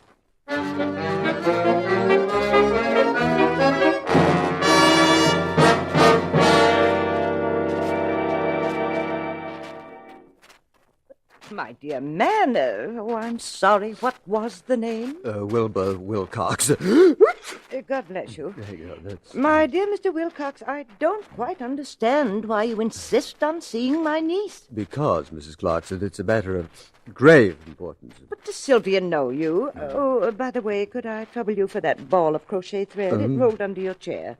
Oh, yes. There you are. Thank you. My dear mamma used to crochet. Really? Oh, how sweet. I find it wonderful for the nerves. But are you a friend of Sylvia's? No, Aunt Edith. He's not a friend of mine. Oh, Sylvia, my dear, I didn't hear you come in. Martha told me there was someone here. But he's not a friend of mine, Aunt Edith. He's the new librarian at the Colony Lending Library. Really? Well, why didn't you say so, Mr. Wilcox? Because I have an unpleasant duty to perform, Mrs. Clarkson. Dear, excuse me. What sort of an unpleasant duty? Something to do with me, no doubt. Yes, Miss Sutherland. You have been defacing one of the books that you borrowed from our library. You marked several of the pages. You drew circles around the page numbers. I had quite a hard time erasing them. Erasing them? Yes. I'm afraid the marks still showed when I gave the book to an old gentleman. But, Mrs. Clarkson. Yes, Martha? There's a telephone call for a Mr. Wilcox. Mr. Wilcox? Oh, that's you, isn't it? You yes. can take it on the extension phone here, Mr. Wilcox. Oh, thank you. I'm sorry to trouble you, but this call was important. A matter of life and death, so to speak. Hello? Speaking. Yes. You mean the numbers correspond with... I got it. Yes. Miss Sylvia. Shh, Martha, I want to hear this. You did? Fine. Okay, Dave, I'll carry on from there. And what was that all about, Mr. Wilcox, if you don't mind my asking? Not at all, Miss Sutherland. On the evidence just received, I hereby arrest you for the murders of Helen Brown and Hubert Van Dyke. But you can't arrest Sylvia. My niece can't be a murderess. Miss Sylvia never killed them. She never harmed anyone. And who are you to arrest me? Mr. Chameleon. You're Mr. Chameleon, that horrible detective. What? The detective? But he's nothing of the sort, Sylvia. His name is Wilcox. He said so. No, Mrs. Clarkson, your niece is quite right. I am Mr. Chameleon. Then why did you pose as Mr. Wilcox in that lending library? Because, Miss Sutherland, that lending library was a clearinghouse for your particular racket. I don't know what you're talking about. And I didn't kill Helen, or Hubert either. I'm sorry. I'm taking you with me to Central Headquarters. Well, are you coming, Miss Sutherland? No. No, she isn't. Martha. I'm the one who killed him. I killed all of them. Harry Peters and Archie Clyde, too. Sylvia didn't know it, but they were a bad lot, all of them. Even little Helen Brown, the librarian? Yes. They were all of them bad for her. I had to protect her. I had to look out for her. You take a great interest in Sylvia, don't you, Martha? Why? Why such a personal interest? Never mind that, Mr. Chameleon. Just take me to prison instead of her. I'm the one who killed him. I'll swear to it. Will you also swear, Martha, that you're the head of a narcotic ring? What? What was that? Don't act so surprised, Sylvia. You know perfectly well that you smuggled narcotics to your wretched friends. No, I didn't know. Oh, come now, my dear. Hubert Van Dyke found out about it. That's why he was killed. Harry Peters was one of the agents who distributed the stuff. And Helen Brown, she discovered your trick of marking the book pages. So she had to be silenced, too. No. Detective No. Sergeant Arnold trailed the old man who picked up that book, The Devil's Brew, and he went straight to a bus terminal. In that terminal, there are lockers, and he chose the 3 lockers whose numbers correspond with the marked pages in the book. And in those various lockers, he placed packages of narcotics. I didn't know. Whereupon he locked the lockers and hid the keys underneath a bench in the waiting room, fastening them there with wads of chewing gum. Later, you or one of your gang would go to the terminal and pick up those drugs. I tell you, I didn't know. And not only that, you abused your Aunt Edith's kindness. For the narcotics were concealed, where do you think? In the center of the balls of crochet cotton, which you presumably bought for your aunt, only to use them for smuggling purposes. Oh, Sylvia, you didn't. You didn't do a thing like that. Oh, how awful, how perfectly awful. Stop play acting, Edith. What did you say, Martha? I said stop play acting. You can't let Sylvia be arrested for something she didn't do. If you won't tell Mr. Chameleon the truth, I will. Mr. Chameleon... That's enough, Martha, quite enough. And Edith! Edith, put away that gun! I've always told you, Martha, what would happen if you were stupid enough to speak out of turn. Well, now it's going to happen. You mean, Mrs. Clarkson, that you intend to kill your sister and your sister's child with that gun? The way you coldly killed those others who threatened your safety? Mr. Chameleon, you said Martha's her sister? And your mother, I imagine, Sylvia. What? Quite right. You've been right about everything, Mr. Chameleon. Too bad for you it worked out like this, with nothing and no one between you and this gun. Edith, you're not going to kill him. Oh, not just yet, Martha. Sylvia comes first. Sylvia? And then you, and last of all, the great Mr. Chameleon, with $1 bill in the hand of each of you. $1 bill. You remember, Martha, years ago?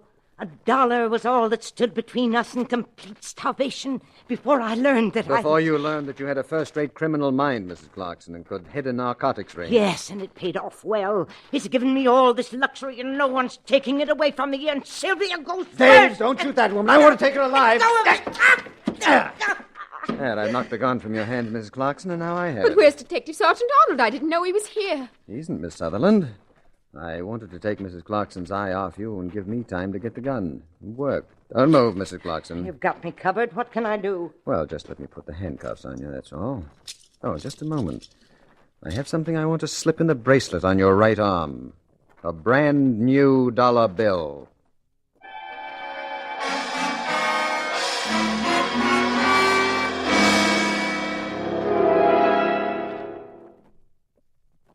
I still can't believe it, Mr. Chameleon. Martha's my mother. Well, your aunt, Mrs. Clarkson, took you from her when you were a very small child, Sylvia. We got a detailed report from Claremont, Wisconsin, the town where they were raised. Your aunt always bullied your mother. She threatened constantly to harm you unless your mother kept up the pretense of being a servant. Then later, your aunt used you to cover up her evil traffic. She used you to carry messages, even narcotics. I realized something was wrong. That's why I was so bitter and defiant and unhappy. But I never dreamed that she was doing anything so horrible. Yes, I know. But, Mr. Chameleon, why did you keep after me? Why did you keep calling me a criminal? Well, your aunt was a very clever woman, Sylvia. I wanted to divert suspicion from her mind that she was the one. Well, now that it's over, will you make a new life with your mother? I'll do everything I can to make her happy, Mr. Chameleon.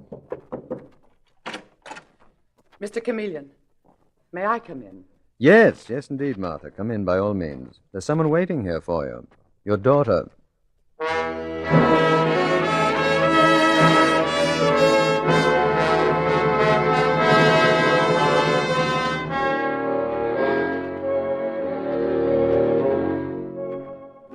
And with these words, Mr. Chameleon concludes tonight's murder case.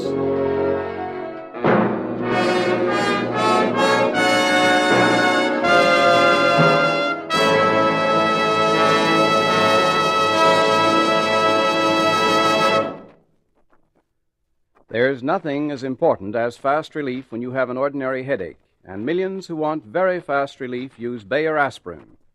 For Bayer aspirin is ready to go to work almost instantly. Within 2 seconds after you take it, it starts to disintegrate, and that's why relief comes so quickly. Remember this, and remember, too, that Bayer aspirin is one thing you can take with complete confidence. We say this because no other pain reliever can match Bayer aspirin's record of reliability, its record of use by millions of normal people without ill effect. So for fast and reliable relief, use genuine Bayer aspirin. And when you buy, ask for it by its full name, Bayer aspirin, never by the name aspirin alone. Get the 100-tablet bottle, and you get Bayer aspirin tablets for less than a penny apiece.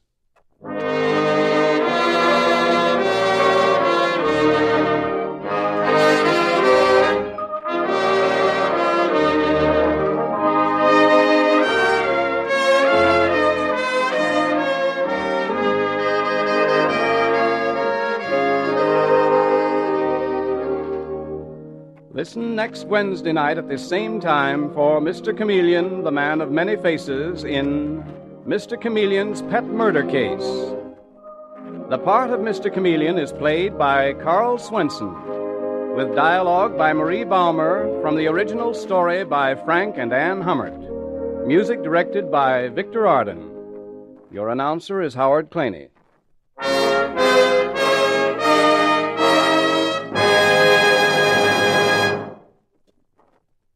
Listen, everybody.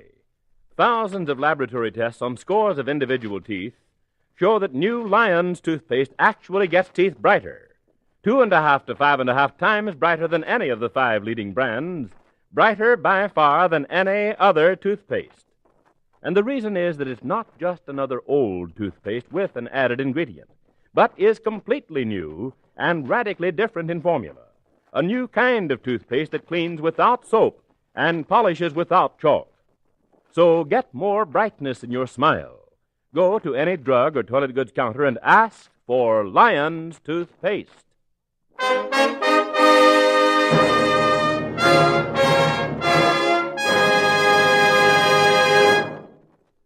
Mr. Chameleon, the new mystery drama, will be heard in another performance next Wednesday night at this time. This is CBS, the Columbia Broadcasting System.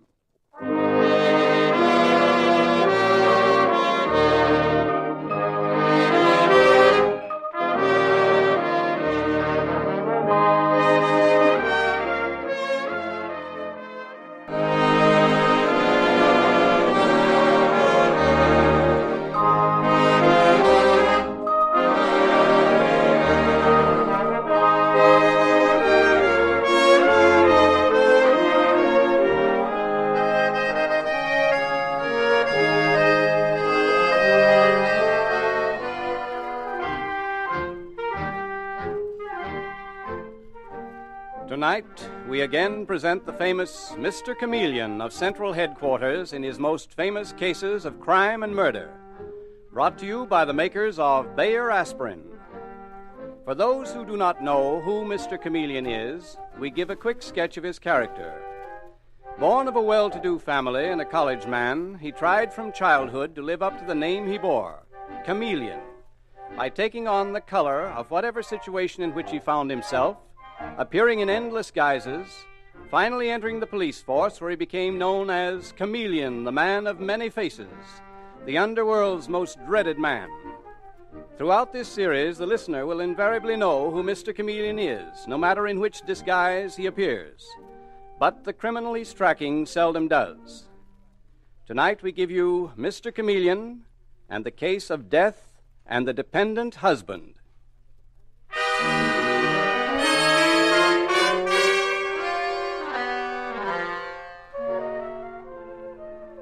It is late afternoon, and in the modernistic bedroom of her East 50s apartment, Andrea Shepherd is packing and trying to give her sympathetic attention to her husband, John, who is stretched out on the bed.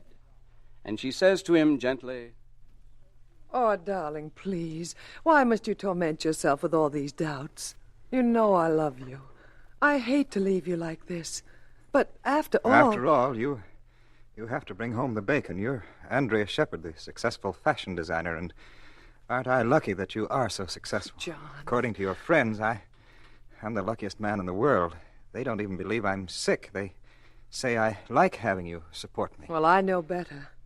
John, dear, I should be back Friday morning. Cliff, that charming half-brother of mine, even accuses me of being in love with your secretary. Oh, certainly by Friday noon at the latest. The fashion show takes place on Thursday night, and if I can catch a sleeper back to New York, I will. Otherwise, I'll fly. Andrea, are you listening to me? Oh, John, you forget I've heard all this 1,000,000 times before. But they all say... I don't care what my friends say.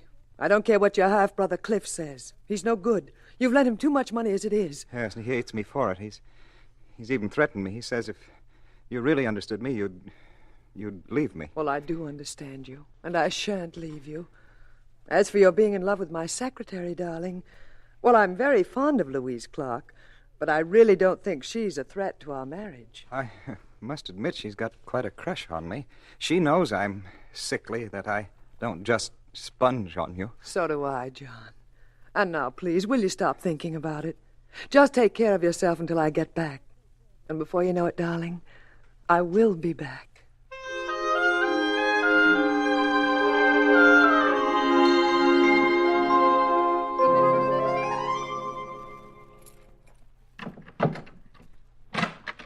John, I'm home. John, sweetheart. Andrea. Oh, Andrea, thank heavens you're here. Well, Louise, what's the matter? He's dead. He's dead. Who? John. John. When I got here this morning to go over your mail, he didn't answer the bell. The superintendent let me in, and we found him in the kitchen, slumped over the table. He'd been dead for hours, Andrea. He'd been poisoned. John dead? No. Oh, no, he can't be. John! John!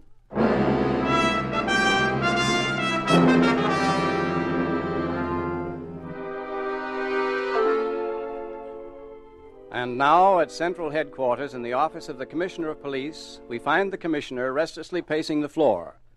And with him is the famous Mr. Chameleon, the man of many faces, the scourge of the underworld, who at present looks completely mild and harmless as he smiles and says, "You know, Commissioner, if you aren't careful, you're going to burst a blood vessel." Well, it's 3 months since John Shepherd was murdered, and we haven't dug up enough evidence to hold anyone. Well, what about the half-brother and Mrs. Shepherd's secretary? We had to let them go. Oh? What else could we do? Now, Louise Clark is an emotional, neurotic young girl who admitted she had an unrequited love for John Shepherd. Unrequited love is a form of poison, too. Sure it is, Chameleon. But Andrea Shepherd stuck by the girl, just the way she stuck by her hypochondriac husband. As for Cliff Shepherd, the brother, well, he's a bad egg. Apparently he lived off John. Who lived off his wife. Sound like charming people. And the brothers hated each other. The night that John died, Cliff was quarreling with him. We had a fine case against Cliff. But you had to let him go. We couldn't prove that Cliff had brought John those almond cakes in which we found the poison. The bakery that sold them had 100 customers that day. So the poison was inserted later, eh? Well, nothing will kill the taste like almond flavoring. Exactly, Chameleon. Furthermore, we could find no trace of where it was bought. So we had to let Cliff Shepherd and Louise Clark go. Now, don't start quoting that pet motto of yours, the innocent must be protected and the guilty punished. I'm not in the mood. It's still a good motto, Commissioner.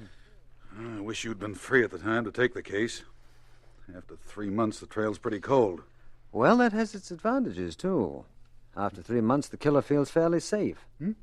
Look, Commissioner, let's send out a story saying the Shepherd murder is an unsolved case. That'll make them feel even safer. All right. Good.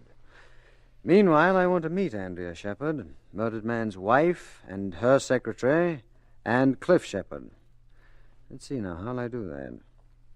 What sort of a man would start courting a 3-month widow because he'd fallen in love with a picture in the papers? I'd say a fool, Chameleon. Yes. No, that's it. A fool. But an entertaining fool. With money in his pocket. Maybe he works for a big chemical company. Yes, I can see him, Commissioner. A natty dresser who laughs all the time at his own jokes. Yes, sir, Larry Whitlock is quite a card. Is that going to be his name, Chameleon? That is going to be my name, Commissioner. From this point on, I am Larry Whitlock.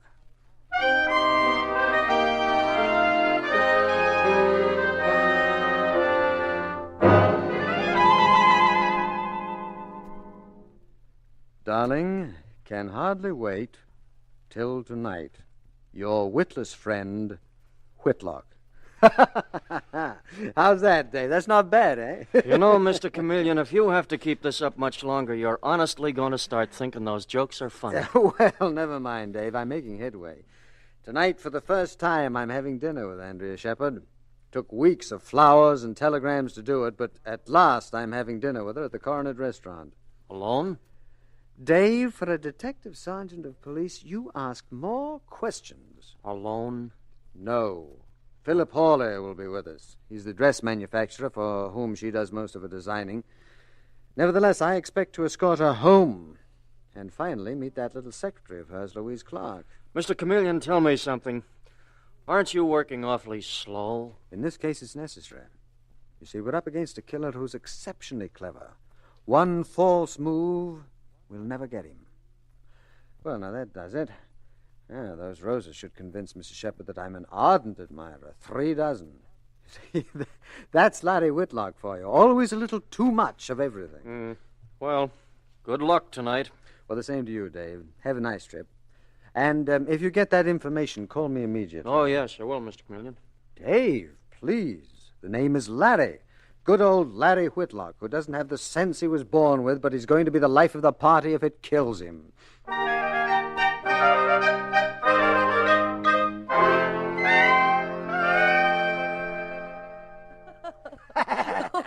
Oh, really, Larry, your humor is certainly not subtle. I don't know why I even laugh at it. Do you, Philip? Well, he doesn't. I haven't heard Mr. Hawley laugh once. I don't have to, Mr. Whitlock. You make up for it. Not bad, not bad. It's not bad at all. Is it, Andrea? He has a nice wit, too. What do you mean, too? Yeah. Beat you to it, Mr. Hawley, or rather we came out even. Mr. Whitlock, do you mind if I ask you a question? If you really work for that big chemical company... Well, don't you believe I do? Well, it's simply amazing to me that you ever stopped laughing long enough to hold such a job. Philip, really, you're being very rude.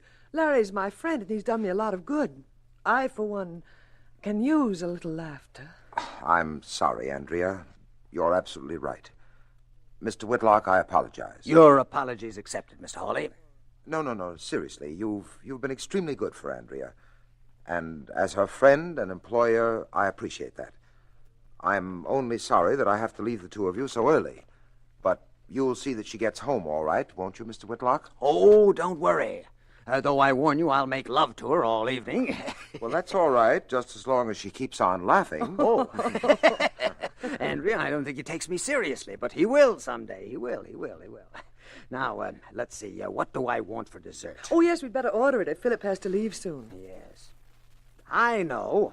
That cake with almond filling that they make a specialty of here. I'm simply crazy about anything with an almond filling. Well, what's the matter? Oh, Andrea, oh, darling, I'm so sorry. How stupid of me. I completely forgot about your husband.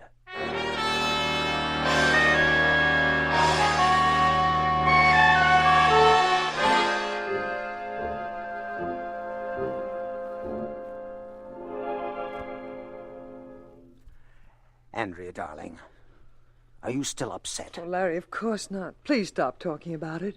Oh, this is my apartment. You'll come in for a minute, won't you? I'll come in for several minutes.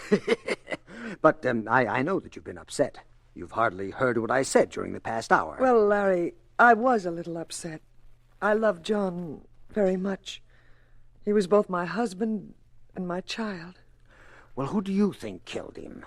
Surely not your secretary. Now, you said you have her living here with you. Surely if you thought she'd killed him... Larry, Louise is a very tragic girl. But lately she's frightened me. She's even talked of suicide. No. In fact... No, I won't do it. You had no business to come here and threaten me this way. What's that? It's Louise. And someone must be with her. I'll come here as often as I please. And you won't make trouble for me. Not after tonight. It's Cliff, John's half-brother. What's he doing here? How dare he come here this way? How dare he? Cliff. Well, Andrea, what a pleasant surprise. We didn't expect you home for hours. Louise, how did he get in here? He was here when I got back from the movies, Andrea. He let himself in with a skeleton key. What? Sure I did. I thought I'd take a look around. I'm trying to find out who killed poor John. You mean you were after money? He asked me for money, Andrea. And then he started saying terrible things about John and me again. All of them true. John himself told me you were so crazy in love with him, you scared him to death. Be quiet and get out. Oh, I know. You're so loyal, Andrea. Just the way you were loyal to your chiseler of a husband. I said get out. I'm fully convinced it was you who killed John. It was just too bad the police couldn't hold you. Well, let me tell you something. I heard from certain friends of mine that a man named Chameleon has been put on the job. The smartest detective in the business. You never know when he's around. You never know. Anyway, somebody better start watching his step. And what are you so scared of, old boy? Or shouldn't I ask? What? And where did you hear this rumor? Do you have friends in the underworld, eh? Who the devil are you? Andrea, who is he? This is a friend of mine, Mr. Whitlock. Larry, this is Cliff Shepherd. And this is my secretary, Louise Clark. How do you do, Mr. Whitlock? How do you do? And as for you, old boy, I wish I could say I was glad to meet you, but I'm sure you wouldn't want me to tell a lie now, would you? Huh? Very funny. Where'd you pick up this character, Andrea? Consoling yourself pretty quickly, aren't you? Listen, old boy. And don't call me old boy. I might suddenly decide to slap you down. Oh, really? You mean like this? Larry! Mr. Whitlock! What did you do to me? You threw me over your shoulder. How did you do it? Nothing to it, old boy. That's just something I studied in college. In fact, I majored in it. Shall I do it again? No. Well, then I suggest that you leave quietly. Andrea already has asked you twice. I, my friend, will ask you only once.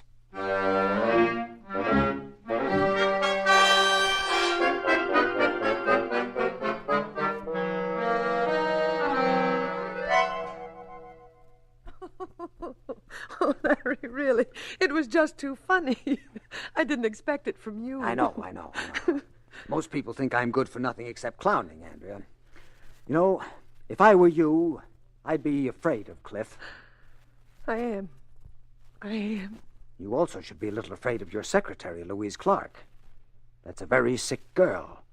You don't know which way she'll jump. Poor child. She's probably crying herself to sleep right now. Larry, you see that cigarette box on the table next to you? Yes. Open it. Oh. Plays a tune. Yes, that was John's favorite piece. Louise gave him the box. She spent a whole week's salary for it. Larry. What was that? It sounded like Louise. It came from her room. Come on. Louise, are you all right? Miss Clark? Try the door. It's locked. Locked? Oh, no. Louise, open the door. Oh, what's happening in there? Larry, what's happening? Get out of the way, Andrea. I'm going to break in the door. Louise. Miss Clark, what happened? Who did this? Oh, she's ill. Look, Larry, they're on the dresser. Some of the almond cakes, just like the ones that killed John.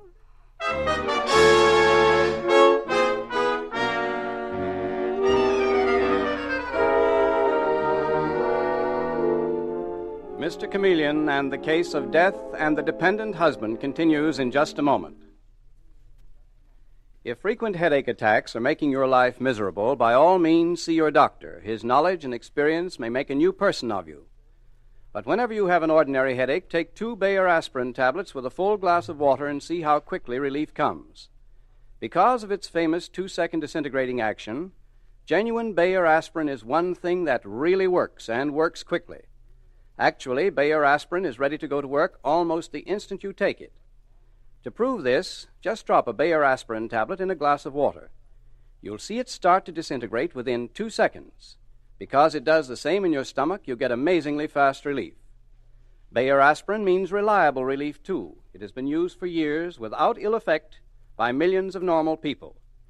So when you want fast relief and dependable relief, remember to do what millions do, use Bayer aspirin.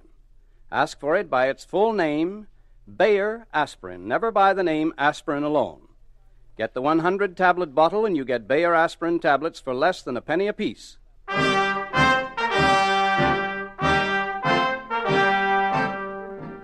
And now back to Mr. Chameleon and the case of death and the dependent husband.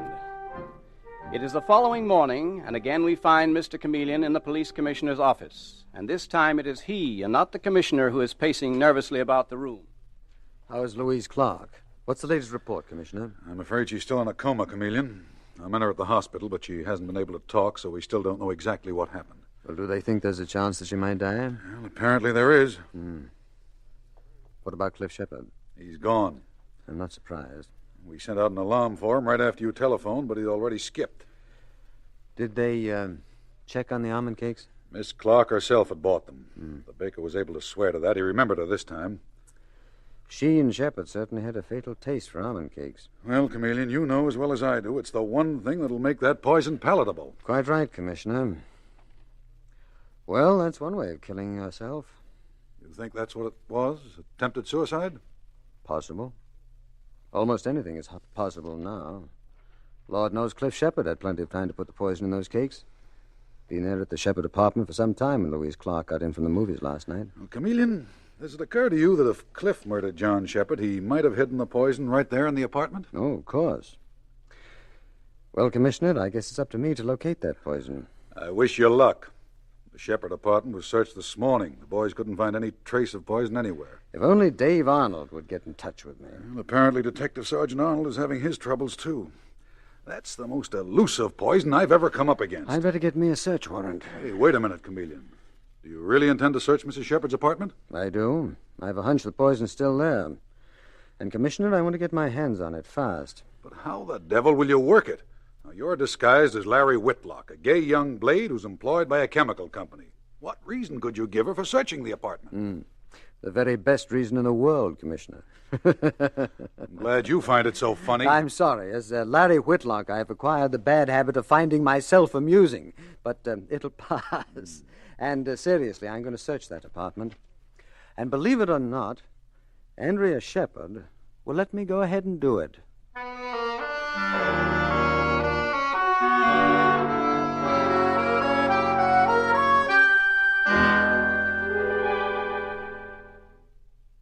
So you see, Andrea, I acquired an interest in chemistry at a very early age. And just between you and me, Darling, am I boring you? Because if I am, don't tell me. Oh, Larry, really? I haven't gotten a single laugh out of you all evening. Well, there are times when people don't feel like laughing.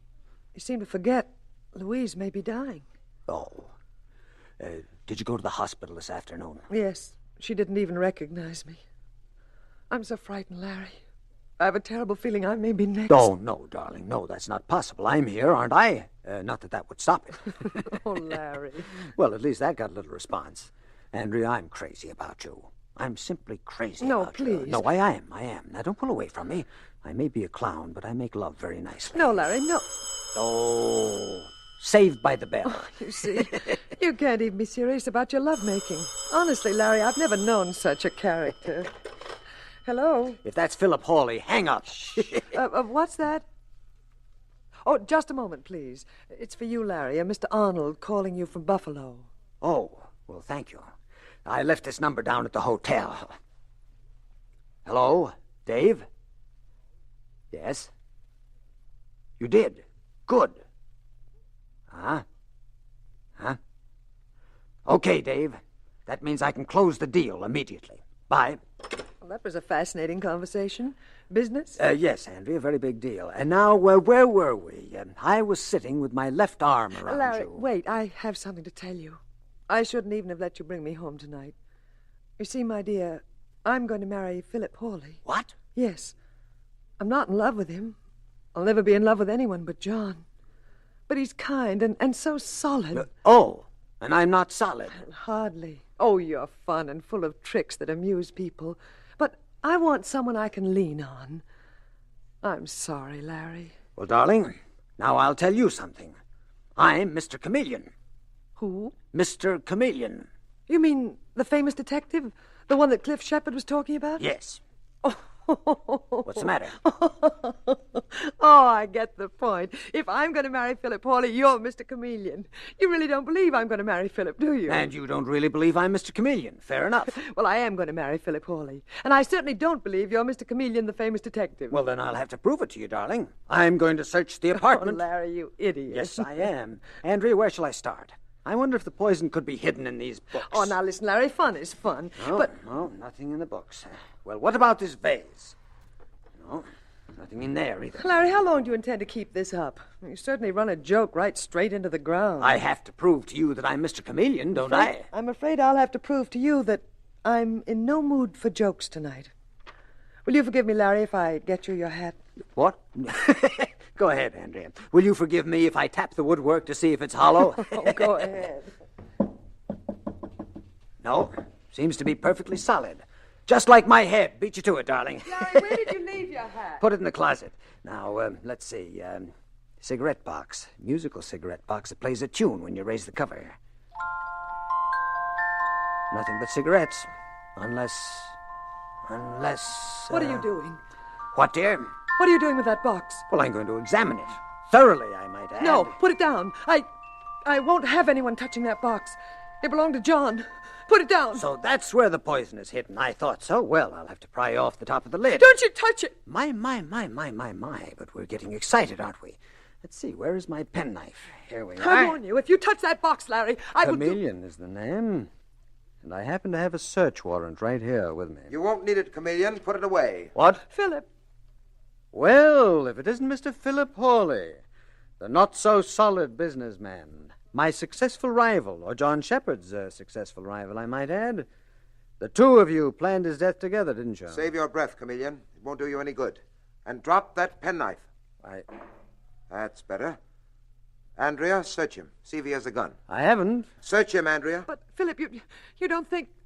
He's not really Mr. Chameleon? Of course he is. Oh, he fooled me, too. But you, Andrea, you little moron, you had to give it away. He guessed the poison was in the music Guessed? box. You practically told him. Well, I couldn't help it. I was so nervous. Why shouldn't I be nervous? Why, that's right. It's poor Andrea who did all the dirty work. First John and then Louise, because Louise might suspect. As Andrea so rightly said, why shouldn't she be nervous? Aren't you just a bit nervous, Mr. Chameleon? You should be. You'll never get out of here alive to tell your story. I don't have to. What do you mean? Well, that phone call a moment ago was from Detective Sergeant Arnold, who was calling me from Buffalo. He called me, Andrea, to tell me that at last he'd managed to trace the sale of that poison. Philip. See, I sent Dave to Buffalo because I knew that you had spent quite a lot of time there, supervising your fashion shows. It was on one of your last trips that you purchased the poison, under another name, but the man who sold it will identify you. If he finds her. Also, needless to say, if anything happens to me, the police will know who did it. Philip, he's right. Yes, Andrea, but there's one little thing he's forgotten. At least if we get rid of him, we can make a run for it. How about it, Chameleon? Isn't that true? Quite true. Philip, don't go so close to him. Don't be silly. You don't think I'm afraid of him. I have a gun, and he has nothing. Nothing. Have you, Chameleon? No. Just the same, don't go too close to him. That's too bad. Andrea never did get a chance to tell you I was an expert at jiu-jitsu. Andrea, when I dropped that gun, why didn't you pick it up? She was too nervous, Mr. Hawley. Anyway, I have it now, and I think the three of us will take a little ride to police headquarters.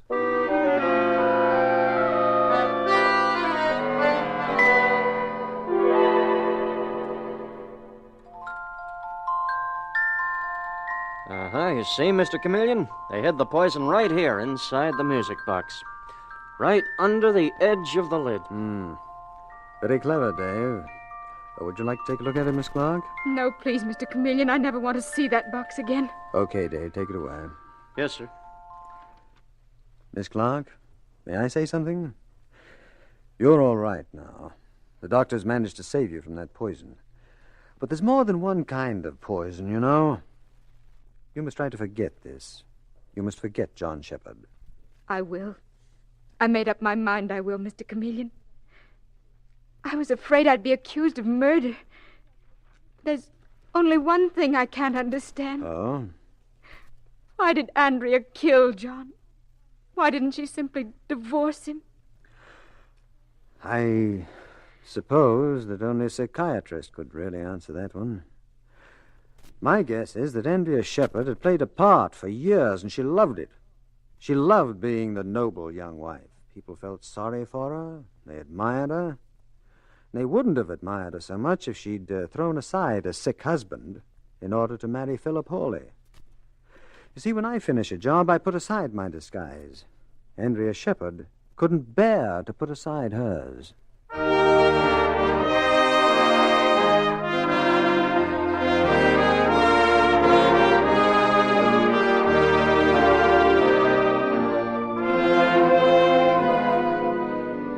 And with these words, Mr. Chameleon concludes tonight's murder case.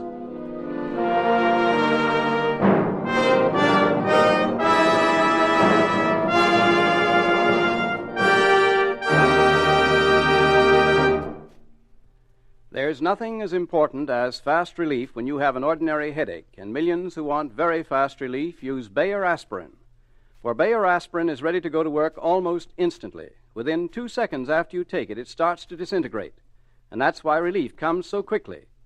Remember this, and remember, too, that Bayer aspirin is one thing you can take with complete confidence. We say this because no other pain reliever can match Bayer aspirin's record of reliability.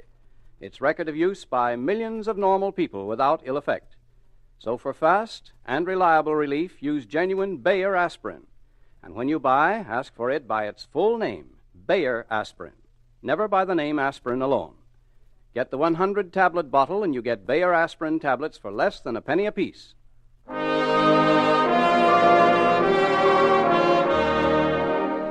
Listen next Wednesday night at this same time for Mr. Chameleon, the man of many faces, in The Vestibule Murder Case. The part of Mr. Chameleon is played by Carl Swenson, with dialogue by Marie Baumer from the original story by Frank and Ann Hummert. Music directed by Victor Arden.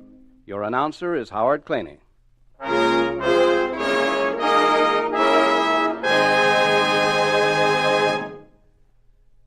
After years of work, a revolutionary new toothpaste has been developed called Lion's Toothpaste.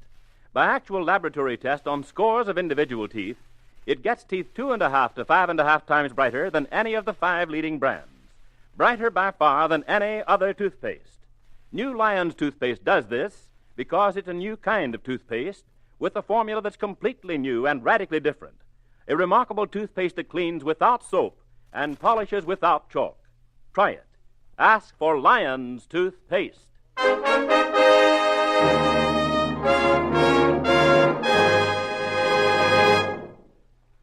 Mr. Chameleon, the new mystery drama, will be heard in another performance next Wednesday night at this time. This is CBS, the Columbia Broadcasting System.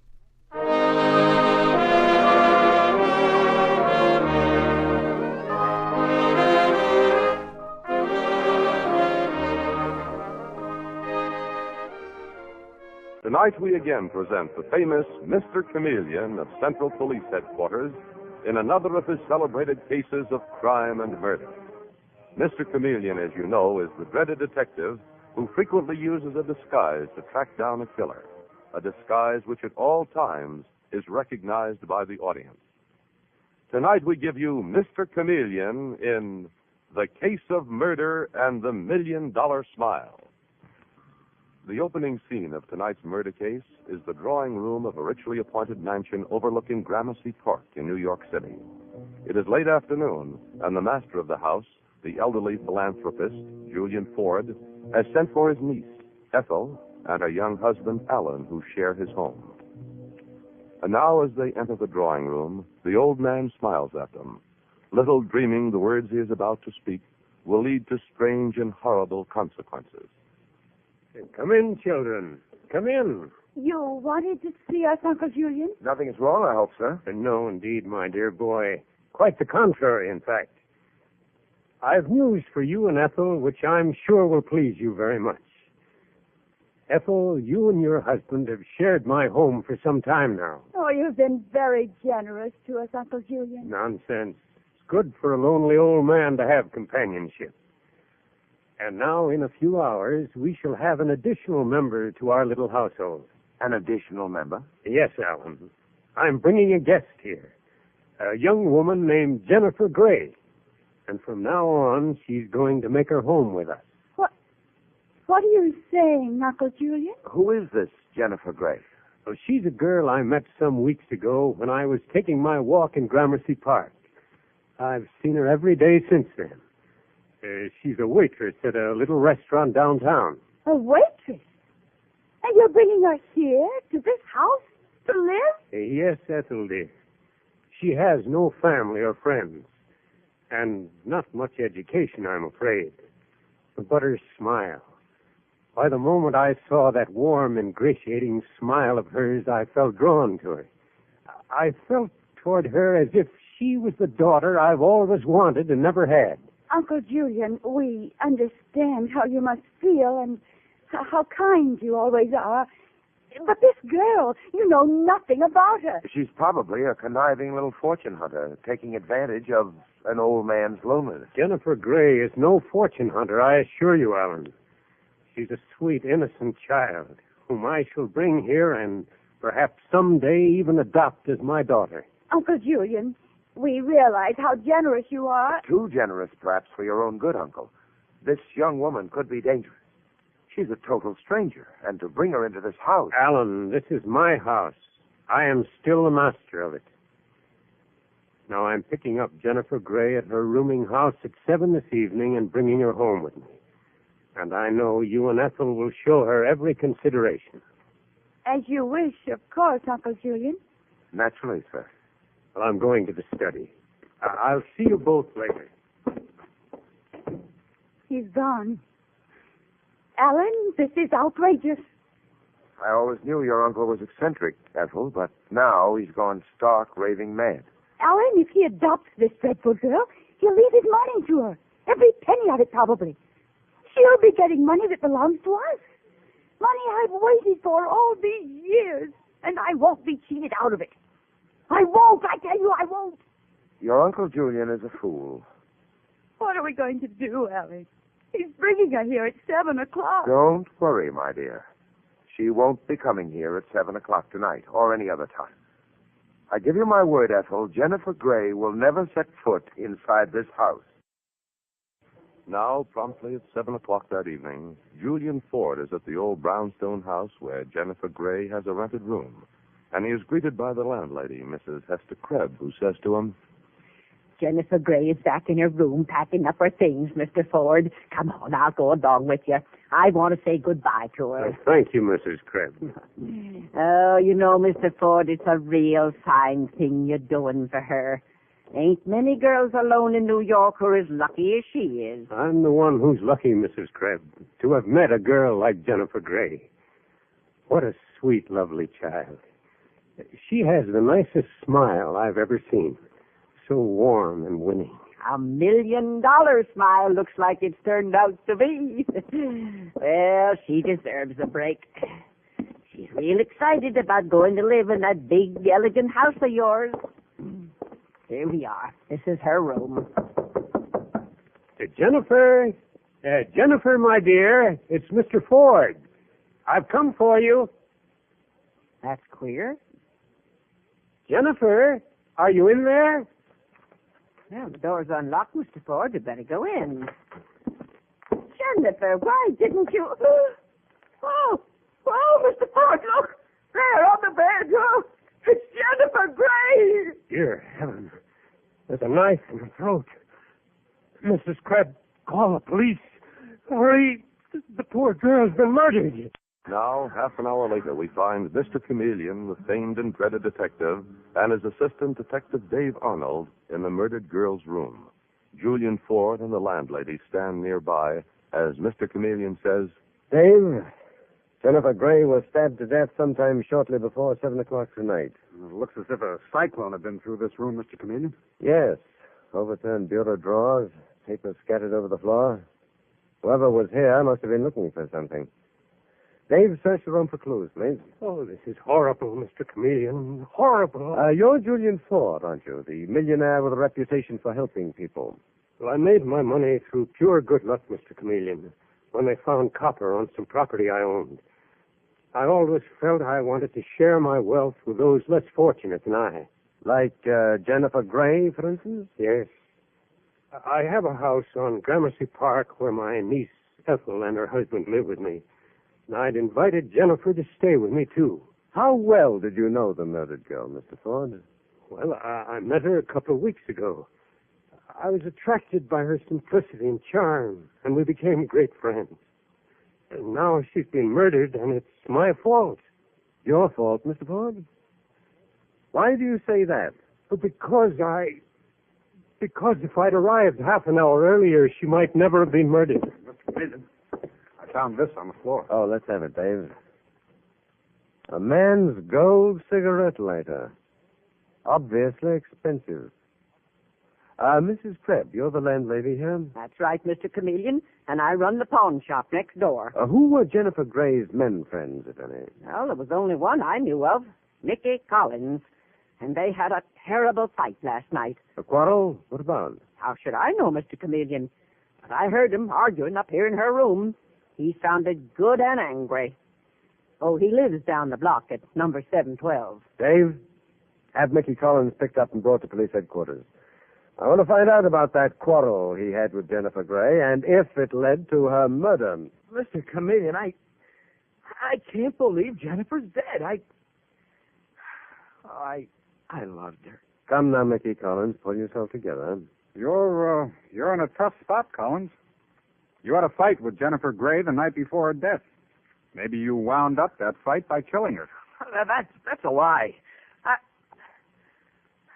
Yes, I went to see Jennifer last night, sure, but I didn't quarrel with her. I wanted her to go back to Cedar Springs with me. Oh, that was her hometown and yours, Collins? Yes, Mr. Chameleon. Jennifer and I grew up there together. And when she wouldn't go back, you threatened her life. No, I didn't. I love Jennifer, I tell you. Last month, she left town and came here to New York without any explanation. I followed her and traced her here to the rooming house last night. I was worried about her. Why? Because she was frightened, Mr. Chameleon. She was living in terror of her life. In terror of her life, Collins? What did she mean? She told me she found out something and wanted to go to the police. But she was afraid to. Afraid that someone might kill her if she did. I begged and pleaded, but she wouldn't explain. That sounds like a phony yarn to me, Collins. It's much more likely you got angry and jealous because she was going to live in that millionaire's house. So jealous it drove you to murder. That's not true, Detective Arnold. Sure, I wanted to marry Jennifer. But I was glad of her good fortune. If that's what she wanted. Possibly, Collins. Or, as Detective Arnold suggests, you may have wanted to stop her from walking out of your life and invented the story of her being terrified. But that remains to be seen. You may go for the present, but stay in your rooming house down the street. Pretty emotional guy, that Mickey Collins. Yes, but he could be telling the truth, Dave. A young girl living in fear of her life. But afraid of whom? And why? Dave, let's drive over to Julian Ford's house. I'd like to have another talk with him. And meanwhile, in the drawing room of the home of the millionaire philanthropist, Julian Ford, his niece, Ethel, is alone when the door opens and her husband enters. Alan! Alan, where in heaven's name have you been? Keep your voice down, will you, Ethel?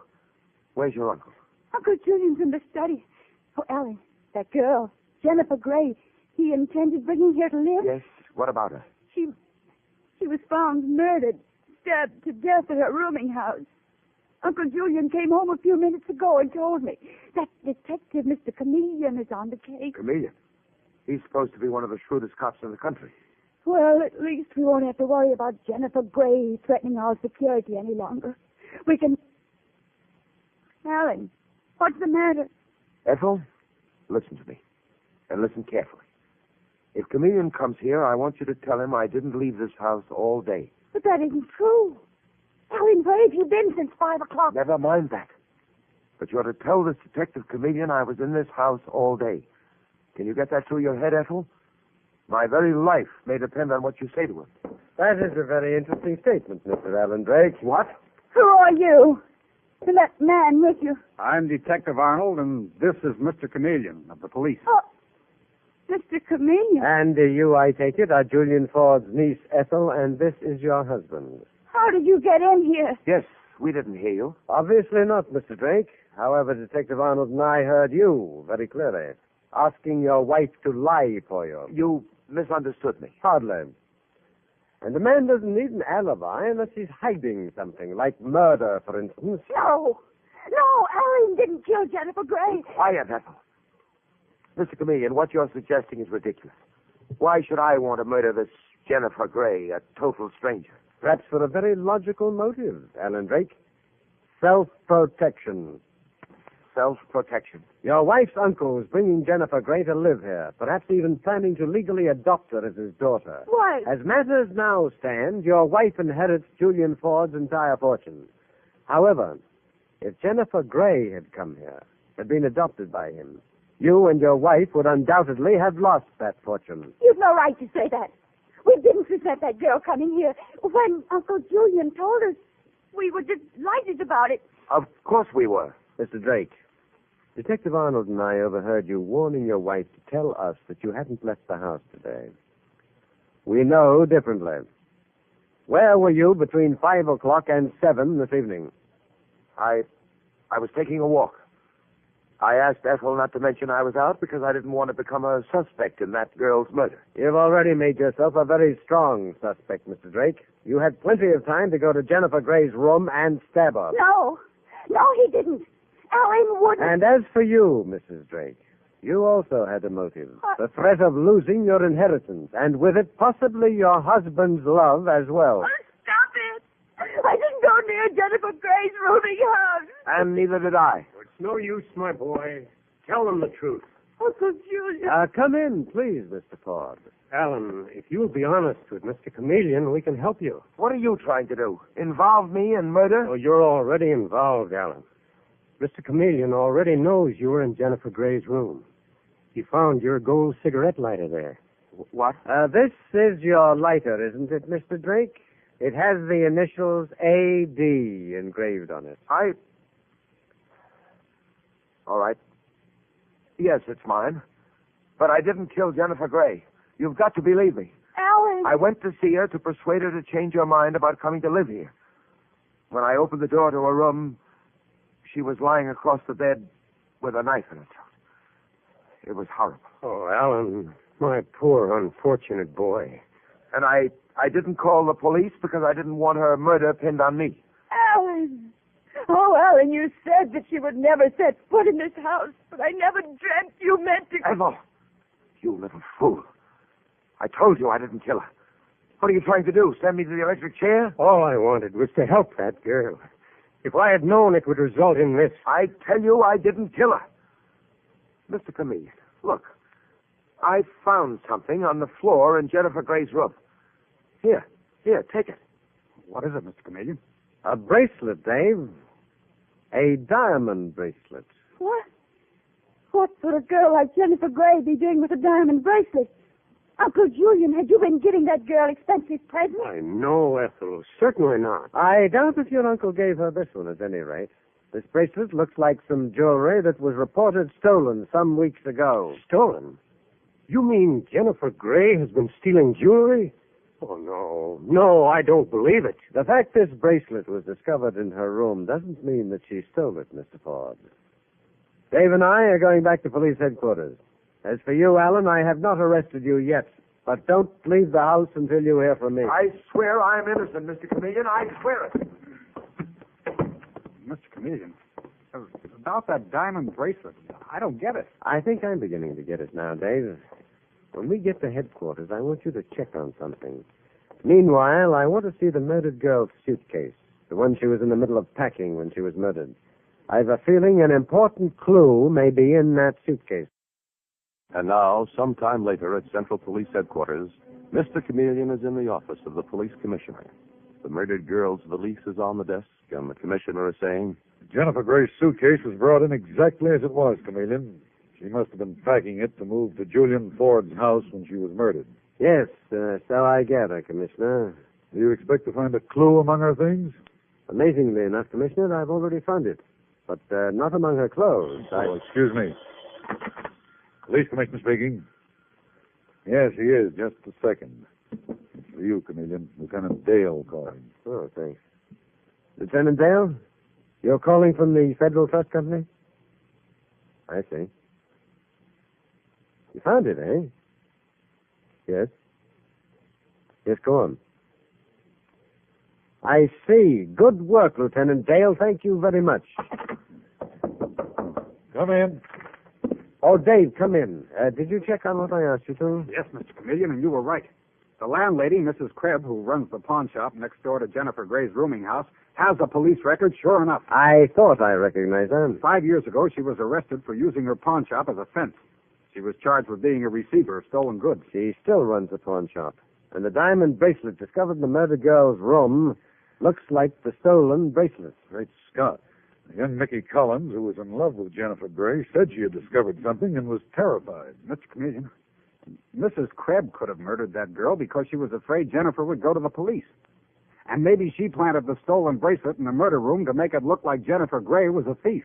Dave, I'm sure I know now who the murderer is, but I'm going to use a disguise to get the proof. What kind of a disguise, Chameleon? I'm going to become temporarily Caleb Watson, a crusty, eccentric old uncle of Jennifer Gray's, who's just arrived in town.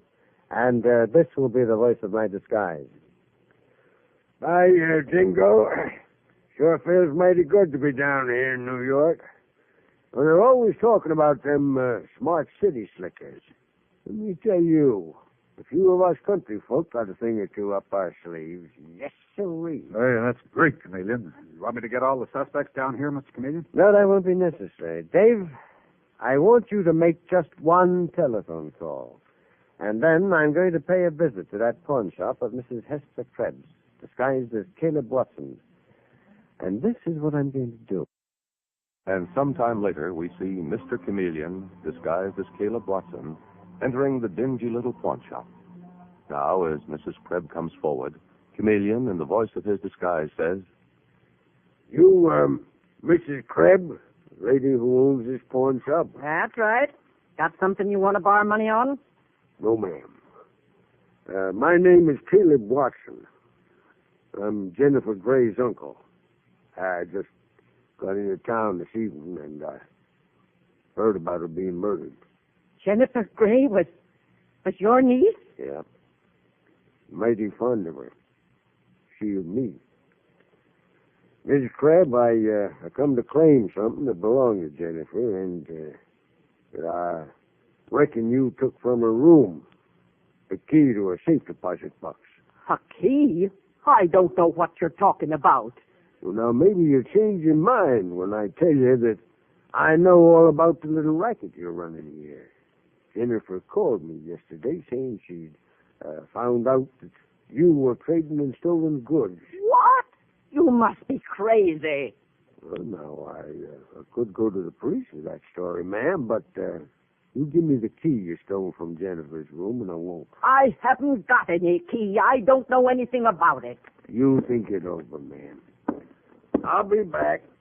Oh, sorry, mister, didn't see you standing in the doorway. Why don't you watch where you're going? Well, it said I was sorry, didn't I? Think over what I said, ma'am. I'll be back. What about that key, Mrs. Krebs? Mr. Ford, I don't know what that old fool was talking about. Don't lie to me. Mr. Ford, you're joking me. Answer me. What have you done with that key? I can't breathe. Take your hands off her throat, Julian Ford. Oh, Mr. Chameleon. It's you. You came here in disguise. Mr. Chameleon, oh, Mr. Chameleon, you saved my life. Were you trying to commit a second murder, Ford? Killing Jennifer Gray wasn't enough, I take it. What? What the devil are you talking about? I suspected you of Jennifer Gray's murder, Julian Ford, and you very conveniently walked into the trap I set for you when Detective Arnold telephoned you and asked you to come here. Why, you're insane, Chameleon. Jennifer Gray was my friend. She was also the daughter of Tom Gray, a man you defrauded 20 years ago when you jumped his claim to the Queen Anne copper mine after a mysterious accident in which he was killed. Where did you get that information? From an old newspaper in the bottom of the murdered girl's suitcase. Also from some papers in a safe deposit box. It's police routine to check on these matters, Mr. Ford. The newspaper told of Tom Gray's death at the mine. And the papers in the safe prove that he, and not you, was the legal owner of that fabulous copper mine. Mr. Chameleon, are you saying this kind old man, Julian Ford, killed Jennifer Gray? Well, when did you suspect him? My doubts were aroused at his home when he told his nephew Alan that I had discovered Alan's cigarette lighter in the dead girl's room. However, I hadn't shown you that lighter, Mr. Ford, so that you couldn't have known that it was your nephew's unless you yourself had planted it there, the way Alan planted the diamond bracelet there afterwards to take suspicion away from himself. It's all right. All right, Chameleon. It's true I killed Jennifer Gray. I had to protect myself. A few days ago, Jennifer came to me with certain papers which she had discovered in the attic of her home, and which proved that she, not I, was the rightful owner of the copper mine. I'd have lost everything to her. And she might eventually have even proved that you killed her father. No, I didn't kill Tom Gray. That was an accident. But I took over his claim to the copper mine in my own name and made a fortune on it. Well, I told Jennifer I'd make restitution, but I needed time to think. So I invited her to stay in my home. And she accepted, never dreaming that your motive was murder. I was to pick her up at 7. At 6:30, I went to her room and stabbed her. At 7, I returned with Mrs. Krebs, pretending to discover her body. I thought no one would ever suspect that I, with my reputation for philanthropy, could be guilty of murder. And one of the most cold-blooded and brutal murders I've ever encountered. Come on in, Dave. Put the handcuffs on this man. This is one time when I shall take great pleasure in watching the wheels of justice take their course. And with these words, Mr. Chameleon concludes tonight's murder case. The part of Mr. Chameleon is played by Carl Swenson, written by Gene Carroll, based on the original story by Frank and Ann Hummert, directed by Henry Howard, with music selected. Next, Mr. Chameleon and the titled husband murder case.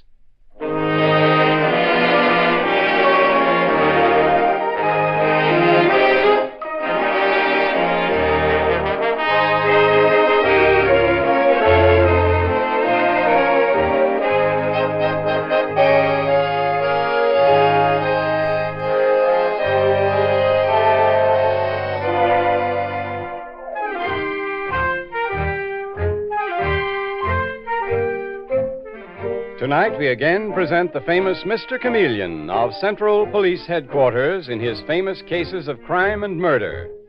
Brought to you by the makers of genuine Bayer aspirin and Phillips Milk of Magnesia tablets. Mr. Chameleon, as you know, is the famous and dreaded detective who frequently uses a disguise to track down a killer. A disguise which at all times is recognized by the audience. Tonight we give you Mr. Chameleon in The Titled Husband Murder Case.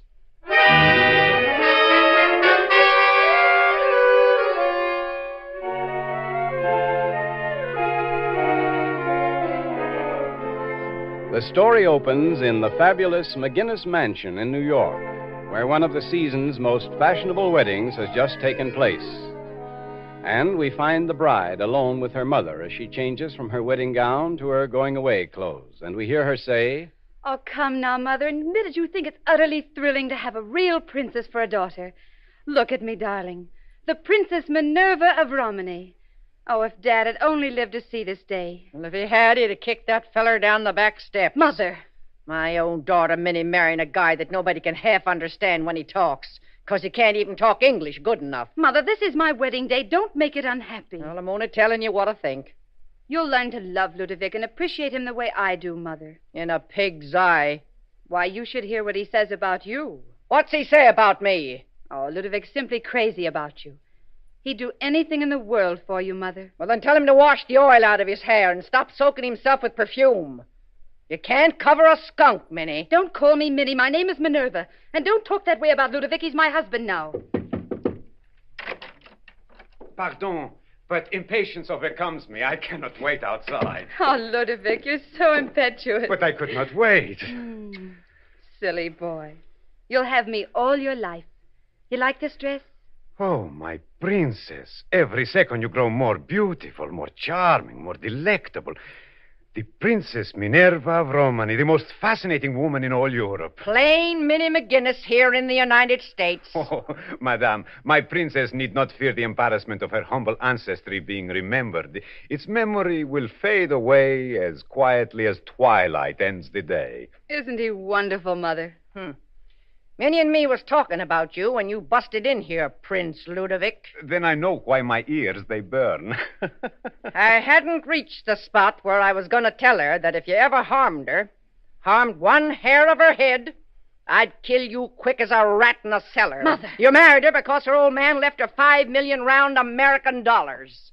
My Minerva, what you call a great heiress? Believe me, it is completely a surprise.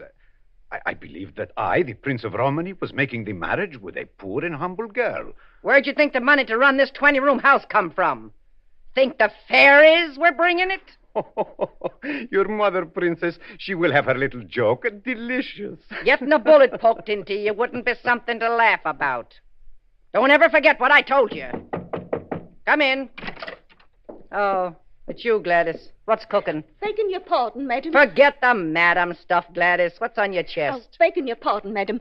His Highness, the Earl of Pension, presents his compliments and wishes a word with His Royal Highness, the Prince of Romany, in the library. He's worried, Your Royal Highness, about his boat back to England.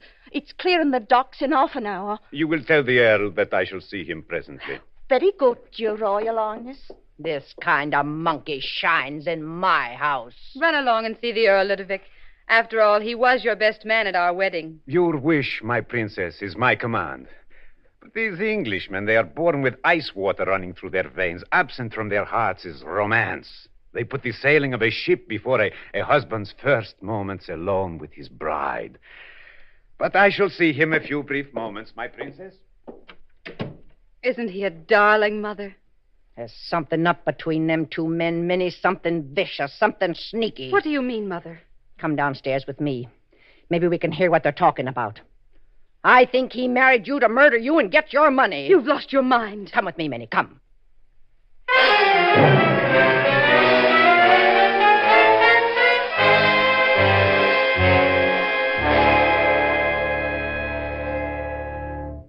What do you want, Penton? Don't be naive, old boy. You're not taking a ship anywhere. Quite so, Ludovic, quite so.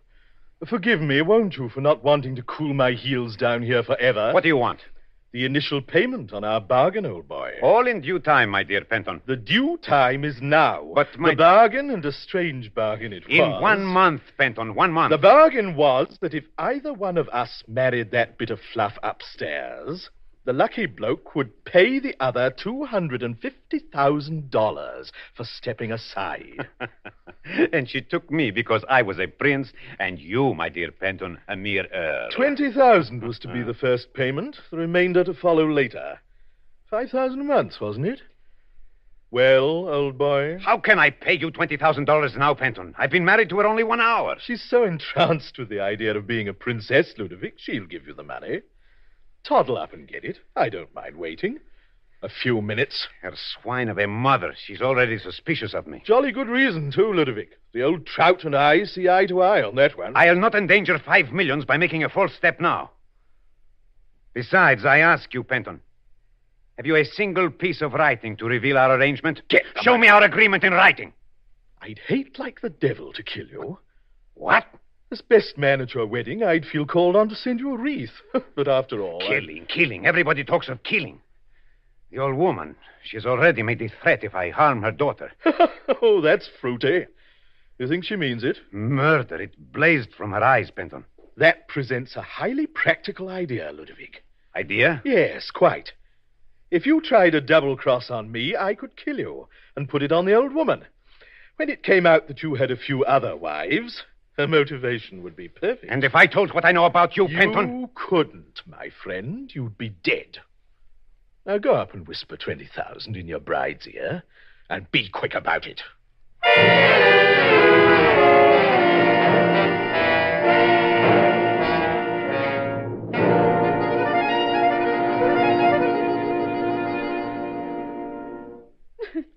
Well, did you hear that, Minnie? What did I tell you? I'll have him arrested. I'll expose him, Mother. I'll get rid of him. I'll show him something. There's only one way to get rid of a man like that. I could kill him. I didn't love him. I only wanted to be a princess. Maybe that Britisher ain't so smart as he thinks. Figures he could plan a murder on Bridget McGinnis and get away with it, does he? Come on. Where, Mother? Back upstairs. And when that prince of yours comes up, don't let on we heard anything.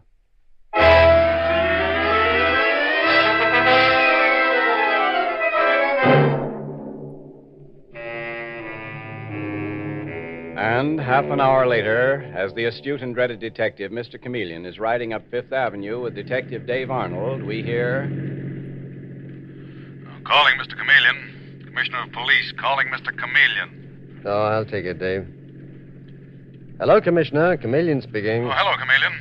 Now, proceed at once to the McGinnis mansion. I've got just your kind of murder waiting there. Who killed whom, Commissioner? Well, how should I know, Chameleon? All the information I have is that the Prince of Romney, who married the McGinnis girl today, was murdered. Report came from the bride's mother. Old Bridget McGinnis, eh? Okay, I'll get over there. Bye. Step on it, Dave.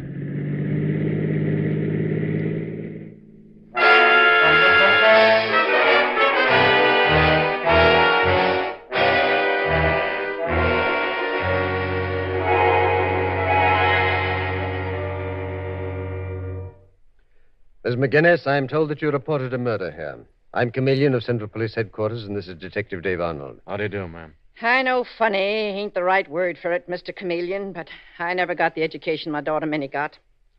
Anyhow, this is the kind of murder that just don't happen. I understand the chap that your daughter married today in the season's most fashionable wedding was murdered. Yes, the Prince of Romney. And poor Minnie's heart's just about breaking. Well, naturally, Mrs. McGinnis. She was wild about him. And him a prince of the blood, too. Minnie always had her heart set on marrying into royalty. She inherited a fabulous fortune from her father, didn't she? At least that's what I heard. $5 million, Mr. Chameleon. My poor dead husband, Mike, rest his soul, hid oil, dig in a cistern, and pulled out $10 million that he split between Minnie and me. Have you any idea who killed the prince? Sure. His best man did him in. What? The Earl of Penton. Sounds like one of them dime novels I used to read when I was a kid. Earl killing princes and things. You say the prince's best man at his wedding killed him? It's amazing. Yes. Ain't it, Mr. Chameleon? Did you actually witness the murder? Sure. I wouldn't be telling you what I am. All right. Let me hear what happened, Mrs. McGinnis. It was like this. Mm-hmm. My daughter and the prince was just starting off on their honeymoon. And sudden-like, that Earl Penton come running in. Yes? The Earl said something about the prince owing him $250,000. The prince got real hot and said he was only $20,000. Both big sums of money. Then they really got to brawling. So to settle things down, my daughter Minnie stepped in and gave the Earl her check for $20,000. The prince didn't have a banking account big enough in this country, you see. Oh, I didn't think you would. Go on, please. The Earl takes the check Mm-hmm. and then pulls out a jackknife and sticks it nice as you please into the poor prince's heart. A jackknife? It's a strange thing for an earl to be carrying. It was the gift the prince gave him in honor of being his best man. He called it a hunting knife. It looked like something from a bargain basement to me. Hey there, Minnie, you been listening? Not Minnie, Mother, dear, but Minerva.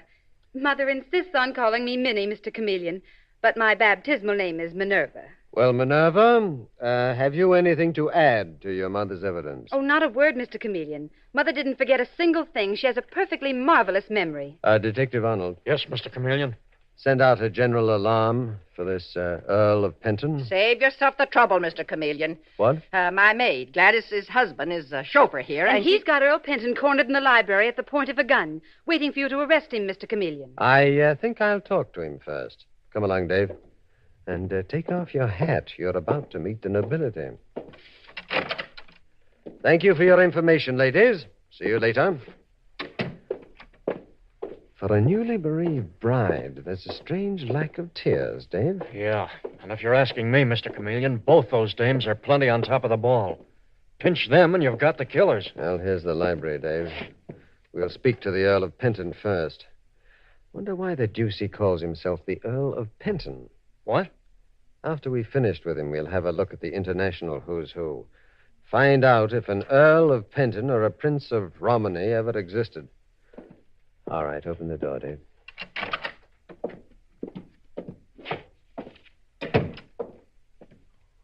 The Earl of Penton? I'm Chameleon of the police. Oh, splendid. Toss this fellow out of the room. Looking at the business end of a pistol makes me nervy. Certainly, glad to. Let me have the gun, please. Yeah, here you are. You're the chauffeur here? Yes, sir. Bill Spiller. And I'm telling you, I got this job chucked down my throat by Mrs. McGinnis. And I got no stomach for it. I see. All right, you may go now, Spiller. When you, got a minute, Mr. Chameleon, my wife Gladys the maid, would like a word with you. I'll be finished with the Earl Penton very quickly, Spiller. I'll see Gladys then. I'll have her waiting, Mr. Chameleon. Decent of you, old man. Thank you very much. But I say, have you any idea why those women should have me detained here at Pistol's Point? It's uncivilized. Both Mrs. McGinnis and her daughter Minerva, the newly married and widowed Princess Romney, say that they saw you murder the prince. Look here, Chameleon. They killed Romney. That old trout and her daughter would kill a man and sing hymns at his funeral. They both say that you killed him with a hunting knife that the prince gave you. Well, that winds up your case, Mr. Chameleon. Oh, really? Quite. The bride came down here and said the prince wished to put a memory card in the holster of the knife and took it upstairs with her.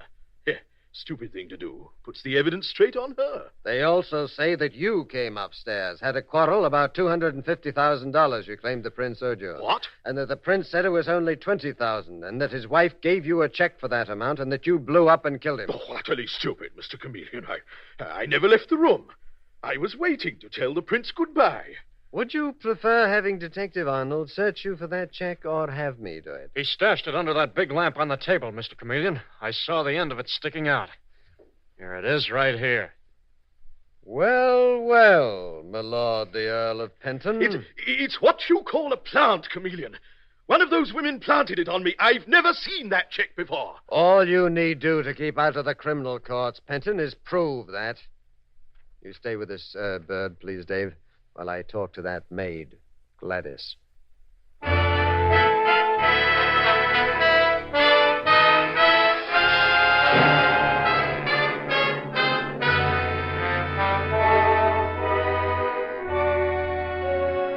Mr. Chameleon and the titled husband murder case continues in just a moment. More and more men and women who have suffered for years are finding that they can get a wonderful preparation which provides amazingly fast and effective relief from upset stomach, gas, heartburn and bloating, an overstuffed feeling, or any other distressing symptoms of acid indigestion. This amazing medication is called Phillips Tablets, and the relief you get by taking 2 or 3 wonderful-tasting Phillips tablets is so quick that almost before you're aware of it, your acid indigestion distress is gone and you're feeling like a new person. Yes, and the reason that Phillips Milk of Magnesia tablets work so quickly is that they contain one of the fastest, most effective stomach sweeteners ever discovered. And because they taste so good, Phillips tablets also bring you pleasant relief from acid indigestion. Their delightful peppermint flavor leaves your mouth so fresh and clean, lots of people find them as delightful to take as after-dinner mints. So next time acid indigestion causes you discomfort, let 2 or 3 flavorful Phillips tablets melt in your mouth, and you'll be amazed at how fast you get relief. Always carry Phillips tablets with you to take after meals or wherever you may be when acid indigestion causes you distress. Pocket-sized tins of 30 tablets cost only 25 cents. Ask for Phillips tablets.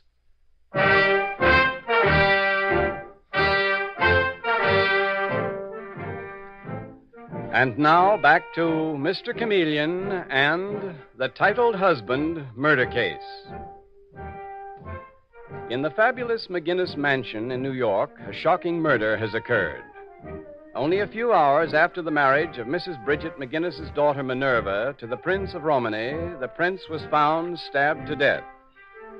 Mrs. McGinnis has accused a man who calls himself the Earl of Penton and reveals that he had tried to extort money from the prince. And now, in the McGinnis mansion, we have just heard Mr. Chameleon say to the Earl of Penton, All you need do to keep out of the criminal courts, Penton, is prove that. Dave, you stay with this bird, please, while I talk to that maid, Gladys. Look here, Chameleon. Are you about to take the evidence of a maid over a peer of the realm? You say that you're the Earl of Penton? The title goes back some 100 years, Chameleon. And Pentonville Jail is one of the oldest jails in England. What's that? Yes, it's the place where so many famous British murderers have been hung, isn't it? Oh! I'll see Gladys now, Dave. You keep your eye on Penton, please. I'm Gladys, sir. You have something to tell me, Gladys? Yes, sir. His Highness, the Earl of Penton, didn't murder His Royal Highness, the Prince of Romany, sir. Well, then who did? Why, Mrs. McGinnis or her daughter, the Princess Minerva, sir.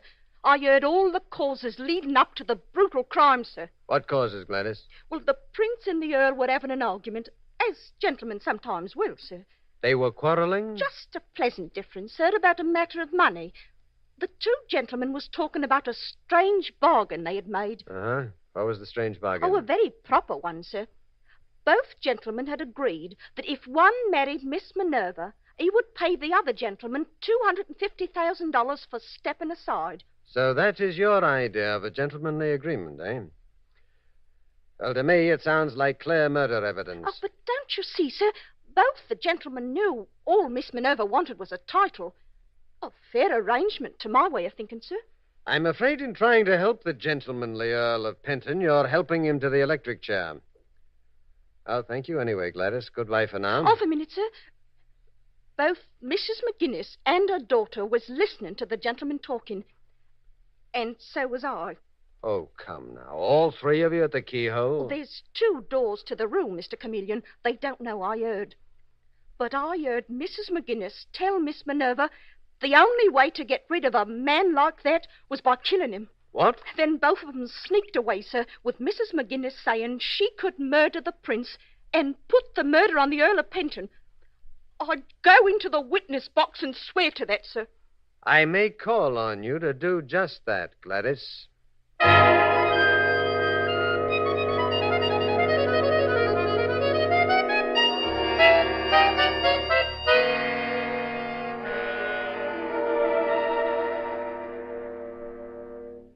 Mrs. McGinnis, before I leave, Haven't you arrested that Earl of Penton for the murder yet, Mr. Chameleon? Detective Arnold is holding him downstairs.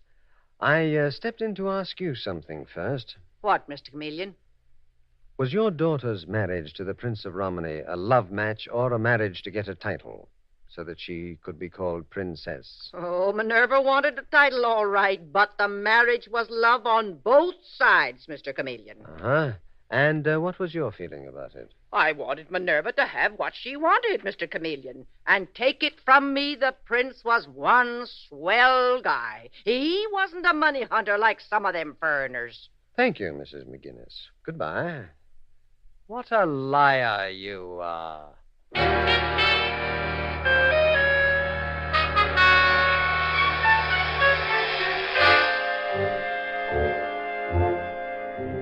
Now, a few hours later, we hear Mr. Chameleon speaking to Detective Dave Arnold in police headquarters and saying, Well, after we couldn't find an Earl of Penton or a Prince Ludovic of Romany in the international who's who, I asked to get in touch with the English and Continental Police. Yes, sir. I've got the reports from them right here, Mr. Chameleon. They just Good. came down.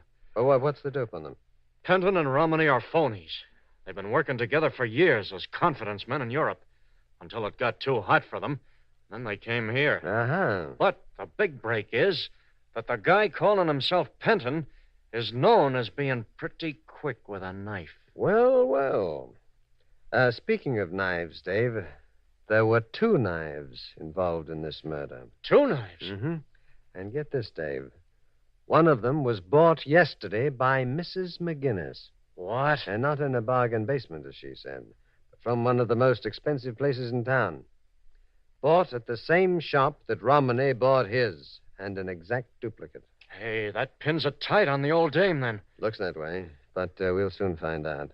How? By my disguising myself as a clerk in the place that she bought it. Then we'll go out to the murder house. I'll identify her.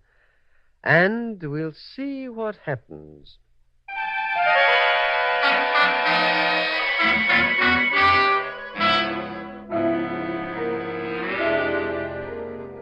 And now, inside the palatial living room of the McGinnis mansion, we see Mr. Chameleon in one of his clever disguises, this time as Peter Gates, a mild-mannered clerk at one of New York's most expensive cutlery shops. And we hear him speak in the voice of his disguise, saying, Detective Arnold, it's my understanding that you wish me to identify the party who bought this knife from me yesterday. Well, that's easy. Don't look at me, whoever you are. Gates, sir. Peter Gates. If you say I bought that knife from you, you're lying. Oh, so you're the Earl of Penton? Yes, I thought so. Well, don't get up your blood pressure, my lord. I didn't say that you did. That lady over there bought the knife. I remember you perfectly, Mrs. McGinnis. Pleasure to serve you. Say that again, you old fossil, and I'll conk you on the head. I never seen this guy, Detective Arnold. And I never been inside Smith & Jones, the dump where he worked. Smith & Jones, eh? Oh. How do you know the knife came from Smith & Jones if you didn't buy it there? It's Mr. Chameleon in disguise. Oh, dear heaven, Mother. I warned you. I warned you not to kill Prince Ludovic. I say, Chameleon, I told you that old trout did the prince in. He wasn't a prince any more than you're the Earl of Penton. Your name is Sniffens. The prince's name was Martier, and both of you are crooks. What's that? Both with long police records in Europe. And you phony, are quick with a knife. We've got your record. Save your breath. Then Mother didn't kill the prince. Oh, forgive me, Mother. Please, Mother. Turn off your tears, Minerva. You killed your phony prince yourself. I killed him. I killed him. Tell me why, Mr. Chameleon. I was mad about him. You killed him because you overheard the strange bargain that he made with this man here, this bogus Earl of Penton. You're the murderer, Minerva McGinnis. I killed him when I heard the low-down bargain he made. I married him because Because you thought even with him dead, you'd go through life as the Princess of Romney. Only you won't. You're still Minerva McGinnis, any way you slice it. It's a darn sight better name, Mr. Chameleon, than the Princess Romney. I'm with you there, Mrs. McGinnis, to the limit. My mother planned the murder, Mr. Chameleon. She planned it all. She got me to execute it. That's why I'm arresting her, too, Minerva, as your accomplice. You can't arrest me, Chameleon. Just try it. You're a tough old baby, Bridget McGinnis, but you'll find out. Dave, handcuff them both. Take them in. It's a brutal shame that a time-honored name like old Mike McGinnis, boy, should be dragged in the dust by his wife and daughter. But murder is murder.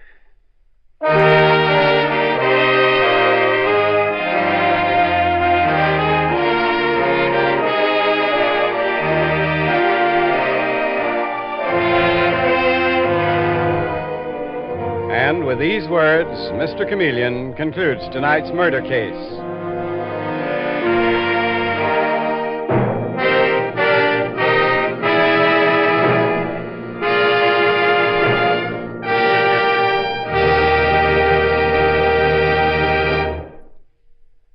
If you ever take anything to relieve an ordinary headache, remember this about genuine Bayer aspirin. Its single active ingredient is so gentle to the system that mothers give it even to small children on their doctor's advice. Now, this is important, for it means that Bayer aspirin is something you can take with complete confidence. It means that besides fast relief, Bayer aspirin also offers you the dependable relief that's important to your health.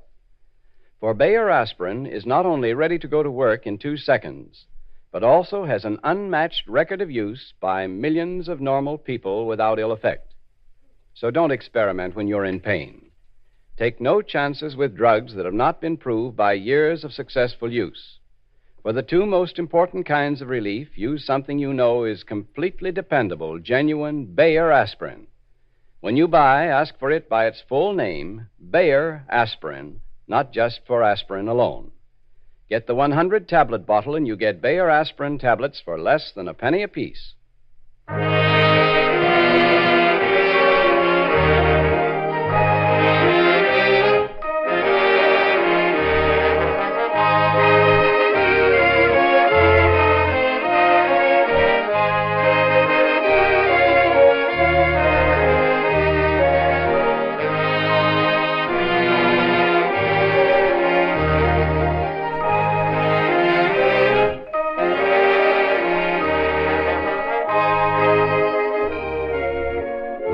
next Wednesday night at this same time for Mr. Chameleon, the man of many faces, in The Dazed Girl Murder Case. The part of Mr. Chameleon is played by Carl Swenson, with dialogue by Frank Hummert from the original story by Frank and Ann Hummert. It is directed by Richard Leonard, with music by Victor Arden. Your announcer is Howard Claney.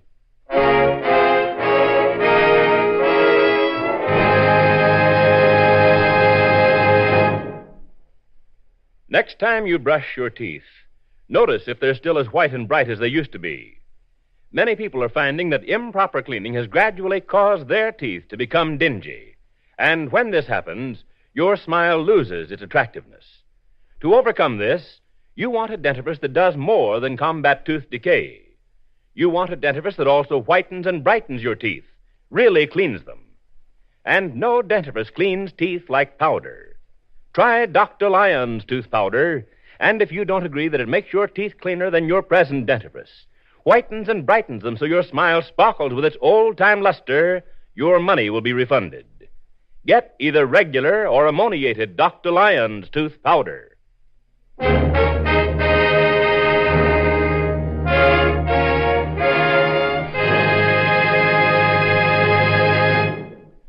Listen for Mr. Chameleon in The Dazed Girl Murder Case next Wednesday night at this time.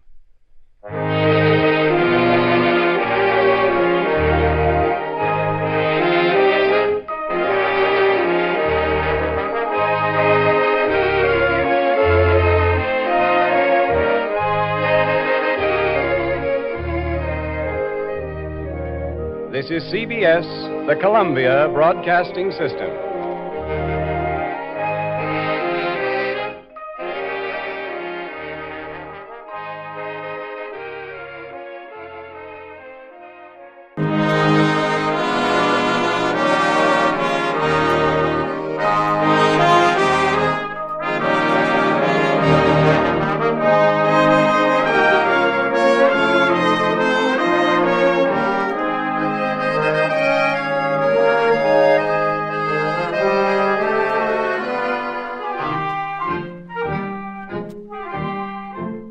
Tonight, we again present the famous Mr. Chameleon of Central Headquarters in his most famous cases of crime and murder, brought to you by the makers of Bayer Aspirin.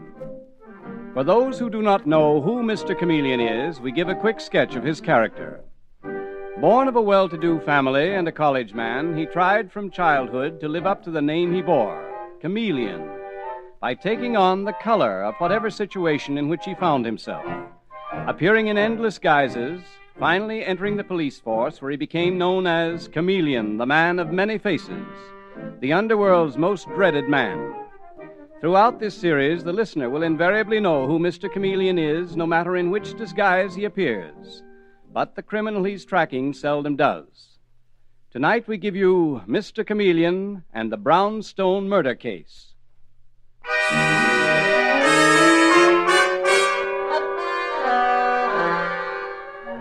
In some circles, 11 o'clock at night is considered early. At the Carlisle Arms, it is very late indeed, for the paying guests at the Brownstone front in the East 70s, which is now a genteel boarding house, retire around 10. After that, the musty halls are usually deserted. But now on the second floor, outside of one of these rooms, Madame Lorraine is talking to her friend, Mrs. Kramer. And Mrs. Kramer, a timid, rabbity little woman, is saying, I wish you wouldn't go prowling around. Really, Madame Lorraine, you ought to stay away from that end of the hall. Well, I don't intend to, Mrs. Kramer. I'm telling you, I heard voices last night in the back part of the house that's supposed to be shut up. It is shut up. It hasn't been used in years. It was being used last night. Either that, or there was someone in Professor Haywood's room. And the professor is away. His room supposedly is locked. Anyway, I'm going to do a little private investigating. But what for, Madame Lorraine? Just to satisfy my curiosity. I've always been a curious woman, Mrs. Kramer. And now I'm a bored one. I'm sick of the old fogies who live in this place. Colonel Robbins, for instance. Speak of the devil. Did you ever hear anything like that radio of his? Colonel Robbins can't help it if he's deaf. He doesn't play his radio for long. Well, at least it'll stop anyone from hearing me go down the hall. What about Miss Darling? You know how queer she is. She's warned everyone not to go snooping around her room. And her room's right next to the door that leads to the empty wing. Miss Darling is a silly neurotic. A young neurotic. That's even worse than being an old one. She can't scare me. Live dangerously, that's my motto, even after 50. But go back into your room. I'll see you tomorrow. I still wish you wouldn't. My dear, indulging my curiosity is the only pleasure I have left in life. Good night. Good night, Madame Lorraine. Poor little rabbit.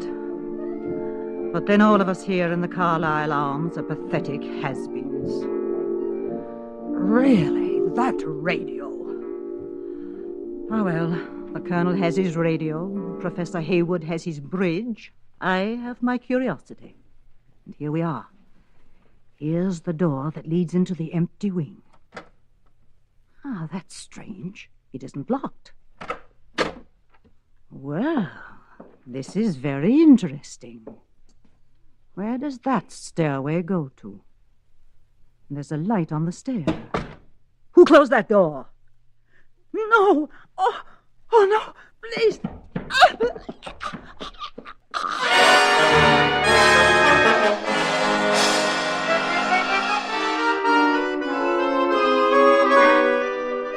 And now, at Central Headquarters in the office of the Commissioner of Police, with him is the famous Mr. Chameleon, the man of many faces, the underworld's most feared man. So there you are, Chameleon. There are the facts of the case. Madame Louise Lorraine was found strangled this morning in the second-floor hallway of a boarding house, the Carlisle Arms. A piece of wire had been knotted around her throat. The body was lying in front of room number 3, a room that usually was occupied by a Professor Haywood.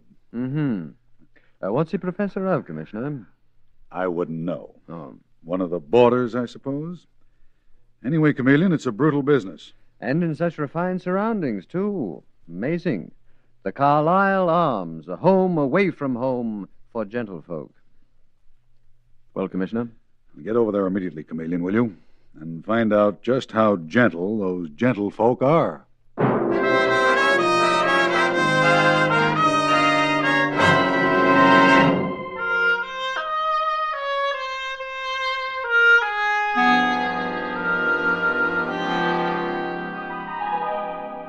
Mr. Chameleon, it's so awful to think this should happen in the Carlisle Arms. I've worked so hard to build up a high-class clientele, and now I'm afraid I'm going to lose them all. Madame Lorraine lost her life, Miss Carlisle. I'm sorry. That was very selfish of me. She was such a person, too. So vital, so alive. She was a former opera singer, you know, and she still had plenty of temperament. Little too much, perhaps? Well, yes. She and Colonel Robbins, he's the gentleman in room number 2, they had a few arguments about his radio. He's hard of hearing. He turns it on a little loud occasionally. Oh, yes. I see what you mean, Miss Carlisle. Who else lives on this floor? Well, there's Mrs. Kramer and Miss Darling. Miss Darling is a bit eccentric. In what way? Well, she's young, Mr. Chameleon, but she wears the most dreadful old clothes. And she never fixes her hair. She never uses makeup. Sometimes, well, she gets a bit hysterical. Oh, but she's really a fine young woman, and she comes from a fine family. That's fine. Now, let me see. That would be her room over there, wouldn't it? Yes. What's the door next to it? Oh, that's always kept locked. That opens into the wing of the house we never use. And this room here, this number 3, this belongs to Professor Haywood? Yes. Where is the professor? Right now? Well, I have no idea, Mr. Chameleon. He's always going away for a couple of days at a time, but he's such a nice young man. I assure you he comes from a fine family, yes. Yes. Well, maybe so, Miss Carlisle, but where was he last night when Madame Lorraine was murdered? Are you positive that he wasn't in his room? Of course, I'm positive. He left on Monday. Well, he could have sneaked back. Remember, the dead woman was found in front of his door. Oh, Mr. Chameleon, surely you don't think the professor... Oh, here comes Colonel Robbins now. Ask him what everyone thinks of the professor. Oh, Colonel Robbins. Did you call me, my dear? Yes, Colonel. This is Mr. Chameleon, the famous detective from police headquarters. Oh, yes. How do you do, Mr. Chameleon? How do you do? Nasty business, what? Fine figure of a woman. Who do you think killed her? Well, offhand, Colonel, I couldn't say. Who? He doesn't know, Colonel, but he seems to suspect Professor Haywood. The professor? What nonsense. Fine, upstanding chap. Excellent bridge player, too. Never overbids. You really think he did it, Mr. Chameleon? Colonel, over my desk at Central Headquarters there hangs a motto. The innocent must be protected. The guilty must be punished. If Professor Haywood is guilty... But he wasn't even here last night. Well, perhaps not. The coroner tells me that Madame Lorraine died between 11 and 11:30. But you heard nothing, Colonel Robbins. You're mistaken, Mr. Chameleon. I didn't hear a thing. That's what I said. You heard nothing in the hall. Oh, no. As you may have noticed, Mr. Chameleon, I'm slightly hard of hearing. Mr. Chameleon? Mr. Chameleon? Oh, Detective Sergeant Arnold is calling you, Mr. Chameleon. He's downstairs. What is it, Dave? Come on down here, will you? I've got something to show you. Just drop everything and come on, quick. It's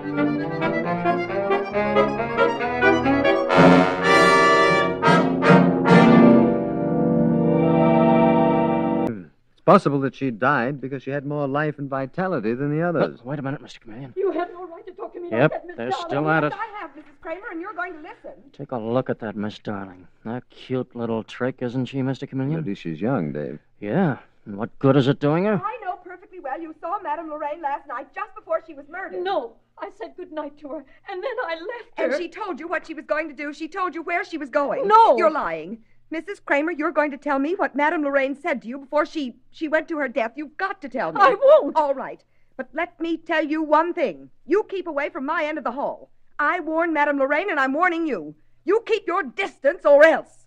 Or else what, Miss Darling? What? Well, go on. What will you do to Mrs. Kramer if she doesn't keep away from your end of the hall? Who are you? This is Mr. Chameleon. I told you he was on the case. Oh, of course, the great Chameleon. Mrs. Kramer, we're honored. This is the famous detective I'm sure you've read about. How do you do, Mr. Chameleon? How do you do? But I don't know anything about it.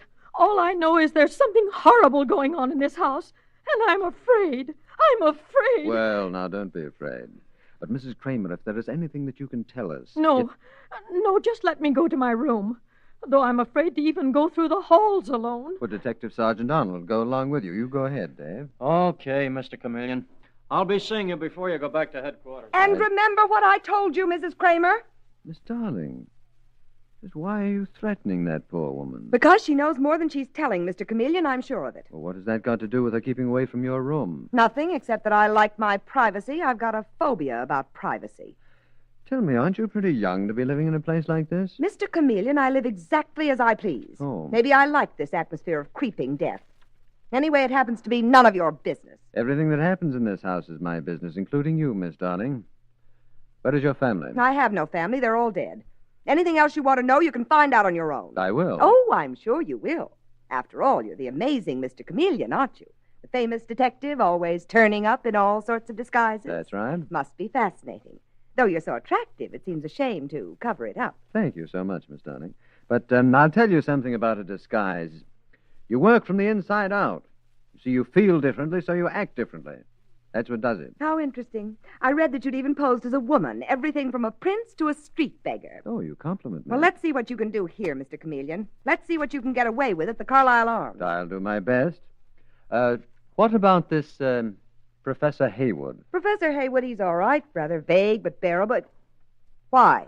I wondered where he was at the time of the murder. And I wondered just when he was coming back.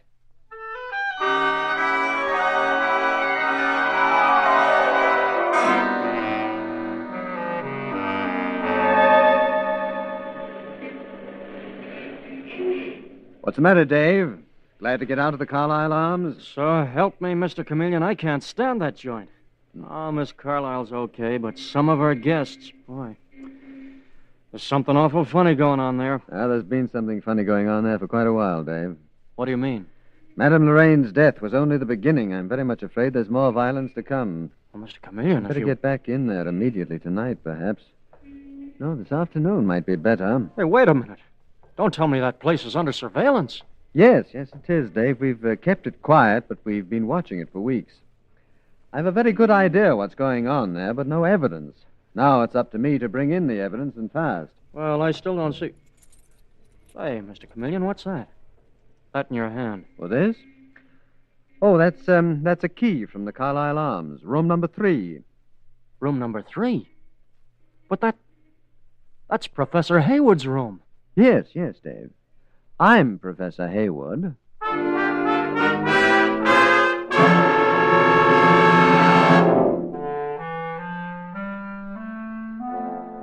Mr. Chameleon and the case of the Brownstone murder continues in just a moment.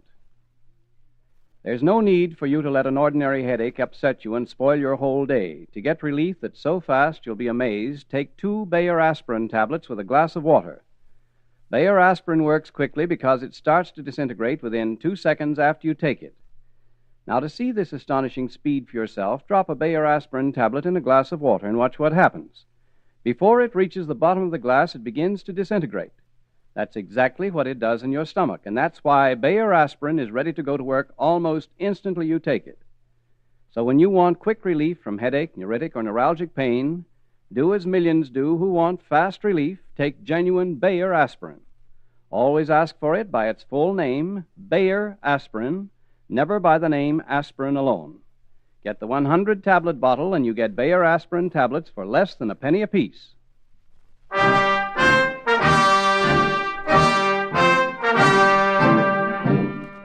And now back to Mr. Chameleon and the Brownstone murder case. It is late afternoon, and in front of the Carlisle Arms, Detective Sergeant Arnold has accosted a man of indeterminate age, with rumpled clothes and thick glasses. And as he climbs the steps carrying a suitcase, Dave Arnold says to him, Hey, wait a minute. Where do you think you're going? Why, to my room, of course. I happen to live here, Detective Sergeant Arnold. Huh? Chameleon? I beg your pardon. The name's Professor Haywood. Gee, I'm sorry, but no kidding, you sure look different. Now, take it easy, Dave, and follow me upstairs. Professor Haywood, I was afraid we'd never see you again. Oh, why not, Miss Carlisle? Why not? Haven't you read the papers? Don't you know about Madame Lorraine? Oh, that, yes. That must have been ghastly. Poor woman, I liked her, though she was a bit overwhelming. Just how well did you know her, Professor? Is that any affair of yours? Please, Detective Sergeant, can't you leave my guests alone? For years I've worked to build up a nice clientele, and now the police are driving them away. Oh, I don't suppose the murder had anything to do with it, Miss Carlisle. Well, isn't that one of the worst aspects of murder, that the police come butting in? Is that supposed to be a joke, Professor? Yes, aren't you clever? Quite a card, aren't you? Well, let me tell you, Professor, and you too, Miss Carlisle. A little later, we're searching this place from top to bottom, including the unused wing. Detective Sergeant Arnold, I'm just as anxious as you are to find Madame Lorraine's murderer. Well, what are you laughing at, Professor? I beg your pardon? Oh, I was just thinking that is rather amusing. I mean what I just said, that the worst aspect of murder is the police butting in. Miss Carlisle, is he quite right in the head? The professor? Of course he is.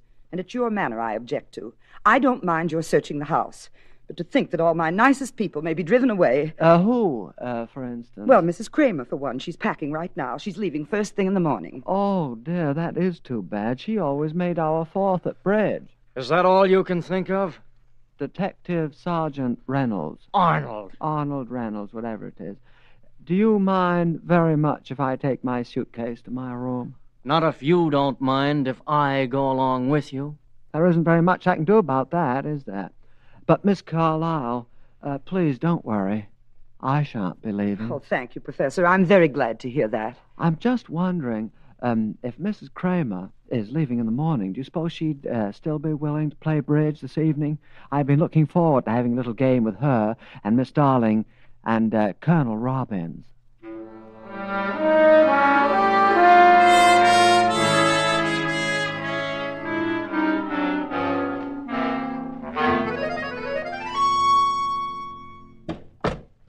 Okay, Dave, we can talk, but keep your voice down. So Mrs. Kramer is trying to clear out of here, is she, Mr. Chameleon? Yes, Mrs. Kramer is terrified, Dave, and she has reason to be terrified. Well, what do you want me to do? Keep her here? No, let her think that she can get away.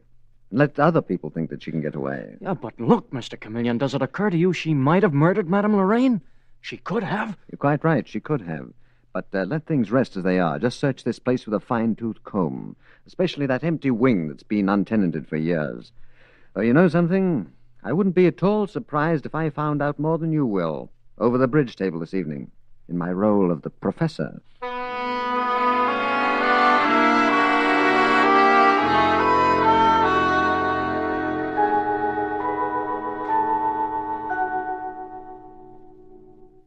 It's your bid, Professor. I'm well aware of that fact, Miss Darling. I was just thinking. I make it one, no trump. I haven't bid yet, Colonel. Oh, I thought you said a spade. Sorry, my dear boy. Sorry. That's quite all right. I pass. What did you say, Mrs. Kramer? Mrs. Kramer, please keep your mind on the game. How can I, Miss Darling, with the police upstairs? Why are they taking so long to search the place? And why isn't that Mr. Chameleon supervising the search? He was so courteous, so attractive. Did you say 2 hearts, Mrs. Kramer? Mrs. Kramer said nothing, Colonel. Her hands are shaking so she can hardly hold her cards. I can't help it. All I want to do is to get away from here to... Oh, dear. Oh, dear. What is it, Mrs. Kramer? The ace of spades, Professor. Right here in my hand. The ace of spades means death. Oh, for heaven's Well, sake. it does mean death. It also means a redeal. Shuffle them, Professor. No, wait. Colonel, that detective sergeant is right behind you. Really? Is the search all over, Sergeant? Yes, the search is over, Colonel. Well, what did you find out? Nothing, judging from his face. Maybe more than you think, Miss Darling. Professor, may I see you alone? Oh, yes, certainly, Detective Sergeant. Professor Haywood, he's not taking you away, is he? No, he just wants to see me alone. Will you excuse me, ladies? Well, Dave? We didn't find a thing, Mr. Chameleon. Not a blasted piece of evidence. We went through everything, every room, including that empty wing. Whoever the killer is, whatever is behind this, someone is awful smart. But not quite smart enough. Well, how did you make out? Did the cards tell you anything? They told Mrs. Kramer that death was very close. And maybe they told me something, too. This is a case, Dave, where the culprit has to be caught red-handed. But when, Mr. Chameleon? Tonight. Tonight? Mm-hmm. Things are going to start happening tonight. And I'll know when there's going to be a signal, and I'm pretty sure I know what that signal will be.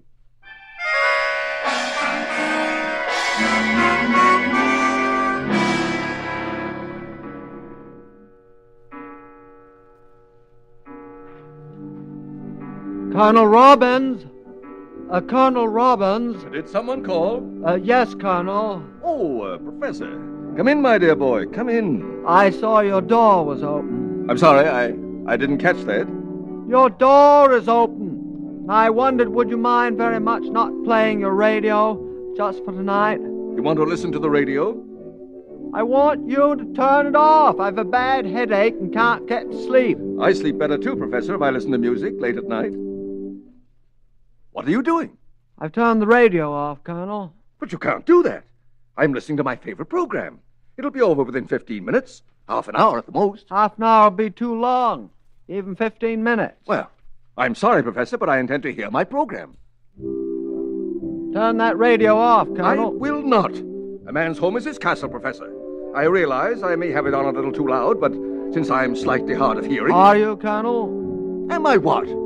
Hard of hearing. Tonight at bridge, I said as softly as I could, that detective sergeant is behind you, and you heard me perfectly. Why, yes, I did. You're not deaf, Colonel Robbins, not at all. Please turn off that radio, or I'll turn it off for you. There, that's better. Turn it on immediately. Why, Colonel? What have you been covering up with all that noise? What do you expect to cover up now? Are you out of your mind, Professor? Get away from that radio. Oh, that's it. That's what you hope to drown out. All right, Colonel Robbins. Professor, where did you get that gun? Part of my academic equipment. Keep your hands up and keep moving ahead of me fast. The scream came from Mrs. Kramer's room. Who are you? I'll turn you over to the police. Think it may be the other way around. Here we are. Miss Kramer, you all right? Yes, Professor. But Miss Darling here tried to kill me. I woke up and she was bending over me in the dark. Then Miss Carlyle rushed in and saved me. Well, how could you tell if it was dark, Mrs. Kramer? Maybe it was Miss Darling who rushed in to save you. That's ridiculous. No, it's not. It's true, Professor. It was Miss Carlyle who intended to murder Mrs. Kramer. She's lying, Professor. But I don't understand. What are you doing with that gun? Colonel, why is he pointing that gun at you? The professor is an imposter, my dear. Yes, I am an imposter. We all are, in fact, including Miss Darling, whose real name is Evans, Madeline Evans, plainclothes policewoman, who was sent here to keep an eye on this house. What? Yes, I looked you up in the files this morning. You're a very pretty girl under normal circumstances, Madeline. Yes, You but see, the powers that be thought it was best that we shouldn't know we were working together under the same roof. What the devil? Chameleon! You're Mr. Chameleon! But that's not possible. Yes. Yes, he is Mr. Chameleon. Why didn't you recognize him, Colonel? Why didn't I recognize him? Well, I'll tell you why. Because you'd known me for weeks as Professor Haywood. You were accustomed to Professor Haywood's mannerisms, his personality. You'd accepted him and catalogued him as being perfectly safe. But we've done nothing. Why should you be watching this house? Miss Carlyle, you and Robbins both have prison records. What? Go way back, of course. But later, you decided to operate a hiding place for criminals on the lam. You had a wonderful front. A highly respectable boarding house. Perfect hideaway for men wanted by the police. Mr. Chameleon, do you mean that Madame Lorraine, that most of the guests here are criminals? No, indeed, Mrs. Kramer. Only Colonel Robbins. But every once in a while, haven't there been odd-looking transients? Of course there have. They were hidden away in that empty wing. And spirited out during the night, I suppose. Exactly, Colonel Robbins, with your radio drowning out any sounds. Then Madame Lorraine, that explains her murder, Mr. Chameleon. That's where she was going, to try the door of that empty wing. She'd heard voices. She told me. Well, she tried the door. The chances are she even went through it, to her death. They were going to kill you, too, of course, Mrs. Kramer, because you knew where she was going. And just how can you prove all this, Mr. Chameleon? Miss Carlyle, there is the wire lying on the floor. You had to drop it before you had a chance to use it on Mrs. Kramer. But I'm sure that same sort of wire strangled Madame Lorraine. No, that's not true. I had nothing to do with killing Madame Lorraine. Well, then who did? He did, Colonel Robbins. You filthy liar! Chameleon, she's the one who planned the whole thing. All I did was to play my radio. No, he killed her. She slipped the wire around Madame Lorraine's throat. She used a pair of pliers to tighten the wire. They're in her pocket now. Shut up, you fool. Okay, Miss Evans, look for the pliers. And then we'll all of us take a ride down to Central Headquarters.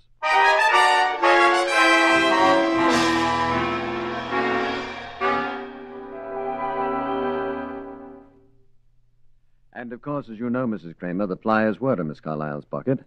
Immediately afterwards, Robbins, confessed to everything. Anyway, my dear lady, it's all over now, and you can draw a free breath. Oh, Mr. Chameleon, if it hadn't been for you, I'd be dead. Oh, nonsense. We cops simply did our job. Didn't we, Miss Darling? I mean, Miss Evans. We did. And, Mrs. Kramer, I hope you'll forgive me for threatening you. It was the only way I had of warning you to keep away from that door to the empty wing. My dear, you saved my life. Well, goodbye now. Goodbye. Well, Mr. Chameleon, go ahead and say it. Tell me how bungling, how incompetent I was not to penetrate your disguise. That's what you're thinking. I was thinking how very attractive you are, Miss Evans, and what an excellent operator. The only thing is, the next time when I ask to have you assigned to work with me, let's see to it that we play bridge as partners, not as opponents. You're much too good. And I'll tell you a secret. I hate to lose.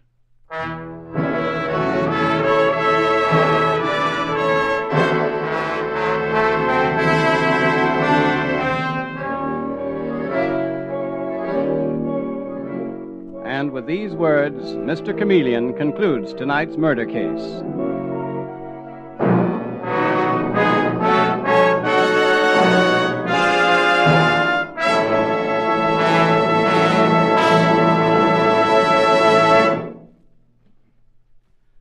The next time an ordinary headache threatens to spoil your day, get fast relief by taking genuine Bayer aspirin.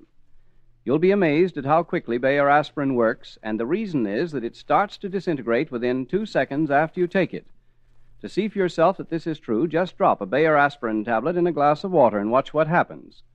Before it reaches the bottom of the glass, the tablet will begin to disintegrate. It does the same in your stomach, hence brings relief with astonishing speed. So the very next headache, neuritic, or neuralgic pain you have, use Bayer aspirin for really quick relief. And when you buy, ask for it by its full name, Bayer aspirin, not by the name aspirin alone. Get the 100-tablet bottle, and you get Bayer aspirin tablets for less than a penny apiece.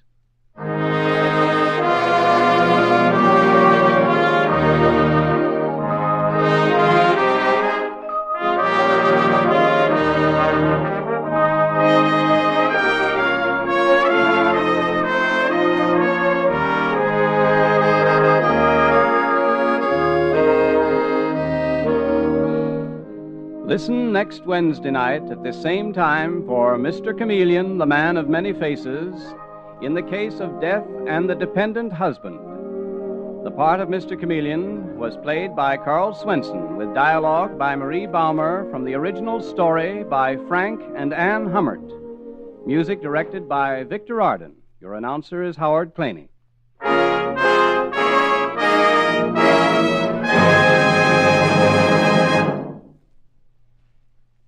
Listen, everybody. Thousands of laboratory tests on scores of individual teeth show that new Lion's toothpaste actually gets teeth brighter, 2.5 to 5.5 times brighter than any of the 5 leading brands. Brighter by far than any other toothpaste. And the reason is that it's not just another old toothpaste with an added ingredient, but is completely new and radically different in formula. A new kind of toothpaste that cleans without soap and polishes without chalk. So get more brightness in your smile. Go to any drug or toilet goods counter and ask for Lion's toothpaste.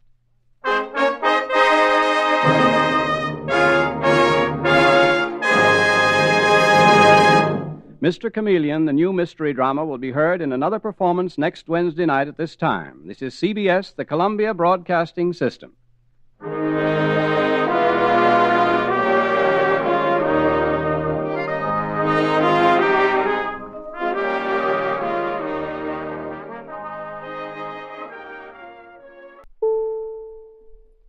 Next, Mr. Chameleon and the Fashion World Murder Case.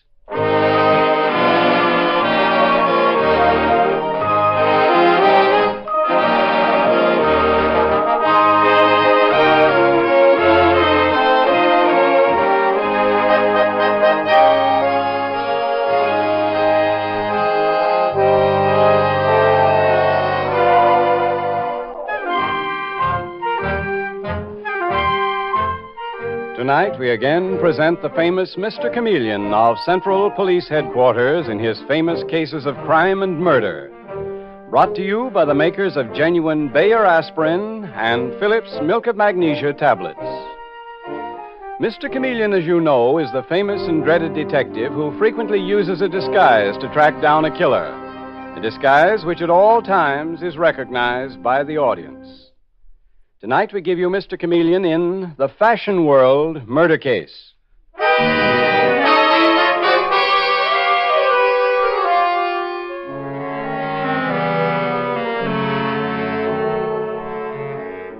The curtain rises on a richly furnished suite high atop the fashionable Plaza Sheraton Hotel.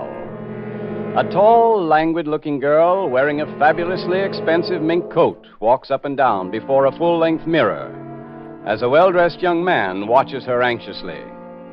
He is Richard Cheval, whose father, John Cheval, owns one of New York's most exclusive fashion shops. And as Richard speaks to the girl in the mink coat, he little dreams that his words are opening the door to murder and horror. Well, Zizi, how do you like it? It's a beautiful mink, isn't it? Yes, it's not bad, Richard. Not bad. It's worth $15,000. That's what it would sell for in Father's shop. Yes, I suppose it would. Zizi, what's the matter? Aren't you pleased about it? Here, Richard. You can take the mink coat back. Take it back? Zizi, for heaven's sake, what's wrong, darling? Tell me. Sure, I'll tell you. I'm fed up with this kind of life. I'm sick of it. Oh, Zizi, darling, haven't I given you everything? Beautiful clothes, this expensive apartment. What more do you want? I want to be known as your wife, as Mrs. Richard Cheval.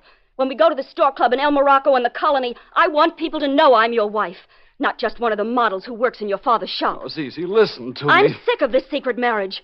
I'm your wife. I've a marriage license to prove it. But, darling, you know why we can't tell anyone. You know what a tyrant my father is.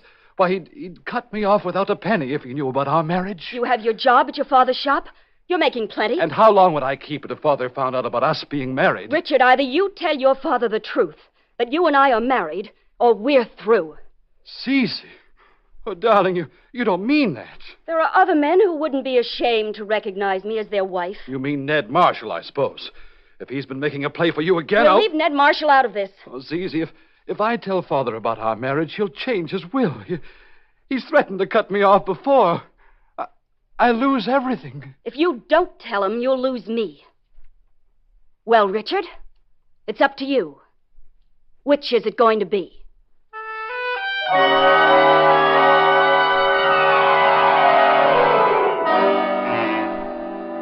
And now, several hours later, we see Richard Cheval, very nervous and ill at ease, entering his father's study in the Cheval home in the East 60s. Oh, there you are, Father. I hoped I'd find you in the study. So you're home this evening, are you, Richard? Well, that's a change. Well, I thought I'd like to spend an evening with you, Father. Indeed. Well, what troubles are you in this time? Trouble? Why, Stop stammering and tell me what it is. What cheap girl are you mixed up with now? Well, Father, I warned you, Richard. One more scrape and I'll disinherit you. You'd have done it long ago. You're a weakling and a fool. Father, I don't see why you're so suspicious just because I choose to spend a quiet evening at home with you. Here, let me pour your glass of port wine, Father. Well, at least you can do something useful. The decanter's on the table. I'll have one with you. What? You drinking port wine, Richard? Whiskey is your usual drink. Here you are, Father. Here's your glass, and here's mine. There's nothing like good port wine to make a man feel satisfied with things. I've always said that... Father, what's wrong? Richard, Father! Good Lord! Help! Help, someone! Come quick! Something awful's happened to Father. He's been poisoned!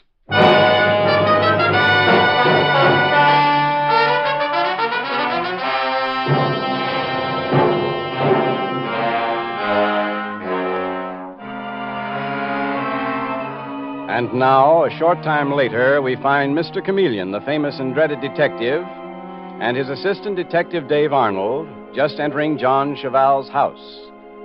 And a frightened, rather plain-looking young woman is saying, You're Mr. Chameleon. That's right, and this is Detective Arnold. Please come in. Thank you.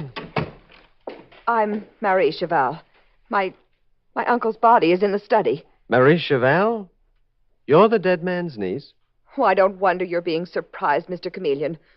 My wearing this dreadful blue dress. I'm not here to talk about clothes, Miss Cheval. Just what happened here tonight? Oh, Mr. Chameleon, it's horrible. Uncle John and his son, my cousin Richard, were having a glass of port wine in the study. And then suddenly Richard came running out crying that his father was poisoned. And a few minutes later, his father was dead. Where is your cousin Richard now, Mary? In his room. He's almost at the point of collapse. I see. Was anyone else here this evening about the time that your uncle, John Cheval, was poisoned? Why, no, Mr. Chameleon. Mm-hmm. Mary, I understand that your uncle had been in poor health lately, that he was no longer active in running the famous John Cheval fashion shop. Well, yes. Well, I mean, Ned Marshall is supposed to be running the shop. Ned Marshall? Rather well-known young man about town, famous for his champagne parties? I see his name in the gossip columns. Ned Marshall got publicity for the shop, Mr. Chameleon. But Uncle John pulled the strings.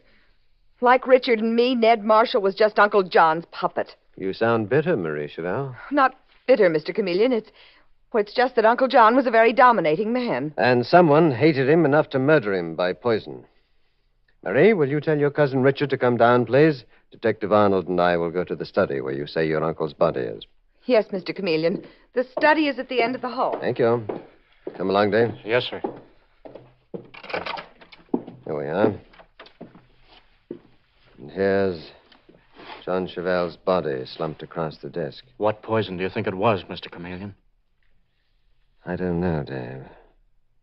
Several possibilities. There are 2 decanters on the table. One contains whiskey, other port wine. Here are 2 glasses. Only one of them is empty. Well, that must be the one John Cheval drank from. Dave, you take this decanter of port wine and the 2 glasses and have one of the boys rush them to the laboratory to be analyzed. Gotcha, sir. Mr. Chameleon, this is my cousin, Richard Cheval. Murdered man's son. Huh? Come in, Richard. Marie, you wait outside, please. Very well. Mr. Chameleon, I just can't believe my father is dead. I'm sure it must be a great shock to you, Richard. You were fond of him? Fond of him? Why, of course I was. And you got along well together? You never quarreled? Why should Father and I quarrel? We were devoted. Mr. Chameleon, can't we go into another room? I mean, seeing my father lying there like that. Yes, of course. Come along. Father's den is the next room. It's right in here. Thank you. Richard, tell me everything that you know about tonight, please. There isn't much to tell, Mr. Chameleon. We had dinner about 7. You and your father? And my cousin, Marie. Your cousin lives here with you? Yes, Mr. Chameleon. Father took Marie in when her parents died some years ago. And you 3 had dinner together? The 3 of us and Ned Marshall. Ned Marshall, who runs your father's fashion shop. Now, that's strange. Your cousin Marie didn't mention his being here this evening. Marie wouldn't mention his being here. She tried to keep Ned's name out of a mess like this. Why? Because Marie is crazy about Ned Marshall, Mr. Chameleon. She'd do anything to protect him. Why should Ned Marshall need to be protected? Because he's the one who murdered my father. What? Richard, have you any proof of that? No, I haven't any proof, Mr. Chameleon. But I can tell you this. Ned Marshall was sick of being ordered around by Father. In spite of his high position at the shop, his name in the society columns, Father treated him like a lackey. Well, Ned Marshall could have left your father's shop. Father wouldn't let him. Nobody crossed Father, Mr. Chameleon. When he said to do something, people did it. Well, your cousin, Marie Cheval, did your father order her around? You saw her, Mr. Chameleon. Marie could be attractive if she had some decent clothes, but Father never allowed her to spend money on clothes. He wanted her plain and colorless, so she wouldn't be, to use his words, a bait for men. Marie must have hated your father for that. I should imagine any normal He girl... said every woman who came into his fabulous shop to buy clothes did it to attract men. He laughed at their weakness and scorned them for it. But he wasn't above taking their money. Mr. Chameleon. I'm in here, Dave. Mr. Chameleon, I found this character sneaking around the side of the house. He says his name is Ned Marshall. I assure you I wasn't sneaking, Detective Arnold. I was about to ring the bell. You must be Mr. Chameleon, the detective. I've heard about you. And you must be John Cheval's manager. I've heard about you, Mr. Marshall, especially your famous champagne parties. Tell me, you were here to dinner tonight, Mr. Marshall. Why did you come back? Because Marie Cheval telephoned me that Mr. Cheval had been poisoned. Marie phoned you? Richard, how could you do a thing like this? How could you think you'd get away with it? I?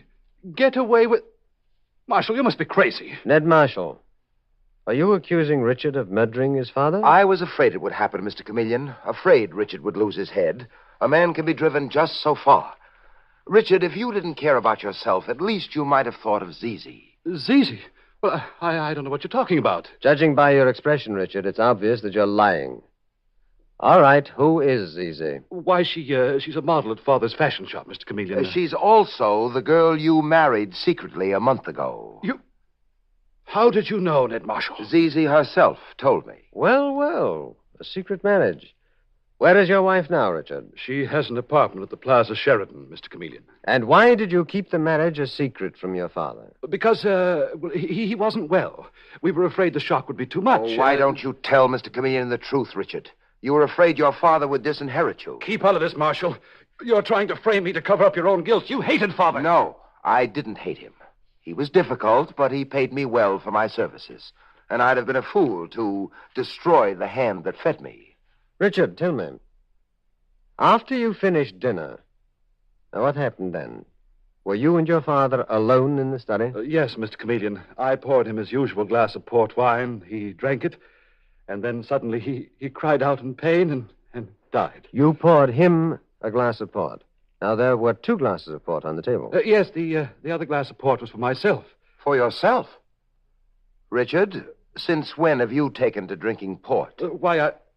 Ned Marshall, you're not framing me for Father's death. Get out of my way! Richard, you're after him, Dave. Oh, no, you're not, buddy. You're staying here. Let me go, you! Mr. Chameleon, look at this. It's a gun, and it just fell out of Richard Cheval's coat pocket. Well, a gun. I wonder, Richard, did you plan to shoot your father in case the poison in the port wine didn't work?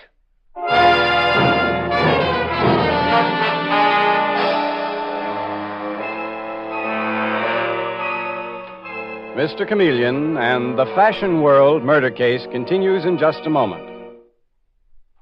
Something to keep in mind when you're seeking fast relief from an ordinary headache is this.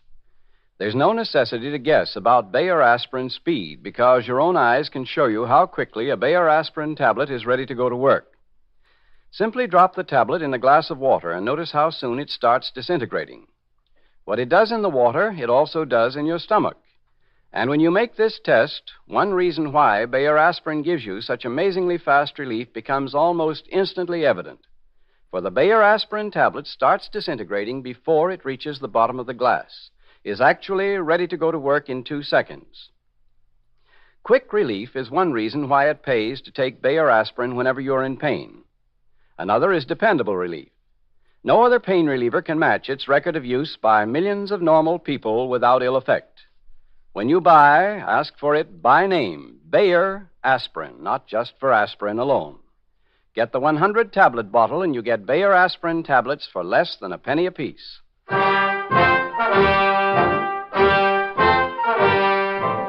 And now back to Mr. Chameleon and the fashion world murder case. When John Cheval, owner of the exclusive John Cheval fashion shop, was mysteriously poisoned after drinking a glass of port wine, Mr. Chameleon discovered that 3 people might have had reason to kill him. John's son Richard, who feared his father would disinherit him when he learned of his marriage to the model Zizi. Marie Cheval, John's niece, and Ned Marshall, the manager of John Cheval's shop. Now in a room in the Cheval home, Mr. Chameleon is saying to the murdered man's son, "So, Richard Cheval, you carry a gun. Perhaps you plan to shoot your father if the poison in the port wine didn't work." No, I didn't murder my father. Ned Marshall is the guilty one. He hated Father. Don't be an idiot, Richard. Tell me, Richard, about this secret marriage of yours, about your wife, Zizi. Why did your father disapprove of her? Well, Father didn't disapprove of Zizi. It was just Mr. Chameleon, I'll tell you about Zizi, and I'll tell you the truth. Mr. Chameleon, it's Marie Cheval, the murdered man's niece. Yes, Marie, I told you to wait in the other room. Well, I couldn't help hearing what Richard said, Mr. Chameleon, and there's something you ought to know. Keep Zizi out of this, Marie. Go on, Marie. Mr. Chameleon, Zizi was here tonight about an hour before Uncle John was murdered. What? Here in this house? She came here to model a plain suit for me from the shop. Before she left, I saw her go into the study. A few minutes later, she came out and left the house. That's a lie. It's the truth, Richard. Marie, why didn't you tell me this before? Well, because I didn't think it was important, Mr. Chameleon. Dave, come along. Where to, Mr. Chameleon? To pay a call on Zizi, Richard Cheval's secret bride. Okay. It's a cinch that everybody in this case is connected with the fashion world, and somebody worked out a clever design for murder. All right, you 3, I'll want to question you later. Right here. I'll say. This way, Dave. Well, Marie, I hope you're proud of what you've done. Richard, I told the truth, and where are you going? To my room. But don't think you're going to get away with this. Ned. Oh, Ned. Marie, why did you do that? Why did you try to incriminate Zizi? Oh, Ned, darling, don't be angry because I told Mr. Chameleon about Zizi being here. I know you're crazy about her, too. Marie. But let me tell you this, Ned Marshall. I'm as pretty as Zizi is. And now that Uncle John is dead, half his money will go to me. I'll be able to buy all the clothes I want. Uncle John will never rule my life again. Never, never. Good heavens, how you must have hated it. I didn't say that. No, but it's in your voice, Marie. In that wild, intense look in your eyes. I never realized how much you hated your uncle.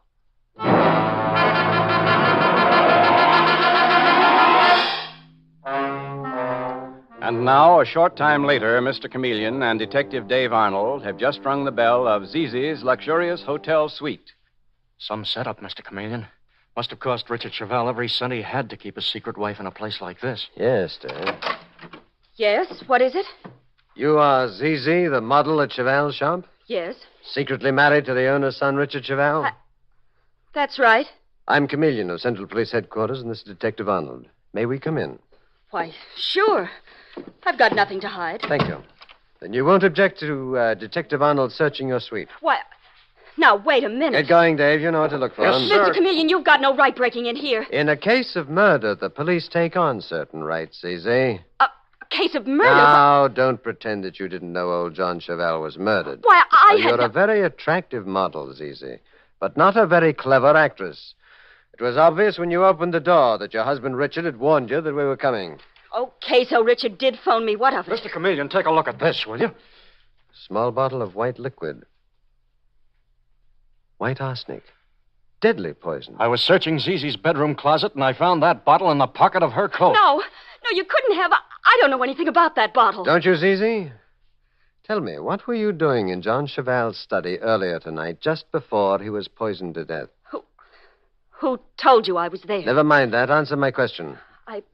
I wanted to talk to John Cheval, Mr. Chameleon, to tell him about my marriage to his son, Richard. Or perhaps it was to put some of this deadly poison in the decanter of port wine. No, I didn't. Well, then, Zizi, explain how this bottle of poison got into your coat.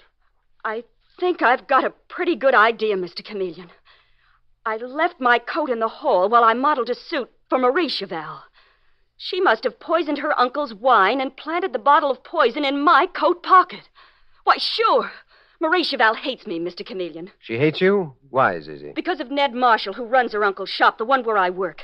Ned's crazy about me. Marie's so jealous she can't see straight. Marie Cheval is in love with Ned Marshall. Yes, I'll say she is. What's more, she hated her uncle for making her dress so plain that Ned Marshall never even noticed her. I see. Zizi, the fact remains that we found a bottle of poison in your coat pocket.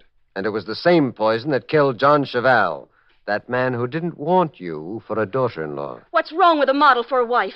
Nothing, as far as I'm concerned, but John Cheval had set ideas on the subject. Richard said the old fool would cut him out of his will if he knew. But I didn't poison him, I didn't. That's all for the present, Zizi Cheval. Come along, Dave. We're going to police headquarters.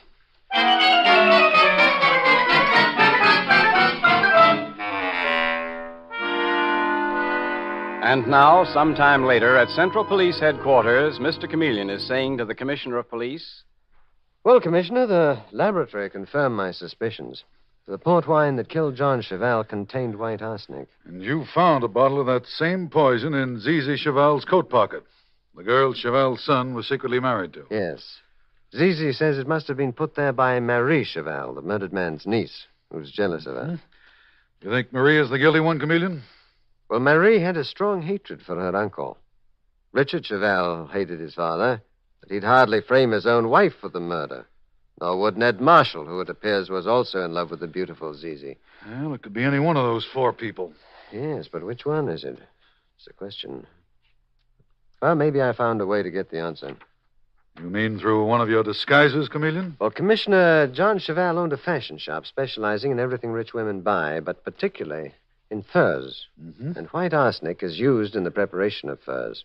Yes, go on, Chameleon. Well, I'm going to disguise myself as, Pierre Dupre, an unassuming little Frenchman, one of the many employed in John Cheval's workroom. Tomorrow morning, Commissioner, Pierre Dupre is going to pay a visit to the murder house.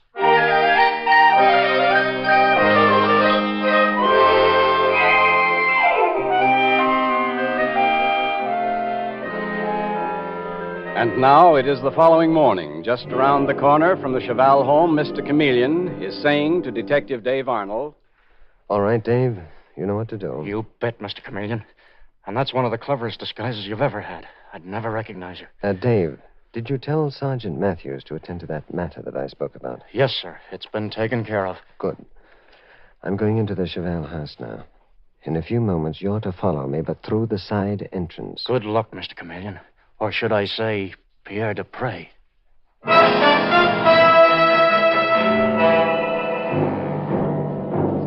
And now, a few minutes later, we see Mr. Chameleon in his disguise as Pierre Dupre, a slight, unassuming little Frenchman, being ushered into the drawing room of the Cheval home by Marie, the murdered man's niece.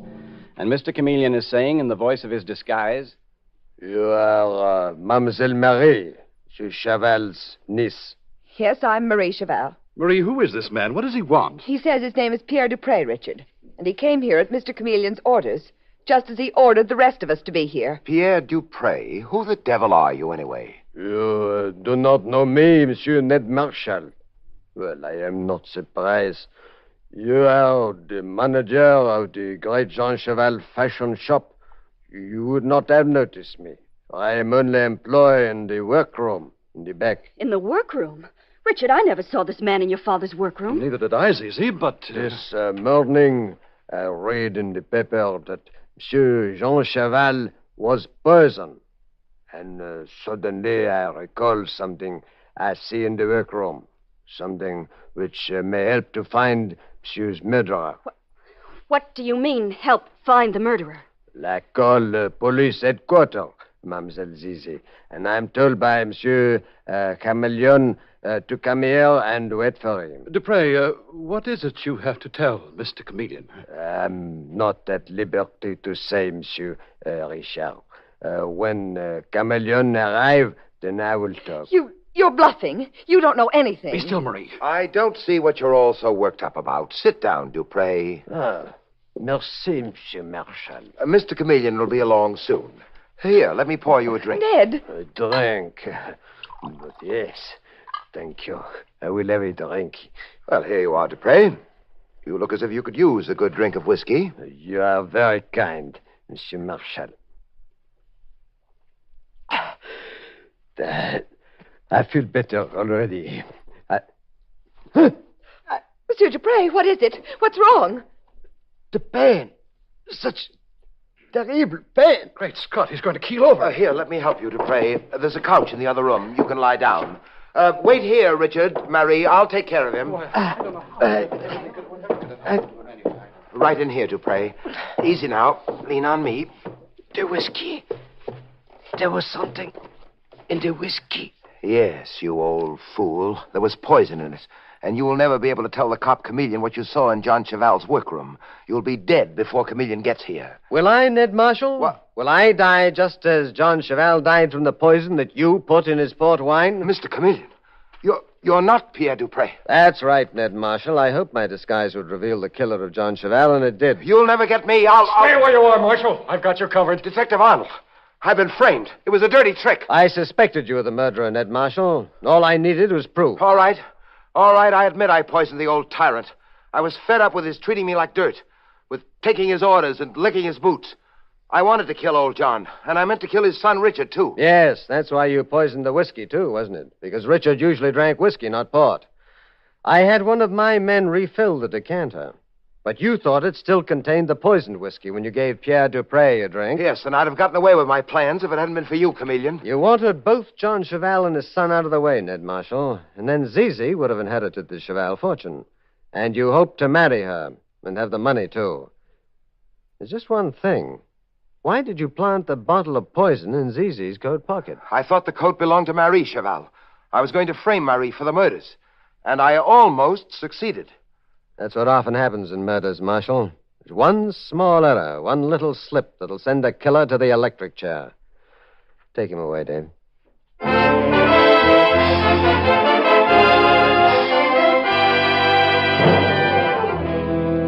And with these words, Mr. Chameleon concludes tonight's murder case.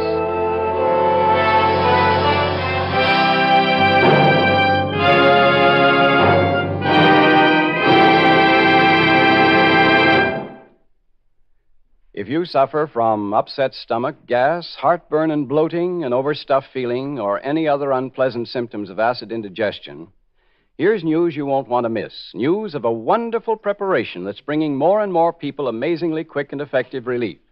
It's Phillips Tablets. Yes, when acid indigestion distresses you, you can actually feel like a new person almost instantly just by taking 2 or 3 peppermint-flavored Phillips Tablets. It's simply remarkable how quickly Phillips Milk of Magnesia tablets work, and the reason is this. Phillips tablets contain one of the fastest, most effective stomach sweeteners known to medical science. Phillips tablets not only bring you the acid indigestion relief you've always dreamed of getting, but they do it pleasantly, too.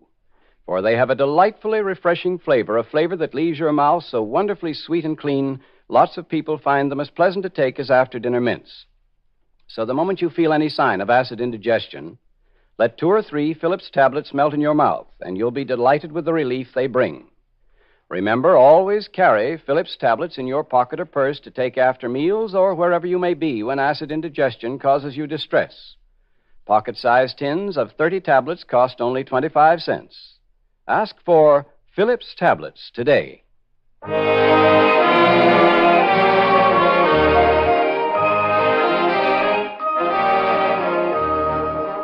Listen next Wednesday night at this same time for Mr. Chameleon, the man of many faces, in The Titled Husband Murder Case.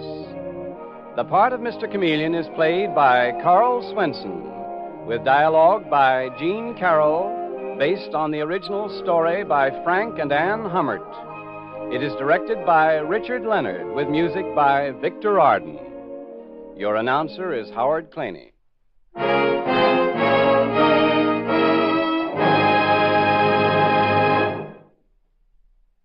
You may have trouble knowing if your teeth are still as white and bright as they used to be, for improper cleaning causes them to become dingy gradually. But your friends notice it, for it robs you of charm. That's why it's important to use a dentifrice that does more than fight tooth decay. What you need is a dentifrice that also whitens and brightens your teeth, gets them really clean. And no dentifrice cleans teeth like powder. Try Dr. Lyon's tooth powder. And if you don't agree that it makes your teeth cleaner than your present dentifrice, whitens and brightens them so your smile sparkles with its old-time luster, your money will be refunded. Get either regular or ammoniated Dr. Lyon's tooth powder.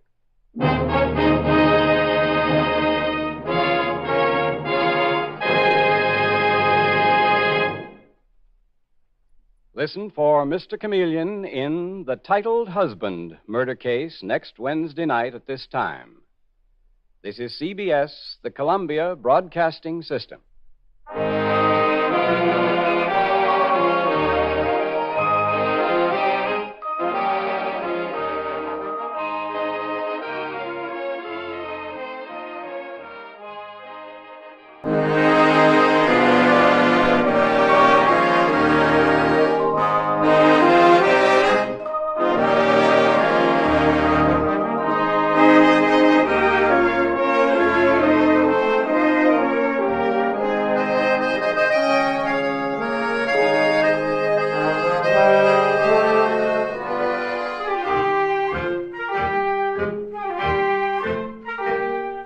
Tonight, we again present the famous Mr. Chameleon of Central Headquarters in his most famous cases of crime and murder. Brought to you by the makers of Bayer Aspirin. For those who do not know who Mr. Chameleon is, we give a quick sketch of his character. Born of a well-to-do family and a college man, he tried from childhood to live up to the name he bore, Chameleon, by taking on the color of whatever situation in which he found himself, appearing in endless guises, finally entering the police force, where he became known as Chameleon, the man of many faces, the underworld's most dreaded man. Throughout this series, the listener will invariably know who Mr. Chameleon is, no matter in which disguise he appears. But the criminal he's tracking seldom does. Tonight we give you Mr. Chameleon and the case of the woman who sensed murder.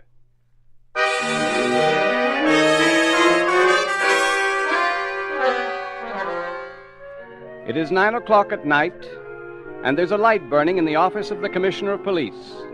He is sitting across the desk from Mr. Chameleon, the man of many disguises, the detective who has been the nemesis of so many criminals.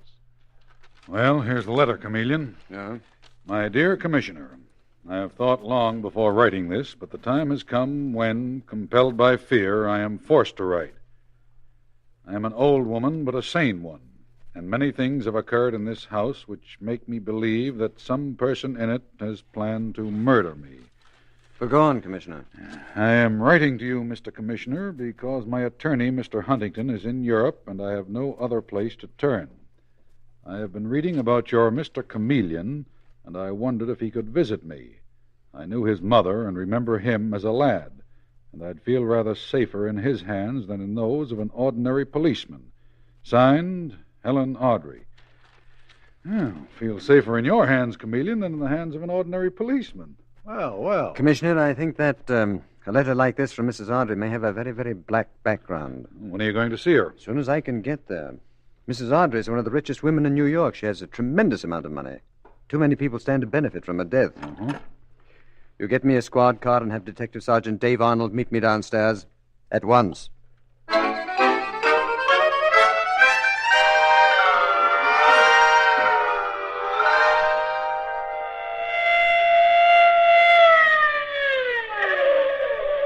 That's the Audrey Mansion, Mr. Chameleon, and it's all lit up.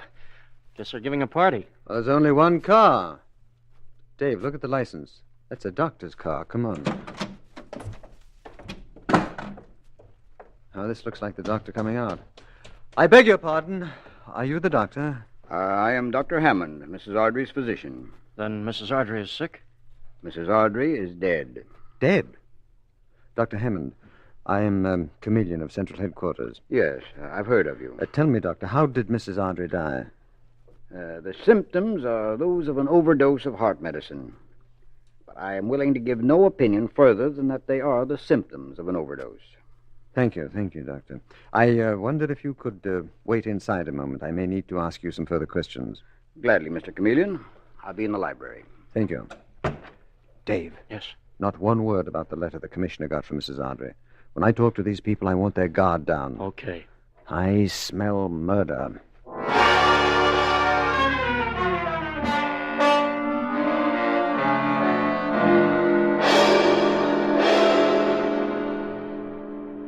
Dr. Hammond, how did Mrs. Ardrey happen to take that overdose of medicine? Wasn't she warned that an overdose would be fatal? I warned her repeatedly, Mr. Chameleon. I said only one tablet at a time. Oddly enough, when I just looked in the box, there was only one tablet missing. Yet she must have taken more. Who was with Mrs. Ardrey at the time of her death? Not a soul. Servants were out. Her 2 sons were out. Even her daughter-in-law, Stella Ardrey, was not at home. She says that Bobby, that's her 12-year-old boy, wanted to see a movie. It was Stella Ardrey who discovered the body, wasn't it, Doctor? Yes. When can I question her? Not till morning, I'm afraid, Mr. Chameleon. She's in a state of prostration. Oh. Very well, but that is the deadline. I must question her then.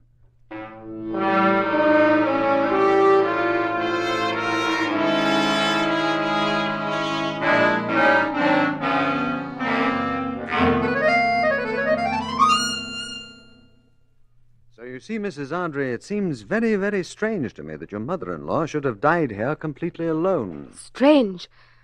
Oh, it was horrible. Simply horrible, Mr. Chameleon. I'll never forgive myself for going out last night. But I was positive that Joseph and Alfred were with her. Those are her sons, I take it, the famous Ardrey twins. Yes, that's right. If famous is the word for their cafe society antics. Oh, I know, but Mr. Chameleon, in all fairness to them, their mother treated them like children. What happens now? Do they inherit the Ardrey fortune? Why'd you ask me that? Because I want to know everything. Everything that you know. It all goes to me and Bobby. My mother-in-law gave all her love to my husband, Mr. Chameleon, and then to my boy, her grandson. Mrs. Ardrey, could it be that your mother-in-law took this overdose of heart medicine purposely and dropped the curtain on her own life? Oh, no. No, it must have been an accident. And she couldn't have been murdered. Who was murdered? Sure, and what's going on here, Miss Stella? Oh, Nanny. And who might this be, and why is he bothering you? Nanny, this is Mr. Chameleon, the famous detective from Central Headquarters. And this is Nora Lowry, who's been with Mrs. Ardrey for many, many years. Except the one time she needed me, God rest her poor soul. How do you do, sir? How do you do? And I'm sorry I spoke so sharp. But how could she be murdered when no one was here? And she couldn't have taken an overdose of that medicine on purpose. You think not, Miss Lara? Oh, no. But poor soul, there was an odd thing about her, sir. She was scared to death of dying alone like she did. Isn't that so, Miss Stella? Why, yes, that's true, Mr. Chameleon. Mrs. Ardrey used to talk about it. It was a phobia, as if she had a premonition. Just like the stupid phobia I have about being cut with a knife. Cut with a knife? Oh, it's childish, isn't it? When I was a little girl, I was badly cut one day while playing. Ever since that time, I've had a horror of a knife. I can't even pick one up. Well, that's quite understandable. All right, Mrs. Ardrey. Thank you for your cooperation. And you too, Miss Lara. Then I'll get on with the packing, shall I, Miss Stella? Oh, yes, do that, Nanny. Packing? Does that mean that you're going away, Mrs. Ardrey? After the funeral, Mr. Chameleon. My mother-in-law had a summer cottage at the beach club. Oh. Now, especially, I want to get Bobby away from this house. Why'd you look at me so strangely? I was just wondering whether it might not be better for you to stay in New York. Well, maybe not. Now, if you'll excuse me, Mrs. Ardrey, I think I'll join Detective Sergeant Arnold and the nightclub twins. Or didn't you know that your brothers-in-law are known about town as the nightclub twins?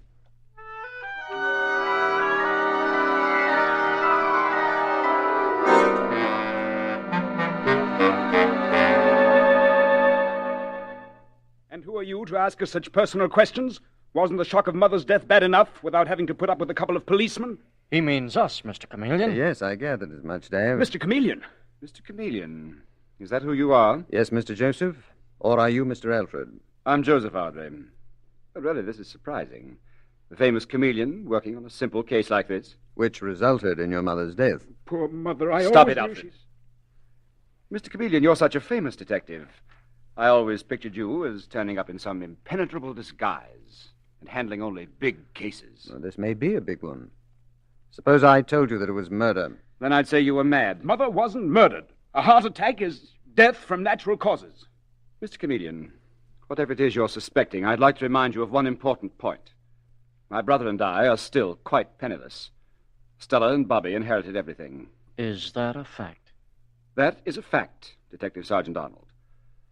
However, I'm sure that Stella would be glad to take care of us. We expect to go with her and Bobby to the cottage, the beach club. Why not? Alfred and I are quite used to being parasites. We don't like it particularly, but we'll stand it if we have to.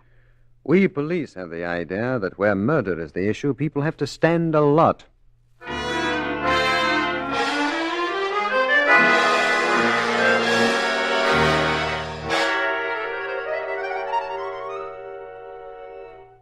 I'll tell you one thing, Dave.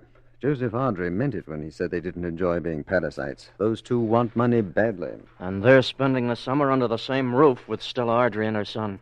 I don't trust those guys, Mr. Chameleon. But say, what about that heart medicine? That interests me very much, Dave. There were 10 tablets in that box. Now there are 9. Yet Mrs. Ardrey got an overdose. Where did the extra tablets come from? And who gave them to her? Yes, that's the point, Dave. Who? And that terrible fear that she had of dying alone. Stella Ardrey with her fear of a knife. Why did she tell me that? Too deep for me, Mr. Chameleon. You know, the more I think of that summer cottage, the less I like it. Wait a minute, I have it. Where's Madeline Evans? Oh, she's going on vacation. How right you are. Nice long vacation at the beach club. What? A lady detective on a holiday. Such a beautiful detective. She can keep an eye on the Ardreys. And are you going up there too, Mr. Chameleon? Well, now let's see. I play tennis, I can swim, I can ride. You suppose that the beach club, at the urging of the police, would like to hire a sports instructor. A sports instructor named Michael O'Rourke.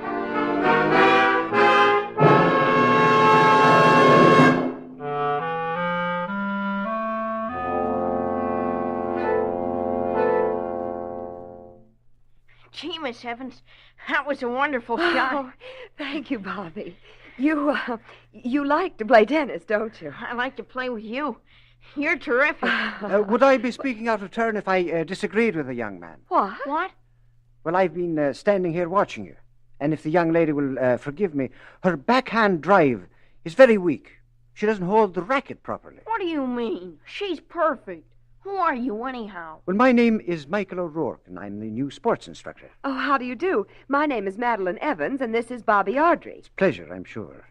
Certainly be a pleasure to teach a pretty girl like Miss Evans to hold her racket properly. You leave her alone. She's all right as she is. Oh, Bobby, I'm simply dying of thirst. Would you get me a glass of water? I'd do anything for you, Miss Evans. And you leave her alone, Mr. O'Rourke. Oh, I certainly will. I see that you've made a conquest, Madeline. Mr. Chameleon, when did you get here? About 2 hours ago.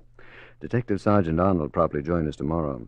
Right now he's checking up on old Mrs. Ardrey's will and also investigating the private lives of the sons, Joseph and Alfred Ardrey. Oh, those creatures.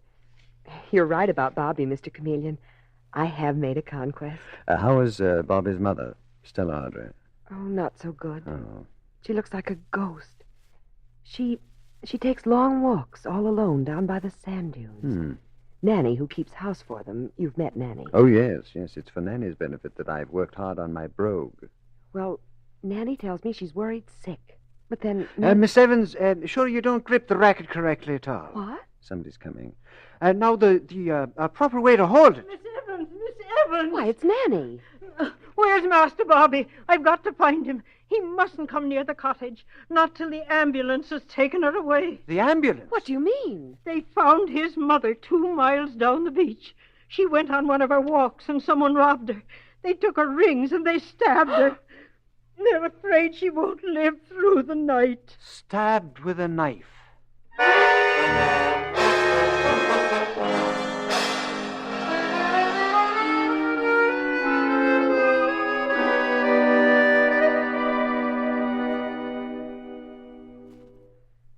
wonder how Mrs. Ardry's getting along, Mr. Chameleon. O'Rourke, if you please. Mike to you, Madeline. Watch that. On a beautiful night like this, death seems very remote. No, not to Stella Ardry, who was stabbed with a knife. And death may be approaching us right now. Here comes one of the twins. Well, that's Joseph. Mr. Ardry! Mr. Ardry! Yes, Miss Evans? How is your sister-in-law? Stella is dead. Oh, no. We're taking her body back to New York tomorrow. And what becomes of the little lad? If you're referring to my nephew, my brother and I are his guardians now. We're taking him back to New York with us, of course. Good night. Good night. Mr. Chameleon, did you hear what he said? Those two men are Bobby's guardians. Yes, Madeline, I heard, and I heard something else. Mrs. Ardry is dead, stabbed. Like her mother-in-law, she died in the way that she feared most. Now, doesn't that strike you as very odd indeed? And, Madeline, doesn't it tell you something about the killer?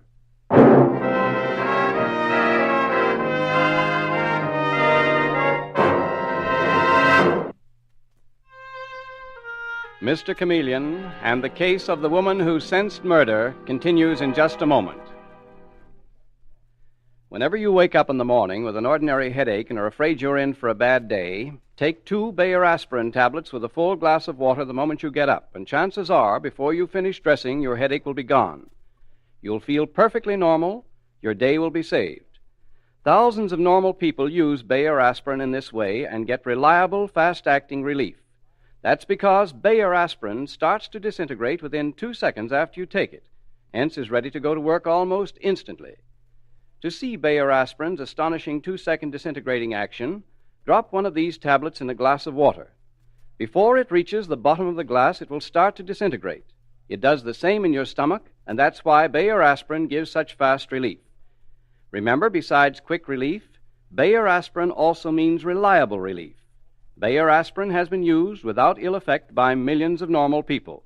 So for fast, dependable relief from headache, neuritic, or neuralgic pain, always ask for Bayer aspirin by its full name, never by the name aspirin alone. Get the 100-tablet bottle and you get Bayer aspirin tablets for less than a penny apiece.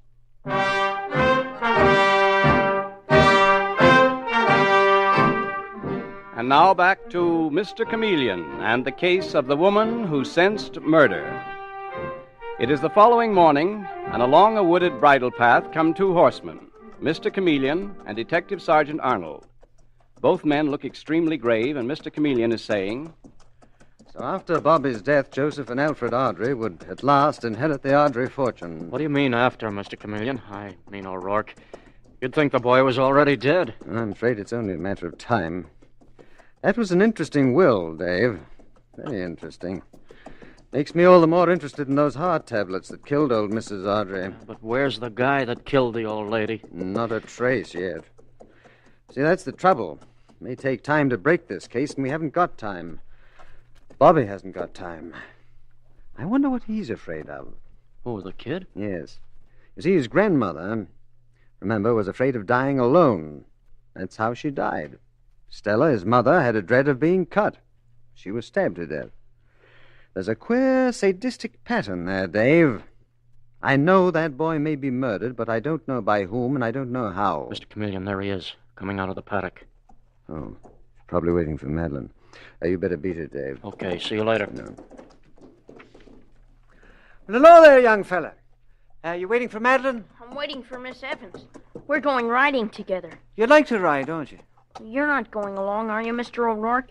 Miss Evans told me that just her and me, that we could spend the day together. Oh, I wouldn't come near the 2 of you. But you know, Bobby, you really have the makings of an all-round sportsman. You ride, you play tennis. Are you scared of guns? Oh, me? No. Ah. Did you ever go up in an airplane? Sure, often. We flew to California last year. Is that a fact now? Well, Bobby, you're a better man than I am. I wouldn't go up in a plane on a bit. I'm just a coward, that's all. You are? Oh, sure. All of us are about something. With me, it's flying. I'm not ashamed to admit it. Mr. O'Rourke, if I tell you something, will you promise not to tell Miss Evans? My Uncle Alfred says I'm a coward, too. And I am. Oh, I don't believe that. Yes, I am. Whenever I go in swimming, I stay close to the shore. I don't even swim to the raft because I'm scared of the water. Only I'm going to get over it. Well, Bobby... Yes, I am, Mr. O'Rourke. I'm going to make myself get over it. Someday soon, I'm going to make myself go out in the water beyond my depth.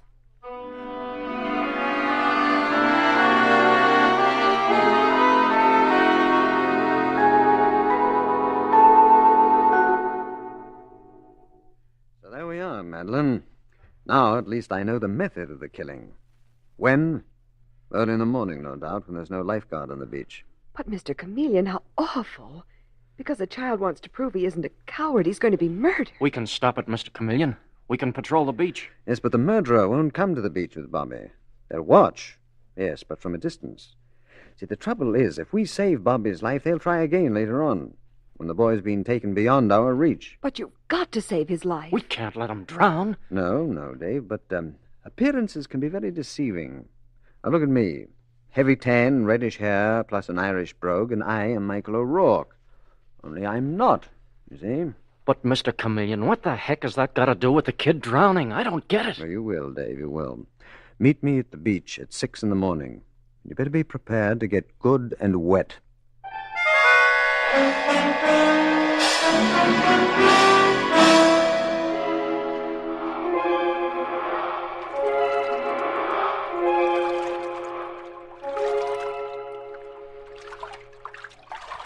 For Pete's sake, Mr. Chameleon, how long do we have to stay here in the water? Keep your head down, Dave. I don't want anyone to see us from the shore. We've been hanging onto this raft for hours. 15 minutes at most. If Bobby's coming. He'll come soon. We should have patrolled the beach. Oh, it wouldn't do it, Dave. They must think that the child is dead. Oh, look, there he is. Bobby? Mm-hmm. Yes, he's alone. I thought he would be. Do you think they're watching him? Why, I'm sure of it. Yes, he's coming into the water now. Starting to swim toward the raft. Yeah.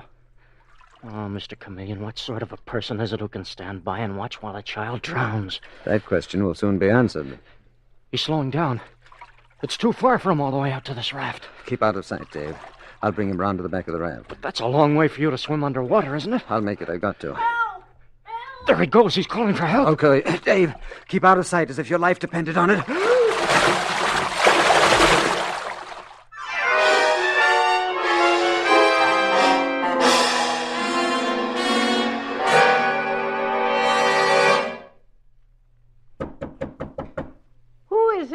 It's Michael O'Rourke, Nanny. The love of your life. Mr. O'Rourke, this is no time for joking. We're going back to New York to bury Mrs. Archie. Oh, I'm sorry. That was stupid of me. Let me come in for a moment, won't you? I'd like to say goodbye to the little lad. Well, Master Alfred and Master Joseph are having their breakfast. Oh, let them. I don't mind. Well, all right. Come on in. I'll go and fetch Master Bobby. Who's that, Nanny? It's Mr. O'Rourke, the sports instructor, Master Alfred. I'll be right back. Fine, Nanny. Well, good morning, gentlemen. What do you want? Alfred, there's no need for you to be rude just because other people have no manners. I came to say goodbye. To whom? To Bobby. And why the devil are you so interested in Bobby? Master Bobby isn't here, Mr. O'Rourke. His room's empty. What? But where is he? I don't know, Master Joseph. I can't imagine. Would he by any chance have gone to the beach for a swim? Not Bobby. He'd be scared to death to go in at this hour. Oh, wait now. His bathing suit always hung in that closet. I'll just take a look. What made you think Bobby might have gone swimming, Mr. O'Rourke? Oh, no reason. It's gone. His bathing suit's gone. You're crazy, Nanny. He couldn't have gone for a swim. Well, he must have. Oh, heaven help us. What has the poor child done? There's no lifeguard there at this hour, Mr. O'Rourke, and he could hardly swim at all. Well, then why did you urge him to try to swim to the raft? What? Why did you tell him that he mustn't be a coward? That Miss Evans wouldn't like him if she knew he was a coward? What the devil are you talking about? Are you crazy, too? Oh, the man must be touched in the head. I never told Bobby he should swim to the raft. Yes, you did, Nanny. You told me just this morning. Who said that? Who said that? It was Bobby. He's here. He can't be. I imagined I heard his voice. You told me it would be good for me to swim to the raft, Nanny. Just like you told Mother to walk to that lonesome place down the beach. Stop it, sir. I won't listen. Look, Nanny. There in the doorway. Bobby. All dripping wet. It's his ghost come to plague me. He's dead. I watched him die. Yes, but he didn't die, Nanny. Detective Sergeant Dave Arnold and I saved him. Oh, you couldn't have. I didn't see. Well, why should I do a thing like that to darling little Bobby? Well, I'll tell you why. Under the terms of old Mrs. Ardrey's will, you receive $5,000 a year, unless you outlived both Stella and Bobby. In that event, your yearly income is $25,000 a year. How do you know this? Detective Sergeant Arnold brought me a transcript of the will. But I don't understand. What's happened to your brogue? Who are you? I'm Mr. Chameleon of Central Headquarters, and I arrest you, Nanny, for the murders of Mrs. Ardrey and her daughter-in-law, Stella Ardrey. No, I didn't do it. Well, here is the proof. Dave, come in, please. Here I am, Mr. Chameleon. Dave, that handbag that Nanny never lets out of her sight. Get that for me. No, you can't have it. Give it to me. Yes. Here are the rest of the tablets of death. Nanny, for months you stole them one at a time from old Mrs. Ardrey, and then you murdered her with an overdose. Mr. Chameleon, you're a wicked man. I loved Mrs. Ardrey. If she were here, she'd tell you I loved her. Very touching, Nanny. But it won't go. See, first Mrs. Ardrey wrote the Commissioner of Police that she thought her life was in danger. And then we found this note. A little safe even you didn't know she had, Nanny. And it ends this way. And should I be killed, the person I suspect is Nora Lowry. You've made it all up. My motto, you know, is the innocent must be protected, the guilty must be punished. And you come in on the last sentence. Dave, you bring in the state's witness, please. Okay. Come in, Mr. Smithers. Him! Mr. Smithers, do you identify this woman as the one who purchased from you this knife that killed Stella Ardrey? I do. I identify her, sir. And I've already identified the knife. Oh, it's all against me. Mr. Alfred, Mr. Joseph, help me. Leave us out of this. You murderess. I was always afraid of you. But I did it all for you. I killed them both for you. No, you didn't. You did it for yourself. Come along, Nanny. We're going.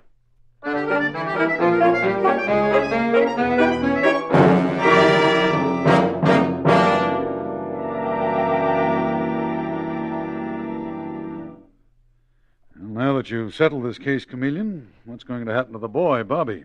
Well, he's going out west to live with his mother's sister, Commissioner. I understand she's very fond of him. And, if you please, he's being personally escorted there. Madeline, you come in here, please. Yes, Mr. Chameleon. I just stopped in to say goodbye. Goodbye. Madeline is using the rest of her vacation, Commissioner, to see that Bobby reaches his destination safely. Well, that's very kind of you, Miss Evans. Not at all, Commissioner. I expect to enjoy the trip. Yes, and she will.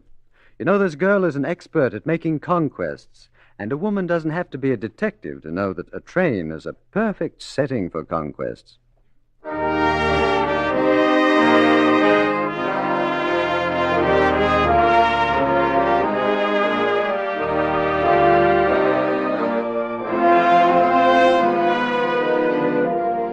And with these words, Mr. Chameleon concludes tonight's murder case.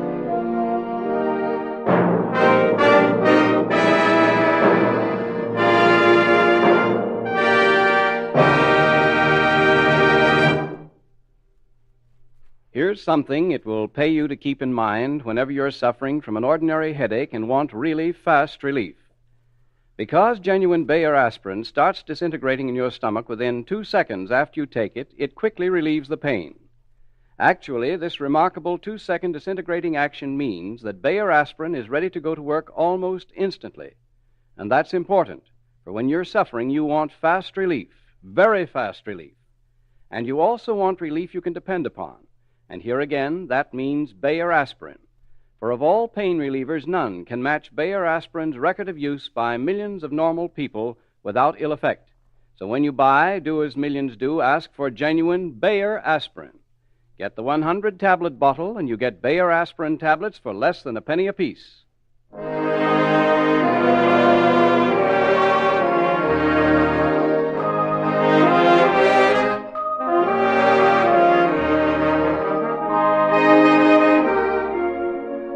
Listen next Wednesday night at the same time for Mr. Chameleon, the man of many faces, in The Case of His Brother's Murderer. The part of Mr. Chameleon is played by Carl Swenson, with dialogue by Marie Baumer from the original story by Frank and Ann Hummert. Music directed by Victor Arden. Your announcer is Howard Claney.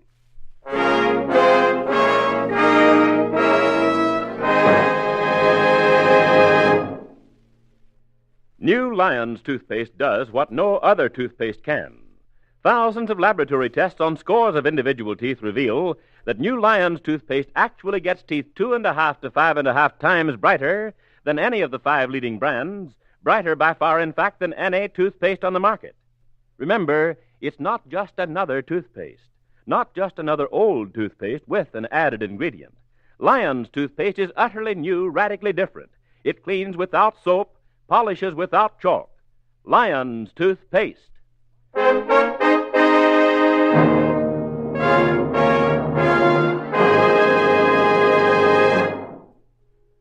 Mr. Chameleon, the new mystery drama, will be heard in another performance next Wednesday night at this time.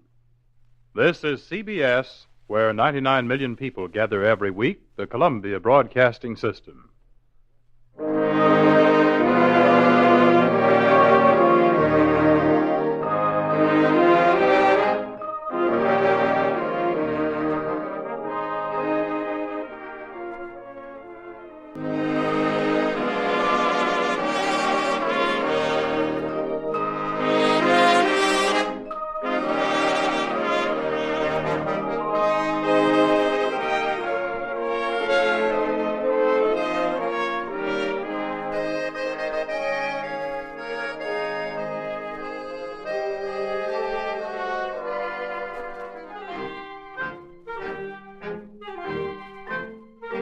Tonight we again present the famous Mr. Chameleon of Central Headquarters in his most famous cases of crime and murder, brought to you by the makers of Bayer Aspirin.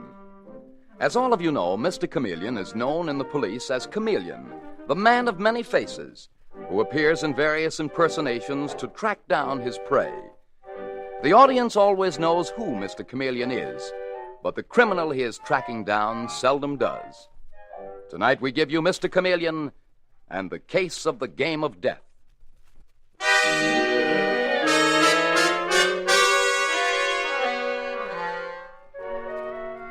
The Coronet Hotel is one of Fifth Avenue's finest, but like every other building, it can harbor trouble and unhappiness.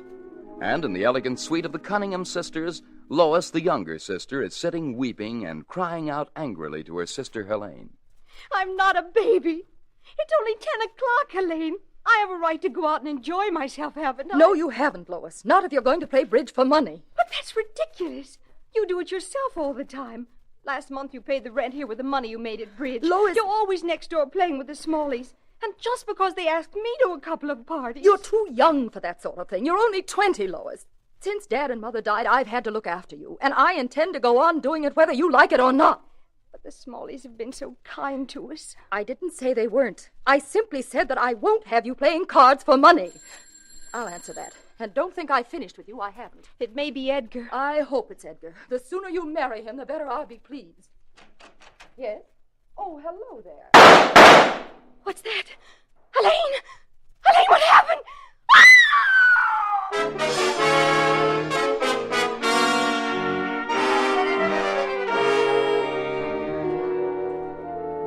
Meanwhile, strolling along Fifth Avenue, we find Mr. Chameleon, the famous detective from Central Headquarters, the man of many disguises who has long terrorized the underworld.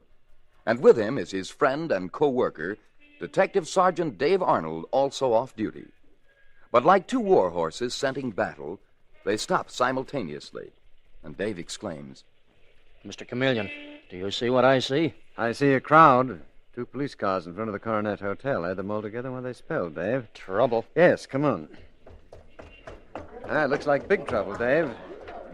Oh, there's Captain Robbins. He must be on the job. Hello, Captain. Mr. Chameleon, Dave. What's up? Plenty. A girl named Helene Cunningham, who lives here with her sister, was murdered an hour ago. Shot through the heart by someone who rang her doorbell. Oh, was she alone at the time? Our sister Lois was in the bedroom. She didn't see the murderer, but she claims it must have been someone Helene Cunningham knew because she greeted them as if she knew them. They got away, huh? Apparently, they ran down the stairs. Did the sister Lois send for the police? Well, no, Mr. Chameleon. The Smalleys did that. Henry and Catherine Smalley. They have the suite next door. Well, that's them over there talking to the hotel manager. Ah, nice-looking pair. Smalley? Henry Smalley. That name sounds very familiar. Do you mind if I talk to them, Captain? Go right ahead, Mr. Chameleon. Dave, you wait for me, please. Okay, Mr. Chameleon. Mr. Smalley? Yes? I'm not on this case officially, but my name is Chameleon, and I'd like... You don't mean it. Catherine, did you hear that? This is the famous Mr. Chameleon. No, it's not possible.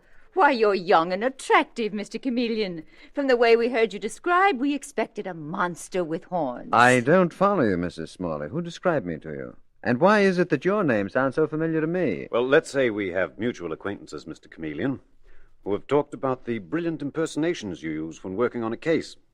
Though brilliant was not the word they used. Wait a minute, I have it. You're the Henry Smalley who's done such wonderful work among men with prison records. You've gotten them jobs, hired them yourself. Am I right?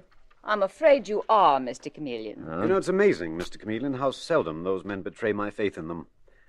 But right now, I'm minus the secretary who vanished yesterday, taking some of the family jewels with him. Mr. Chameleon isn't interested in your stray lambs, Henry. I'm sure he's much more interested in hearing about Helene Cunningham. Ah, yes, poor Helene. It was frightful, Mr. Chameleon. We heard the shot, rushed next door, and there she was, covered with blood, with her sister Lois kneeling beside her. Did you know the two sisters well? We knew Helene fairly well. She used to play bridge with us. She was a beautiful girl. Can't imagine who would want to kill her, or why. It seems so senseless, so cruel. And what will happen to little Lois? I wouldn't worry too much, dear. Little Lois will be taken care of. By whom, Mrs. Smalley? By the young man approaching us. Mrs. Smalley, where's Lois? How is she? I wouldn't believe it when you called me. I still can't believe that Helene was murdered. Lois asked me to call you, Edgar. She's still upstairs being questioned by the police. And she needs me. Thank you for calling. Touching, isn't he, Mr. Chameleon? Young love on a white horse is always so touching. Is he Lois Cunningham's fiancé? We presume he is. His name is Edgar Williams. She brought him to call on us several times. Well, then she will be taken care of. Yes, Mr. Chameleon, if you call being married to a nice, dull young man being taken care of. Personally, I think that Lois deserves a better fate. I think that Catherine and I should take an interest in her.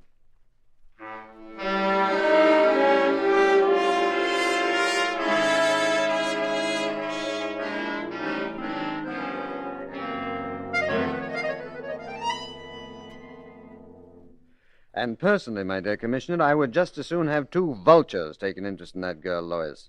At least vultures are honest birds of prey. But, Chameleon, do you really think this chap Smalley and his wife are card sharps?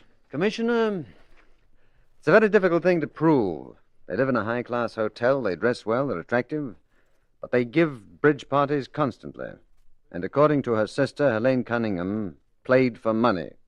She paid their bills that way. And she must have had better luck at cards than I do.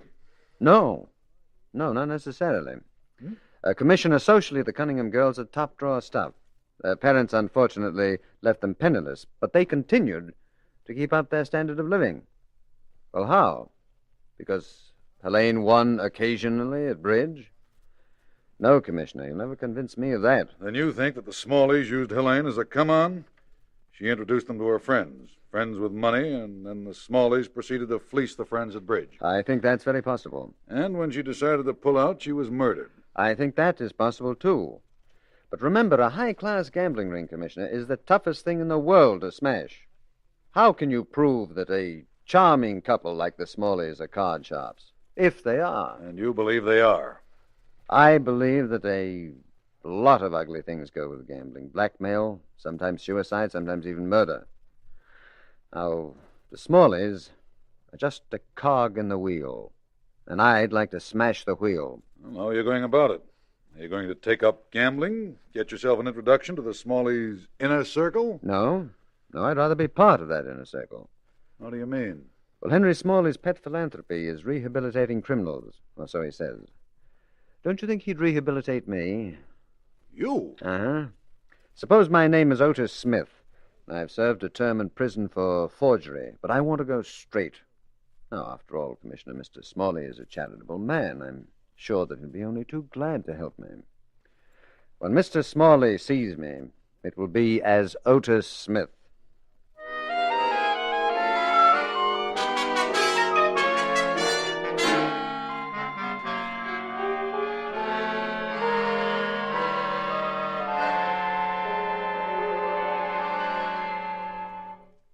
So your name is Otis Smith, and you served a term for forgery, eh?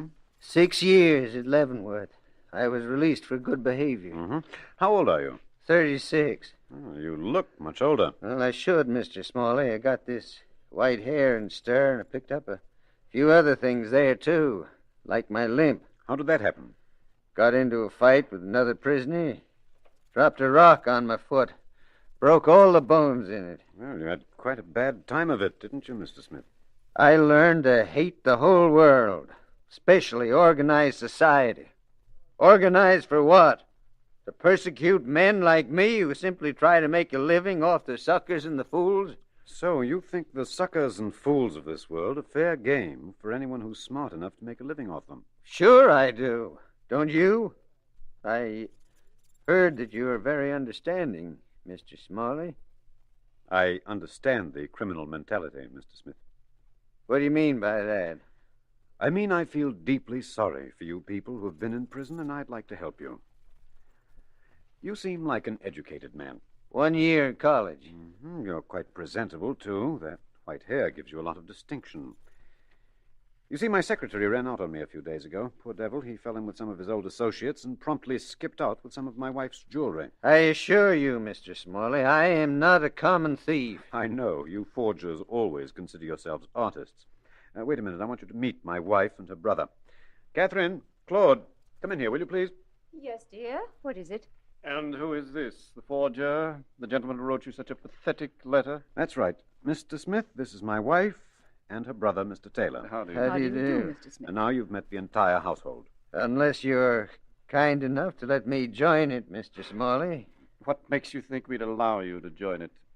Oh, I don't know. I have a hunch we'd all get on together. You're not exactly shy, are you? Mr. Smith. Yes, Mr. Taylor? I've always been extremely curious about forgers, how they work.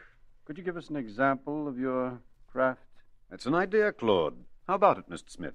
You have something handy with your signature, Mr. Smalley? Yes, right here. I just made out a check to the hotel. I'll get you some paper. No, I have some right here, thanks. I always carry a little pad around in my pocket.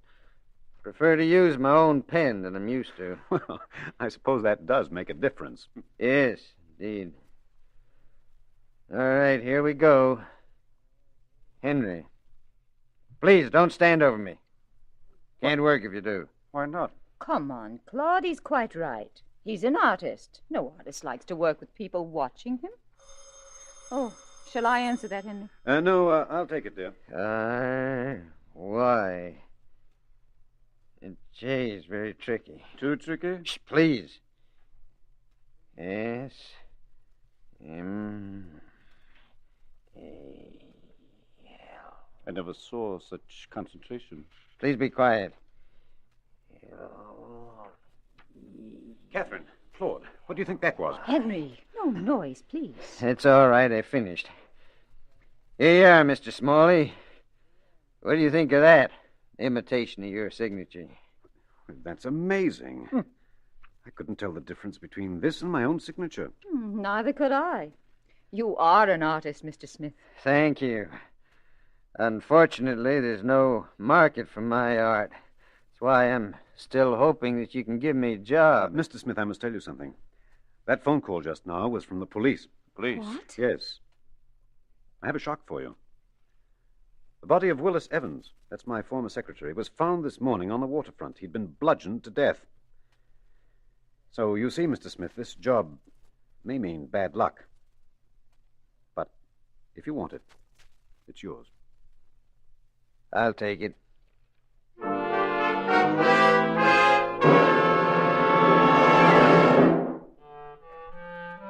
Mr. Chameleon and the case of the game of death continues in just a moment. Whenever you want really quick relief from an ordinary headache or the pains of neuritis or neuralgia, get Bayer aspirin at any drugstore and take 2 tablets with a full glass of water at once. You'll be surprised how fast your suffering is relieved. Results with Bayer aspirin are quick because of its 2-second disintegrating action, an action so fast that Bayer aspirin is ready to go to work almost the instant you take it. You can actually see this by dropping a Bayer aspirin tablet in a glass of water. Before it reaches the bottom of the glass, it begins to disintegrate. It does the same in your stomach. Hence, relief comes with amazing speed. Another point to remember about Bayer aspirin is this. Bayer aspirin has been used without ill effect by millions of normal people. So for 2 reasons, for amazingly fast and reliable relief, be sure to ask for Bayer aspirin by its full name, not by the name aspirin alone when you buy. Get the 100-tablet bottle, and you get Bayer aspirin tablets for less than a penny apiece.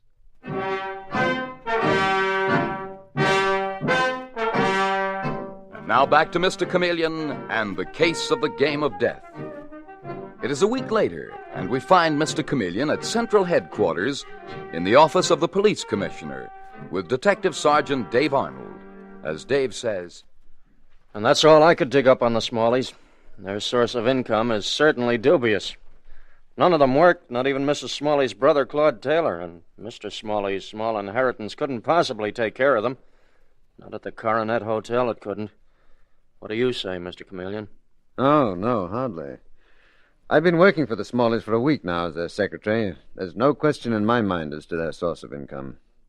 There is also no question as to who shot Helene Cunningham. The former secretary? Mm-hmm. Certainly, Commissioner. Then possibly he blackmailed them, or they felt that they couldn't trust him. So he was killed. And who do you think did that, Mr. Chameleon? I don't know, Dave. My guess is the brains of the whole outfit. That could be Smalley, or his wife, or her brother, Claude Taylor. Whoever it is, my personal ambition is to put them behind bars and keep them there. You feel very strongly on the subject, don't you, Chameleon? You know my motto, Commissioner. The innocent must be protected, the guilty must be punished. A vicious organization like this poisons innocent lives like Lois Cunningham's. And what about her? Well, I was in the kitchen last night mixing drinks in my role of Otis Smith's secretary. The Smalleys were having one of their parties. And suddenly I heard someone come into the pantry.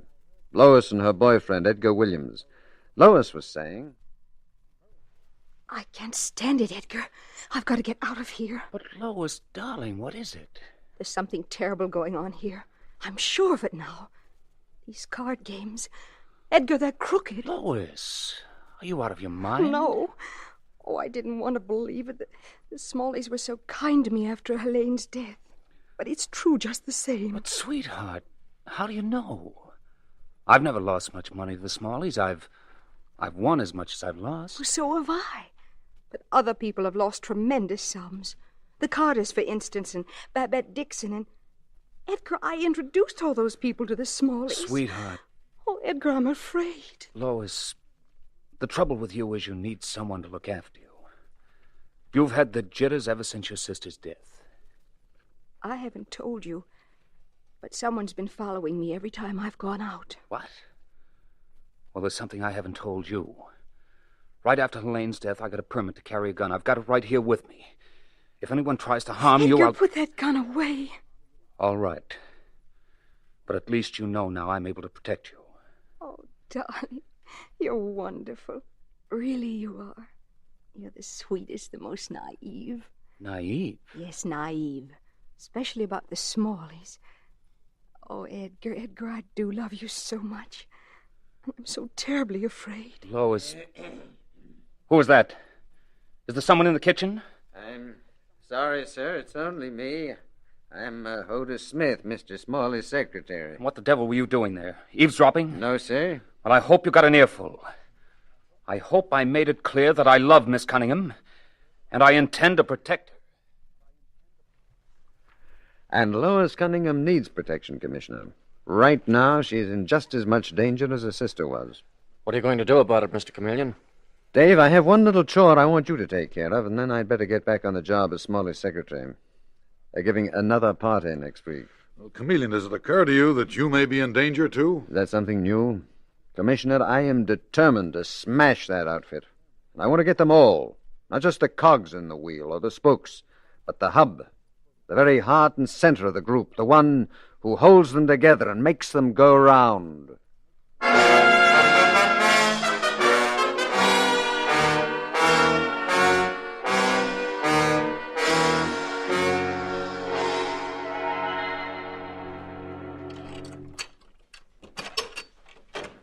I'm telling you, Henry, She told me she was finally convinced we were crooked.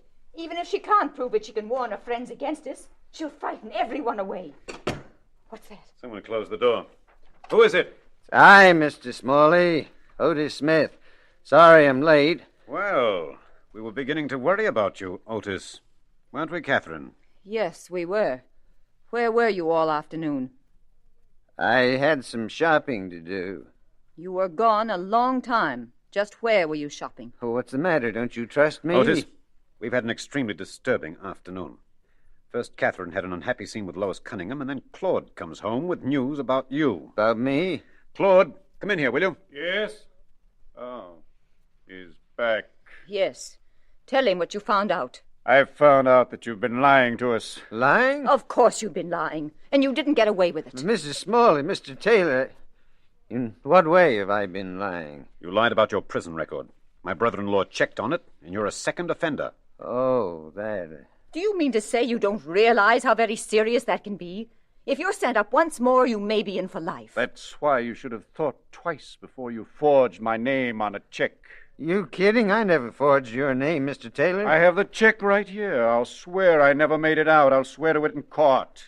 And you'll go up for life. No, I couldn't stand that. 5 years of it nearly finished me, nearly went nuts. In that case, maybe you'd be interested in a proposition. Okay, what's the deal? Anything but go back to prison. Do you carry a gun, Otis? Well, sure I carry a gun. Oh, I get it. Lois Cunningham, huh? Been wondering about that babe. Thought you were taking an awful chance letting her run around loose. Well? All right. Don't like that kind of job, but what the heck, we all gotta do things we don't like occasionally.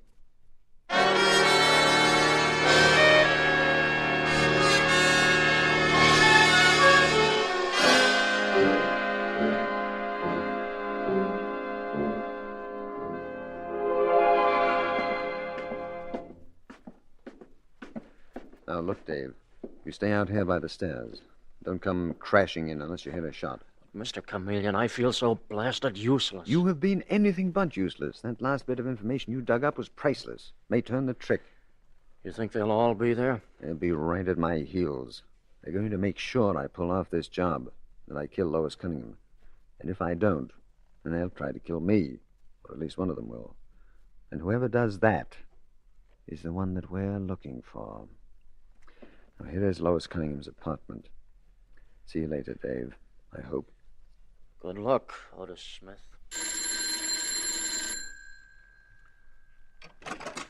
Yes? Oh, Mr. Smith. Let me in, quick. Thank heavens you're here, Mr. Williams. Did you think I wouldn't be when you phoned me and said Lois was in danger? I came immediately. Good boy. Shut the door, will you?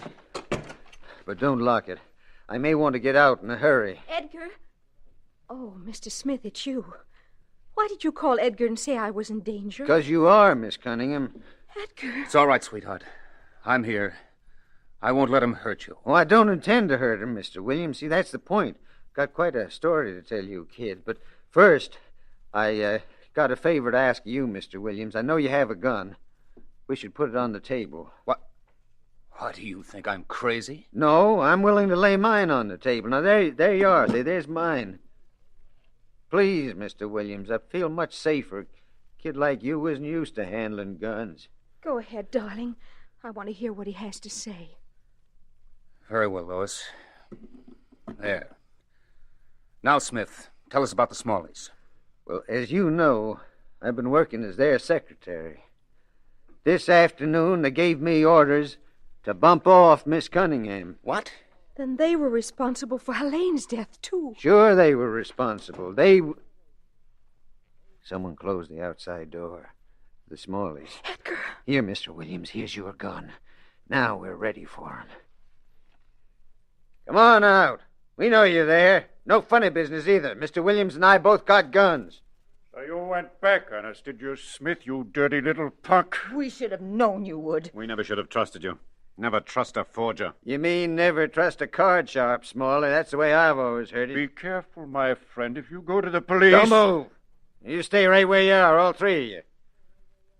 You got him covered, Mr. Williams? You bet I have. Good. Because I want them to stand there and listen. Want 'em to listen carefully, not miss a word. I not only have enough on you to send you to jail, I know which one of you is the head of the whole gambling ring. What? You heard me. The party in question is a cold-blooded individual without nerves or heart. Plays a fine game of bridge. Started playing young. Expelled from school at 16 for cheating at cards. Thrown out again during the first year of college. The name, as you know... Edgar! What are you doing? Shut up, Oates! What's the matter with this gun? What's the matter with it? It's empty, Mr. Williams. I switched guns on you. I gave you mine. They're just alike, as you can see now. Why, you... Put it down! That's the time you played the wrong card. You shouldn't have tried to kill me. I was pretty sure you would. Edgar! Are you accusing me of being head of this ratty outfit? Me? Yeah, you, Mr. Williams. You with your boyish face and your naive charm. Served you well, too, haven't they? Even fooled this poor girl, Lois. Well, I've had my eye on you ever since Detective Sergeant Arnold dug up your school record. But I don't understand. What has Detective Sergeant Arnold to do with you? Are you a stool pigeon? No, just a detective. You know, that, monster that some of your jailbird friends told you about. Chameleon. Chameleon. Yes, I'm Chameleon of the cops. Doing the perfect impersonation of Otis Smith Forger. Well, thank you, Smalley.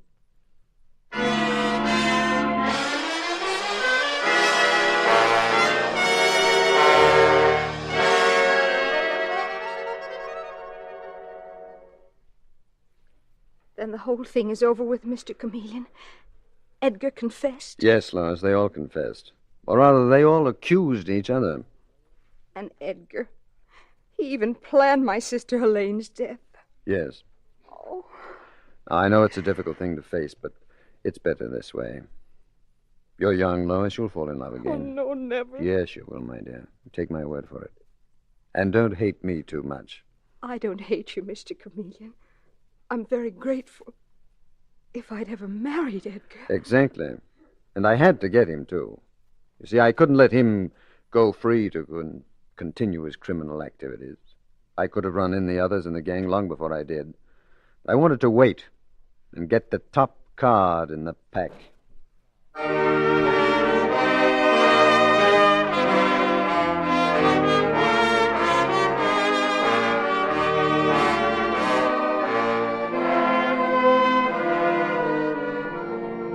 And with these words, Mr. Chameleon concludes tonight's murder case.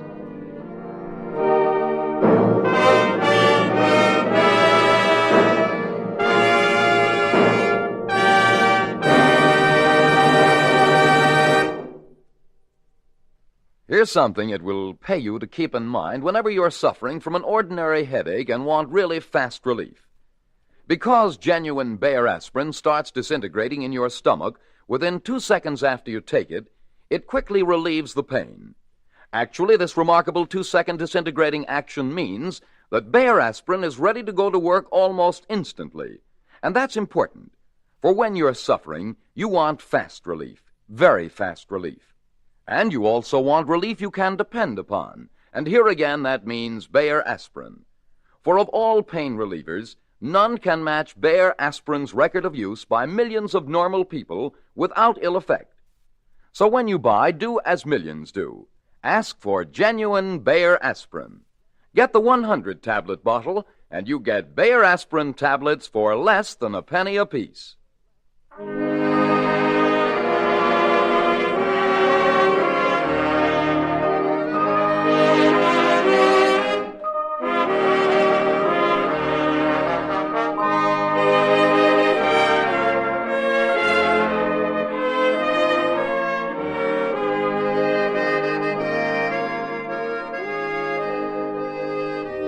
Listen next Wednesday night at this same time for Mr. Chameleon, the man of many faces, in the case of the Jewels of Death. The part of Mr. Chameleon is played by Carl Swenson, with dialogue by Marie Baumer, from the original story by Frank and Ann Hummerd. Music directed by Victor Arden. Your announcer is Dan Seymour.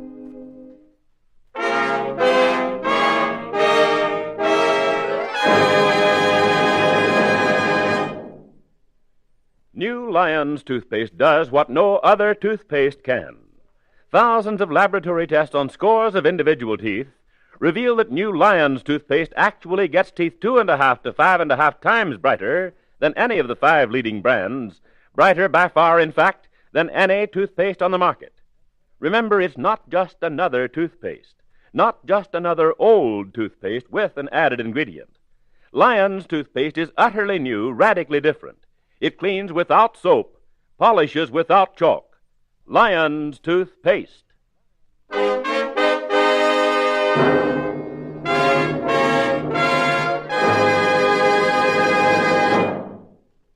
Listen for Mr. Chameleon, the new mystery drama in the case of the Jewels of Death, next Wednesday night at this time. This is CBS, the Columbia Broadcasting System.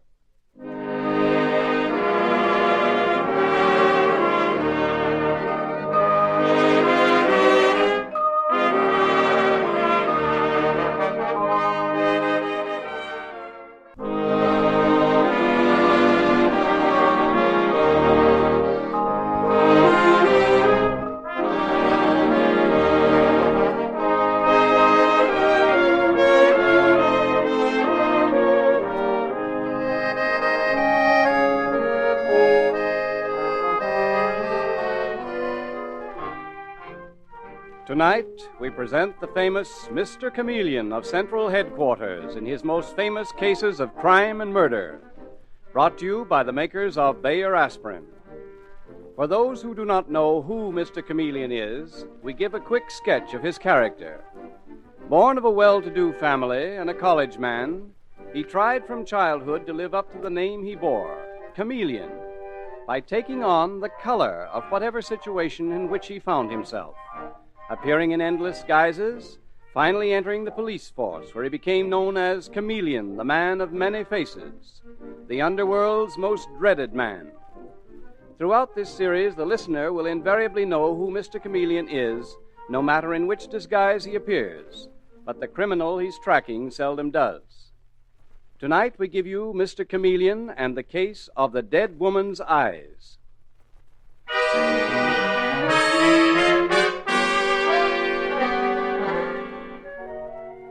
Our story opens in the ornate drawing room of the Walters mansion, a monumental pile of stone in the East 60s, and despite the summer heat, the room is cool and shadowy.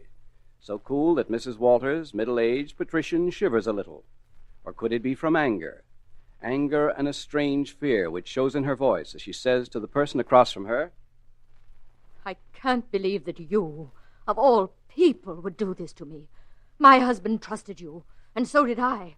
And now I find that you've been stealing from me. Don't deny it. You've been stealing. Oh, really, this makes me ill.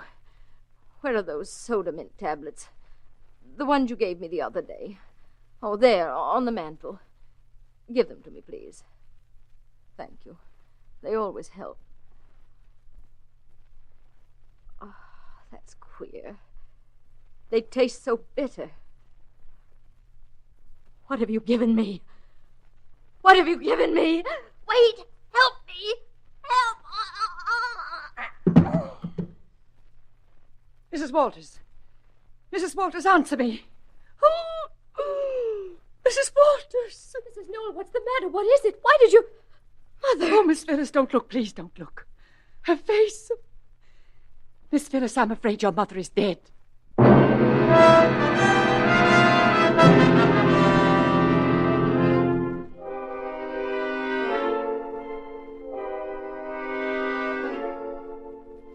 And now at Central Headquarters in the office of the Commissioner of Police. With him is the famous Mr. Chameleon, the man of many faces, the underworld's most feared man. Hello, Commissioner. Do you want to see me? Yes, Chameleon, I have some news for you. Oh, bad, no doubt. Bad for Mrs. Walters. Mrs. Harrison P. Walters. She's dead. Committed suicide. What?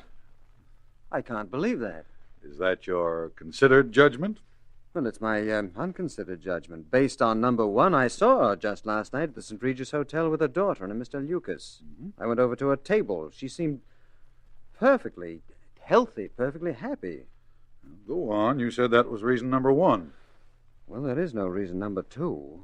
Good Lord, Commissioner, that woman had everything. She was on top of the pile. How'd she do it? Poison. It seems for some time she'd been carrying these pills around with her that everyone thought was soda mints. Turned out they weren't. Who found the body? Her housekeeper, Mrs. Newell. She heard her cry out. When she reached her, she was dead. And alone in the room. What else but suicide? Funny. I've known so many of them, neurotics, potential suicides. But I would swear that Mrs. Walters, well, that she would never give in to the particular kind of despair that leads to suicide. Well, get over there, will you? Dave Arnold's already there, but you know these people socially. Sort of circulate among them, unobtrusively. Sort of take on their coloring. Hmm? You mean live up to my name, Chameleon? All right, Commissioner.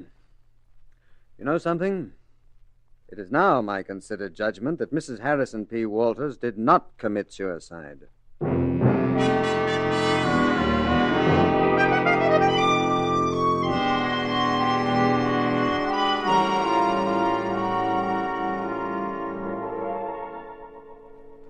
Hello, Detective Sergeant Dave Arnold. Dave to you, Mr. Chameleon. I thought you'd be along. Some swell place, this, huh? How's it going? Open and shut. Case of simple suicide. You, want to look at the body? Mm-hmm. Of course, Dave, violent death is seldom simple. Oh, wait just a moment. I want to speak to the young daughter, Miss Walters. Miss Walters? Yes? Oh, Mr. Chameleon, I heard you might be here. But why? Why did they have to send for you? They always send for Mr. Chameleon, darling. How do you do, sir? I'm Arthur Lucas. Yes, I remember. We met last night. Yes, I didn't realize at the time you were the famous detective. Well, that's because I'm rather, let's be charitable and call it nondescript. Well, on the contrary, I'd say you're most distinguished looking. Mm-hmm. Mr. Chameleon, this is a frightful tragedy. Yes, frightful. I was most shocked when I heard about your mother, Miss Walters. I know.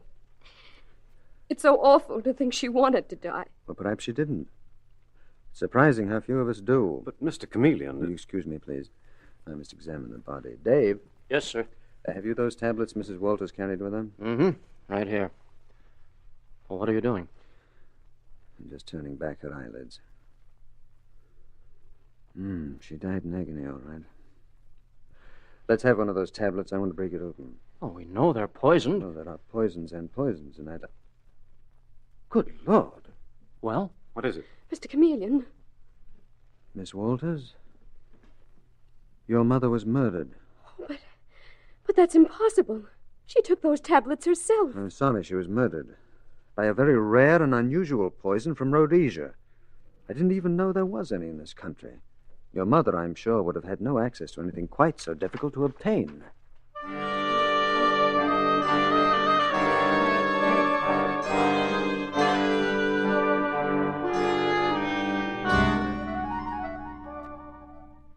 Mr. Chameleon, it's fantastic.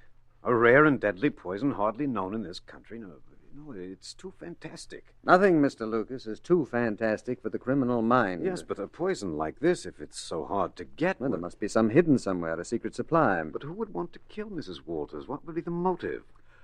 What do you think?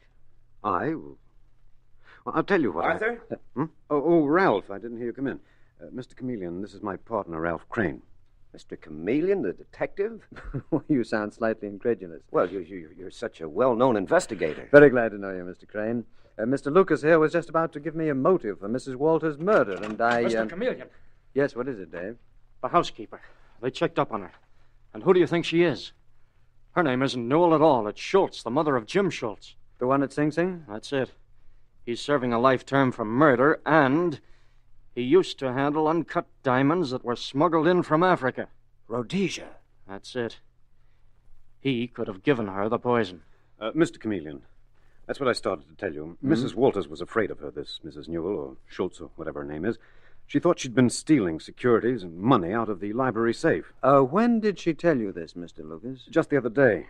Ralph and I, as you know, were her advisors. She confided in me particularly. I was very close to her and Phyllis. And she told me she'd been suspicious of Mrs. Newell for some time. Isn't that right, Ralph? Yes, that's right. I hate to tell you this, but I feel I must. I feel you and I should be working together. Yes, that's very nice of you, Mr. Lucas. Well, What do you say, Mr. Chameleon? Shall we take her down to headquarters? You've got to admit the evidence is all against her.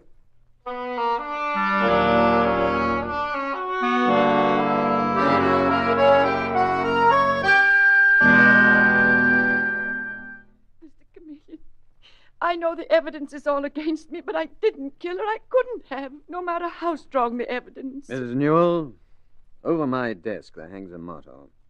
The innocent must be protected. The guilty must be punished. And you believe that? I try to live by it. But suppose I can't prove my innocence. If you're innocent, Mrs. Newell... I tell you I am. If you're innocent, it shall be proven. And if you're not, I'm afraid that will be proven also.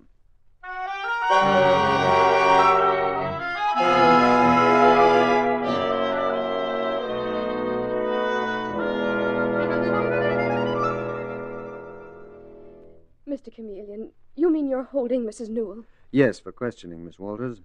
You see, we have to. The evidence is very, very strong against her. Oh, it seems so awful. I don't know who to trust or not to trust anymore. Except Arthur, Mr. Lucas. With him, I feel safe. Yes, you're marrying him very soon, aren't you? Yes, at the end of the week. Mm-hmm. Oh, well, I didn't think it was that soon. However, you've been hurt and badly frightened. It's only natural, I suppose, for you to run to a safe haven. Oh, that's so true, Mr. Chameleon. He's a good deal older than I am, but that makes me even less afraid. Yes, I'm sure your mother felt that way about him, too. Oh, yes, he was wonderful for both of us. All right, Miss Walters, that's all. Would you please send in Detective Sergeant Dave Arnold? He's out in the hall. Goodbye. Oh, Detective Sergeant Arnold, Mr. Chameleon wants you. Okay, Miss Walters. Thanks. You shut the door, please, Dave. Dave, tell me, what do you think of this Arthur Lucas? Lucas? Mm-hmm. Oh, he's one of those big shots down on Wall Street. He and that Crane guy. Investment counselors. Why do you ask? Without even realizing it, he may have information in his office that would give us a lead. You see, he suspects Mrs. Newell. You told me that. And after all, her son is in Sing Sing. Now, how do we know that she isn't the front for a ring? I'd like to look around that place. Oh, that's easy. Well, I mean without their knowing I was doing it. If they knew, they might let something slip. They'd be there, all right, but they wouldn't know me. You mean you'd go in there looking like somebody else? Mm-hmm. Why not, Dave? Anyone would think this was a new routine. Is my name Chameleon? Of course I want to go in there in disguise. But so help me, this time I don't think you'd get away with it. Those are smart men, Mr. Chameleon, and they've met you. No, sir, this time you couldn't get away with it. Look, Dave, it's not a case of assuming a disguise. It's a case of feeling like another person as well as looking like another person. Lucas is the sharper one of the two, but there is some particular disguise that would work with him, too. There always is, Dave. There always is. Oh, that reminds me. Yeah? When you're through questioning that housekeeper, Mrs. Newell, you let her go, please. But have someone tail her. Keep an eye on her. And how? I wonder what sort of disguise would fool Arthur Lucas. I wonder, Dave.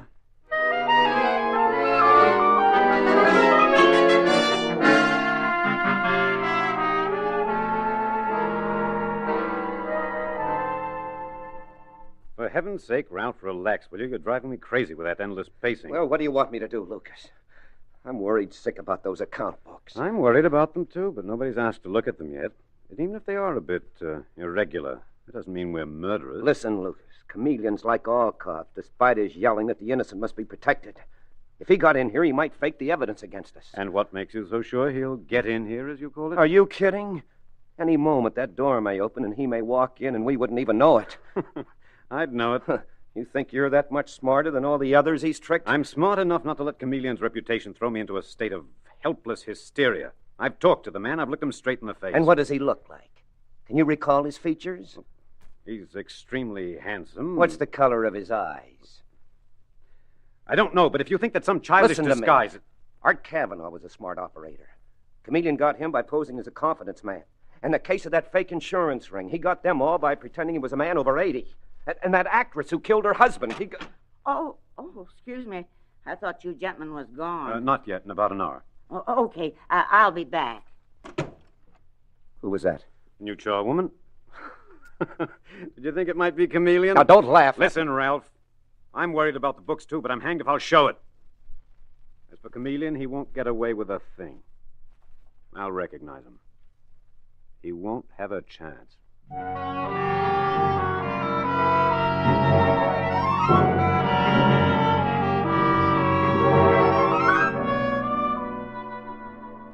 Mr. Chameleon and the case of the dead woman's eyes continues in just a moment.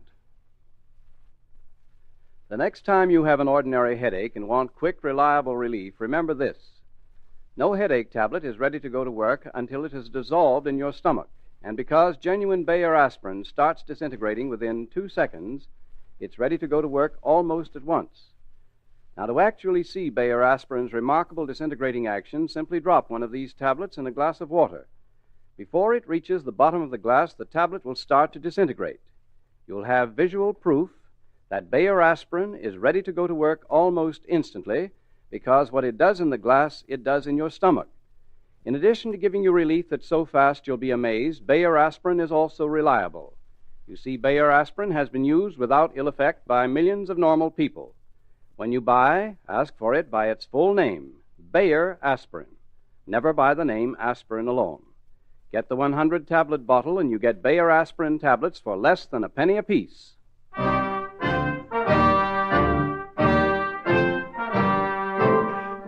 Now back to Mr. Chameleon and the case of the dead woman's eyes. It is the following morning, and in the police commissioner's office at Central Headquarters, Mr. Chameleon is leaning across the commissioner's desk, and there is no mistaking the excitement he feels. This is it. I'm sure of it, Commissioner. It feels right, and therefore it's going to look right. But how are you going to do it, Chameleon? Oh, a round-shouldered stoop, as if I'd spent most of my life bending over books. Mm-hmm. Glasses, gray hair, shabby clothes, and most of all, a deep-seated bitterness, because I feel that I'm underpaid with all the mouths that I have to feed. Well, that's a nice little note, considering you're a bachelor. Hmm? No, Mr. Chameleon's a bachelor. Mr. Harry Mitchell is a very good husband and father. So go ahead, Commissioner, call them, will you? Tell them that you're sending over a police auditor to look at their books.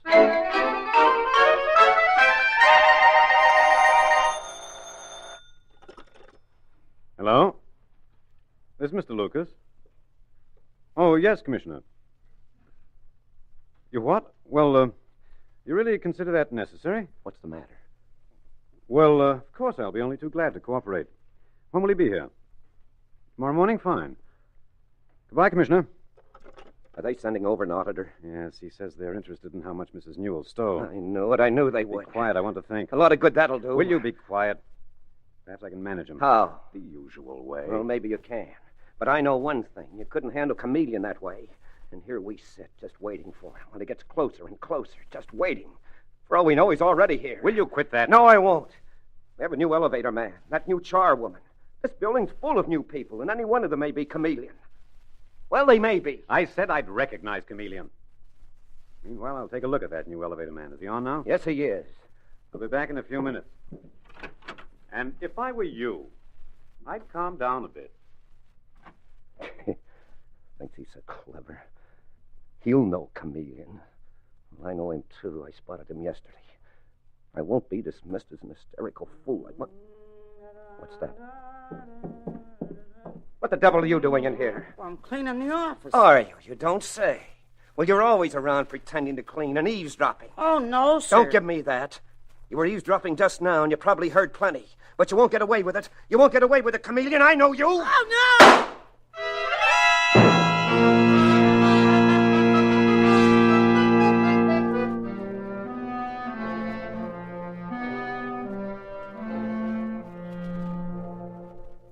Lucas, I thought it was Chameleon. I really did. I thought he had overheard us. Is she dead? Yes, you stupid fool. What are we going to do? Fortunately for us, the offices around us are all closed. But even so, we can't get her out of the building. And with the police coming in tomorrow, you fool, I could kill you. We'll have to think of something. We will think of something. You might have done the same thing. If I did, my dear Ralph, I'd get the right man.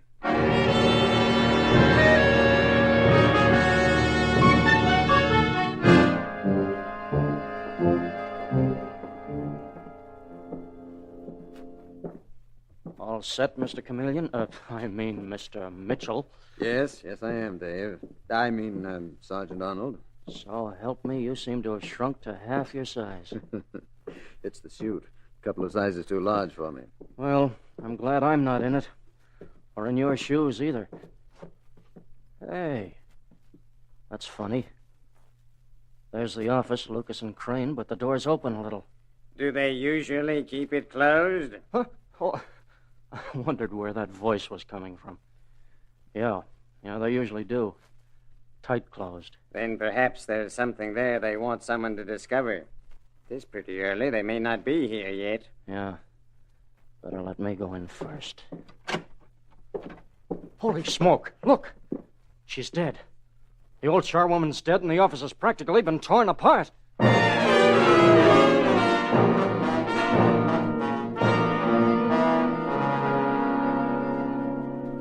This is horrible. The motive must have been robbery. See, they've rifled my desk.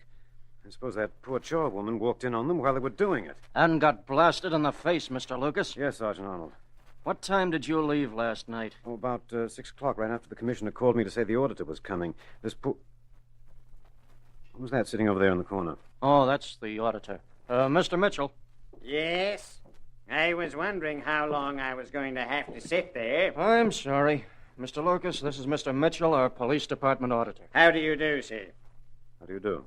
When can I start going over the books, may I ask, or do I have to waste a whole day? Look, we had to take the body away, didn't we? Anyhow, we're all through here now, so stop beefing. When can he start, Mr. Lucas? Any time he wishes to. Okay, what more do you want, Mitchell? I'm going now, Mr. Lucas. I've got a report to headquarters. Very well, Mr. Arnold. I'll take care of Mr. Mitchell. So long, Mitch. Goodbye. And the name is Mitchell. They make me sick. Not one of them could do the kind of work I do. Yet they treat me as if I were of no importance. Well, I should think you'd be extremely important to the police. Thank you. I'm glad someone feels that way, Mr. Lucas. Don't you find police auditing interesting work? I might, if I was paid properly.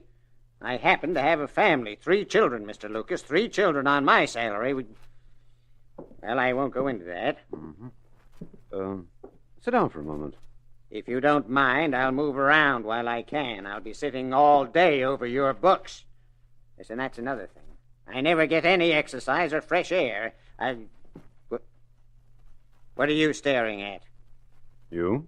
Why? Just looking you over, sizing you up. I like to size up anyone who works for me in any capacity. Well, it makes me uncomfortable. Wish you wouldn't do it. I'm simply trying to make up my mind about you. In what way? In what way? I'll tell you now. I've reached a decision about you. Well? You and I can do business together, can't we? I beg your pardon? Mr. Mitchell, I agree that you're probably atrociously underpaid, and with a family to think of, it just isn't right. No, it certainly is not. Perhaps I could make up to you a little for the injustice. I beg your pardon? Shall we say a very substantial bonus, if I'm pleased with the way in which you audit my books? You could use a bonus, couldn't you? Yes. Yes, I could. Thank you very much. Not at all, Mr. Mitchell. The pleasure's all mine. You told me exactly what I wanted to hear.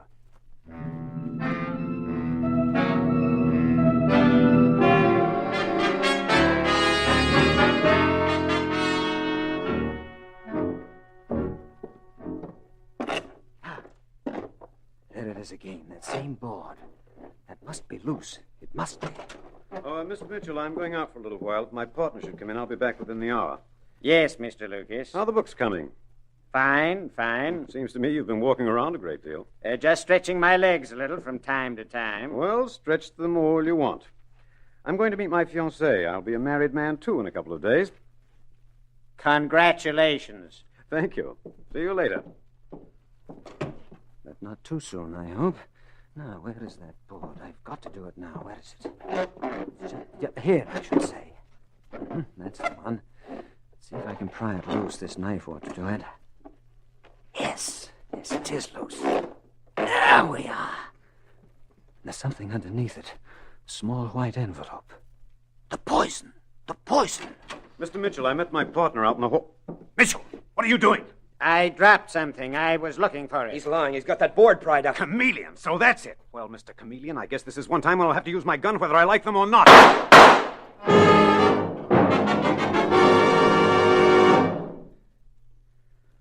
Sorry, Mr. Lucas. I was a little quicker with the gun than you were. My hand, it's bleeding. Oh, that's too bad.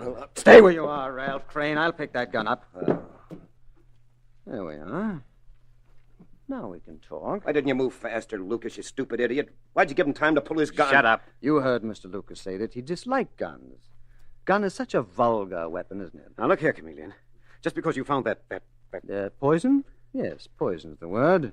Which you used on at least 3 women beside Mrs. Walters. I didn't kill Mrs. Walters. I wasn't with her when she died. You mean, don't you, that you left by the French windows and out through the garden so that Mrs. Newell was alone in the room when Phyllis found her? Well, never again will you be able to exploit women and then kill them when they begin to ask questions, Mr. Lucas. But, is that really your name? You've had at least 10 that I know of. What? Oh, yes, Lucas. Bigamist, murderer, world traveler, starting in Rhodesia many years ago with a small-time crook as a partner. Isn't that right? How'd you know all this? My dear Lucas, the police all over the world have been after you for years. But you covered your trail very, very beautifully. We had no evidence against you. You wouldn't have now if you hadn't fallen for that disguise of yours, Chameleon. It's a good one. You would have fallen for it too, Crane. Yes, it is a good one, isn't it?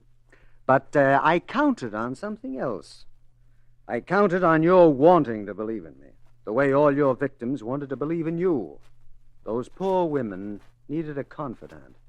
And you, Mr. Lucas, needed an auditor whom you could bribe. So, you worked on the same theory that I always used. That's funny. That's really funny. Yes, isn't it? But you'll never put your theory into practice again, not with Phyllis, whom you will not marry, of course, or anyone else.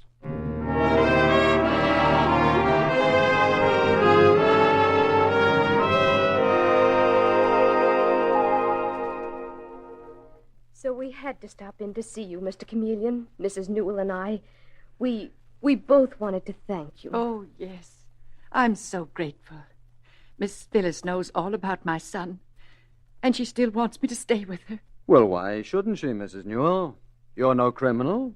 You know, Mr. Chameleon, you saved us both. Well, that's what we cops are here for, aren't we? Remember that motto over my desk? Well, believe me, Miss Walters, we mean every word of it. The innocent must be protected. The guilty must be punished.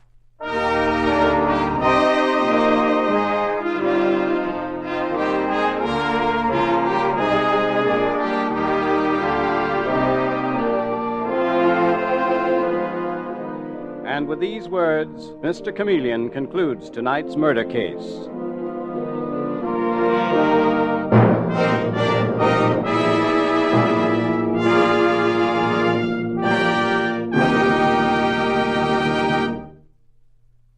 The way that millions get amazingly fast relief from common headache, neuritic, or neuralgic pain is to take quick-acting Bayer aspirin. Bayer aspirin is one thing that really works, and works quickly, and you can see the reason why with your own eyes. Just drop a Bayer aspirin tablet in a glass of water and clock its disintegrating speed. Within 2 seconds, it will start to disintegrate, and because it does the same in your stomach, because it's ready to go to work almost instantly, relief comes with astonishing speed. In addition, you can take Bayer aspirin with complete confidence, for of all pain relievers, none can match its record of use by millions of normal people without ill effect. So when you buy, be sure to ask for genuine Bayer aspirin. Get the 100-tablet bottle, and you get Bayer aspirin tablets for less than a penny apiece.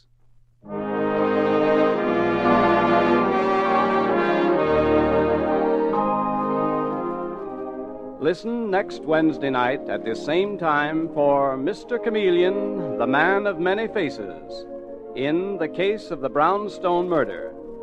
The part of Mr. Chameleon is played by Carl Swenson, with dialogue by Marie Baumer, from the original story by Frank and Ann Hummert. Your announcer is Howard Claney.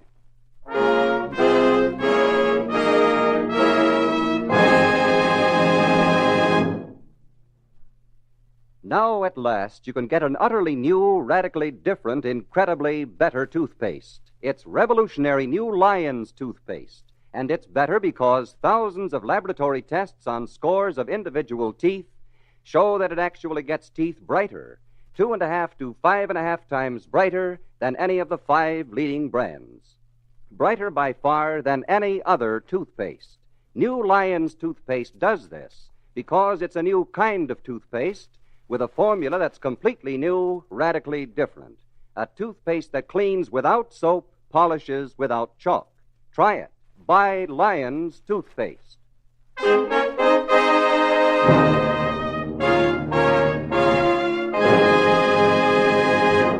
Mr. Chameleon, the new mystery drama, will be heard in its second performance next Wednesday night at this time.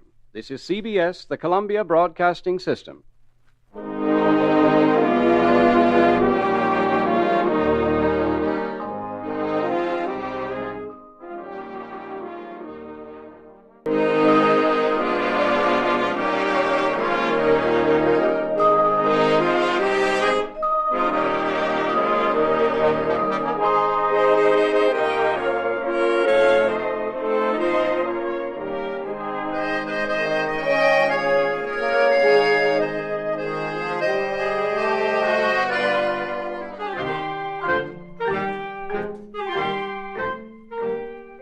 Tonight, we again present the famous Mr. Chameleon of Central Headquarters in his most famous cases of crime and murder. Brought to you by the makers of Bayer Aspirin. As all of you know, Mr. Chameleon is known in the police as Chameleon, the man of many faces, who appears in various impersonations to track down his prey. The audience always knows who Mr. Chameleon is, but the criminal he is tracking down seldom does. Tonight we give you Mr. Chameleon and the case of the Jewels of Death.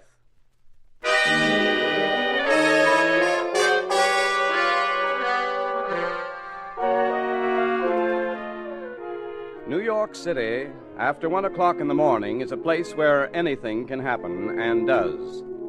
And the ring of a doorbell in those early hours can be a terrifying sound, as Helen Casey can testify. And as she slips on a robe in her attractive West Side apartment, she says to herself, "Who can that be? Perhaps I shouldn't go to the door. Oh, but it might be something important. I can't take a chance." "Yes? Who is it? What do you want?" Why, there's no one out there. They must have gone. Oh, it's you. I thought it might be. I've been wanting to explain to you. I've been wanting to explain it.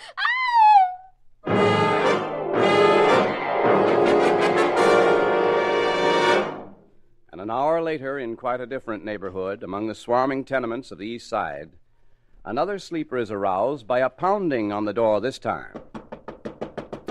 And Cyrus Allen, a poor little pawnbroker, goes to the door of his shop. All right, I'm coming.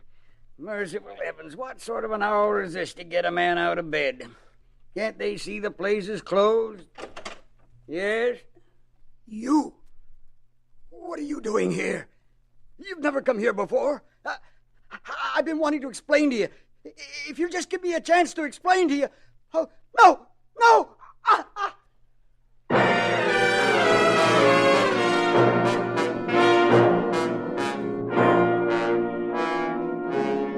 And now, at Central Headquarters, the following morning, we find Mr. Chameleon with the Commissioner of Police. And the famous detective, the man of many faces, is frowning as he studies the report which has just come in. That's very strange, Commissioner. This girl, Helen Casey, lived in a very swanky apartment in the 50s. And yet she was killed in the identical manner as old Allen, the pawnbroker. It's chloroformed to death, Chameleon. Mm-hmm, chloroform. Both knocked out first and then bound in such a way that any effort to free themselves would only hasten their death. Someone picked up that rope trick in China. In addition, the killer fastened a handkerchief soaked in chloroform around the victim's nose and mouth. Not a very nice way to die. Yes, but why the 2 murders? Since obviously they were committed by the same man. It must have been a man, Chameleon. It would take a man to overpower them. Well, that, Commissioner, is the only thing that I'm sure of at the moment. Casey girl's apartment was violently ransacked, so was the pawn shop. Commissioner, that pawnbroker, Cyrus Allen, Hasn't he been under suspicion as a fence? Of course he has. Aha. Well, now we're getting somewhere. Come in. Well, if it isn't Detective Sergeant Arnold. And look at his shining face, will you, Dave? What's the matter? Have you caught the killer? Nope, but I've got news about that Casey dame, Mr. Chameleon. She worked at Farshon, the jeweler's, right up till last week. Farshon? Mm-hmm. She worked for the fabulous Farshon. Well, now we are getting somewhere. Hello, operator. Put a call through to Farshon, the jeweler on Fifth Avenue. I want to speak to Mr. Farshon himself. Do you know Farshon, Chameleon? Not the man himself, no, Commissioner, but I've often bought things at his shop. What a layout he has. He's designed some of the most beautiful pieces of jewelry I have ever seen and charges fantastic prices. Hello? I'd like to speak to Mr. Farshon, please. This is Mr. Chameleon of Central Headquarters. Oh, he isn't. I see. Are you his secretary? Well, perhaps you can help, Miss Kent. I'm calling about Helen Casey. Oh, you know about her death, do you? I understand that she worked for Mr. Farshon. You fired her? For what? Ah? Oh, for stealing. Yes. They found one of their rings was missing. Tell me, Miss Kent, aren't you pretty careful about whom you hire for the jewelry shop? Oh, I see. Well, thank you. If I need more information, I'll call you back. That girl, Miss Kent, has a charming voice. So what, Mr. Chameleon? So what? Dave, I am extremely sensitive to voices. Miss Kent said that they were shocked about the murder of the Casey girl. She was sent to them by the Apex agency to get them all their people. They haven't yet replaced her. Dave, you get the list of all stolen jewelry and bring it to my office. I want to look it over.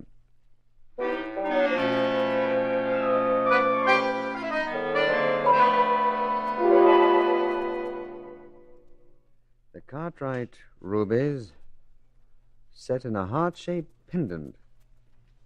Oh, they're worth a small fortune. And the black pearl of Isis. Oh, that'll never turn up. Or will it? Mr. Chameleon, did you send for me? Yes, come in, Madeline. I want you to go to Farshon's, the jeweler's, and order a very special sort of pendant. One that corresponds with the one that we have here on the stolen jewelry list. Rubies and diamonds in a heart-shaped setting. But, Mr. Chameleon, you don't think that Farshon... Why, he's the finest jeweler in town. Surely he wouldn't deal in stolen gems. Farshon, my dear, simply designs the pieces. I hear he's a very gentle, vague old man. But someone working in the shop may be dealing in stolen gems without his knowledge. But, Mr. Chameleon... Now, you're a very beautiful woman, Madeline, as well as a good detective. I'm sure that they'll believe that someone is quite willing to buy you a ruby pendant. I'll see you this afternoon. You mean you're going to question them? No. I mean, I will probably take your order. What? You see, they need a new clerk at Farshon's jewelry shop.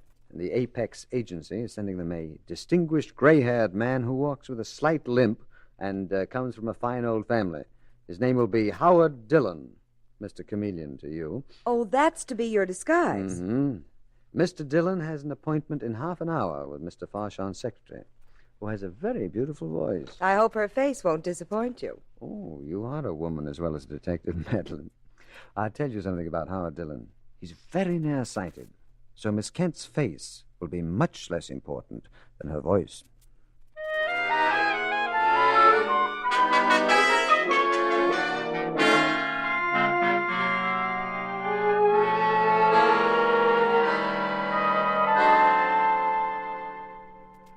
Miss Kent, do you mind my telling you that you have a very beautiful voice? Not at all, Mr. Dillon, though it won't get you the job here at Farshon's. For what will? Probably your distinguished appearance and your social connections. Oh, here's Mr. Paul Stewart, the vice president of Farshon's. Mr. Stewart, this is Howard Dillon. Apex sent him over. Oh, yes? Not that their recommendation is worth much after that dreadful Casey girl. Miss Casey was murdered, wasn't she? Am I supposed to weep over that? Apparently she had it coming to her. Well, Mr. Stewart, shall we engage Mr. Dillon? Well, shall we engage who, my dear? Are we taking on new help? Oh, Mr. Farshon, yes. This is Howard Dillon, Mr. Farshon. I am deeply honored, sir. I've admired your work as a jewel designer for many years. I consider you to be in a class with the world-renowned Van Vecht of Amsterdam. He has a pleasant tongue, Elise. I've noticed that, Mr. Farshon. He also has excellent credentials. He has, eh? Well, what do you say, Paul? It's up to you, Mr. Farshon. No, I think not. I'll leave it up to Elise. She always knows best. Well, come along, Paul. Good day, Mr. Dillon. Good day, sir. Miss Kent, do I get the job? I think I'd enjoy working here. A great many people would. This is a treasure house, Mr. Dillon. As fabulous as anything out of the Arabian Nights. For instance, there's a Maharaj of India who comes to Mr. Farshon and... Yes? Oh, but you'll hear about that later. There is one thing I must caution you about, however. If any customer consults you about an unusual piece of jewelry, always send for Mr. Stewart, who'll tell you if it can be made. Not Mr. Farshon, Miss Mr. Kent? Farshon is a genius. He does the actual designing in the studio in his home. But Mr. Stewart, who's worked with him for years, knows what he'll undertake and what he won't. So, send for Mr. Stewart. Is that understood? And it is also understood that the job is yours. Principally, I'm afraid, because I happen to like you.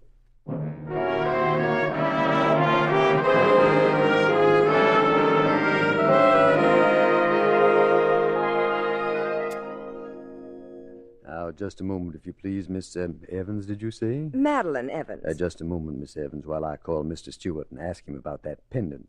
Mr. Stewart, may I have a word with you, please, sir? Yes, Mr. Dillon. What can I do for you? This young lady, Miss Evans, is looking for an antique pendant set with rubies. Do we have such a piece, or could Mr. Farshon make one up? A pendant set with rubies? Yes, my mother once had one. A heart-shaped pendant with 3 large rubies, the outer rim set with diamonds. I've had a sentimental desire to own such a pendant, and now a friend has told me to order one if I can. I see. Why do you look at me so strangely, Mr. Stewart? I assure you my friend is quite able to pay for it. I don't doubt it, Miss Evans. Just occurred to me that we might have such a piece. Seems to me Mr. Farshon once designed a similar pendant. Miss Evans, suppose you come with me and give me your address and telephone number. I'll get in touch with you. Splendid. And thank you, Mr. Dillon. And I want you to know, Miss Evans, that you were my first customer, and I do hope you get your pendant. So do I, Mr. Dillon. Well, you look extremely pleased with yourself. Well, Miss Kent, I didn't hear you coming. I was just keeping an eye on you. I feel, in a way, you're my protege, Mr. Dillon. Well, I can't think of anything that I'd enjoy more than having you keep an eye on me, as long as I am allowed to indulge in the same pastime. You know, I really do like you. I like you, too. Miss Kent, would you consider it presumptuous if I asked you to have dinner with me? Well, that depends upon how soon you wanted me to dine with you. Tonight? Tonight is perfect. I like presumptuousness in a man, Mr. Dillon, as long as the man is attractive, of course.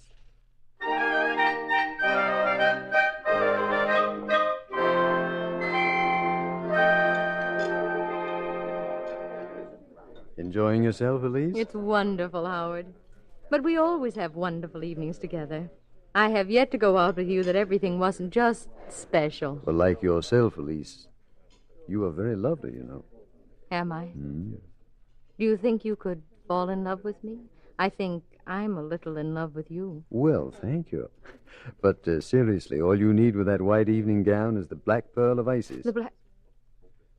What do you know about the Black Pearl of Isis? It was stolen, wasn't it? Since I've been working at Farshon's jewelry shop, I have acquired a tremendous interest in precious stones. Well, keep it under control. It's like a drug, Howard, that love of precious stones. I know. Oh, but excuse me for a moment, will you, while I go to the powder room? Yes, of course. Mr. Chameleon, Mr. Dillon. Madeline, what are you doing here? Dining out, just as you are. I have a social life, too. Oh, I see. Well, what about that pendant? Farshon phoned me today. They're going to have it for me. Good. If that turns out to be the missing Cartwright pendant, or if the rubies turn out to be those famous rubies, then we'll know that someone at Farshon's is dealing in stolen gems, and those 2 ghastly murders will... Look out. Here she comes. Well, thank you, Mr. Dillon, and you'll probably see me at Farshon's tomorrow. Good night. Good night, Miss Evans. Lisa, I was just talking to Miss Evans, my First customer, you remember? How could I forget her? She's very attractive. And I happen to be an extremely jealous woman. Jealous of Miss Evans? I hardly know her. Then leave it like that. After all, Howard, you don't want to get mixed up with a detective, do you?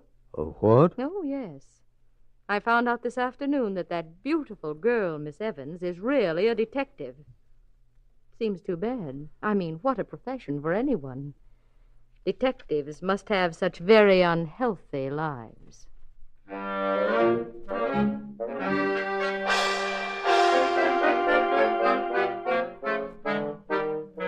Mr. Chameleon and the case of the Jewels of Death continues in just a moment. If you have an ordinary headache and want fast relief, get Bayer aspirin. And when you buy, do as millions do. Make it a point never to ask for it by the name aspirin alone. Instead, always be sure to buy by name. Ask for genuine Bayer aspirin. And for proof that Bayer aspirin is one thing that really works and works quickly, simply drop a Bayer aspirin tablet in a glass of water. Within 2 seconds, you'll see it start to disintegrate. And that's exactly what it does in your stomach. Almost instantly you take a Bayer aspirin, it's ready to go to work. Another reason why so many people insist on Bayer aspirin when they buy is this. Bayer aspirin has been used without ill effect by millions of normal people. So remember, for fast and dependable relief from headache, neuritic, or neuralgic pain, always ask for Bayer aspirin by its full name, never by the name aspirin alone. Get the 100-tablet bottle and you get Bayer aspirin tablets for less than a penny apiece.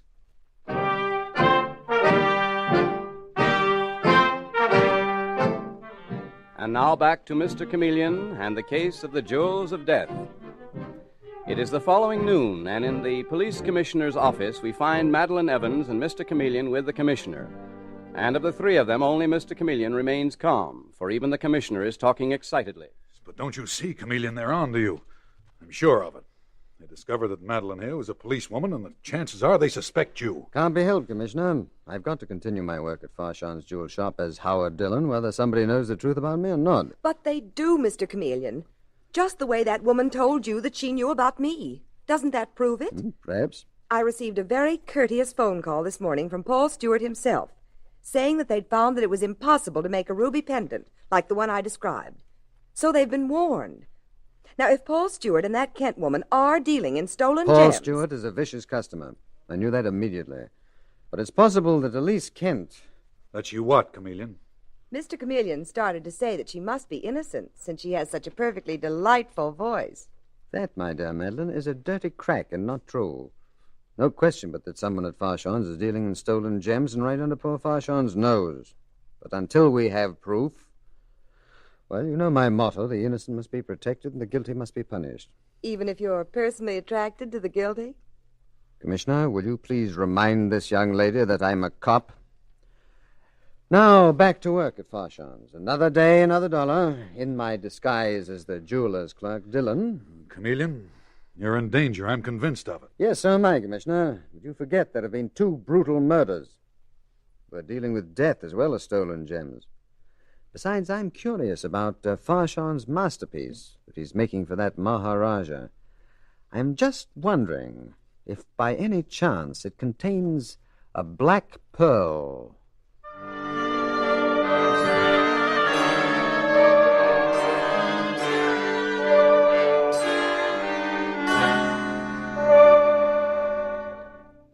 Now listen, Elise. You're playing a dangerous game and it's got to stop. It's a matter of life and death. Whose death, Paul? I think you know. You must be there tonight, that's all. Did you hear footsteps? No. All right, I'll be there at 11 o'clock sharp. You can count on me, Paul. I'll be at the... Wait a minute. Is that you, Mr. Dillon?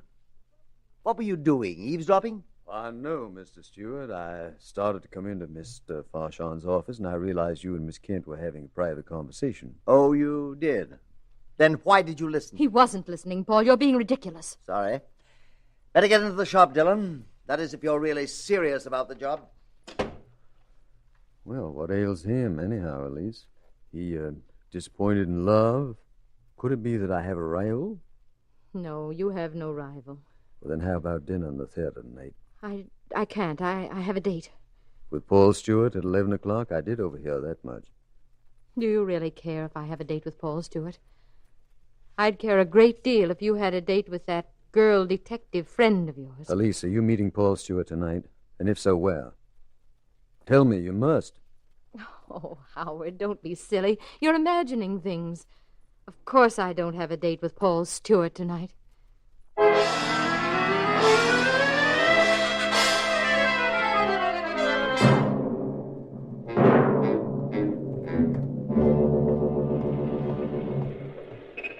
You're sure we're heading in the right direction, Mr. Chameleon? No, I'm not. I'm taking a chance on it, Dave.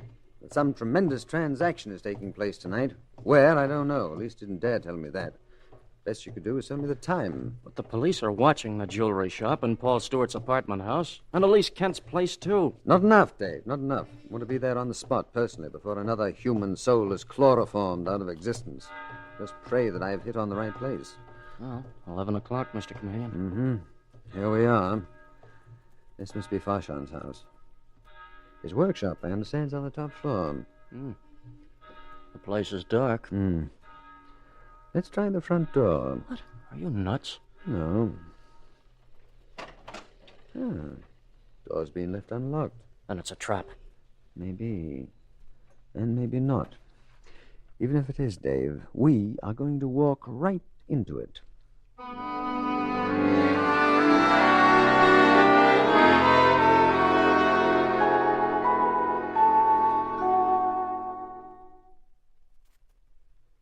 Okay, here we are, Dave.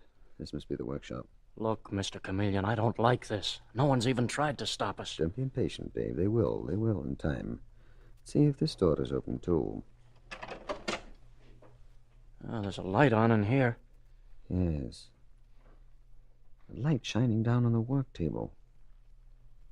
There's a single piece of jewelry lying on the table. I think we're supposed to go in and look at that. Holy smoke! Mr. Chameleon, look at it, will you? Beautiful, isn't it? Perfect setting for the Black Pearl of Isis. The what? The Black Pearl of Isis, about to be shipped to that Maharaja, I imagine. Why, good evening, gentlemen.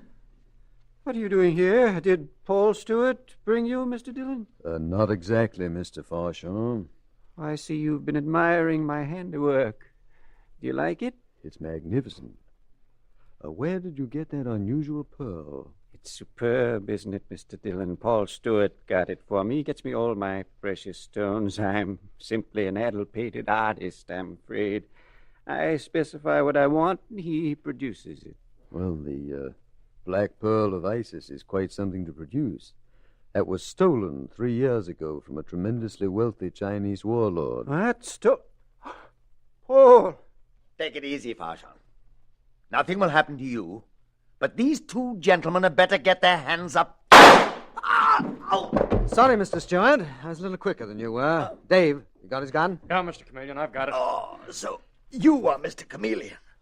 I should have known it. And who's Mr. Chameleon? Paul, I don't understand this. They say this pearl is stolen. What is it all about? And this is Howard Dillon. His name isn't Chameleon. You know perfectly well, Mr. Farshon, that my name is Chameleon. I think you've known it for at least 24 hours. You also know I'm a detective who works in disguise. But believe me, I am not the actor that you are. What? Really, this is all so bewildering. Paul, tell this man, this Chameleon, that I don't know what he's talking about. Mr. Farshon's quite innocent, Chameleon. He didn't know the gems were stolen. You are afraid of him, aren't you, Stewart? You're so afraid of this man that you'd rather take the rap for him than have him turn against you. No. No, you're lying. You know how Farshon operates. You know how he brutally murdered those two fencers who held out on him, tried to keep the jewels that he wanted. Chameleon. You have an alibi, Stewart. At the time of those murders, you were spending the weekend with your sister. We know. We've checked on it. But Mr. Farshon has no alibi, have you, Mr. Farshon? I retire every night at midnight, sir. You can never prove otherwise, and my friends won't talk against me. One of them will. The only one in your outfit who wasn't afraid of you. Where is she, Farshon? Where is Elise Kent? I have no idea. Dave? Yes, sir.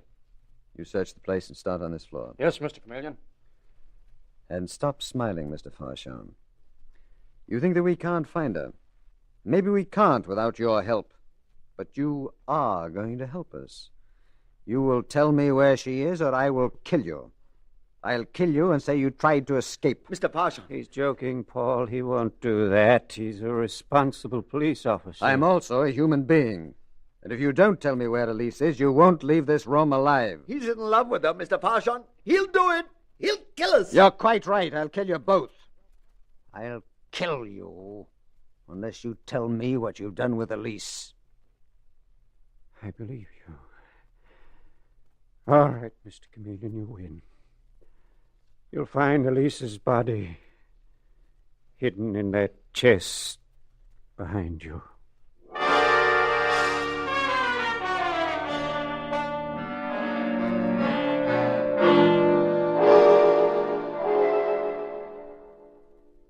You feeling better, Elise? Yes. Farshawn tried to murder me for giving him away. 3 more minutes and the chloroform would have done its work. I was almost gone. And yet I could hear Paul Stewart say that you loved me, that you'd really kill them if you couldn't find me. Mr. Chameleon, would you have killed them? No, Elise, I'm an officer of the law. I don't kill wantonly.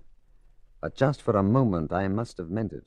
I wouldn't have convinced them otherwise. Farshawn isn't human. He's a hideous combination of a great artist and a criminal. He had to have the greatest jewels in the world to work with. Nothing else would satisfy him. And yet you stayed on with him. You helped him, Elise. I've tried to even that score. I've turned state's evidence. You already have my statement that Farshawn was the murderer. That's what will save you from a heavy sentence. And I personally will testify that you helped me break the case. That's not enough. I don't want to go to jail even for a year. You'll help me escape, won't you? It won't be difficult. Oh, darling, please. You know you're a little in love with me. Please let me go. No one will know you helped me. Elise, I'm deeply grateful to you. I'm fond of you, too. I'll do all I can to help you, but I can't let you go free. You've been working with criminals, and I'm a cop. I lied when I said I was a human being first. Mr. Chameleon, are you all right? Hello, Madeline. Yes, I'm quite all right. I was just taking Miss Kent down to police headquarters. Would you like to come along? I'm sure she'd like to come along. Then the two of you can talk shop far into the night. When I look at Miss Evans, I'm afraid I realize that there's something to be said for being on this side of the law. Yes, you're quite right, Elise. And from now on, I know that you, too, are going to stay on the side of the law.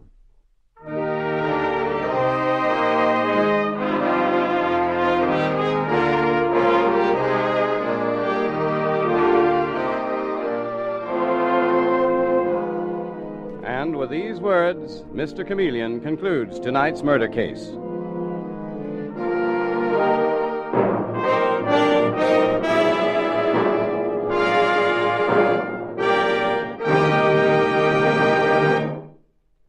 Here's how to relieve a common early morning headache quickly. Instantly you get up, take 2 Bayer aspirin tablets with water, and chances are by the time you finish dressing, your headache is gone. Now, the reason Bayer aspirin works so fast is because it starts to disintegrate within 2 seconds after you take it. You can see this amazing 2-second disintegrating action with your own eyes by dropping a Bayer aspirin tablet in a glass of water. What it does in the water, it does in your stomach. And because it's ready to go to work almost at once, you get really fast relief. In addition, of all pain relievers, none can match Bayer aspirin's record of use by millions of normal people without ill effect. So be sure to buy Bayer aspirin. Get the 100-tablet bottle and you get Bayer aspirin tablets for less than a penny apiece.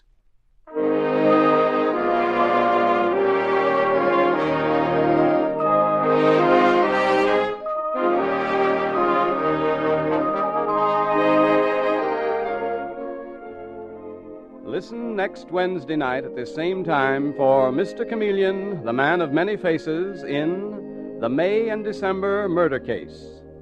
The part of Mr. Chameleon is played by Carl Swenson, with dialogue by Marie Baumer from the original story by Frank and Ann Hummert. Music directed by Victor Arden. Your announcer is Howard Claney.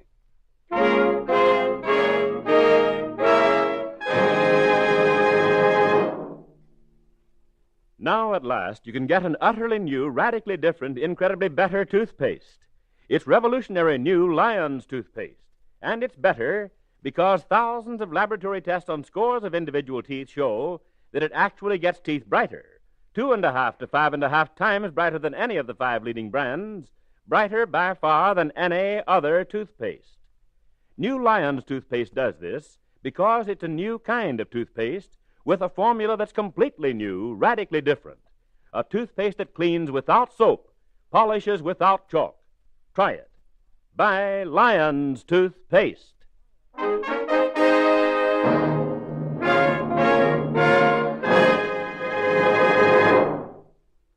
Listen for Mr. Chameleon, the new mystery drama, in the May and December murder case next Wednesday night at this time. This is CBS, the Columbia Broadcasting. Next, Mr. Chameleon and the Locked Room murder case.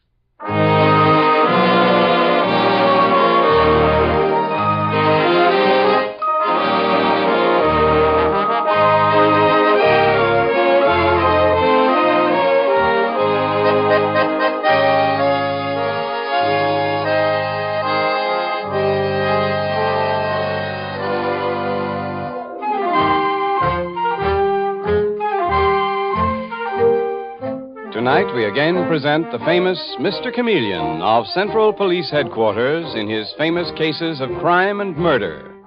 Brought to you by the makers of genuine Bayer aspirin and Phillips Milk of Magnesia tablets. Mr. Chameleon, as you know, is the famous and dreaded detective who frequently uses a disguise to track down a killer. A disguise which at all times is recognized by the audience. Tonight we give you Mr. Chameleon in the Locked Room murder case.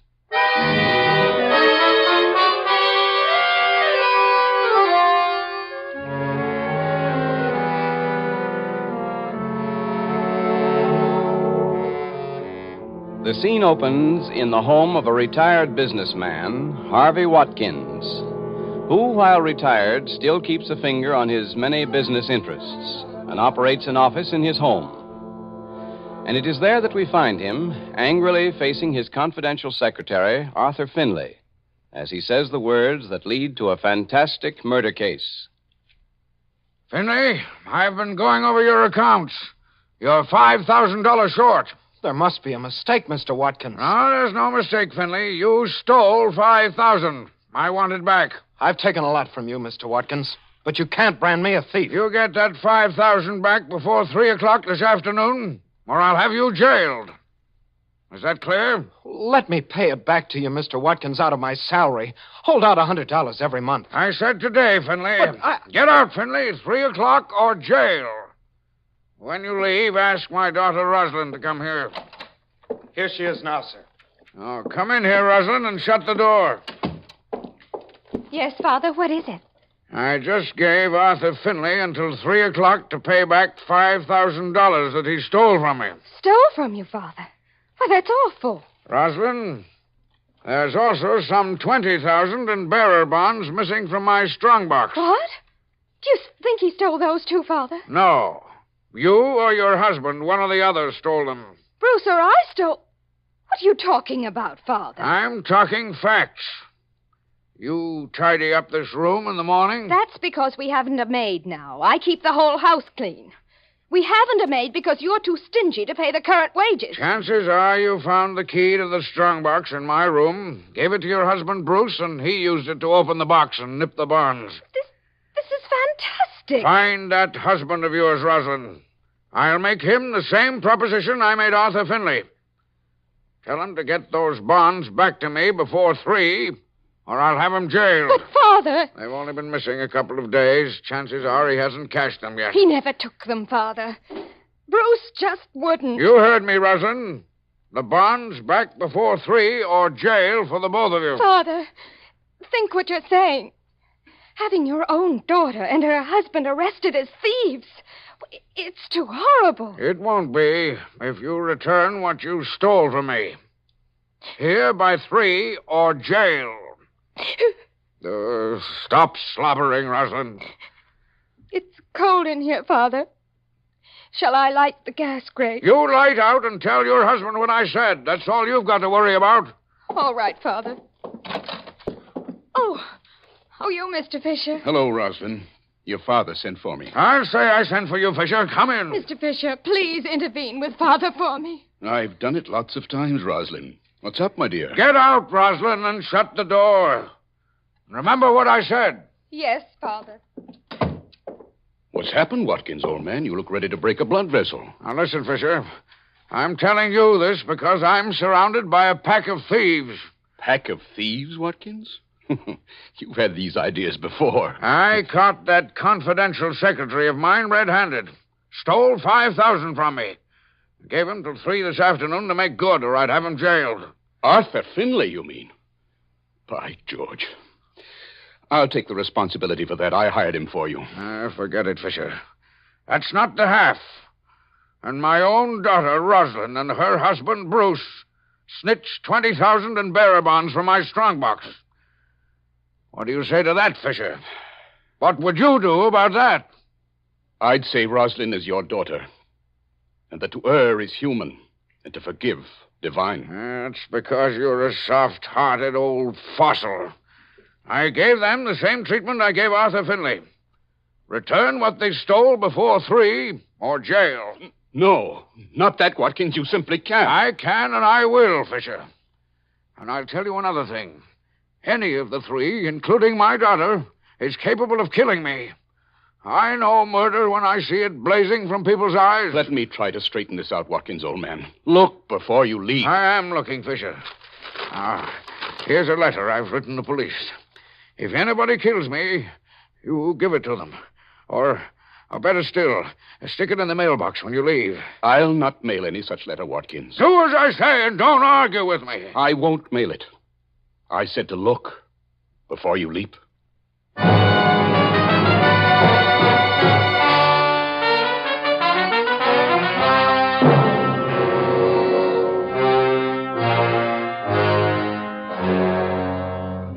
Now it is exactly 10 minutes before 3 o'clock, the hour set by Harvey Watkins to have the money he accused his secretary, Arthur Finley, of stealing returned to him or be jailed.